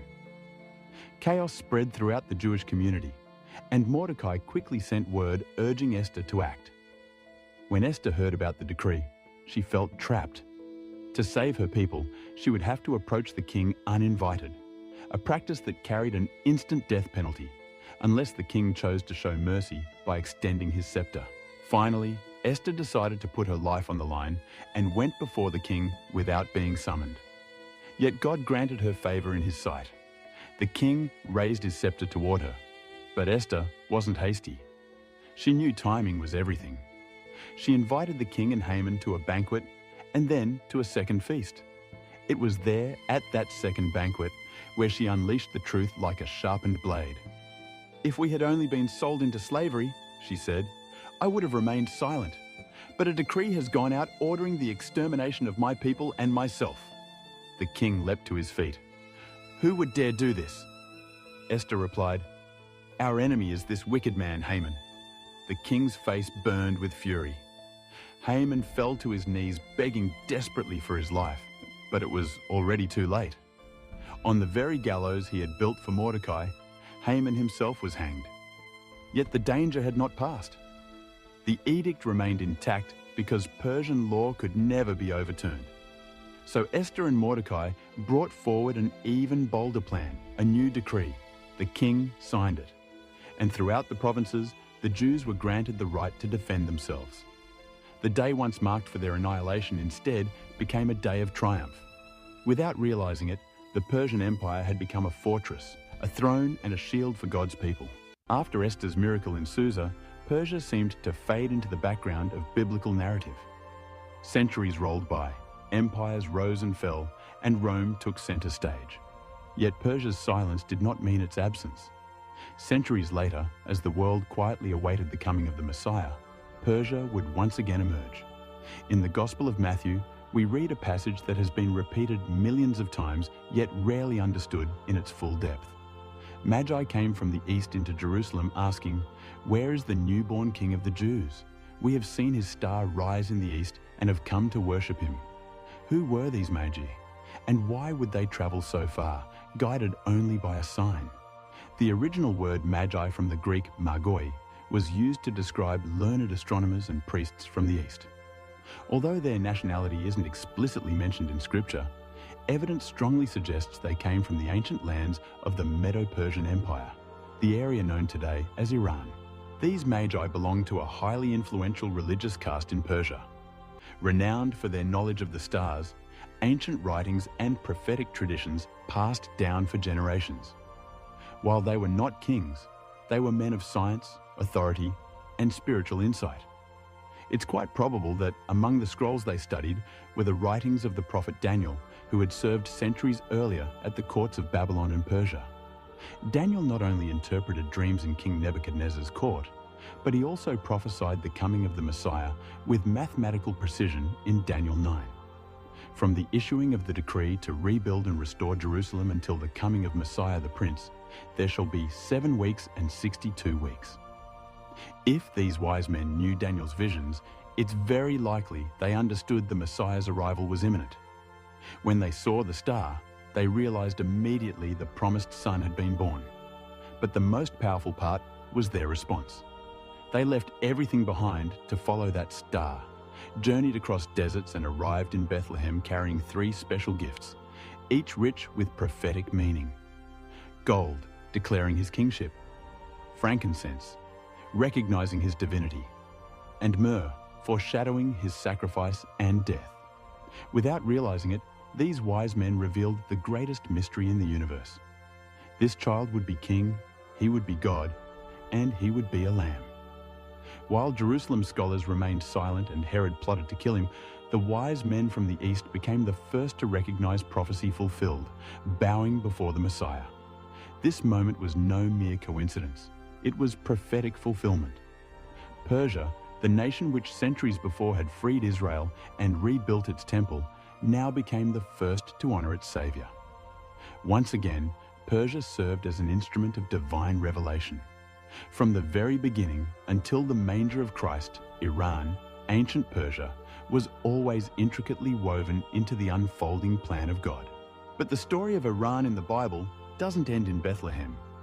Though Persia had once been an instrument of redemption in the past, it would also play a role in one of the darkest episodes of prophetic future. God not only revealed the beginning of Persia, he also declared its destiny through the words of the prophet Ezekiel in one of the most chilling visions of the Old Testament, the war of Gog and Magog. In chapter 38, Ezekiel describes a coalition of nations rising up in the final days against Israel, God's restored people. "Son of man, set your face against Gog of the land of Magog, prince of Meshech and Tubal, and prophesy against him. Say, this is what the sovereign Lord says. Behold, I am against you, O Gog. Persia, Cush, and Put will be with them." Persia, modern-day Iran, is among the very first named.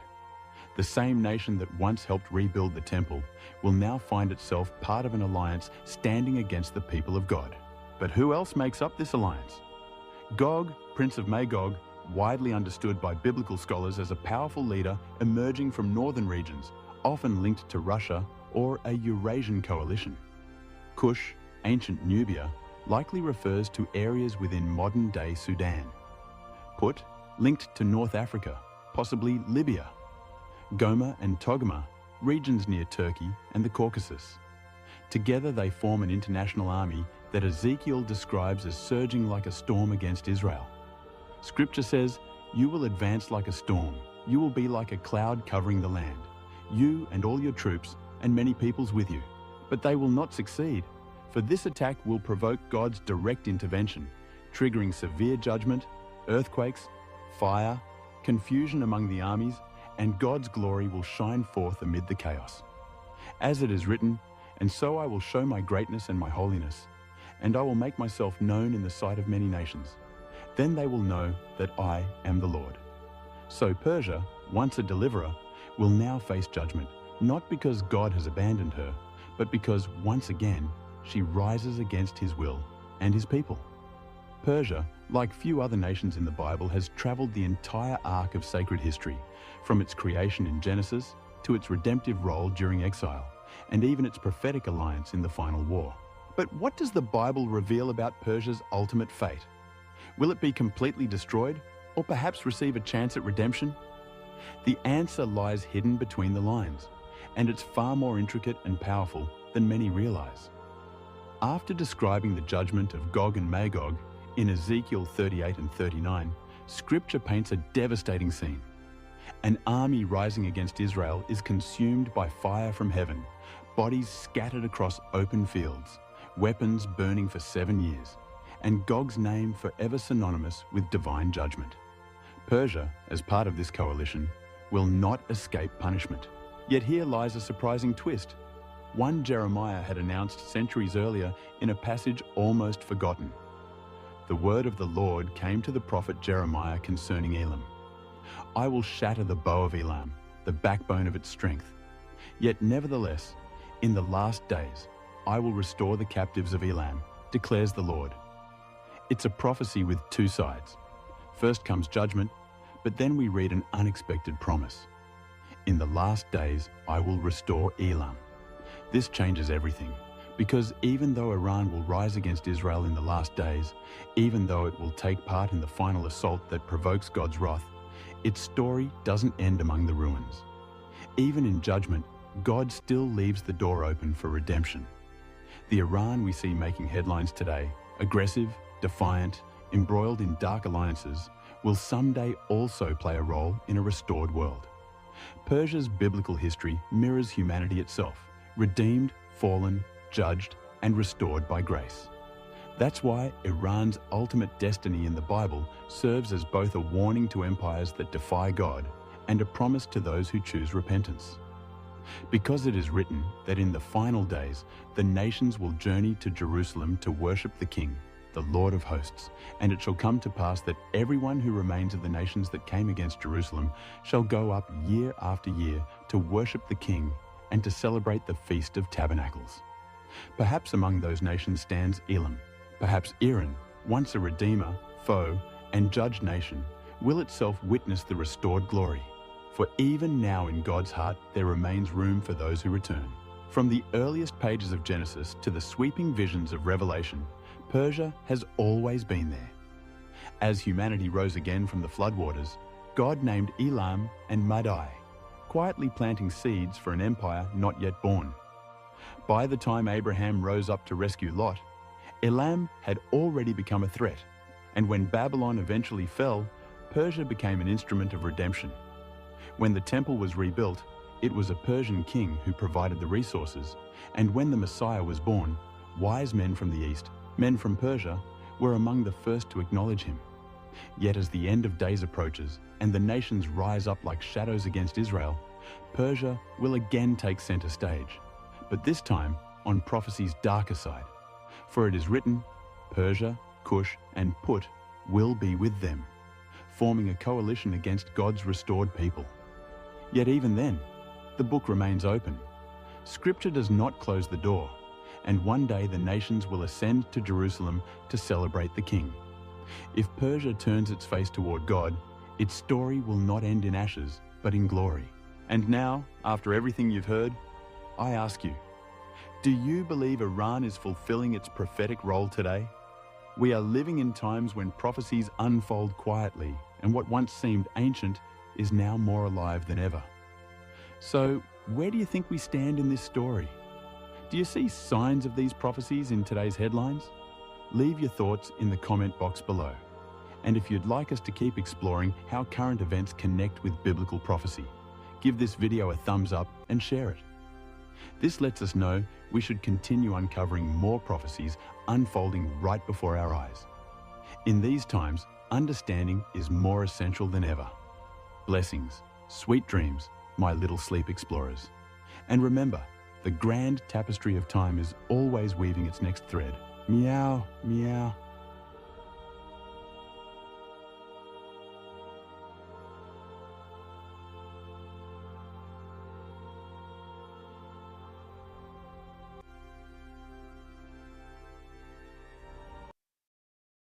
Meowdy, history buffs and fellow connoisseurs of the bizarre. Golden Chonk here, your resident feline historian, ready to whisk you away on another perfectly peculiar journey through time. Tonight, we're sharpening our claws on a topic that's been historically, well, a little hairy. Medieval intimacy. Fasten your seatbelts, or should I say, adjust your tunics, because we're diving deep into the often shocking and utterly foreign world of love, lust, and survival in the Middle Ages. Picture this. The year is 1347 AD. Our scene opens not in a grand castle, but a humble stone cottage. The air is thick with the scent of wet wool and unwashed bodies. Not exactly potpourri, is it? We see a young bride, Margot, barely 15 winters old. Her bare feet crackle on the rushes as her new husband, Henrik, approaches their marriage bed. Candlelight flickers across his weathered face. Henrik, nearly twice her age, chosen by her father for a few pigs and half an acre of barley. Her hands are shaking as she clutches the rough woolen shift her mother stitched for this very night, the same one her mother wore and her mother before her. Now, before you start envisioning a fairy tale, let me stop you right there. This is not a love story. This is the unvarnished, often unsettling reality of medieval intimacy. A world where sexual practices were shaped by superstition, religious terror, and raw survival instincts that would seem utterly foreign to our modern understanding of romance and desire. Outside, Henrik's friends, drunk on ale, are shouting crude encouragements and beating pots with wooden spoons. They won't leave until they hear proof of consummation. Margot's breath comes in short gasps as Henrik's calloused fingers reach for the leather cord at her throat. She wonders if her mother's whispered warnings about wifely duties could possibly prepare her for what's about to happen in this cramped, smoky room that smells of wet wool and unwashed bodies. A truly intimate setting, wouldn't you say? The medieval bedroom, my dear Chonkers, was less a private sanctuary and more a public battlefield. It was a place where bodies became political territories, where the church's doctrine clashed with pagan traditions, and where the most intimate moments of human life were governed by rules so bizarre and restrictive that they would make a modern person's skin crawl. These weren't just personal choices, they were matters of eternal salvation, family honor, and literally life and death. The community, the church, and ancient superstitions all had a stake in what happened between husband and wife. Margot's marriage to Henrik in that autumn of 1347 AD wasn't celebrated with champagne and dancing. It was a business transaction sealed with bodily fluids, witnessed by neighbours who had every right to demand proof of consummation. The wedding night ritual, if you can call it that, began long before the couple even touched. First came the bedding ceremony, where the wedding guests would literally drag the bride and groom to their chamber. Then, in what sounds like a scene from a very awkward comedy, they would undress them while singing bawdy songs. And the grand finale? They'd stand outside the door, listening intently for the sounds that would confirm the marriage was legally binding. Henrik's friends wouldn't budge until they heard Margot's cries of pain, confirmation that her hymen had been broken and the marriage was, well, official. Can you imagine the pressure? It's enough to make a cat want to hide under the bed for a century. But here's where things get truly, delightfully bizarre. The church, in its infinite wisdom, taught that even married couples could commit mortal sins in their own beds. Saint Jerome, way back in the 4th century AD, boldly declared that a man who loves his wife too ardently was an adulterer.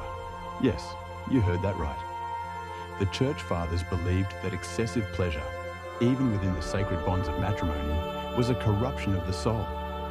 This wasn't merely theological theory, mind you. It shaped every aspect of medieval sexual practice.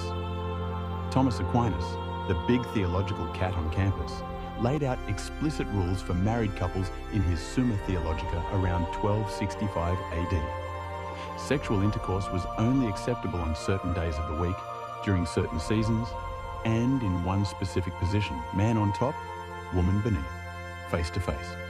Any deviation was considered against nature and thus sinful. Oral sex, absolutely forbidden entirely. Sex during menstruation, pregnancy, or while breastfeeding. Don't even think about it. The church, bless its cotton socks, calculated that if all these rules were followed, married couples would only be able to have sex about 50 days per year. Imagine the planning. It's enough to make a modern couple throw up their paws in despair. Margot would have learned these rules from her mother, who got them from the village priest during confession. The weight of eternal damnation hung over every intimate moment. So, when Henrik reached for her on a forbidden Wednesday during Lent, Margot faced an impossible choice. Submit to her husband's will and risk her soul, or refuse and face his wrath in a world where domestic violence was not only legal, but expected. A true no-win situation. Now, let's talk about the medieval understanding of female sexuality. A truly fascinating furball of misunderstandings that would persist for centuries.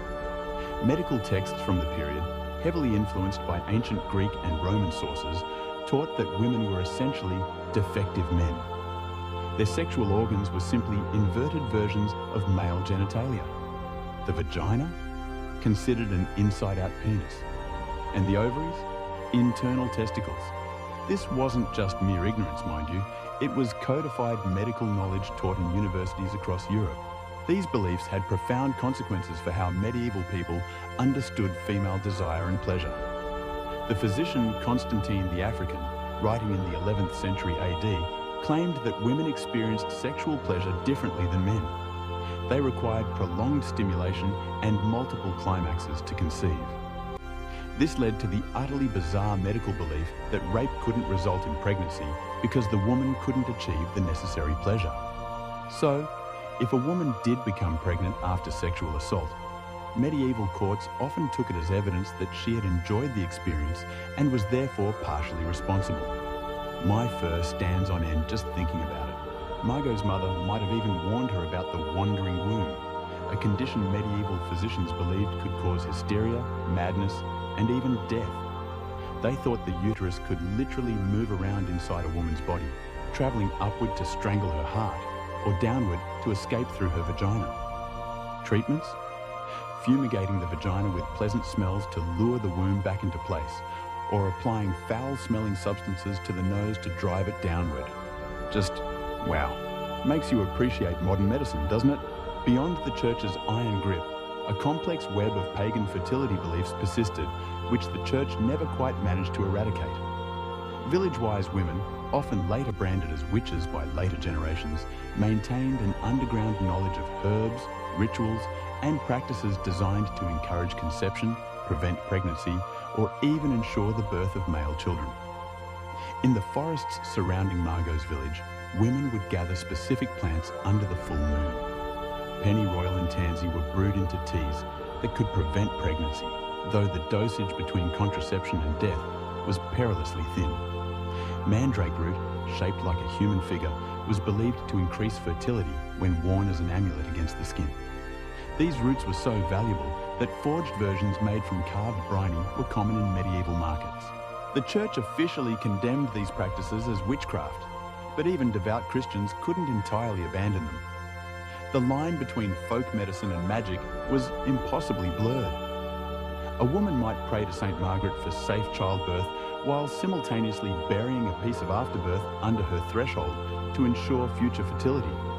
She might wear a crucifix to church, but hide a piece of amber between her breasts to prevent miscarriage. Medieval contraception was a dangerous mix of superstition, poison, and pure desperation. Women were taught to jump backwards 7 times after intercourse to prevent conception, or to drink wine mixed with ground-up bees. More dangerous were the potions made from mercury, lead, and other toxic substances that often killed the woman along with any potential pregnancy. The consequences of unwanted pregnancy were severe. In a world without reliable contraception, women faced the constant threat of death in childbirth. Maternal mortality rates were staggering. 1 in 3 women died during or shortly after delivery. For unmarried women, pregnancy often meant social destruction, exile, or even death. The practice of infanticide, while officially condemned, was widely understood as a desperate woman's last resort. It truly was a grim existence for many. Medieval marriage negotiations were practically military campaigns, with bodies as the primary battlefield. When Margot's father arranged her marriage to Henrik, her virginity was literally her dowry, more valuable than any gold or livestock he could offer. The hymen became a currency of honor, traded between families as proof of their daughter's purity and their own reputation. The wedding night wasn't just about consummation. It was about the public verification of the bride's virginity. The bloodied sheets would be displayed to the assembled crowd as proof that the marriage was legitimate. No blood appeared? The bride could be returned to her family in disgrace, branded as a whore, or even killed for fraud. The pressure on young brides was enormous. Some would secretly prick their fingers or hide chicken blood to fake the evidence their new families demanded. Medieval medicine's understanding of virginity was, of course, hopelessly flawed.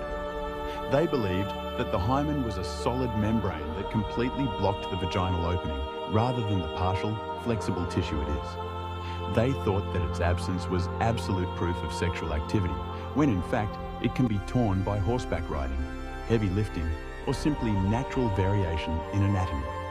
The Church's doctrine of consummation created its own bizarre legal practices. A marriage wasn't considered legally binding until sexual intercourse had occurred, which meant that proving or disproving consummation became a matter of legal inquiry.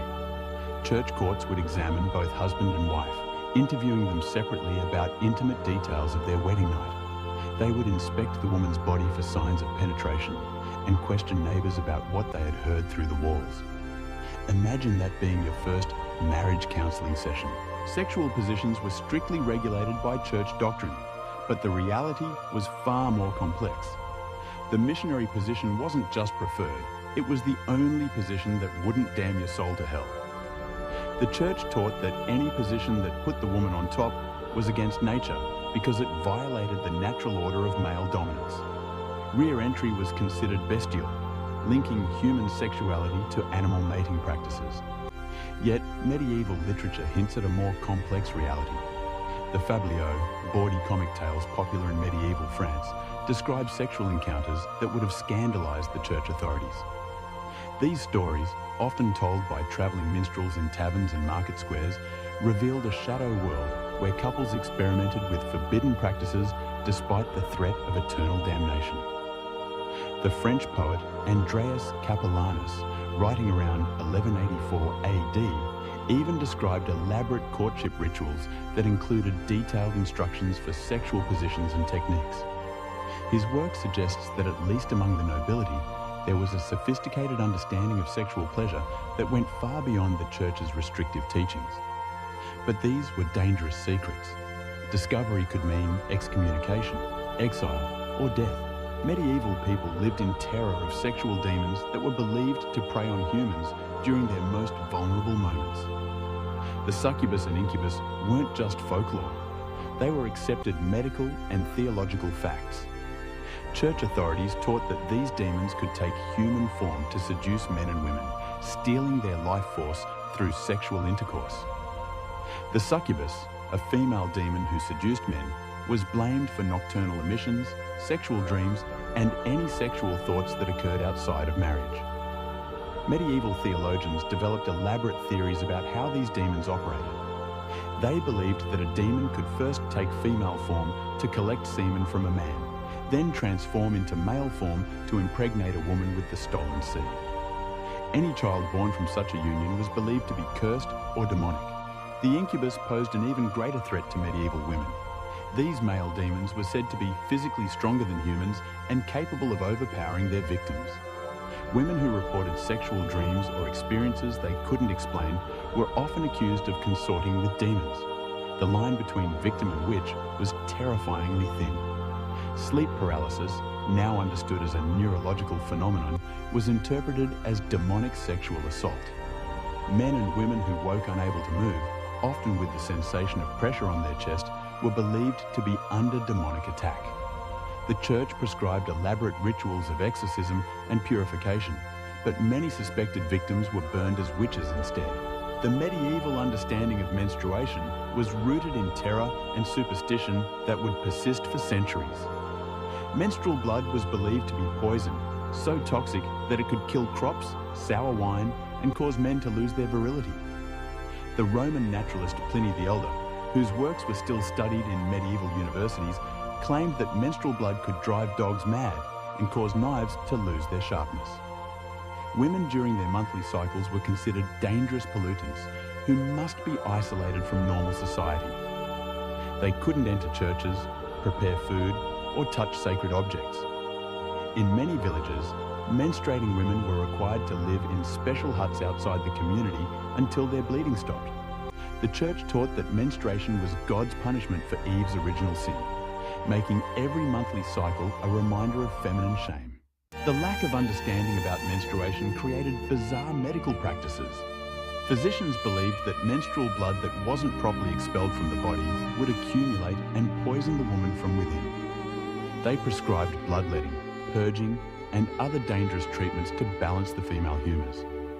Some doctors even recommended sexual intercourse as a cure for menstrual disorders, believing that male seed could neutralize the toxic effects of menstrual blood. Truly, a cure for almost anything, it seems. Medieval women, bless their resilient souls, developed their own secret knowledge about managing their cycles. They used moss, cloth rags, and sheepskin as primitive menstrual protection.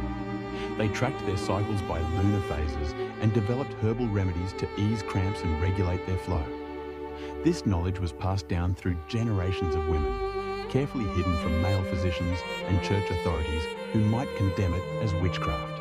The medieval period saw the rise of elaborate theories about sexual compatibility based on astrological signs, bodily humours, and physical characteristics. Medieval physicians believed that sexual pleasure and fertility depended on the proper balance of hot and cold, wet and dry humours in both partners. A hot husband might be incompatible with a cold wife, leading to sexual dysfunction and infertility. Physical examination of potential spouses was common among wealthy families. Physicians would examine the bride's body for signs of her sexual temperament. Wide hips indicated fertility, while narrow hips suggested barrenness. The groom's penis size and shape were analysed for compatibility with his intended bride. These examinations were conducted with the same clinical detachment used for examining livestock. The church authorities developed their own theories about sexual compatibility based on spiritual rather than physical characteristics. They taught that couples who were too closely related, either by blood or spiritual kinship, would be cursed with sexual dysfunction and monstrous children. The complex rules of consanguinity meant that many medieval marriages were later annulled when previously unknown family connections were discovered. Medieval sexuality was deeply intertwined with concepts of honour, shame, and social standing. A man's sexual prowess was directly linked to his reputation as a warrior and leader. Impotence was not just a personal failing, it was a public humiliation that could destroy a man's standing in his community. The medieval French even developed elaborate euphemisms for sexual dysfunction, creating a vocabulary of shame that permeated every aspect of social interaction. For women, sexual reputation was even more fragile. The slightest hint of impropriety could destroy a woman's marriage prospects and her family's honour. Medieval towns were small communities where everyone knew everyone else's business. A woman seen talking to a man who wasn't her husband or relative could be branded as a whore. The standards of female behaviour were so restrictive that even married women lived in constant fear of gossip and accusation. The medieval legal system reflected these sexual anxieties in its treatment of rape, adultery, and sexual assault. Rape was defined not as a crime against the woman, but as a crime against the male who owned her father, husband, or lord. The punishment for rape varied dramatically depending on the social status of both the victim and the perpetrator. A nobleman who raped a peasant woman might pay a small fine, while a peasant who raped a noble woman would face torture and death. Adultery was punished even more severely, but only for women. A married woman who had sex with any man other than her husband could be killed by her husband with no legal consequences. Medieval law codes specifically granted husbands the right to murder adulterous wives and their lovers if they were caught in the act.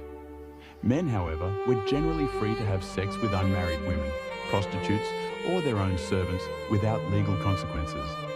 A stark double standard, wouldn't you agree? Despite the pervasive control, the medieval period also saw the development of elaborate courtship rituals that would influence European culture for centuries. The tradition of courtly love, popularized in the poetry of the troubadours, created a parallel world where sexual desire was elevated to a spiritual quest. These romantic ideals were primarily a literary fantasy enjoyed by the nobility, but they had profound effects on how medieval people understood the relationship between love and sexuality. The courtly love tradition taught that true love could only exist outside of marriage. A knight's devotion to his lady was supposed to remain eternally unfulfilled, existing in a state of constant yearning that purified the soul through suffering. This created a bizarre split between marital sexuality, which was purely functional, and romantic love, which was purely spiritual. The reality of medieval courtship for the peasantry was far more pragmatic. Among the peasantry, young people might have some choice in marriage partners, but economic considerations always took precedence over personal preference. A village girl might favor the blacksmith's son, but if the miller offered better terms to her father, she would find herself married to a man she barely knew. Engagement practices even included rituals designed to test the compatibility of potential spouses.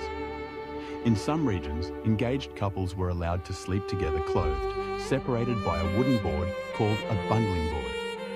This practice allowed families to evaluate whether the couple was physically compatible without risking pregnancy or violating church doctrine about premarital sex. Clever, in a strangely medieval way, the medieval period inherited a complex tradition of sexual magic and fertility rituals from earlier pagan cultures. These practices were driven underground by Christian persecution, but never entirely disappeared. Medieval peasants continued to practice ancient fertility rituals, often disguised as Christian celebrations or incorporated into folk medicine. The celebration of May Day retained strong sexual overtones despite church attempts to suppress it. Young people would spend the night in the forest, ostensibly gathering flowers and branches to decorate the village. In reality, May Day was an opportunity for sexual experimentation and courtship outside the normal restrictions of village life. Many pregnancies were calculated to result from May Day encounters, leading to a surge in February births. Wedding celebrations included numerous fertility rituals designed to ensure the couple's reproductive success. The bride might be showered with grain or nuts to encourage pregnancy. The marriage bed would be blessed with holy water, but also secretly prepared with herbs and charms believed to enhance fertility. These practices represented a desperate attempt to control reproduction in a world where infant mortality was devastating and family survival depended on producing healthy children. The medieval understanding of conception was a bizarre blend of Aristotelian philosophy, Christian doctrine, and folk wisdom. Medieval physicians believed that both men and women produced seed that combined during intercourse to create new life. They taught that female orgasm was necessary for conception, leading to the tragic belief that women who became pregnant after rape must have enjoyed the experience. Medieval people also developed elaborate theories about how to influence the sex of unborn children. They believed that conception during certain phases of the moon would produce male children, while others would result in females. The position of the stars at the moment of conception was thought to influence not only the child's sex, but also its personality and future prospects. Talk about cosmic pressure. The medieval period saw the development of increasingly sophisticated methods of sexual control and surveillance. The church established networks of informants who reported on the private lives of their neighbours. Confession became a tool for gathering intimate details about sexual practices, with priests questioning penitents about their most private moments. The rise of the Inquisition in the 13th century AD brought new levels of sexual persecution. Suspected heretics were tortured into confessing not only their religious beliefs, but also their sexual practices. The interrogation manuals used by inquisitors included detailed questions about sexual positions, frequency of intercourse, and even the physical sensations experienced during sex. Medieval prisons included special punishments for sexual crimes. Women convicted of adultery might be imprisoned in cages so small they couldn't stand upright, fed only bread and water until they died of starvation. Men convicted of rape might be castrated publicly before being hanged. These extreme punishments were designed not just to punish the guilty, but to terrorize the entire community into sexual compliance. The medieval period produced a vast literature of sexual advice and instruction, though most of it was hidden from ordinary people. Medical texts included detailed descriptions of sexual positions and techniques, but these were available only to educated physicians and wealthy patrons. The average medieval person learned about sex through whispered conversations, folk songs, and the bitter experience of trial and error. The church produced its own sexual literature, but it was primarily concerned with cataloguing sins rather than providing positive guidance. Penitential manuals listed hundreds of sexual practices with their corresponding punishments. These texts reveal a fascination with sexual detail that contradicts the Church's official position on celibacy and purity. Medieval marriage manuals written for wealthy patrons provide glimpses into the sexual lives of the nobility. These texts offered advice on everything from wedding night techniques to managing sexual relationships during pregnancy. They reveal a sophisticated understanding of sexual pleasure that was hidden from the general population, but clearly practiced by those who could afford privacy and discretion. The medieval period saw the development of increasingly elaborate methods of sexual punishment and control. The chastity belt, though probably less common than popular culture suggests, represents the extreme measures some medieval people took to control female sexuality. These devices were not just physical restraints, but symbols of the terror that surrounded female sexual autonomy. Medieval brothels were both legal and illegal simultaneously. The Church officially condemned prostitution, but secular authorities often licensed and regulated it. Medieval cities maintained official red light districts where prostitutes worked under government supervision. These women were required to wear distinctive clothing, live in designated areas, and submit to regular medical examinations. The medieval period produced some of the most bizarre sexual customs in European history. The rite of first night, or droit du seigneur, allegedly gave feudal lords the right to have sex with their peasants' brides on their wedding night. While historians debate whether this practice actually existed, the mere possibility reveals the complete sexual vulnerability of medieval peasant women. Medieval people believed that sexual practices could influence everything from the weather to the success of military campaigns. Kings and nobles consulted astrologers about the best times for sexual intercourse, believing that the cosmic forces present at conception would influence their children's destiny. Army commanders might order their soldiers to abstain from sex before battle, believing that sexual activity would drain their martial vigor. The medieval period saw the development of increasingly sophisticated methods of sexual surveillance and control. Village communities developed elaborate systems of social pressure designed to regulate sexual behavior. Young people were rarely allowed to be alone together, and married couples were expected to conduct their intimate lives according to community standards. The medieval understanding of sexual pleasure was deeply influenced by religious teachings about the nature of the soul and the body. The Church taught that sexual pleasure was a trap set by the devil to lead humans away from spiritual contemplation. Even within marriage, excessive enjoyment of sexual intercourse was considered a sin that could damn the soul to hell. Medieval people developed elaborate techniques for managing sexual desire and controlling their bodies. Fasting, cold baths, and physical mortification were used to suppress sexual urges. Young people were taught to avoid situations that might lead to sexual arousal, including certain foods, music, and forms of entertainment. Despite the Church's attempts to control human sexuality, medieval people found ways to express their desires and pursue pleasure. The medieval period produced a vast underground culture of sexual transgression and rebellion. This shadow world of sexual rebellion existed alongside the official culture of repression and control. Medieval sexuality was shaped by practical considerations that modern people rarely consider. The lack of privacy in medieval homes meant that sexual intercourse often occurred in spaces shared with children, servants, and extended family members. The sounds and smells of sexual activity were part of daily life in ways that would shock modern sensibilities. The medieval period saw the development of increasingly complex relationships between sexuality and social class. The sexual privileges of the nobility were part of their broader pattern of social domination. Lords and ladies had access to private chambers, exotic foods, and leisure time that allowed them to explore sexual pleasure in ways that were impossible for peasants. Medieval marriage was ultimately about survival rather than love or sexual satisfaction. In a world where life expectancy was short and infant mortality was high, the primary purpose of marriage was to produce children who could carry on the family name and work the land. Sexual pleasure was a secondary consideration at best, and often seen as a dangerous distraction from more important concerns. As we return to Margot in her stone cottage, Henrik's hand still reaching for her in the flickering candlelight, we can understand her terror not just as personal fear, but as the embodiment of an entire culture's sexual anxieties pressed down upon her young shoulders.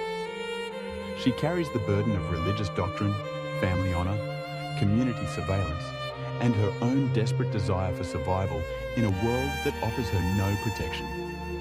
The medieval period reminds us that human sexuality has always been shaped by power, fear, and social control. The bizarre practices and beliefs of medieval people seem alien to us now, but they emerged from the same fundamental human needs and desires that drive sexual behavior in every era.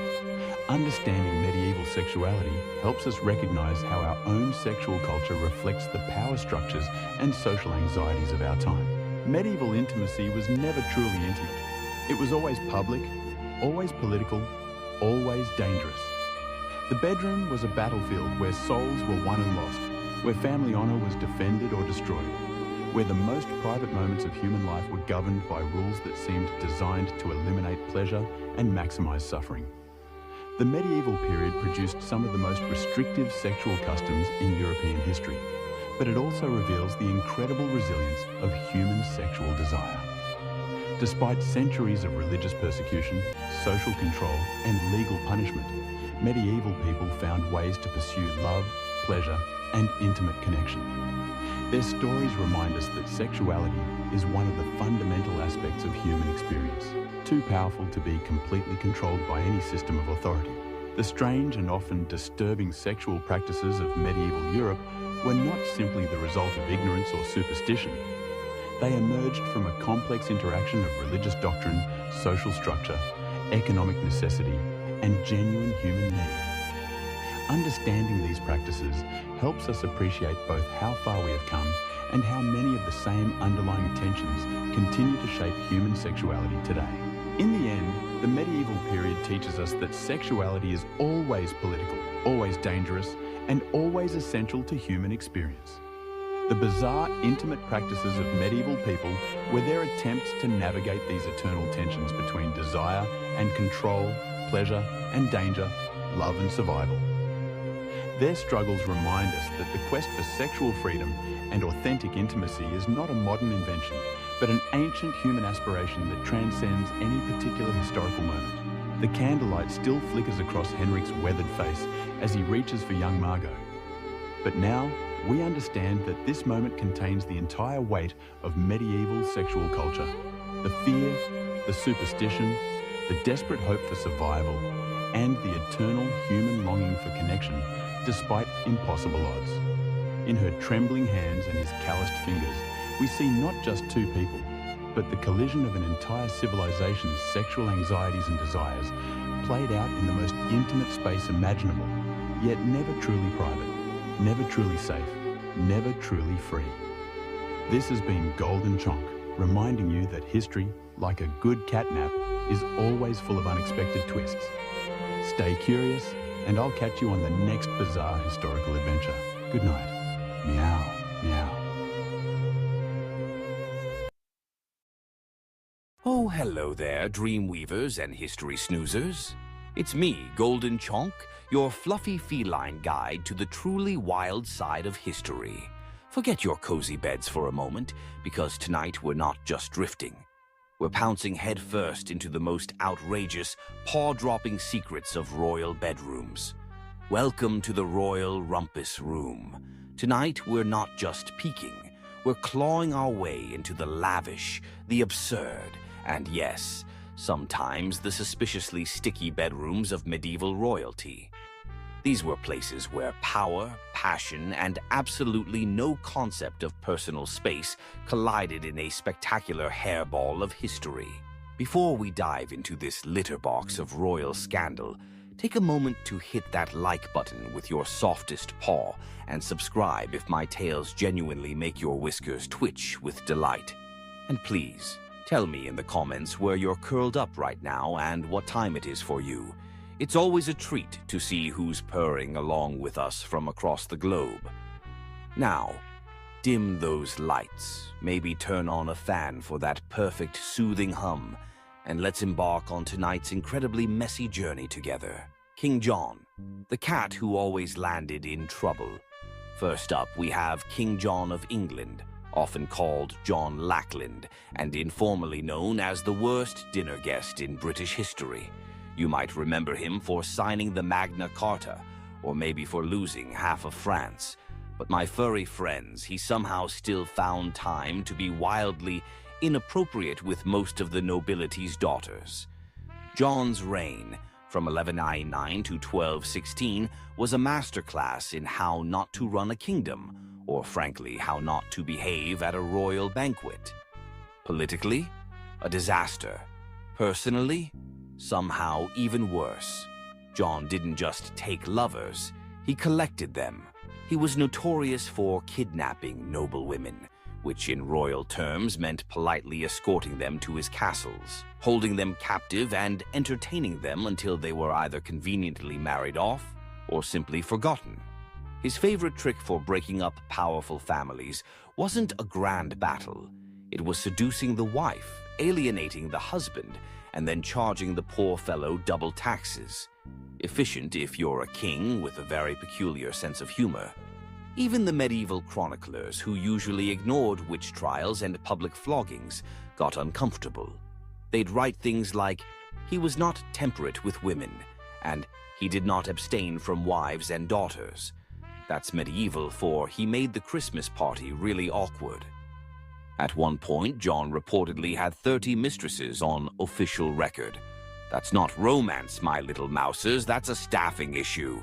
Several nobles complained directly to the crown that John was abusing their hospitality, which is a polite way of saying he slept with everyone, including the serving staff, and probably made eyes at the family goat. His behavior was so egregious, it nearly sparked a rebellion, not over taxes or war, but because half the barons were terrified to leave their wives unattended during royal visits. One baron even refused to meet John unless his entire household was locked up first. That's 13th century diplomacy at its finest. Yet, in true royal fashion, John never saw a problem. He genuinely believed himself irresistible. There's no evidence for this outside of his own letters, but when you're all king, delusion comes standard issue. In the end, King John left behind a kingdom in turmoil, a legacy of distrust, and possibly several children no one ever talked about at court. He was the kind of king who made people invent democracy just to keep him away from their families. Not the worst monarch in history, but definitely the one you'd never ever let babysit. Charles VI, the Glass King with a fiery problem. Next, let's curl up with Charles VI of France, also known as Charles the Mad. He ruled from 1380 to 1422, and yes, that nickname was earned, not just tossed around at a drunken banquet. He started his reign with such promise. Young, handsome, capable. Then things took a very sharp turn. He started forgetting who he was, attacking his own knights, and at one point genuinely believed he was made of glass. He'd insist his servants wrap him in blankets so he wouldn't shatter while walking. Not exactly the picture of kingly strength, but you have to admit it's an impressive level of creative paranoia. Now, most kings who believe they are fragile glass figurines tend to avoid scandal. Not Charles. He somehow managed to juggle a royal mistress, a full-blown paranoid delusion, and a civil war all at once. Talk about a multitasker. His long-suffering wife, Isabeau of Bavaria, tried to manage the court while Charles was doing things like running screaming from mirrors and refusing to bathe for fear the water might dissolve him. Meanwhile, his mistress, Odette de Champdivers, was quietly moved into the palace, introduced to everyone as his comfort. That's medieval code for don't ask questions, just smile politely. Odette, bless her heart, stayed with Charles during his most unhinged years. She must have had the patience of a saint or the property rights of a queen. She reportedly brushed his hair, listened to his glass-based ramblings, and helped him put on multiple layers of padded clothes so he could sit down safely. Nothing says passion like strapping your royal lover into a custom-made pillow suit. But Charles wasn't just eccentric behind closed doors. He also hosted court entertainments where things went spectacularly wrong. During one infamous event, the Bal des Ardents, he and his friends dressed as wild men in flammable costumes and danced around with torches. Naturally, someone dropped a flame and several of them burned alive. Charles survived, but his dignity certainly did not. Despite everything, Charles fathered 12 children, several during episodes of apparent lucidity, or at least enough lucidity. Royal chronicles don't clarify whether he remembered their names, but one can assume that naming a child not made of glass was probably discouraged. Charles VI led France into ruin, but more impressively, he managed to make mental illness, royal scandal, and medieval pyrotechnics all part of the same tragicomic package. And somehow they still let him wear a crown. Peter the Cruel. Love, lies, and locked-up wives. Finally, let's tiptoe around Peter the Cruel, also known as Pedro the Just, depending on whether you were with him or, well, under a floorboard because of him. He ruled Castile from 1350 to 1369. His idea of romance was a curious blend of royal charm, obsessive jealousy, and the occasional politically inconvenient murder. His early love life wasn't exactly Shakespearean. He fell head over paws for a noble woman named Maria de Padilla, whom he may or may not have married in secret. The secret part is key, mostly because he was also being married off to other women for alliances, which made things just a tad awkward. One of those women was Blanche of Bourbon, a French noblewoman he married, then locked in a castle 3 days later. She spent the rest of her life imprisoned, apparently because Peter decided Maria had prettier hair, or maybe he just didn't like Blanche's accent. Whether it was aggressive ghosting or unexpected annulments, Peter's idea of romance was intense. His lifelong obsession was Maria de Padilla. Even when he married other women, for those pesky alliances, you know, she remained his absolute favorite. When she died, Peter reportedly wept for days. Then, in a move that would confuse any modern lawyer, he retroactively declared her his legal wife. Why? Possibly to validate the 4 children she'd already given him, or just to keep everyone on their toes. But Peter's passions didn't stop at confusing legal documents. He was known for falling in love violently, which, let's be clear, is not poetic. It's just dangerous. One of his mistresses, Doña Juana, tried to leave him. She was later found in pieces, much like several of his political enemies, cousins, and occasionally people who just made eye contact at the wrong moment. Contemporary accounts even mention Peter sometimes watched executions from his balcony, lounging with a mistress. That's not charming sociopath. That's an HBO villain with severe impulse control issues. Still, the Castilian court was never boring. Gossip flowed faster than wine, and Peter's relationships blurred the line between passion and vendetta. His idea of a romantic gesture, surprise weddings, surprise divorces, and the occasional surprise stabbing. Eventually, Peter was killed by his own half-brother in a rather symbolic act of family therapy.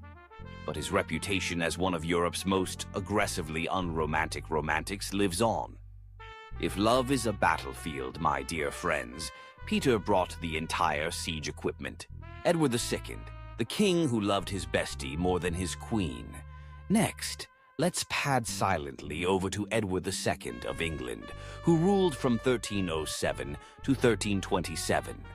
He's best remembered for two things: losing spectacularly to the Scots at Bannockburn and showing more affection to his male favorites than to his actual queen. One of those things was considered treason. The other was considered controversial dinner conversation. Let's begin with Piers Gaveston, Edward's childhood companion, rumored lover, and full-time fashion icon. Piers wasn't just close to Edward. He was elevated to positions of ridiculous influence, gifted estates, titles, and jewelry that frankly matched none of his outfits. At Edward's coronation, Piers wore more sparkle than the royal regalia itself, completely upstaging the queen. That's a bold move when your survival depends on the nobles not hating you. Spoiler alert, they hated him. Edward's wife, Isabella of France, was understandably furious. She came with political expectations and a generous dowry, neither of which included sharing the throne with her husband's bestie/possible boyfriend. Edward, however, remained completely devoted. When the nobles demanded Piers be exiled, Edward sulked, sent him away, then brought him right back. It was like a teenage breakup, but with castles and crossbows. Eventually, the barons had enough and executed Piers. Edward was devastated. We're talking full-on royal meltdown, mourning clothes, public weeping, the whole medieval soap opera. His grief, however, did not lead to self-reflection. It just made room for a new favorite. Hugh Despenser the Younger. Hugh made Piers look like a subtle footnote. He wasn't just Edward's advisor. He was basically the second king. Land, titles, entire counties. Hugh got them. The rest of the nobility got angry.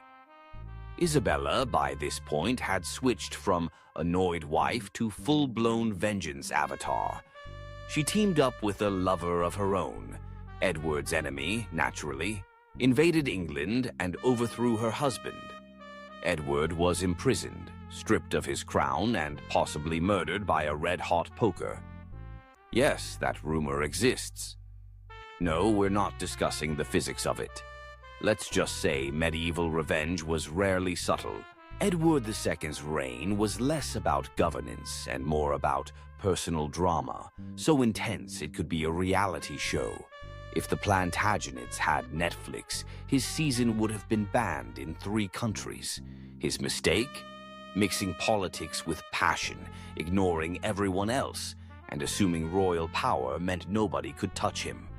Turns out, everyone could, eventually. Wenceslaus of Bohemia, the king of the hangover. Finally, let's talk about Wenceslaus of Bohemia, who ruled in the late 14th century. Ruled might be a generous term. He technically held titles like King of the Romans and King of Bohemia, but his real achievements were more along the lines of public nudity, aggressive drinking, and starting fights in his own palace. If you're thinking of Good King Wenceslaus from the Christmas Carol, wrong guy. That was his ancestor. This Wenceslaus, not good, not even vaguely decent. He began with promise, crowned as a teenager, intelligent, multilingual, and capable. But somewhere along the way, he decided the royal wine cellar was more useful than the treasury, and started governing from the bottom of a goblet. Wenceslaus developed a reputation for hosting multi-day drinking sessions, where policy decisions were made between rounds of mead and inappropriate limericks. His advisors began carrying flasks, not to drink, but to survive negotiations. At court, debates often ended with someone flipping a table or being challenged to a duel using breadsticks. He also developed the habit of streaking through the castle, sometimes mid-meeting. One chronicler records Wenceslaus delivering royal edicts completely naked, except for a sword belt. His justification? Clothes are for the timid. Hard to argue with that kind of logic when the guy with the crown also has a long sword and no pants. Romantically, he favored barmaids, laundresses, and occasionally nobles' wives, though he seemed more invested in their beer recommendations than their feelings. Affairs weren't scandalous at his court. They were practically job interviews. One noble accused him of seducing his sister. Wenceslaus shrugged and offered him a drink. Eventually, the Holy Roman Empire decided they'd had enough of his royal vodka and removed him as king of the Romans. A polite way of saying, "You're fired, but we're pretending it's political." Even his own brother called him useless, undressed, and usually unconscious. Still, Wenceslaus somehow reigned in Bohemia for decades. His people tolerated him the way one tolerates a loud uncle at a wedding, with eye rolls, careful seating plans, and lots of alcohol. In the end, he left behind a shaky kingdom, a flooded wine cellar, and a royal legacy best summed up as, he ruled like every day was his last hangover. Henry VIII, the king who broke the church for a date. Let's sink our claws into Henry VIII of England, who is basically what happens when unchecked power meets unchecked hormones. He ruled from 1509 to 1547 and spent most of it either getting married, getting divorced, or getting absolutely furious at the Pope for not supporting his questionable dating decisions. You've heard the rhyme: divorced, beheaded, died, divorced, beheaded, survived. But trust me, my furry friends, that barely scratches the surface of Henry's royal rom-com turned horror series. Let's start with Catherine of Aragon, wife number 1. After 20 years of marriage and no male heir, Henry decided God was mad at him. Naturally, the solution wasn't introspection or therapy. It was annulment, excommunication, and the creation of an entirely new church. He essentially invented Anglicanism just to date someone else.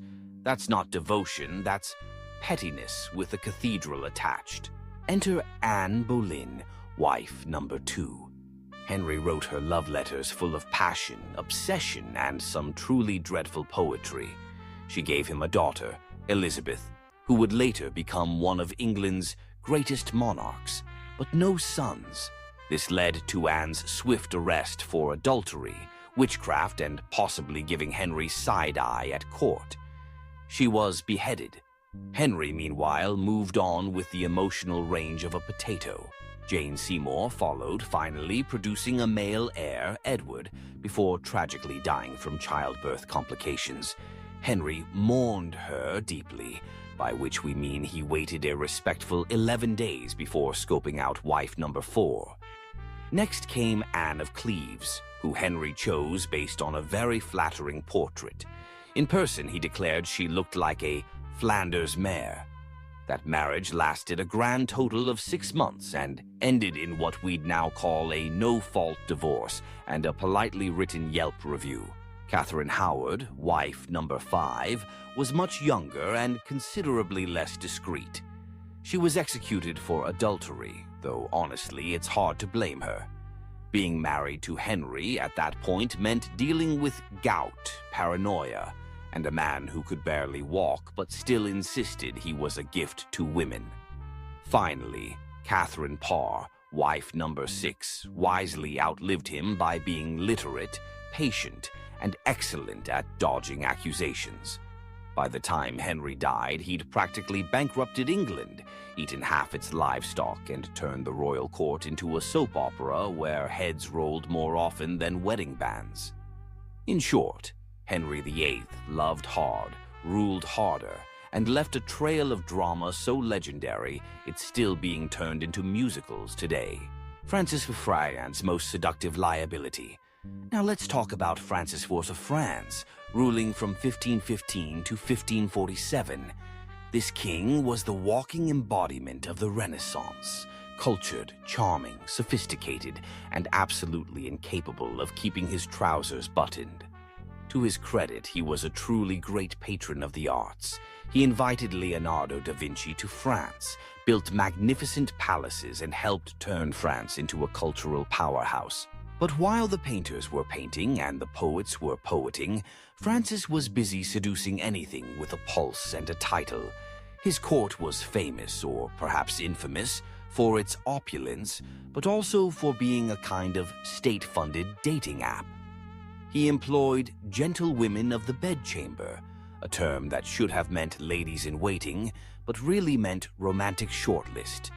Entire political alliances were derailed because Francis accidentally bedded the ambassadors' wives, and this wasn't quiet, subtle adultery. Francis was loud about it.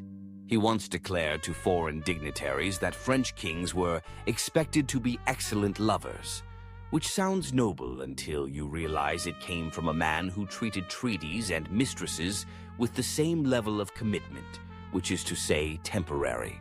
His most famous affair was with Françoise de Foix, a noblewoman who became his official mistress. She was witty, educated, and likely the only woman who could roast him in public and survive.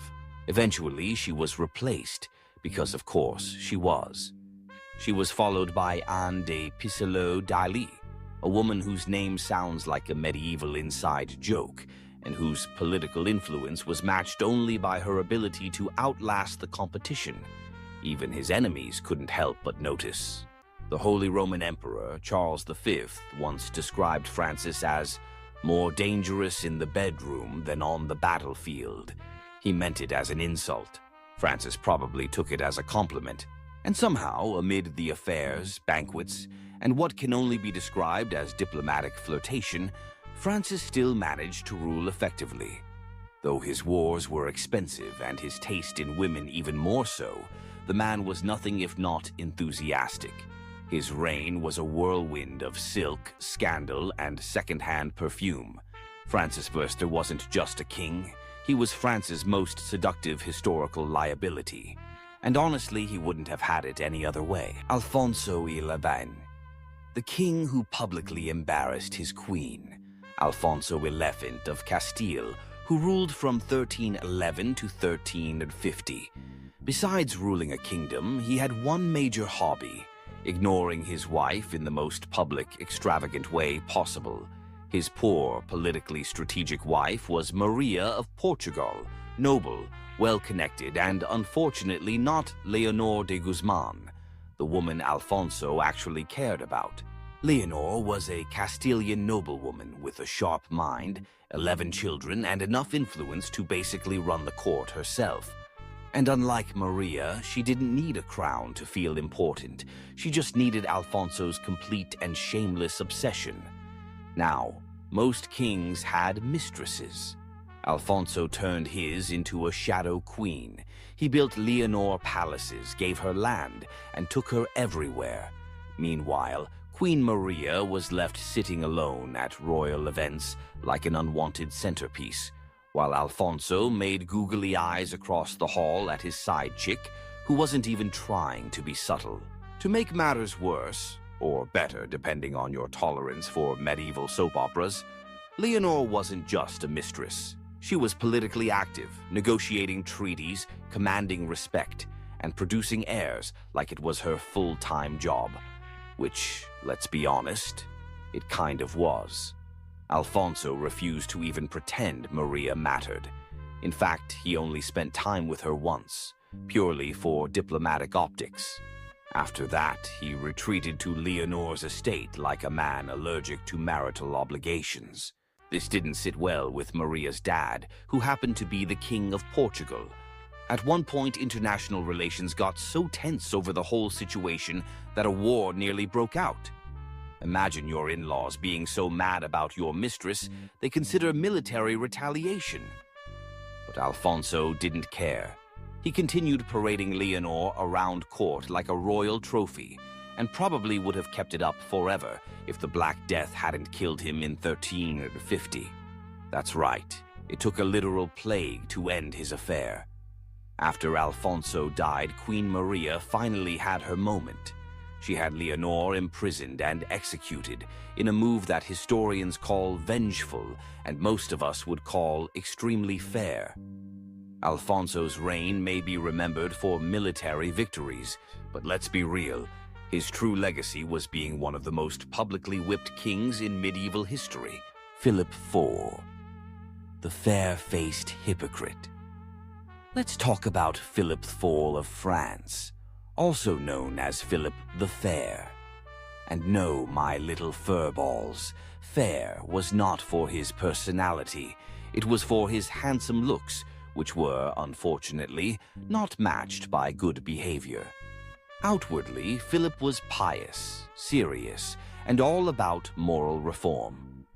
Inwardly, he was running a kingdom like it was a very tense reality show, complete with betrayal, secret trials, and a healthy dose of double standards, especially in the bedroom department. His most infamous scandal was the Tour de Nesle affair, a medieval sex scandal so messy it could have been scripted by HBO. It all began when Philip's daughter, Isabella, yes, the same one who would later overthrow Edward II of England, noticed that her sisters-in-law were being a little too friendly with some knights. We're talking matching gift exchanges and secret tower rendezvous friendly. Isabella, being the dutiful daughter, tattled to Philip, who launched a royal investigation with all the subtlety of a sledgehammer. 2 of the princesses, married to Philip's sons, were found guilty of adultery and publicly imprisoned for years. Their heads were shaved, their titles revoked, and their reputations completely annihilated. The 2 knights involved?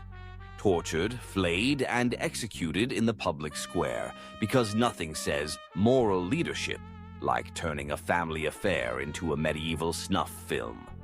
Now, here's where things get interesting. While Philip was handing out brutal punishments like candy, rumors swirled that he himself kept a few mistresses tucked away in private rooms of the Louvre, no less. Some whispered that he even maintained a secret group of young women available to entertain visiting dignitaries, for diplomacy, of course. But unlike his daughters-in-law, nobody ever questioned the king's private affairs. Because when you're the one writing the rules, it's amazing how easily sin becomes strategy. Philip also had a special knack for using religion when convenient. He went after the Knights Templar for supposed heresy, but everyone knew it was about their money. It was the medieval equivalent of arresting your banker and calling it divine justice. So yes, Philip may have looked like a model of piety and honor, but behind that sculpted jawline and royal glare was a man with a deep commitment to hypocrisy and a working knowledge of where all the castle's secret doors were. Sigismund of Luxembourg, the crown collector with a chaotic love life. Next up, we have Sigismund of Luxembourg, King of Hungary, King of the Romans, and eventually Holy Roman Emperor. This was the kind of man who collected crowns the way other men collected wine goblets, which, incidentally, he also collected enthusiastically. Reigning from the late 14th to mid-15th century, Sigismund was smart, multilingual, and politically savvy. He also had a personal life so scandalous it would make a tavern bard blush. To begin with, Sigismund was married to Queen Mary of Hungary, a powerful woman in her own right. But marriage to Sigismund was more of a polite formality. He preferred his relationships less lawful, more frequent, and ideally not followed by conversation.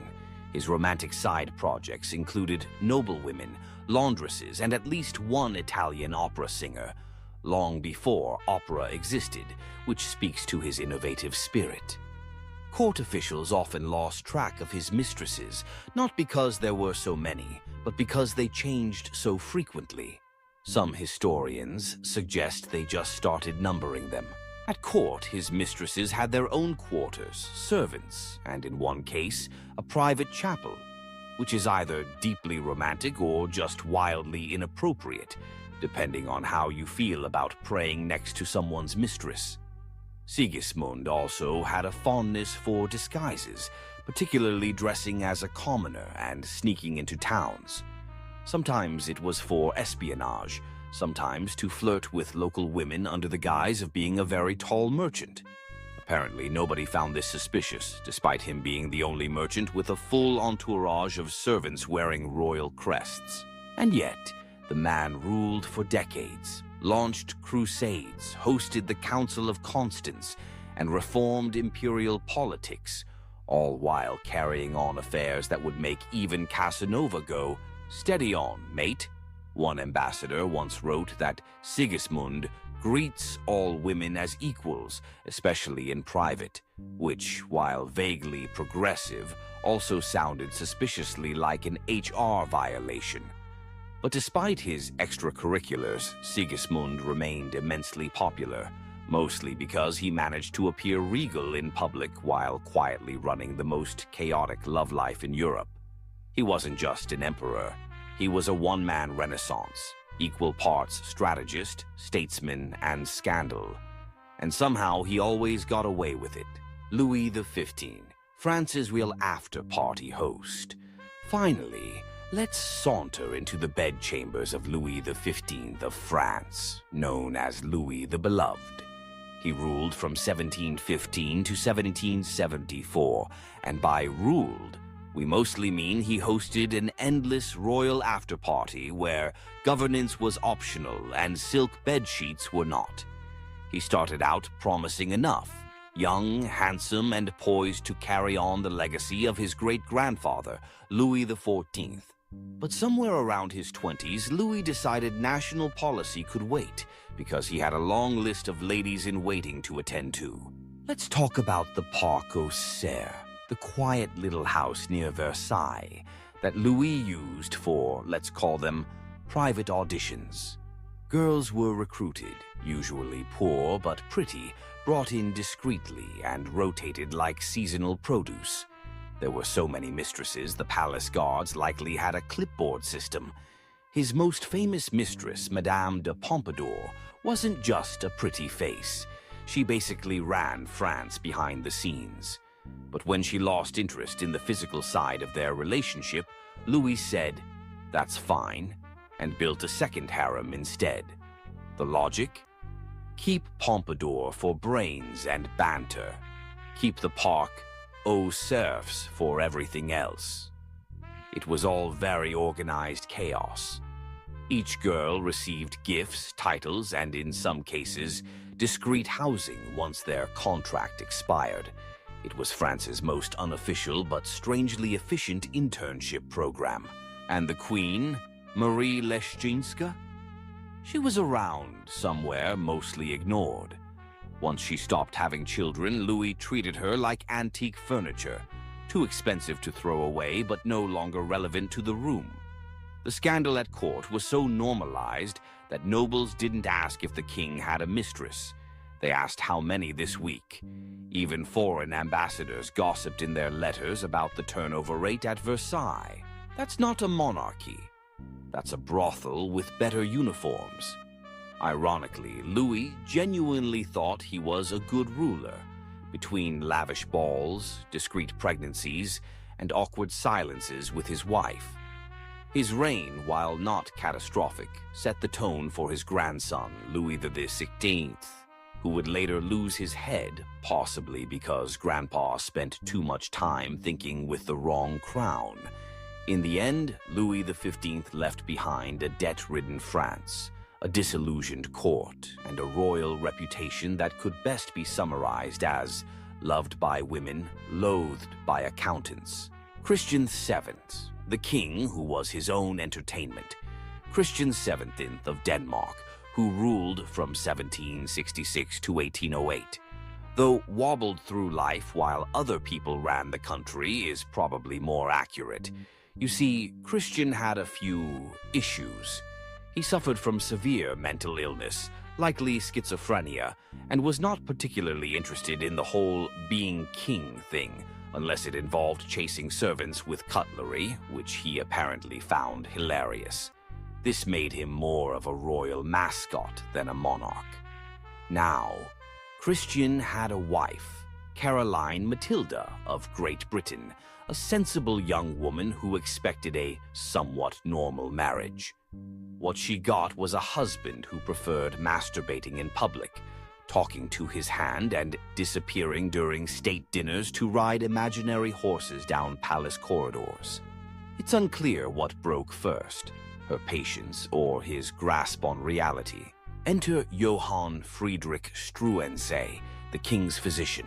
Smart, ambitious, and very interested in power, Struensee quickly became the real ruler of Denmark, and somewhat awkwardly, the lover of the queen. Yes, that's right. Caroline Matilda went full soap opera and began an affair with her husband's doctor. And the king? He did not notice or care.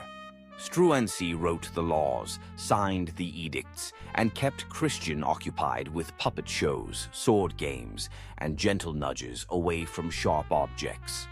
It was perhaps the only love triangle in history where one corner was just vaguely humming to himself in the background. Caroline and Struensee even had a child together, possibly the king's on paper, definitely not his in practice. For a while, the two ran Denmark like a very progressive, slightly scandalous think tank. But royal courts are rarely chill places.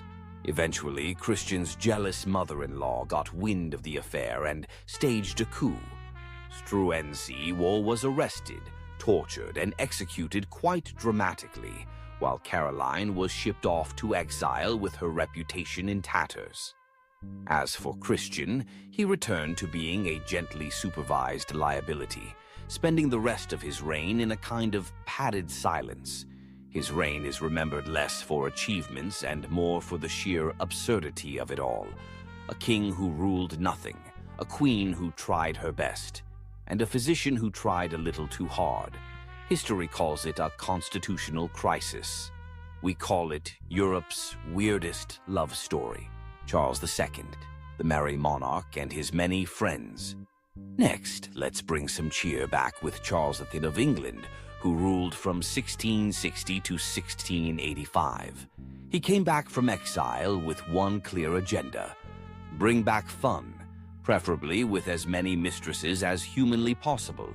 Spoiler, mission accomplished. After surviving a civil war, hiding in oak trees, and living in continental poverty, Charles returned to England as king and promptly decided the nation needed a little less Puritanism and a little more clothing-optional ballroom dancing. Parliament reluctantly agreed. Nicknamed the Merry Monarch, Charles had dozens of official mistresses, and those are just the ones we know about. His most famous flame was Nell Gwyn, a sharp-angued actress who once called herself the Protestant whore, just to differentiate herself from all the other mistresses. Honestly, iconic branding. Then there was Barbara Palmer, titled Countess of Castlemaine, who was less mistress and more palace fixture. She was openly kept in royal apartments and had multiple children by Charles, all of whom were granted titles and land, because nepotism is more fun when it's flirty. Charles didn't even pretend to be discreet. He brought his mistresses to court events. He paid them government pensions. He even had a corridor built at Whitehall so they could reach his bedroom without disturbing the ambassadors. Efficiency, his name is Charles. Queen Catherine of Braganza, his long-suffering wife, endured it all with quiet dignity and possibly a flask. She bore no children, and Charles reportedly said, "She could not bear children, but she never gave me trouble," which is both a compliment and a giant red flag. Charles fathered at least 14 illegitimate children and acknowledged most of them, giving them noble titles and throwing elaborate birthday parties. Meanwhile, the legitimate line remained childless, as if karma had a sense of humor. Despite the scandals, Charles was popular. He reopened theaters, legalized fun, and restored monarchy with flair, wigs, and more eyeliner than his actresses. The people forgave him everything, mostly because he made monarchy look like a party. When he died, his final words were, "Let not poor Nellie starve." Not, God bless England, not tell my brother to rule wisely, just feed the mistress. And that, friends, sums up Charles II, a king who governed like he was hosting a royal bachelor season finale. Erik Cloton, Sweden's paranoid poet king. Now let's talk about Erik XIV of Sweden, who ruled from 1560 to 1568. A short reign, but long enough to leave behind a legacy of paranoia, poetry, and utterly catastrophic dating choices. Erik started out promising. Tall, handsome, fond of astronomy and the arts. The kind of king who might write you a love sonnet and then explain planetary orbits over dinner. He was also obsessed with astrology, so he rarely made decisions without checking the stars first. Unfortunately, the stars never told him to chill. Erik had a thing for noble women, but not in the subtle whisper-in-a-garden kind of way. He proposed to Queen Elizabeth I of England multiple times, and she repeatedly declined, politely, then firmly, then with complete silence. Erik didn't get the hint and even sent portraits of himself as gifts, which is the 16th century equivalent of sliding into someone's DMs with a shirtless selfie and a marriage contract. After Elizabeth ghosted him, Erik set his sights lower, in rank, not enthusiasm. He fell for Karin Monsdotter, a commoner and the daughter of a jailer. This scandalized the nobility, which only made Erik dig in harder. He married her, crowned her queen, and then spent the next year having emotional breakdowns, imprisoning nobles, and stabbing people he thought looked at her funny. His most infamous moment? The Stura murders. A casual dinner party that ended with Erik personally killing a noble with a knife, while shouting things that made his courtiers question whether astrology had finally broken his brain. By this point, he was hearing voices, hiding from invisible enemies, and occasionally dressing in disguise to spy on his own council. The nobility staged an intervention, which in royal terms means they locked him in a castle and handed the crown to his brother. Erik spent the rest of his life imprisoned, writing bizarre love poetry to Karin, occasionally ranting about conspiracies, and probably regretting stabbing that guy mid-supper. Sweden learned a few things from Erik's reign. Always check your dinner guests for hidden blades, avoid kings who write their own horoscopes, and maybe, just maybe, don't crown the man who insists the moon is whispering about betrayal. Ferdinand Wind of Naples, the taxidermy king. Finally, my curious companions, we arrive at Ferdinand Wind of Naples, also known as Ferdinand of Aragon, who ruled from the mid-15th century. He brought with him a rare blend of charm, brutality, and a hobby that would make most people cancel dinner plans immediately. On the surface, Ferdinand was a cultured and efficient ruler. He stabilized his kingdom, balanced the budget, and crushed rebellions with impressive speed. But his leadership style leaned heavily into friendly dictator with a side of psychological warfare. Case in point, his approach to enemies. Most kings exiled traitors. Some imprisoned them. Ferdinand, he preferred to stuff them. Yes, taxidermy of humans. After executing rebellious nobles, he had them embalmed and displayed in a private museum underneath his castle. It was called the Black Room, and he gave guided tours to foreign dignitaries, visiting ambassadors, and even potential traitors. Nothing says, behave yourself, like showing someone your haul of preserved political mistakes. He reportedly enjoyed describing each corpse by name, crime, and expression. Some were posed mid-scream, others had plaques. One guest fainted. Ferdinand found it hilarious. If Yelp had existed, the reviews would have been 5 stars. Deeply unsettling, would not return without sedative. Now, when he wasn't curating the creepiest gallery in Europe, Ferdinand had an equally questionable romantic reputation. He fathered numerous illegitimate children, many of whom mysteriously popped up with titles and land.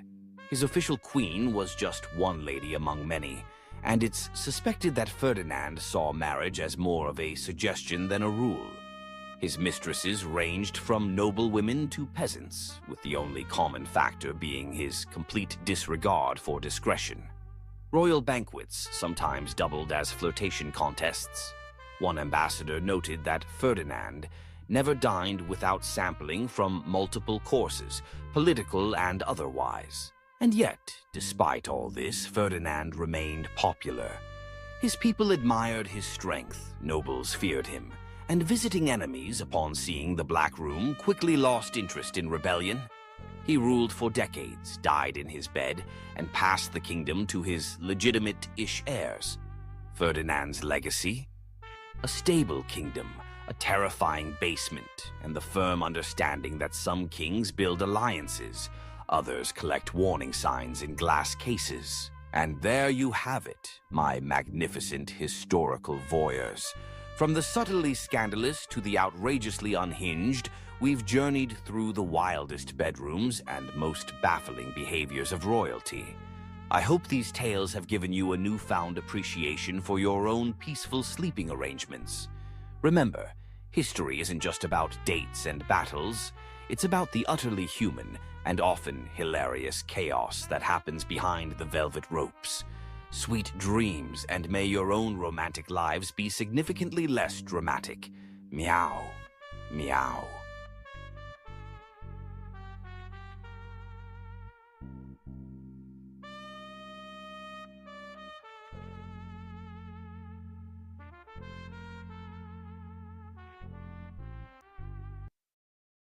Welcome, my little sleepy listeners.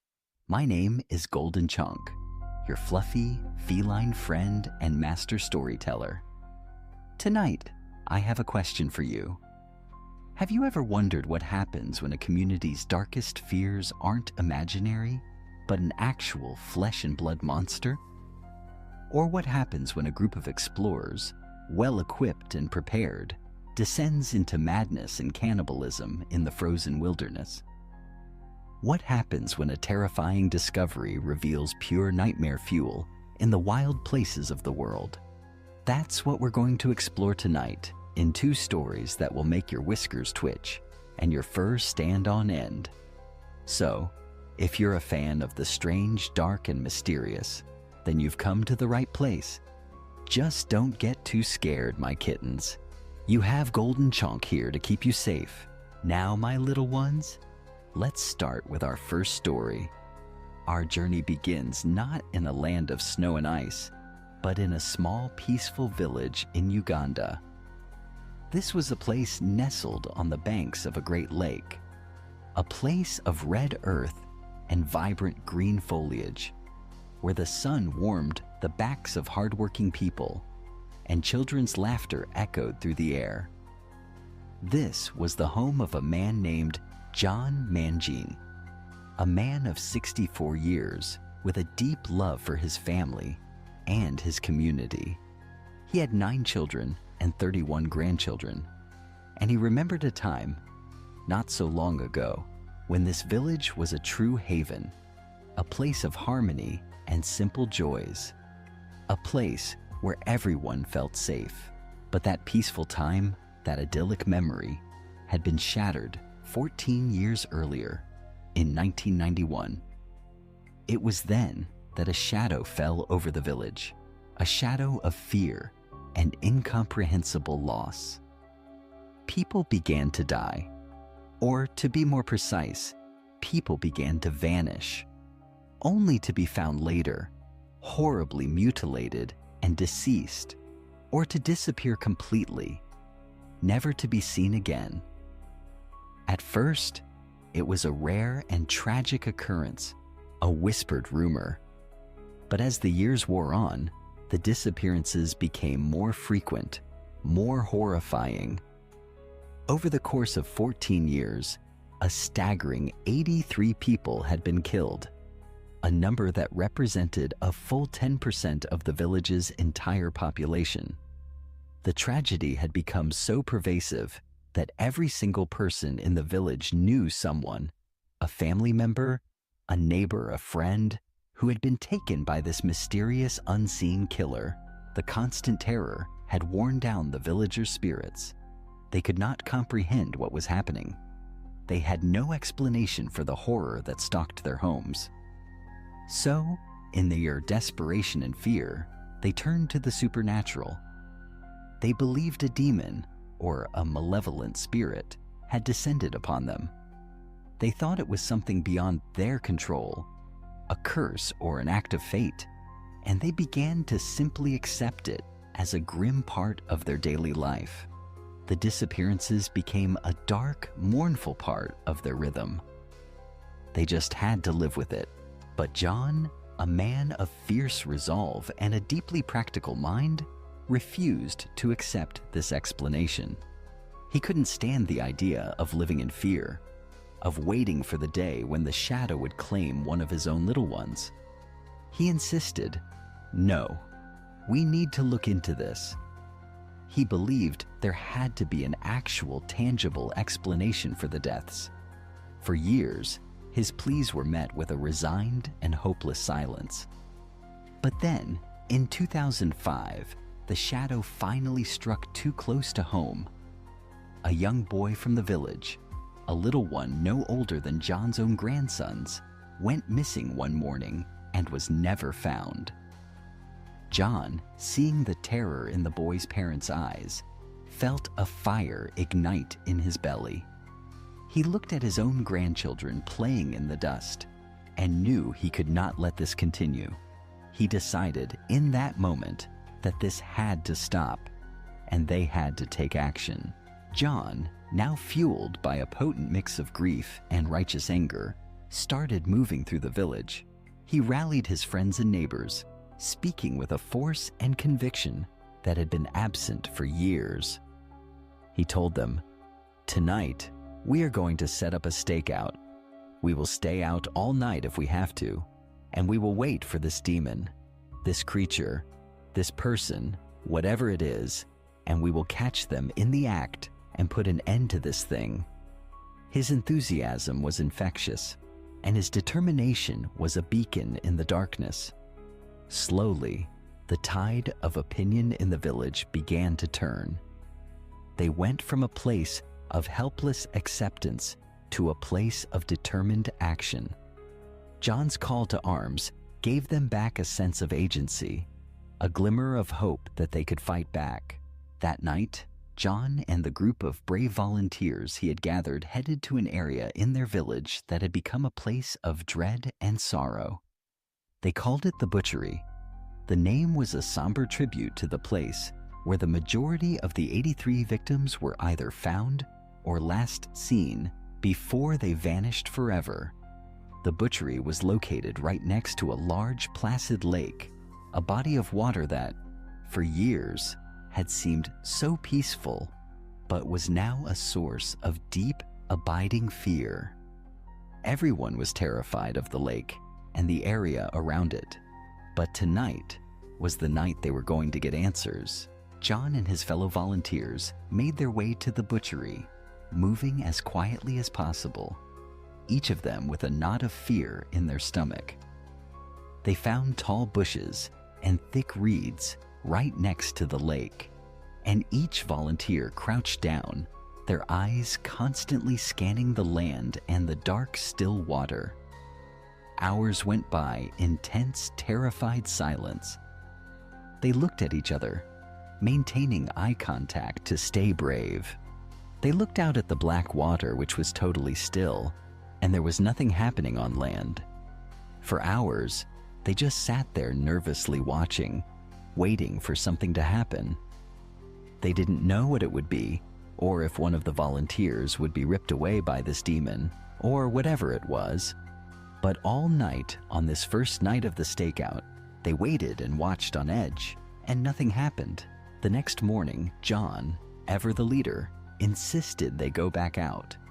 He told the now weary villagers, "We have to do it again. We have to go back out there and do another stakeout, because we know there is something out there." His resolve was unshakable, and sure enough, night 2 rolled around, and now they had even more volunteers. John's courage had inspired others. They were motivated and out there in the bushes, waiting and watching the lake and the land. But nothing happened again. This cycle continued for 4 more grueling days, with nothing happening. John was rallying people every night to keep going back out there, but the group was getting more and more tired. They were staying out all night, and it was also deflating to realize that it looked like they didn't have control over whatever was happening. They couldn't catch this thing, and they didn't even know what it was. The village was eerily quiet, and a sense of hopelessness began to creep back in. After 6 long, exhausting, and fruitless days of this, John rallied the people for one last effort. He looked at their tired, discouraged faces and said, with a voice full of steely resolve, "One more night. Give me one more. I know we're going to catch something." He got the village to agree to go out for one more night, but this time, he decided to change their strategy. The previous nights, they had simply been waiting.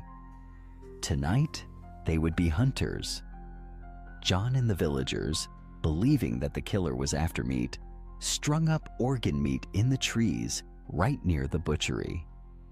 It was a macabre lure, a trap designed to entice whatever creature was lurking in the shadows. On this 7th and final night, the tension was palpable. The volunteers crouched in the bushes, the silence broken only by the sound of their own nervous breathing. At first, it was just like every other night. The minutes stretched into hours, and the air was still and cold. But then, between 4 and 5 in the morning, while it was still dark and the water was black, they began to hear something.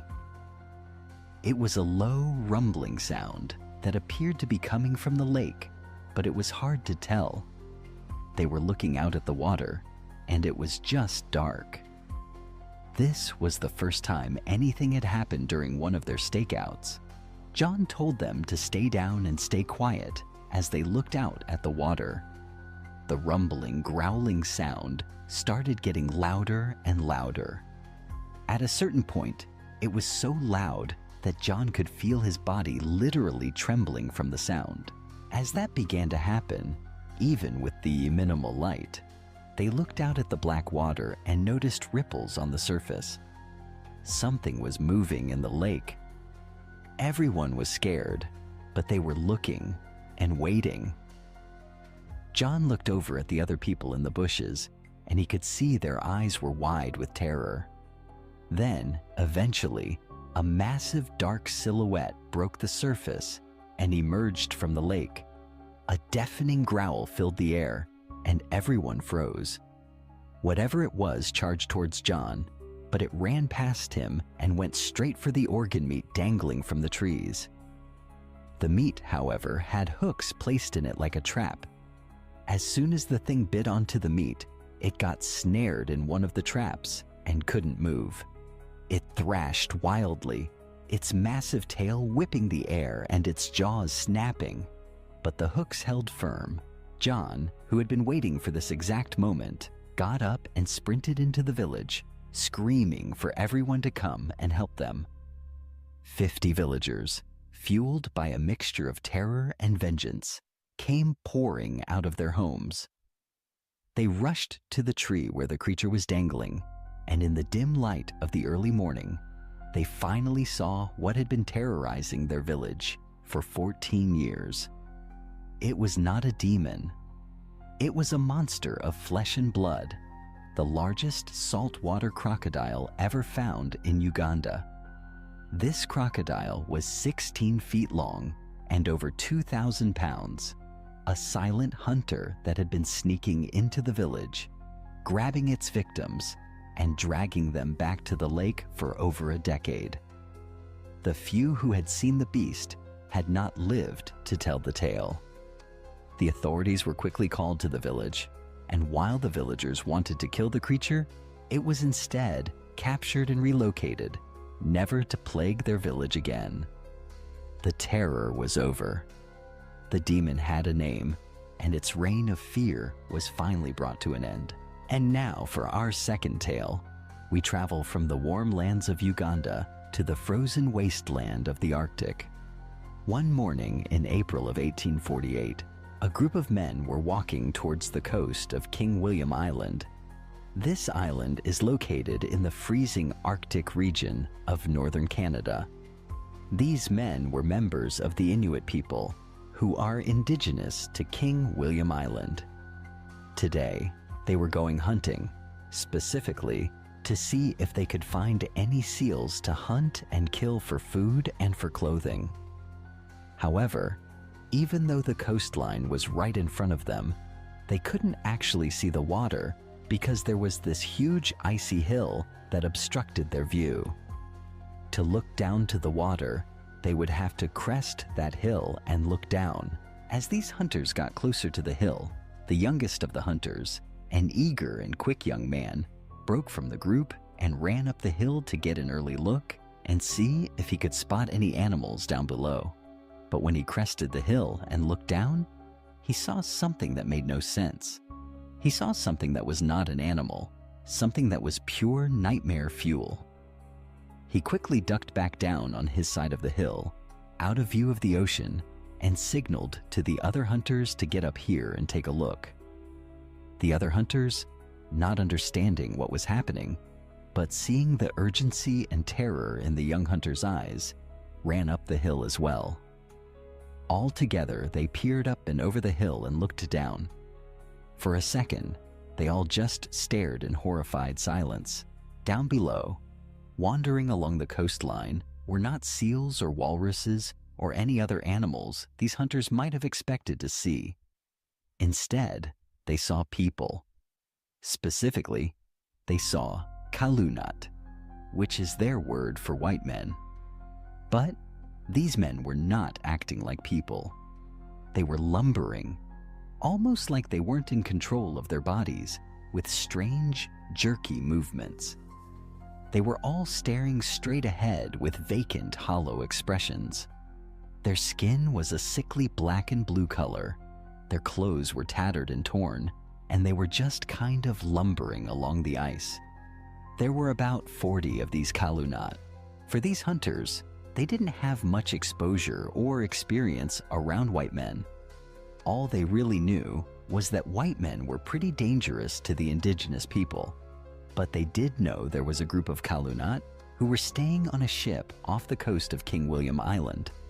It seemed their ship might have frozen off the coast, and they were trapped until warmer months came around. To this point, the Inuit people had not seen or interacted with any of these white people. So to see the Kalunat on land was shocking, but the way they were moving and how they looked seemed wrong. There was something profoundly wrong with these people, and it was terrifying. On top of the way they were moving, there was something else these Kalunat were doing. In addition to the men just lumbering along the coastline, a few of them were dragging a big sled. There was a tarp over the sled, and something big or several things were clearly under the tarp, but the hunters couldn't tell what it was. They were just watching this weird, disturbing parade along the coastline with the sled. They decided they had to get out of there and ducked their heads below the icy hill to stay out of view. As the hunters tried to figure out what to do, they heard an awful, guttural scream from down below. Instinctively, they grabbed their spears and poked their heads up over the hill, thinking maybe they had been spotted. But no. When they looked down, many of the Kalunat were still just kind of lumbering along. But one of them had stopped and was retching around like there was something terribly wrong with him. He continued to scream out and then just crumpled to the ground, his body seizing in a final horrifying spasm. The other white men didn't even react to it, except for the men pulling the sled. They pulled the sled right up alongside the man who had just fallen and nonchalantly pulled back the tarp, revealing a gruesome pile of bodies, some frozen solid, others still fresh, on the sled. They picked the guy who had just fallen and threw him onto the pile. They covered him back up with the tarp, and like nothing had happened, the men kept on pulling the sled. This creepy procession continued down the coast, and the Inuit hunters were genuinely terrified. They scrambled back down the hill and ran back to their village without saying anything. The following day, the Inuit hunters came back to that exact spot, but this time, they had brought along several pounds of seal meat. The previous day, when the hunters had gone back to their village, they had described the horrifying scene. After a long discussion, the villagers reached a consensus. They decided that while the Kalunat were dangerous, it sounded a lot like these men must just be starving. The way they were moving, the fact that men were falling down and dying, and that they had a sled full of dead bodies, all pointed to the brutal reality of the Arctic wild. The consensus was they're starving to death, and that's what they were seeing.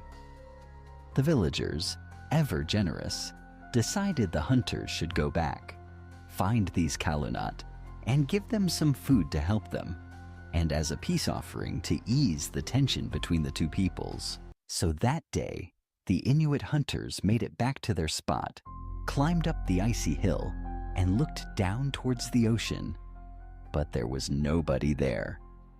It was just a complete, desolate isolation. The hunters went down to the coastline and saw footprints from the day before, including the tracks from the sled. They started tracking the footprints for hours, looking up ahead, but not seeing anyone. They were amazed at how much ground these guys had covered in their bizarre lumbering walk. Eventually, after hours of this, the hunters came upon a campsite, but it was totally abandoned. It was right on the edge of the water, and it looked obvious that the Kalunat had been camped out here, but they were not here now. Interestingly, the people who had been there had left behind quite a few of their supplies. There were the remains of a fire and a big metal pot sitting over it. You would think if you were struggling to survive out here, you would keep your cooking supplies, but no, that was left behind along with several other tools. The hunters looked around, thinking maybe they just stepped away and would come back. But they searched the vicinity, and nobody was there. The footprints just picked up and continued off into the distance, leading to an even greater mystery. Puzzled, the hunters decided to search the campsite for some clue as to what was going on with these white men. They came back to that fire and the pot with a lid over it. One of the hunters, a brave and curious man, walked up to the pot, grabbed the lid, and lifted it off. When he saw what was inside, he reeled back in horror. He quickly dropped the lid back down, but the image was seared into his mind. Several months later, that same group of Inuit hunters had hiked miles and miles down that same coastline until they saw, off in the distance, a big wooden ship right off the coast. They knew this ship belonged to the Kalunat. Today, their plan was to break into the ship and raid it.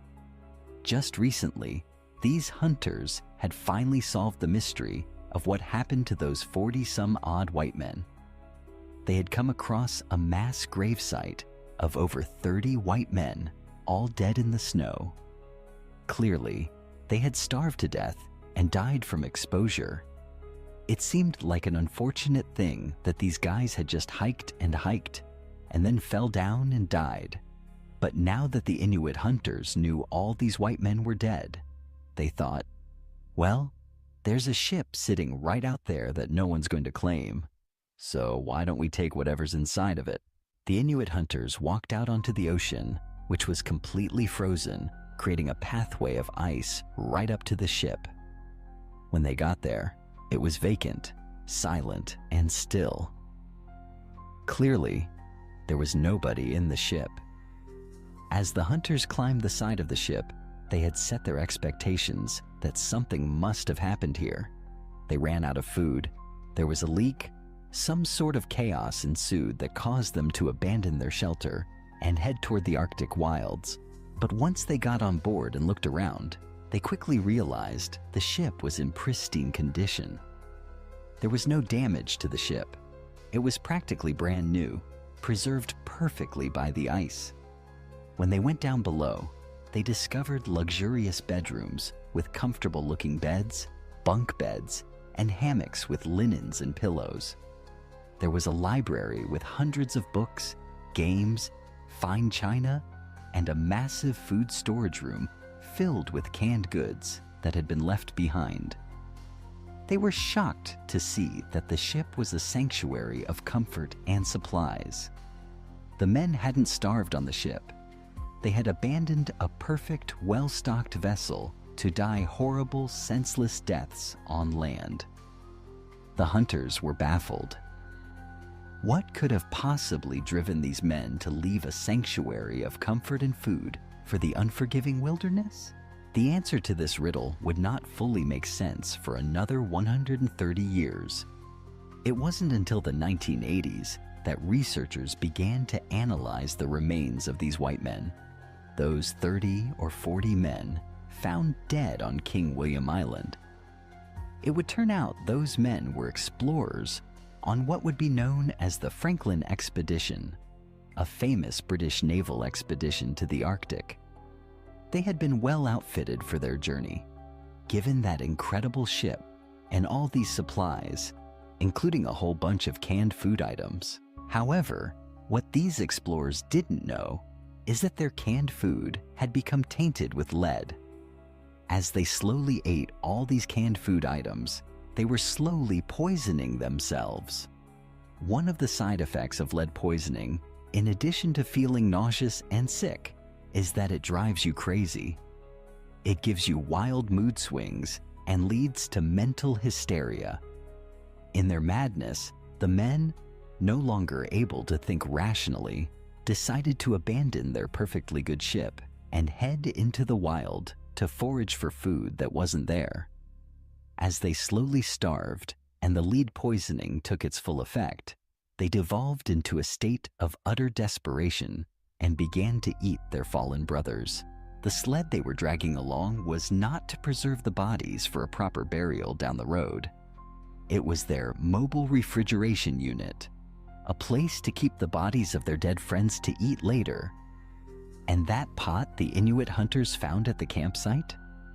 Inside was a human skull that had been cracked open, as if someone had been scooping out and eating the brain. The white men had become monsters, driven to madness and cannibalism by their tainted food. To this day, the bones of the crew members from that failed expedition are still being found on King William Island. Their horrific fate remains a chilling testament to the dangers of the Arctic and the terrifying effects of slow poisoning. The story is a stark reminder that sometimes the greatest terror comes not from the wilderness itself, but from the slow, insidious madness that can take hold of a man's mind. And so, my little sleepy kittens, that concludes our tales for tonight. 2 stories of humanity facing the unimaginable, and in one case, becoming the unimaginable. Thank you for listening, and remember to always be careful what you eat and who you trust. Good night. Meow. Meow.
जितनी भी संपत्ति अपनी गाड़ी को ऊपर देते हैं को माथे में निकल पाल के ऊपर देते हैं को देते हैं post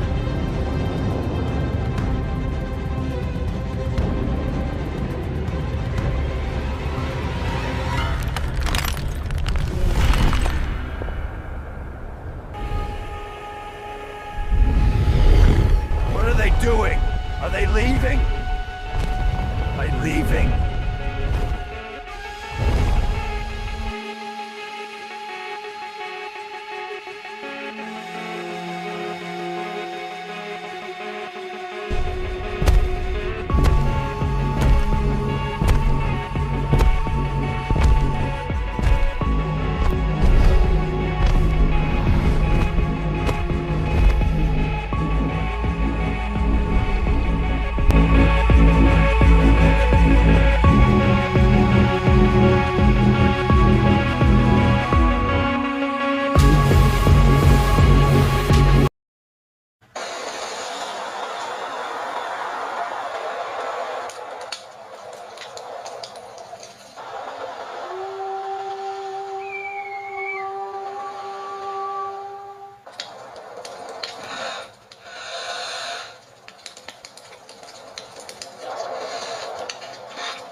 This way. We won't get lost.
Help! Someone help me! Get it off!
Yes!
In this ancient world, survival meant understanding the rhythm of the land.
Liêm được đạt không thành từ bằng thang cứ đèn rạ môn chân liêm tổng phải sĩ trí số đánh chia xạ linh nhân nghe con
Roars.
Oh no.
This is the Earth 66 million years ago. At this time, it was also the era of dinosaurs. At this time, the dinosaurs had already ruled the Earth for 1.6 apes. Like the Triceratops has a terrible tail. With the armor of the later generations, it is enough to make the strongest predator retreat. Dinosaurs not only evolve in shape and size, but also develop the survival mechanism to ensure the next generation. The Edmontosaurus is a dinosaur that lives in North America. They will build earthen houses in warm places, and then take good care of the eggs. Of course, it also has this skill. In the Asian continent, there is Tyrannosaurus. It is also known as the dinosaur with a terrible head. They also subvert our perception of dinosaurs. In the South giants, these Triceratops are up to 35 meters in. However, they also have an enemy. That is the Maurus dinosaur, with sharp claws. The claws are up to 10 meters. It can also challenge the Triceratops. In the southern hemisphere, these huge dinosaurs are fighting each other all day long, and all the prey, except for the fruit, is to feed the young. 66 million years ago, these giants were already like the sun in the sky. If it continues to develop, I don't know what kind of miracle will evolve. However, this situation is about to undergo a huge change. As we said in the last issue, a small planet with a diameter of 10 kilometers hit the Earth. And then the end of the dinosaur comes. So how do we know this? Let's continue to see.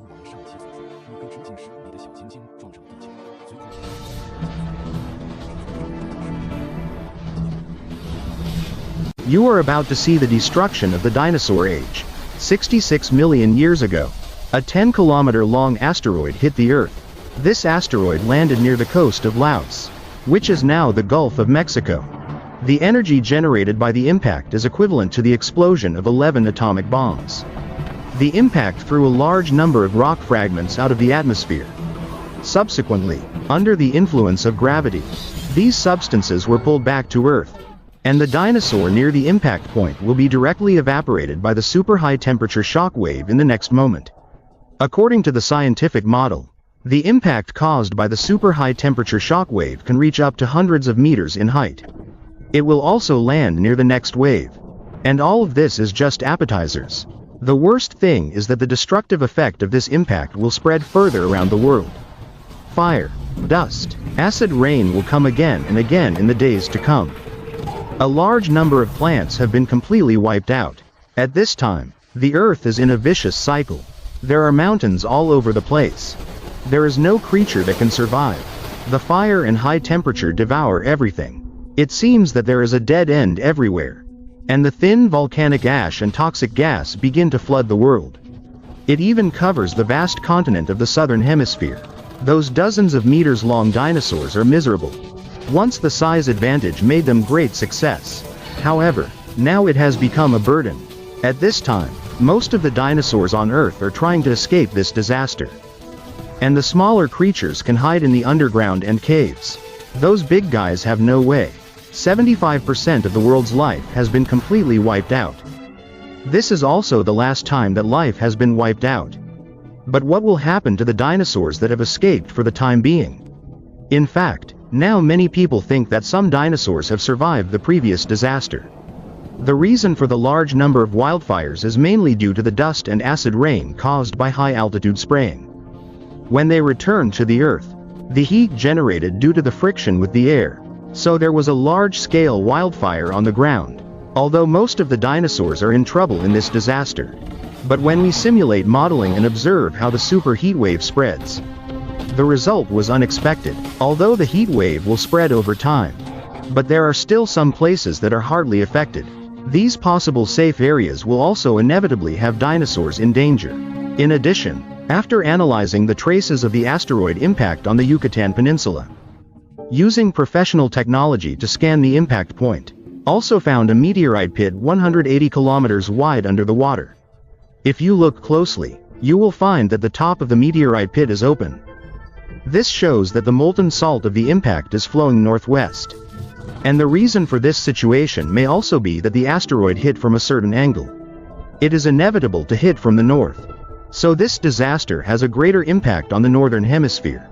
And the destruction caused by the southern hemisphere is smaller. In the age of dinosaurs, There was a supercontinent called Gondwana in the southern hemisphere. And about 66 million years ago, it began to split gradually. South America, Antarctica and Australia are still connected.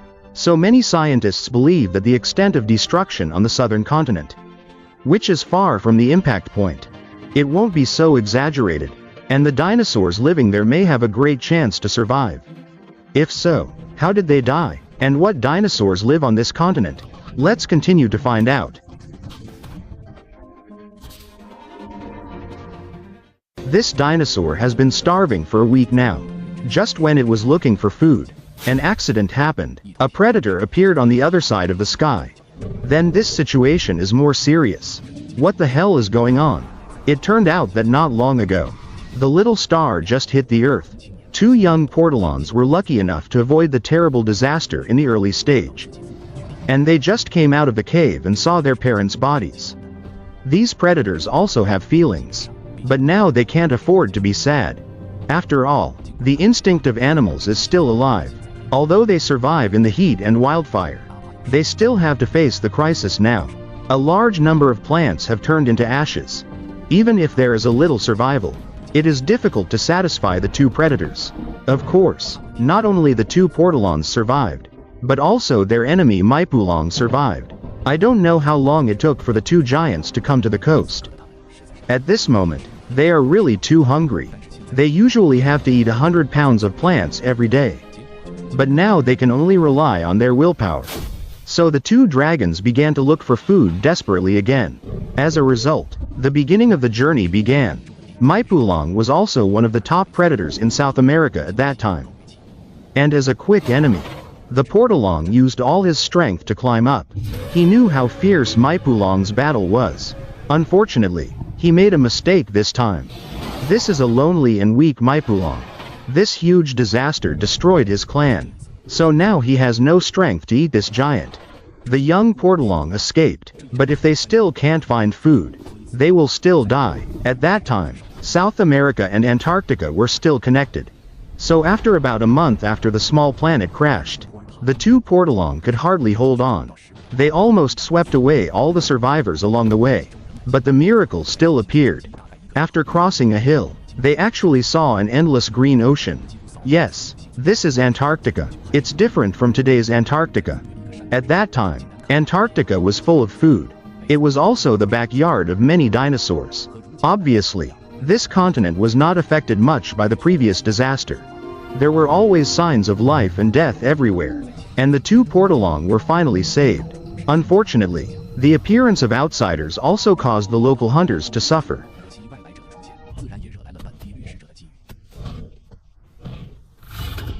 "66 million years ago, a group of phoenix dragons roamed the forest, and on the other side of them, a few 4-meter-long war dragons had already appeared.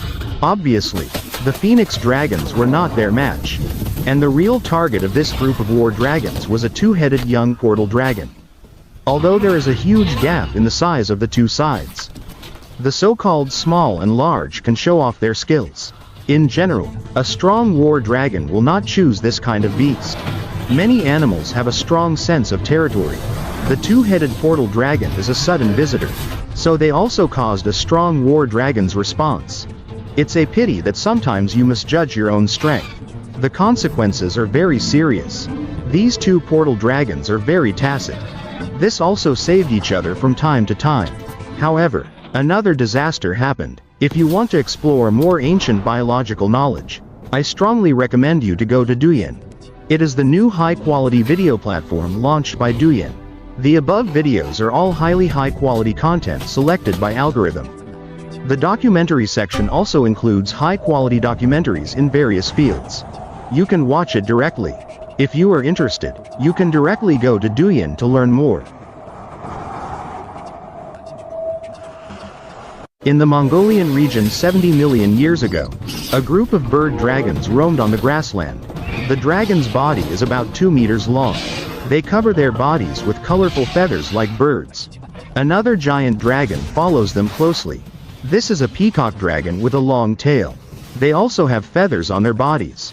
According to the fossil research of these years, many dinosaurs have feathers. On the surface, it looks like a family of 3 hunting for prey. However, peacock dragons are not predators. There is a reason why they follow the bird dragons. In fact, they are also the target of the predators. Behind the dragon's body, 3 giant dragons slowly appear. Of course, the original appearance of the giant dragon has been lost. The dragon may have feathers, but it will lose them when it becomes an adult. The giant dragon is also the top predator in Asia at that time. Its status is comparable to that of the Northern Americas. Therefore, they often prey on large dinosaurs. A young peacock dragon has fallen. This situation is terrible. The giant dragon's body does not have the ability to jump off a cliff. So our story has just begun.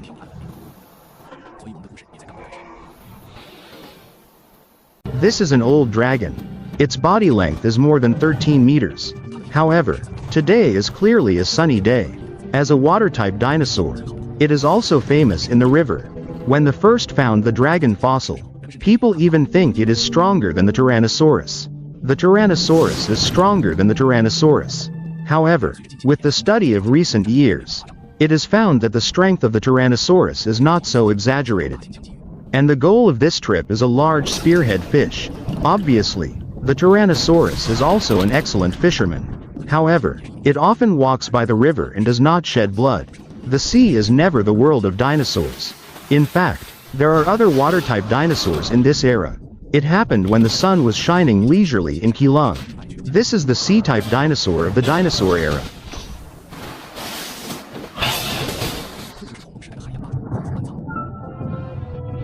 "66 million years ago,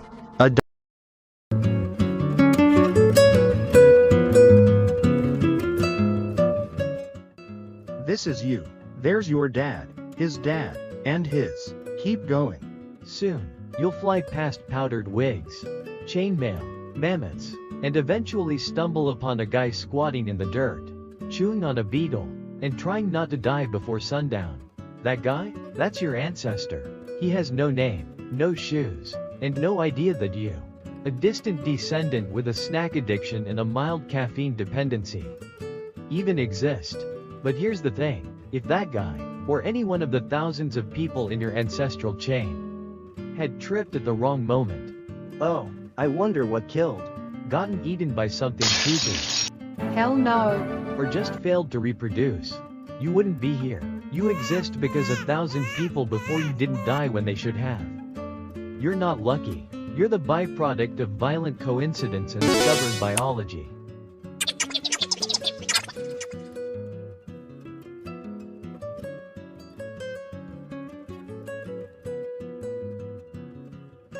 Daddy? So let's take a look at how close you came, over and over again, to never being born at all. We're going to rank 5 of the deadliest periods in human history. From bad but survivable, to you might as well start writing your will at birth. Let's get right into it. Number 5. Ice Age. Around 20.000 years ago, during the last glacial maximum, Earth wasn't exactly cozy. Massive ice sheets, up to 2 miles thick, smothered huge chunks of North America, Europe, and Asia. Average global temperatures dropped by about 10 degrees Fahrenheit, 6 degrees Celsius, turning most of the planet into a frozen wasteland, where food was a distant rumor. Me hungry. If you were alive back then, your daily routine involved not dying of hypothermia, hunting woolly mammoths the size of school buses, and occasionally running away from creatures like the cave lion, Panthera spelaea, one of the largest wild cats in history. Your house? Probably a mammoth bone hut, or a cave shared with 40 of your least favorite relatives. Your clothing? Animal hides stitched together with bone needles. Want dinner? Good luck. You're armed with a sharpened stick, and your target weighs 6 tons, and is actively trying to kill you. And if starvation didn't get you, a simple infected cut probably would. There were no antibiotics, no vaccines, and no emergency rooms. Just a lot of home remedies involving chewing random plants and hoping for the best. Despite all this, Homo sapiens adapted, inventing tools, mastering fire, and even creating early art, like the cave paintings at Lascaux. Number 4. The dawn of agriculture. Somewhere around 10.000 years ago, Humans had a brilliant idea. Bro, What's wrong, bro? I can't chase one more mammoth. My legs hurt. Bro, you don't even have legs. Come on, man, we're only 400 miles away from breakfast. Wait, hear me out. We make food come to us. How? We stay in one place. Grow stuff. Build. I don't know. Okay. Welcome to the dawn of agriculture, also known as the moment when humanity accidentally made life way harder. Early farmers swapped the nomadic hunting lifestyle for settling down in permanent villages. Planting crops like wheat, barley, and lentils. Sounds smart, right? Well, it was, except for the part where it unleashed a buffet of new problems. Living close together meant diseases could now spread like wildfire. Your diet? Way worse. Less protein, more vitamin deficiencies, and your teeth basically rotted out of your face. And don't even get me started on crop failure. One bad drought, one swarm of locusts, one random flood, and your entire village starved to death while glaring at the sky. Archaeologists have even found ancient skeletons showing signs of malnutrition, anemia, and horrifying dental disasters. Number 3. The Mongol invasions.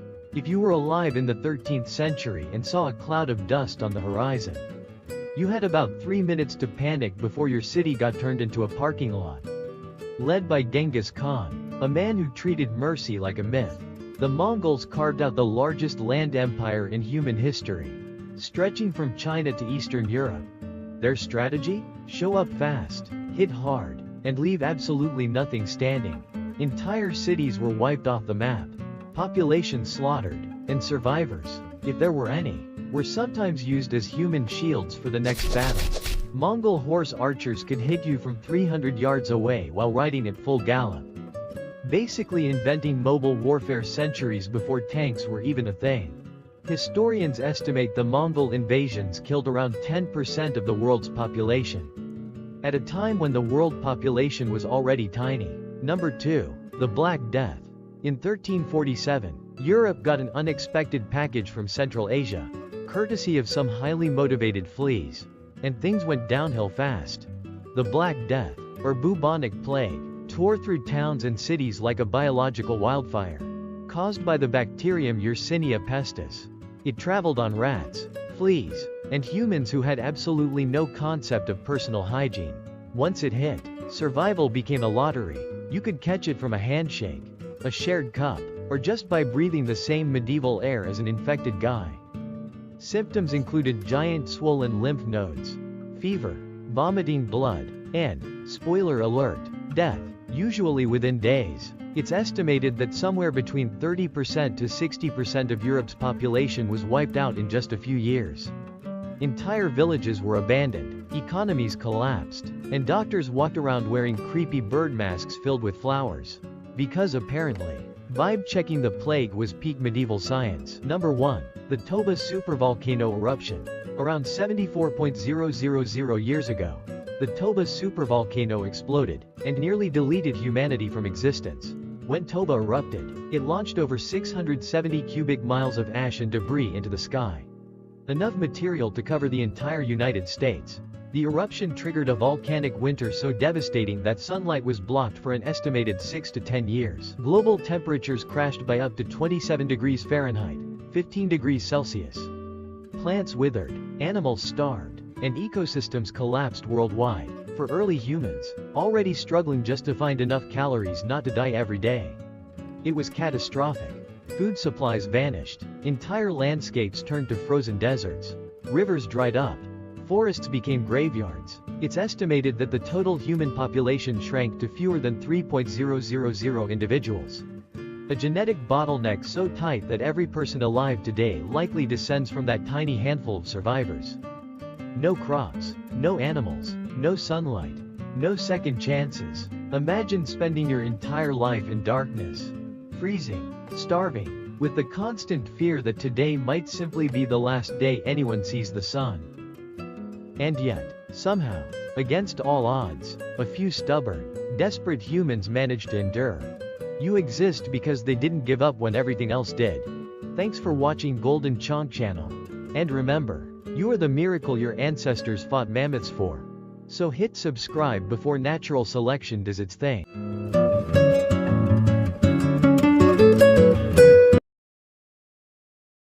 Meow. Hello, my dear friends of Golden Chonk.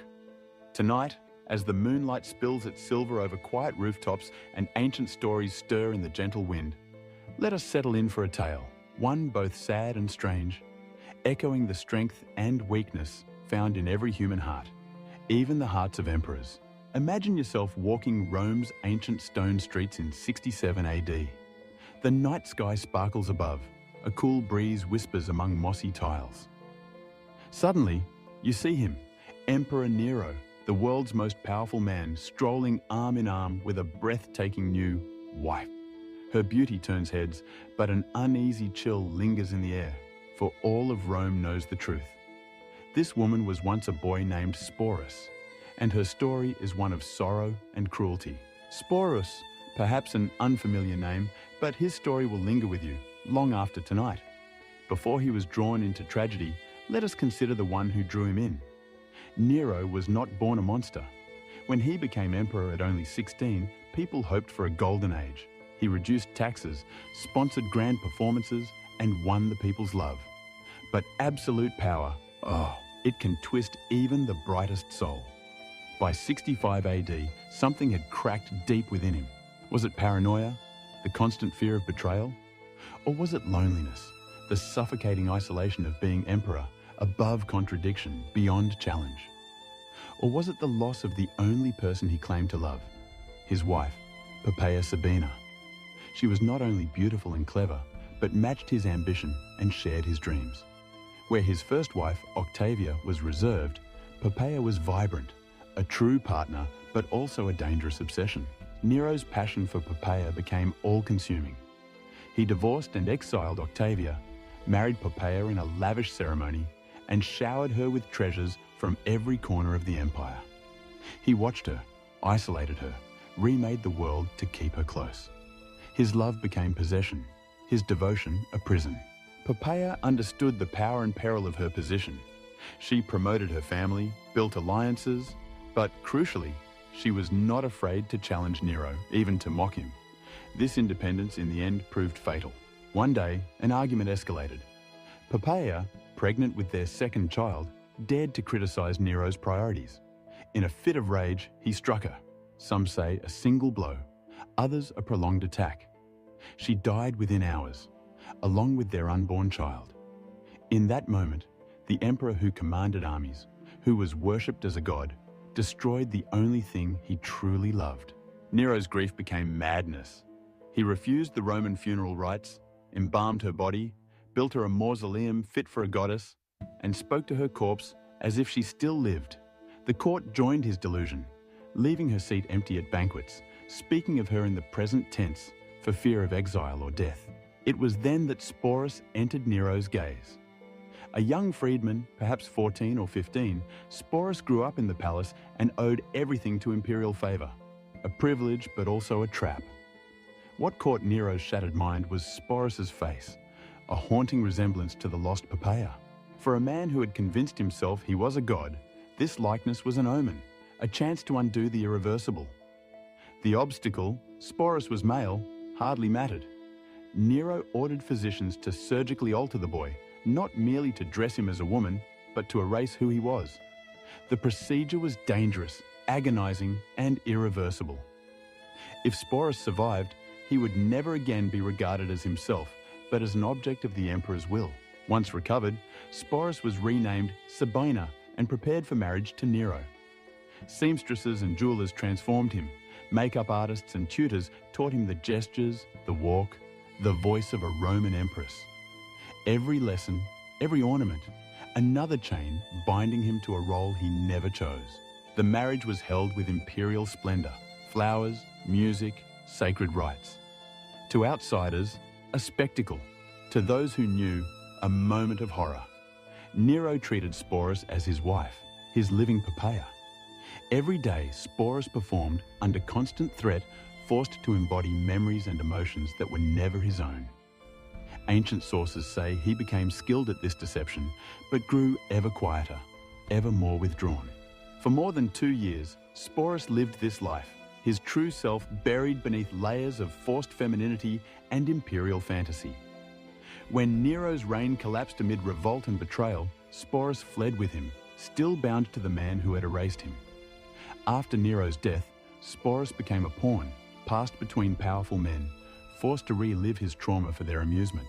Finally, facing the ultimate humiliation, public degradation in the Colosseum, Sporus took the only choice left to him. He ended his life no older than 20, reclaiming in death the agency denied him in life. His story is rarely told for who he was, but rather as a symbol of imperial excess. Yet what haunts us is not just the cruelty he endured, but the way his identity was systematically stripped away, made into a canvas for someone else's madness. In choosing his own end, Sporus reclaimed the smallest spark of self, a final act of defiance. We know almost nothing of his hopes, his dreams, the life he would have chosen. All that remains is the echo of his suffering, a reminder that behind every tale of power and glory, there are individual stories of pain and resilience that deserve to be remembered. So now, as you drift towards sleep, let the memory of Sporus remind you, no matter how dark the night, there is always a spark of choice, a flame of resilience within. Good night, dear friends. Dream gently and know you are seen. Meow.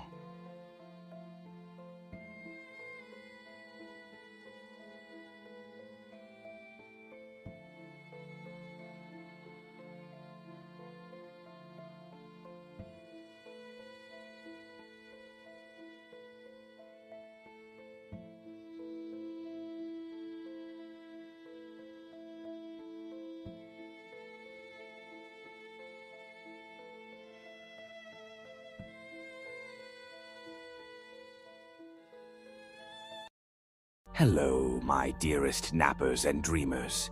It's your favorite professor of slumber, Golden Chonk, here to whisk you away on another cozy journey through history. Snuggle up, find your most comfortable spot, and let my rumbling purrs guide you into a tale of an extraordinary queen, a tiny paw in a giant world, and the unexpected warmth that can be found in the chilliest of circumstances. Imagine, if you will, the grand drafty halls of Westminster Abbey in the year of our Lord 1396. The autumn air, oh, it nips at your whiskers, but the excitement, it's positively electric. Servants scamper about like startled mice, preparing for a wedding, but not just any wedding, the most unusual royal wedding England has ever seen. Even I, Golden Chonk, would be intrigued, perhaps even shedding a single dignified tear of curiosity. The bride, they say, is a princess from France, daughter of King Charles himself. Now, I've seen many a royal pairing in my long, luxurious naps, but never such a fuss. Then the great oak doors creak open, and the wedding party sweeps in. My eyes, always keen for a good show, would widen just a touch, perhaps even a blink of disbelief. The groom, King Richard II, at 29, he's a rather impressive fellow, tall and regal, with hair like spun gold catching the light from the stained glass. But beside him, barely reaching his elbow, is what appears to be a tiny kitten, all dressed up in an elaborate French gown. Her little hand, no bigger than my paw pad, is completely swallowed by his gloved palm. She can't be more than 6 or 7 years old, this little princess with pearls that seem too heavy for her small head. This, my friends, is Isabella of Valois, the new Queen of England. Now, I've seen some young brides in my time, a 12 or 13-year-old here and there. Noble families, you see, they're like grand chess masters, always moving pieces for alliances. And in those days, life was fleeting, like a fleeting dream. The Great Plague, just 50 years prior, had swiped half the population, rather like a mischievous kitten batting a yarn ball. Kings, they had to secure alliances whenever they could, and marriages, they sealed treaties far better than any wax seal. As the ceremony begins, I'd observe the child queen, her face more curious than fearful. Her large, dark eyes take in the soaring Gothic arches, the flickering candles, the nobles in their silks and velvets, a grand, sparkling world like a pile of shiny toys. When King Richard speaks his vows, his voice is soft, almost gentle, like a comforting purr.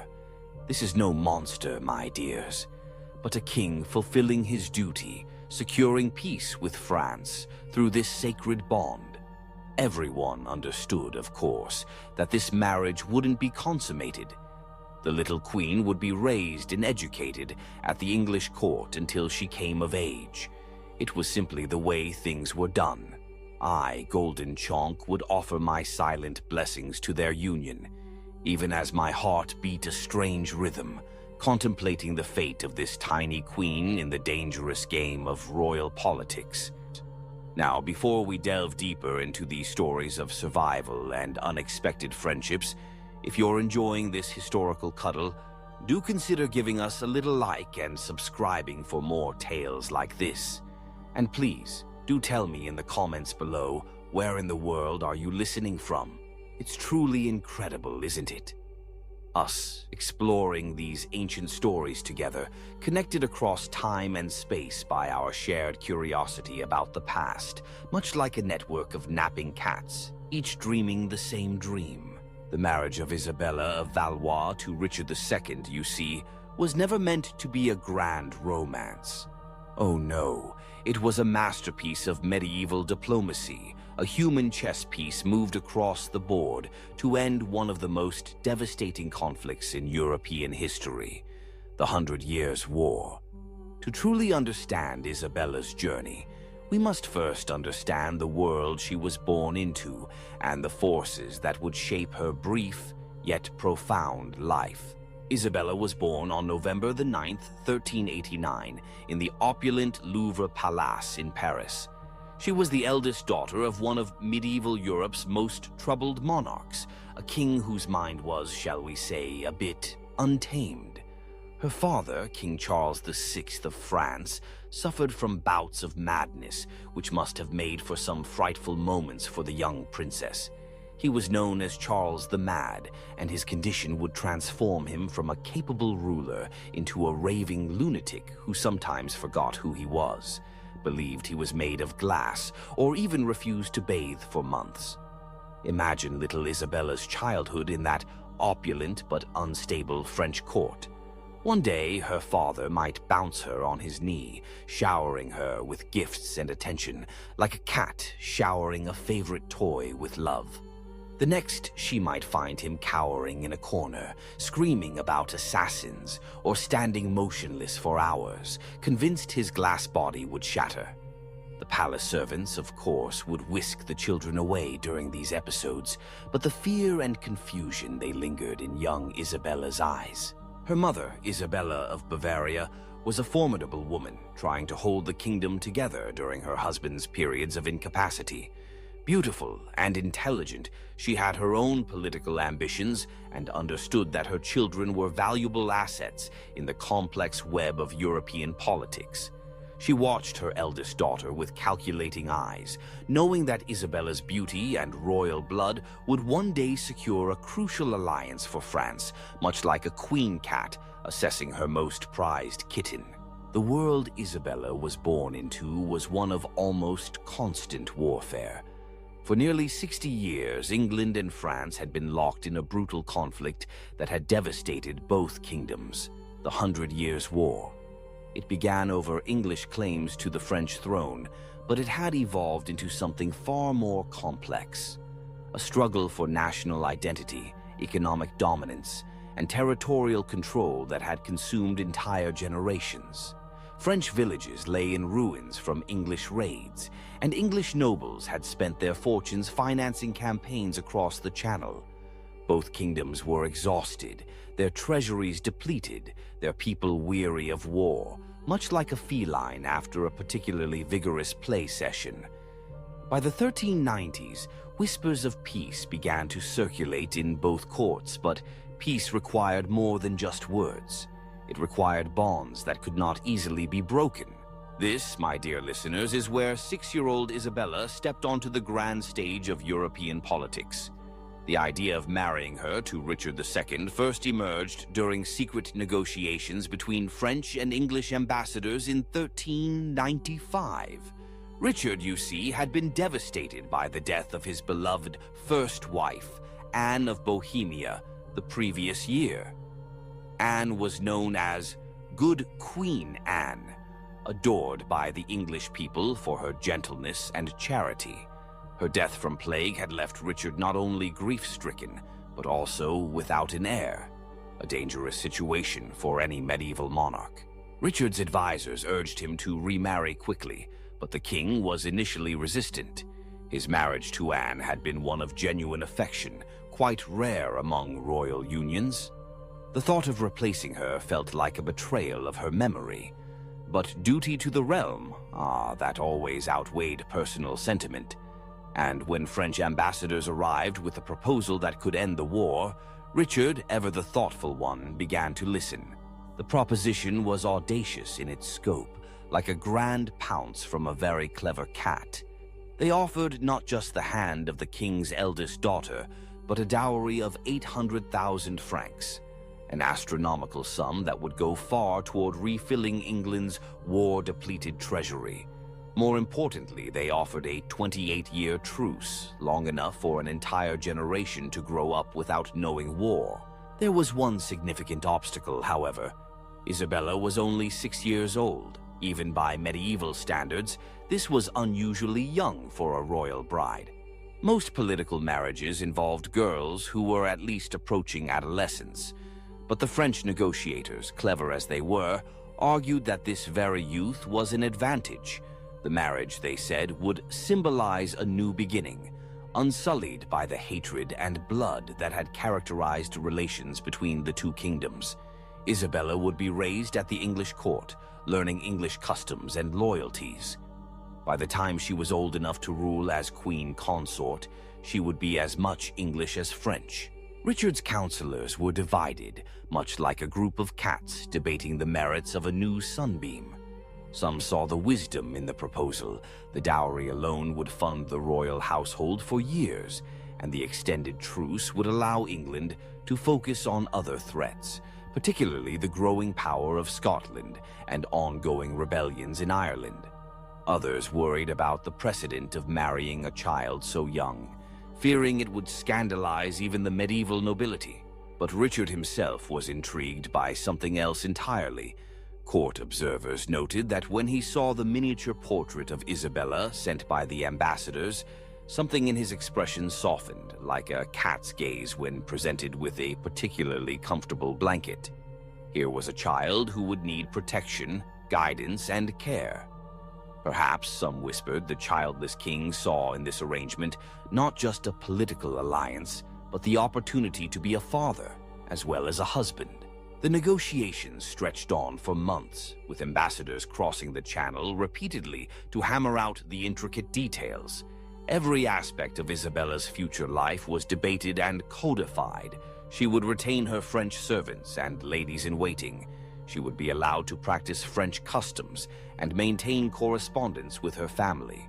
Most crucially, all parties agreed that the marriage would not be consummated until she reached physical maturity, a protection that was written explicitly into the treaty.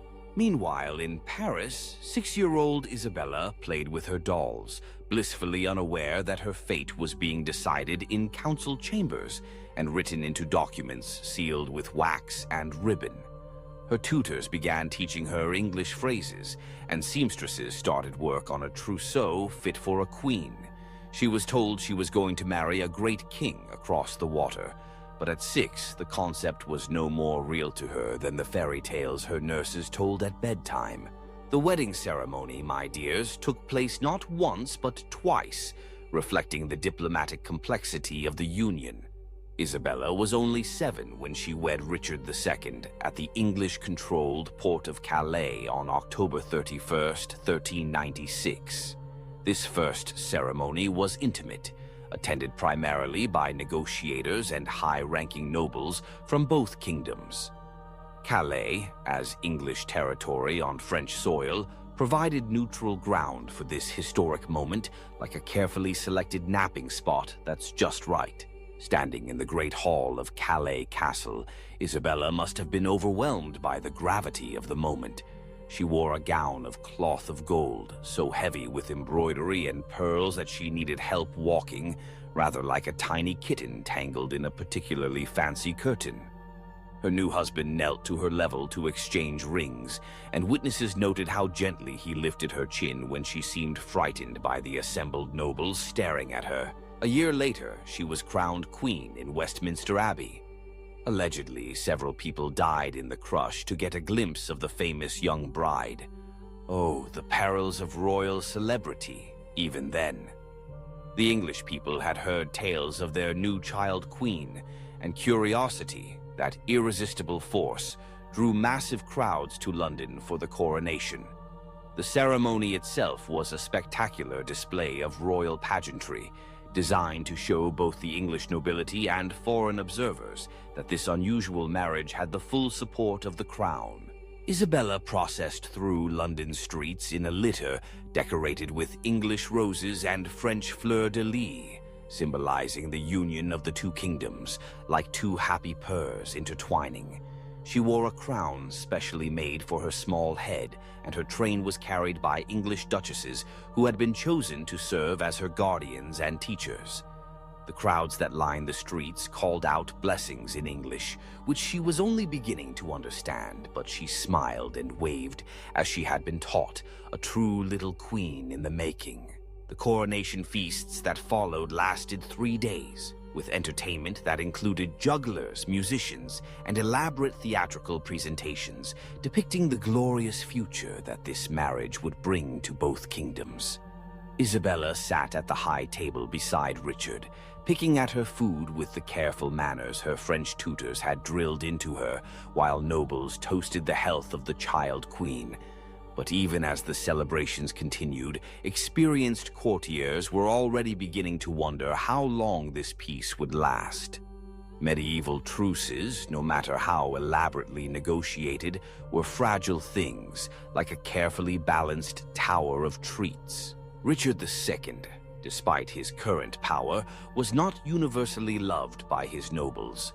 There were whispers of discontent, particularly among those who felt the king was too influenced by his favorites and too willing to make peace with France when England's military position remained strong.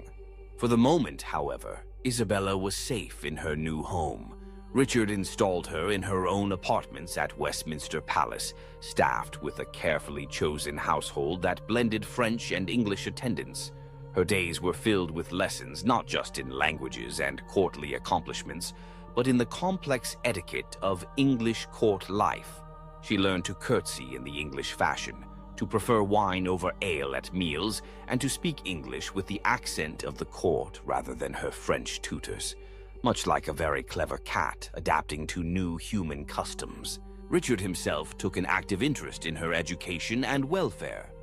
Contemporary chronicles describe him visiting her apartments regularly, bringing her gifts from across his realm. Exotic birds from Ireland, fine books from Oxford, musical instruments crafted by London's best artisans. He seemed to genuinely enjoy her company, and she began to look forward to his visits, greeting him with the mixture of formality and affection that marked their unusual relationship. The other children at court quickly accepted Isabella as one of their own. Medieval royal households typically included numerous young nobles being raised and educated alongside the monarch's own family. Isabella found particular friendship with the daughters of Richard's supporters, girls close to her own age, who helped her navigate the subtle hierarchies and unspoken rules of English noble society. Her favorite companion was Margaret Holland, daughter of one of Richard's half-brothers. Margaret was only 2 years older than Isabella, but seemed worldly and sophisticated to the young queen, like an older, wiser feline guiding a playful kitten. It was Margaret who taught Isabella English children's games, who helped her understand which ladies-in-waiting could be trusted with secrets, and who warned her about the political undercurrents that even children couldn't entirely escape. The two girls would spend hours in Isabella's private garden, practicing their needlework while Margaret explained the genealogies of English noble houses and the ancient feuds that still simmered beneath the surface of court politeness. Isabella was a quick learner, and her French perspective on English politics often provided insights that surprised her older companions. Why? Isabella once asked Margaret, with the innocent curiosity of a kitten. Do the English nobles seem to watch each other so carefully? In France, there are factions and quarrels, but here everyone seems to be waiting for something to happen. Margaret, wise beyond her years, explained that Richard's reign had been marked by conflicts with his nobles almost from the beginning. There had been a major rebellion when he was young, and he had never entirely forgiven those who had opposed him. Meanwhile, many of the great lords believed Richard was too fond of his court favorites and too willing to ignore their advice on matters of war and governance. The king is powerful now, Margaret said, but power in England must be shared with the nobles. Your marriage helps him because it brings peace with France, but some think it shows he is weak, that he prefers negotiation to conquest. Isabella absorbed these lessons with the seriousness of a child who was beginning to understand that her life was connected to forces much larger than herself. She began to watch the interactions at court with new eyes, noticing how certain nobles would fall silent when Richard entered a room, how conversations would shift when she appeared, how even her French ladies-in-waiting seemed to choose their words carefully when discussing political matters. The years 1397 and 1398 passed peacefully for Isabella. She grew from a tiny child into a more confident girl, her English becoming fluent, her understanding of court life more sophisticated, much like a young cat mastering the art of the perfect nap. Richard continued to treat her with paternal kindness, and she began to feel genuinely at home in England. The massive stone walls of Westminster became familiar rather than intimidating, and she could navigate the complex maze of corridors and chambers without getting lost, just like a cat exploring every nook and cranny of a new home. Her education expanded beyond the typical feminine accomplishments of needlework and music. Richard insisted that she learn to read and write in both French and English, and her tutors included some of the finest scholars in the kingdom. She studied history, particularly the chronicles of English and French kings, learning about the great figures whose actions had shaped the world she now inhabited. One of her favorite lessons involved maps. Her tutor, a learned clerk named Master William, would spread great parchments across the floor of her study chamber, showing her the extent of both kingdoms and explaining how geography had influenced centuries of conflict. Isabella would kneel beside these maps, tracing the coastlines with a finger, imagining the ships that carried armies and ambassadors back and forth across the channel. "See here, Your Grace," Master William would say, pointing to the narrow waters between Dover and Calais. "This small strip of water has been both a bridge and a barrier between our peoples. Your marriage represents the hope that it might finally serve only as a bridge." Isabella nodded solemnly, understanding even at 8 years old that she embodied something larger than herself. She was not just a girl learning to be a queen. She was a living symbol of peace between two nations that had been enemies for longer than anyone could remember. But symbols, as Isabella was about to learn, could be fragile things in the violent world of medieval politics. The first signs of trouble, like a sudden chill in the air, came in early 1399 when Isabella noticed changes in the atmosphere at court. Conversations stopped more abruptly when she appeared. Her ladies-in-waiting exchanged worried glances when they thought she wasn't looking. Even Margaret Holland seemed distracted and anxious, though she tried to maintain their usual routines. Richard himself seemed different. His visits to Isabella's apartments became less frequent, and when he did come, he appeared preoccupied, sometimes staring out the windows toward the Thames, as if expecting to see ships on the horizon. His usual gifts of books and trinkets ceased, and Isabella began to wonder if she had somehow displeased him. The truth was far more serious than a child's transgression. Richard was facing the greatest crisis of his reign, and it had nothing to do with his young queen. His cousin, Henry Bolingbroke, whom Richard had exiled the previous year, had returned to England with an army, claiming that he had come only to claim his inheritance, but clearly intending much more. The English nobles, many of whom had long chafed under Richard's rule, began to flock to Henry's banner. The carefully constructed stability that had allowed Isabella to feel safe at the English court was crumbling with terrifying speed, much like a sandcastle before a rising tide. Isabella first realized the severity of the situation when she woke one morning to find that several of her English ladies-in-waiting had disappeared during the night. When she asked French attendants where they had gone, she received only evasive answers. By afternoon, she could hear shouting from the courtyard below her windows, and when she looked out, she saw armed men wearing unfamiliar livery. Margaret Holland burst into Isabella's chambers that evening, her face pale with fear, like a startled bird. "You must pack immediately," she whispered urgently. "Only the most essential things. We're leaving Westminster tonight." "Where are we going?" Isabella asked, her heart beginning to race with the kind of panic she hadn't felt since her first days in England. "To the Tower," Margaret replied, not finishing the sentence, but Isabella understood. The Tower of London was both palace and prison, and in times of political upheaval, the distinction often became meaningless. The journey through London's dark streets was unlike anything in Isabella's previous experience. Instead of the ceremonial processions she was accustomed to, they traveled in a small, heavily guarded convoy, with armed men riding before and behind her litter. The curtains were drawn, but she could hear the sounds of the city around them.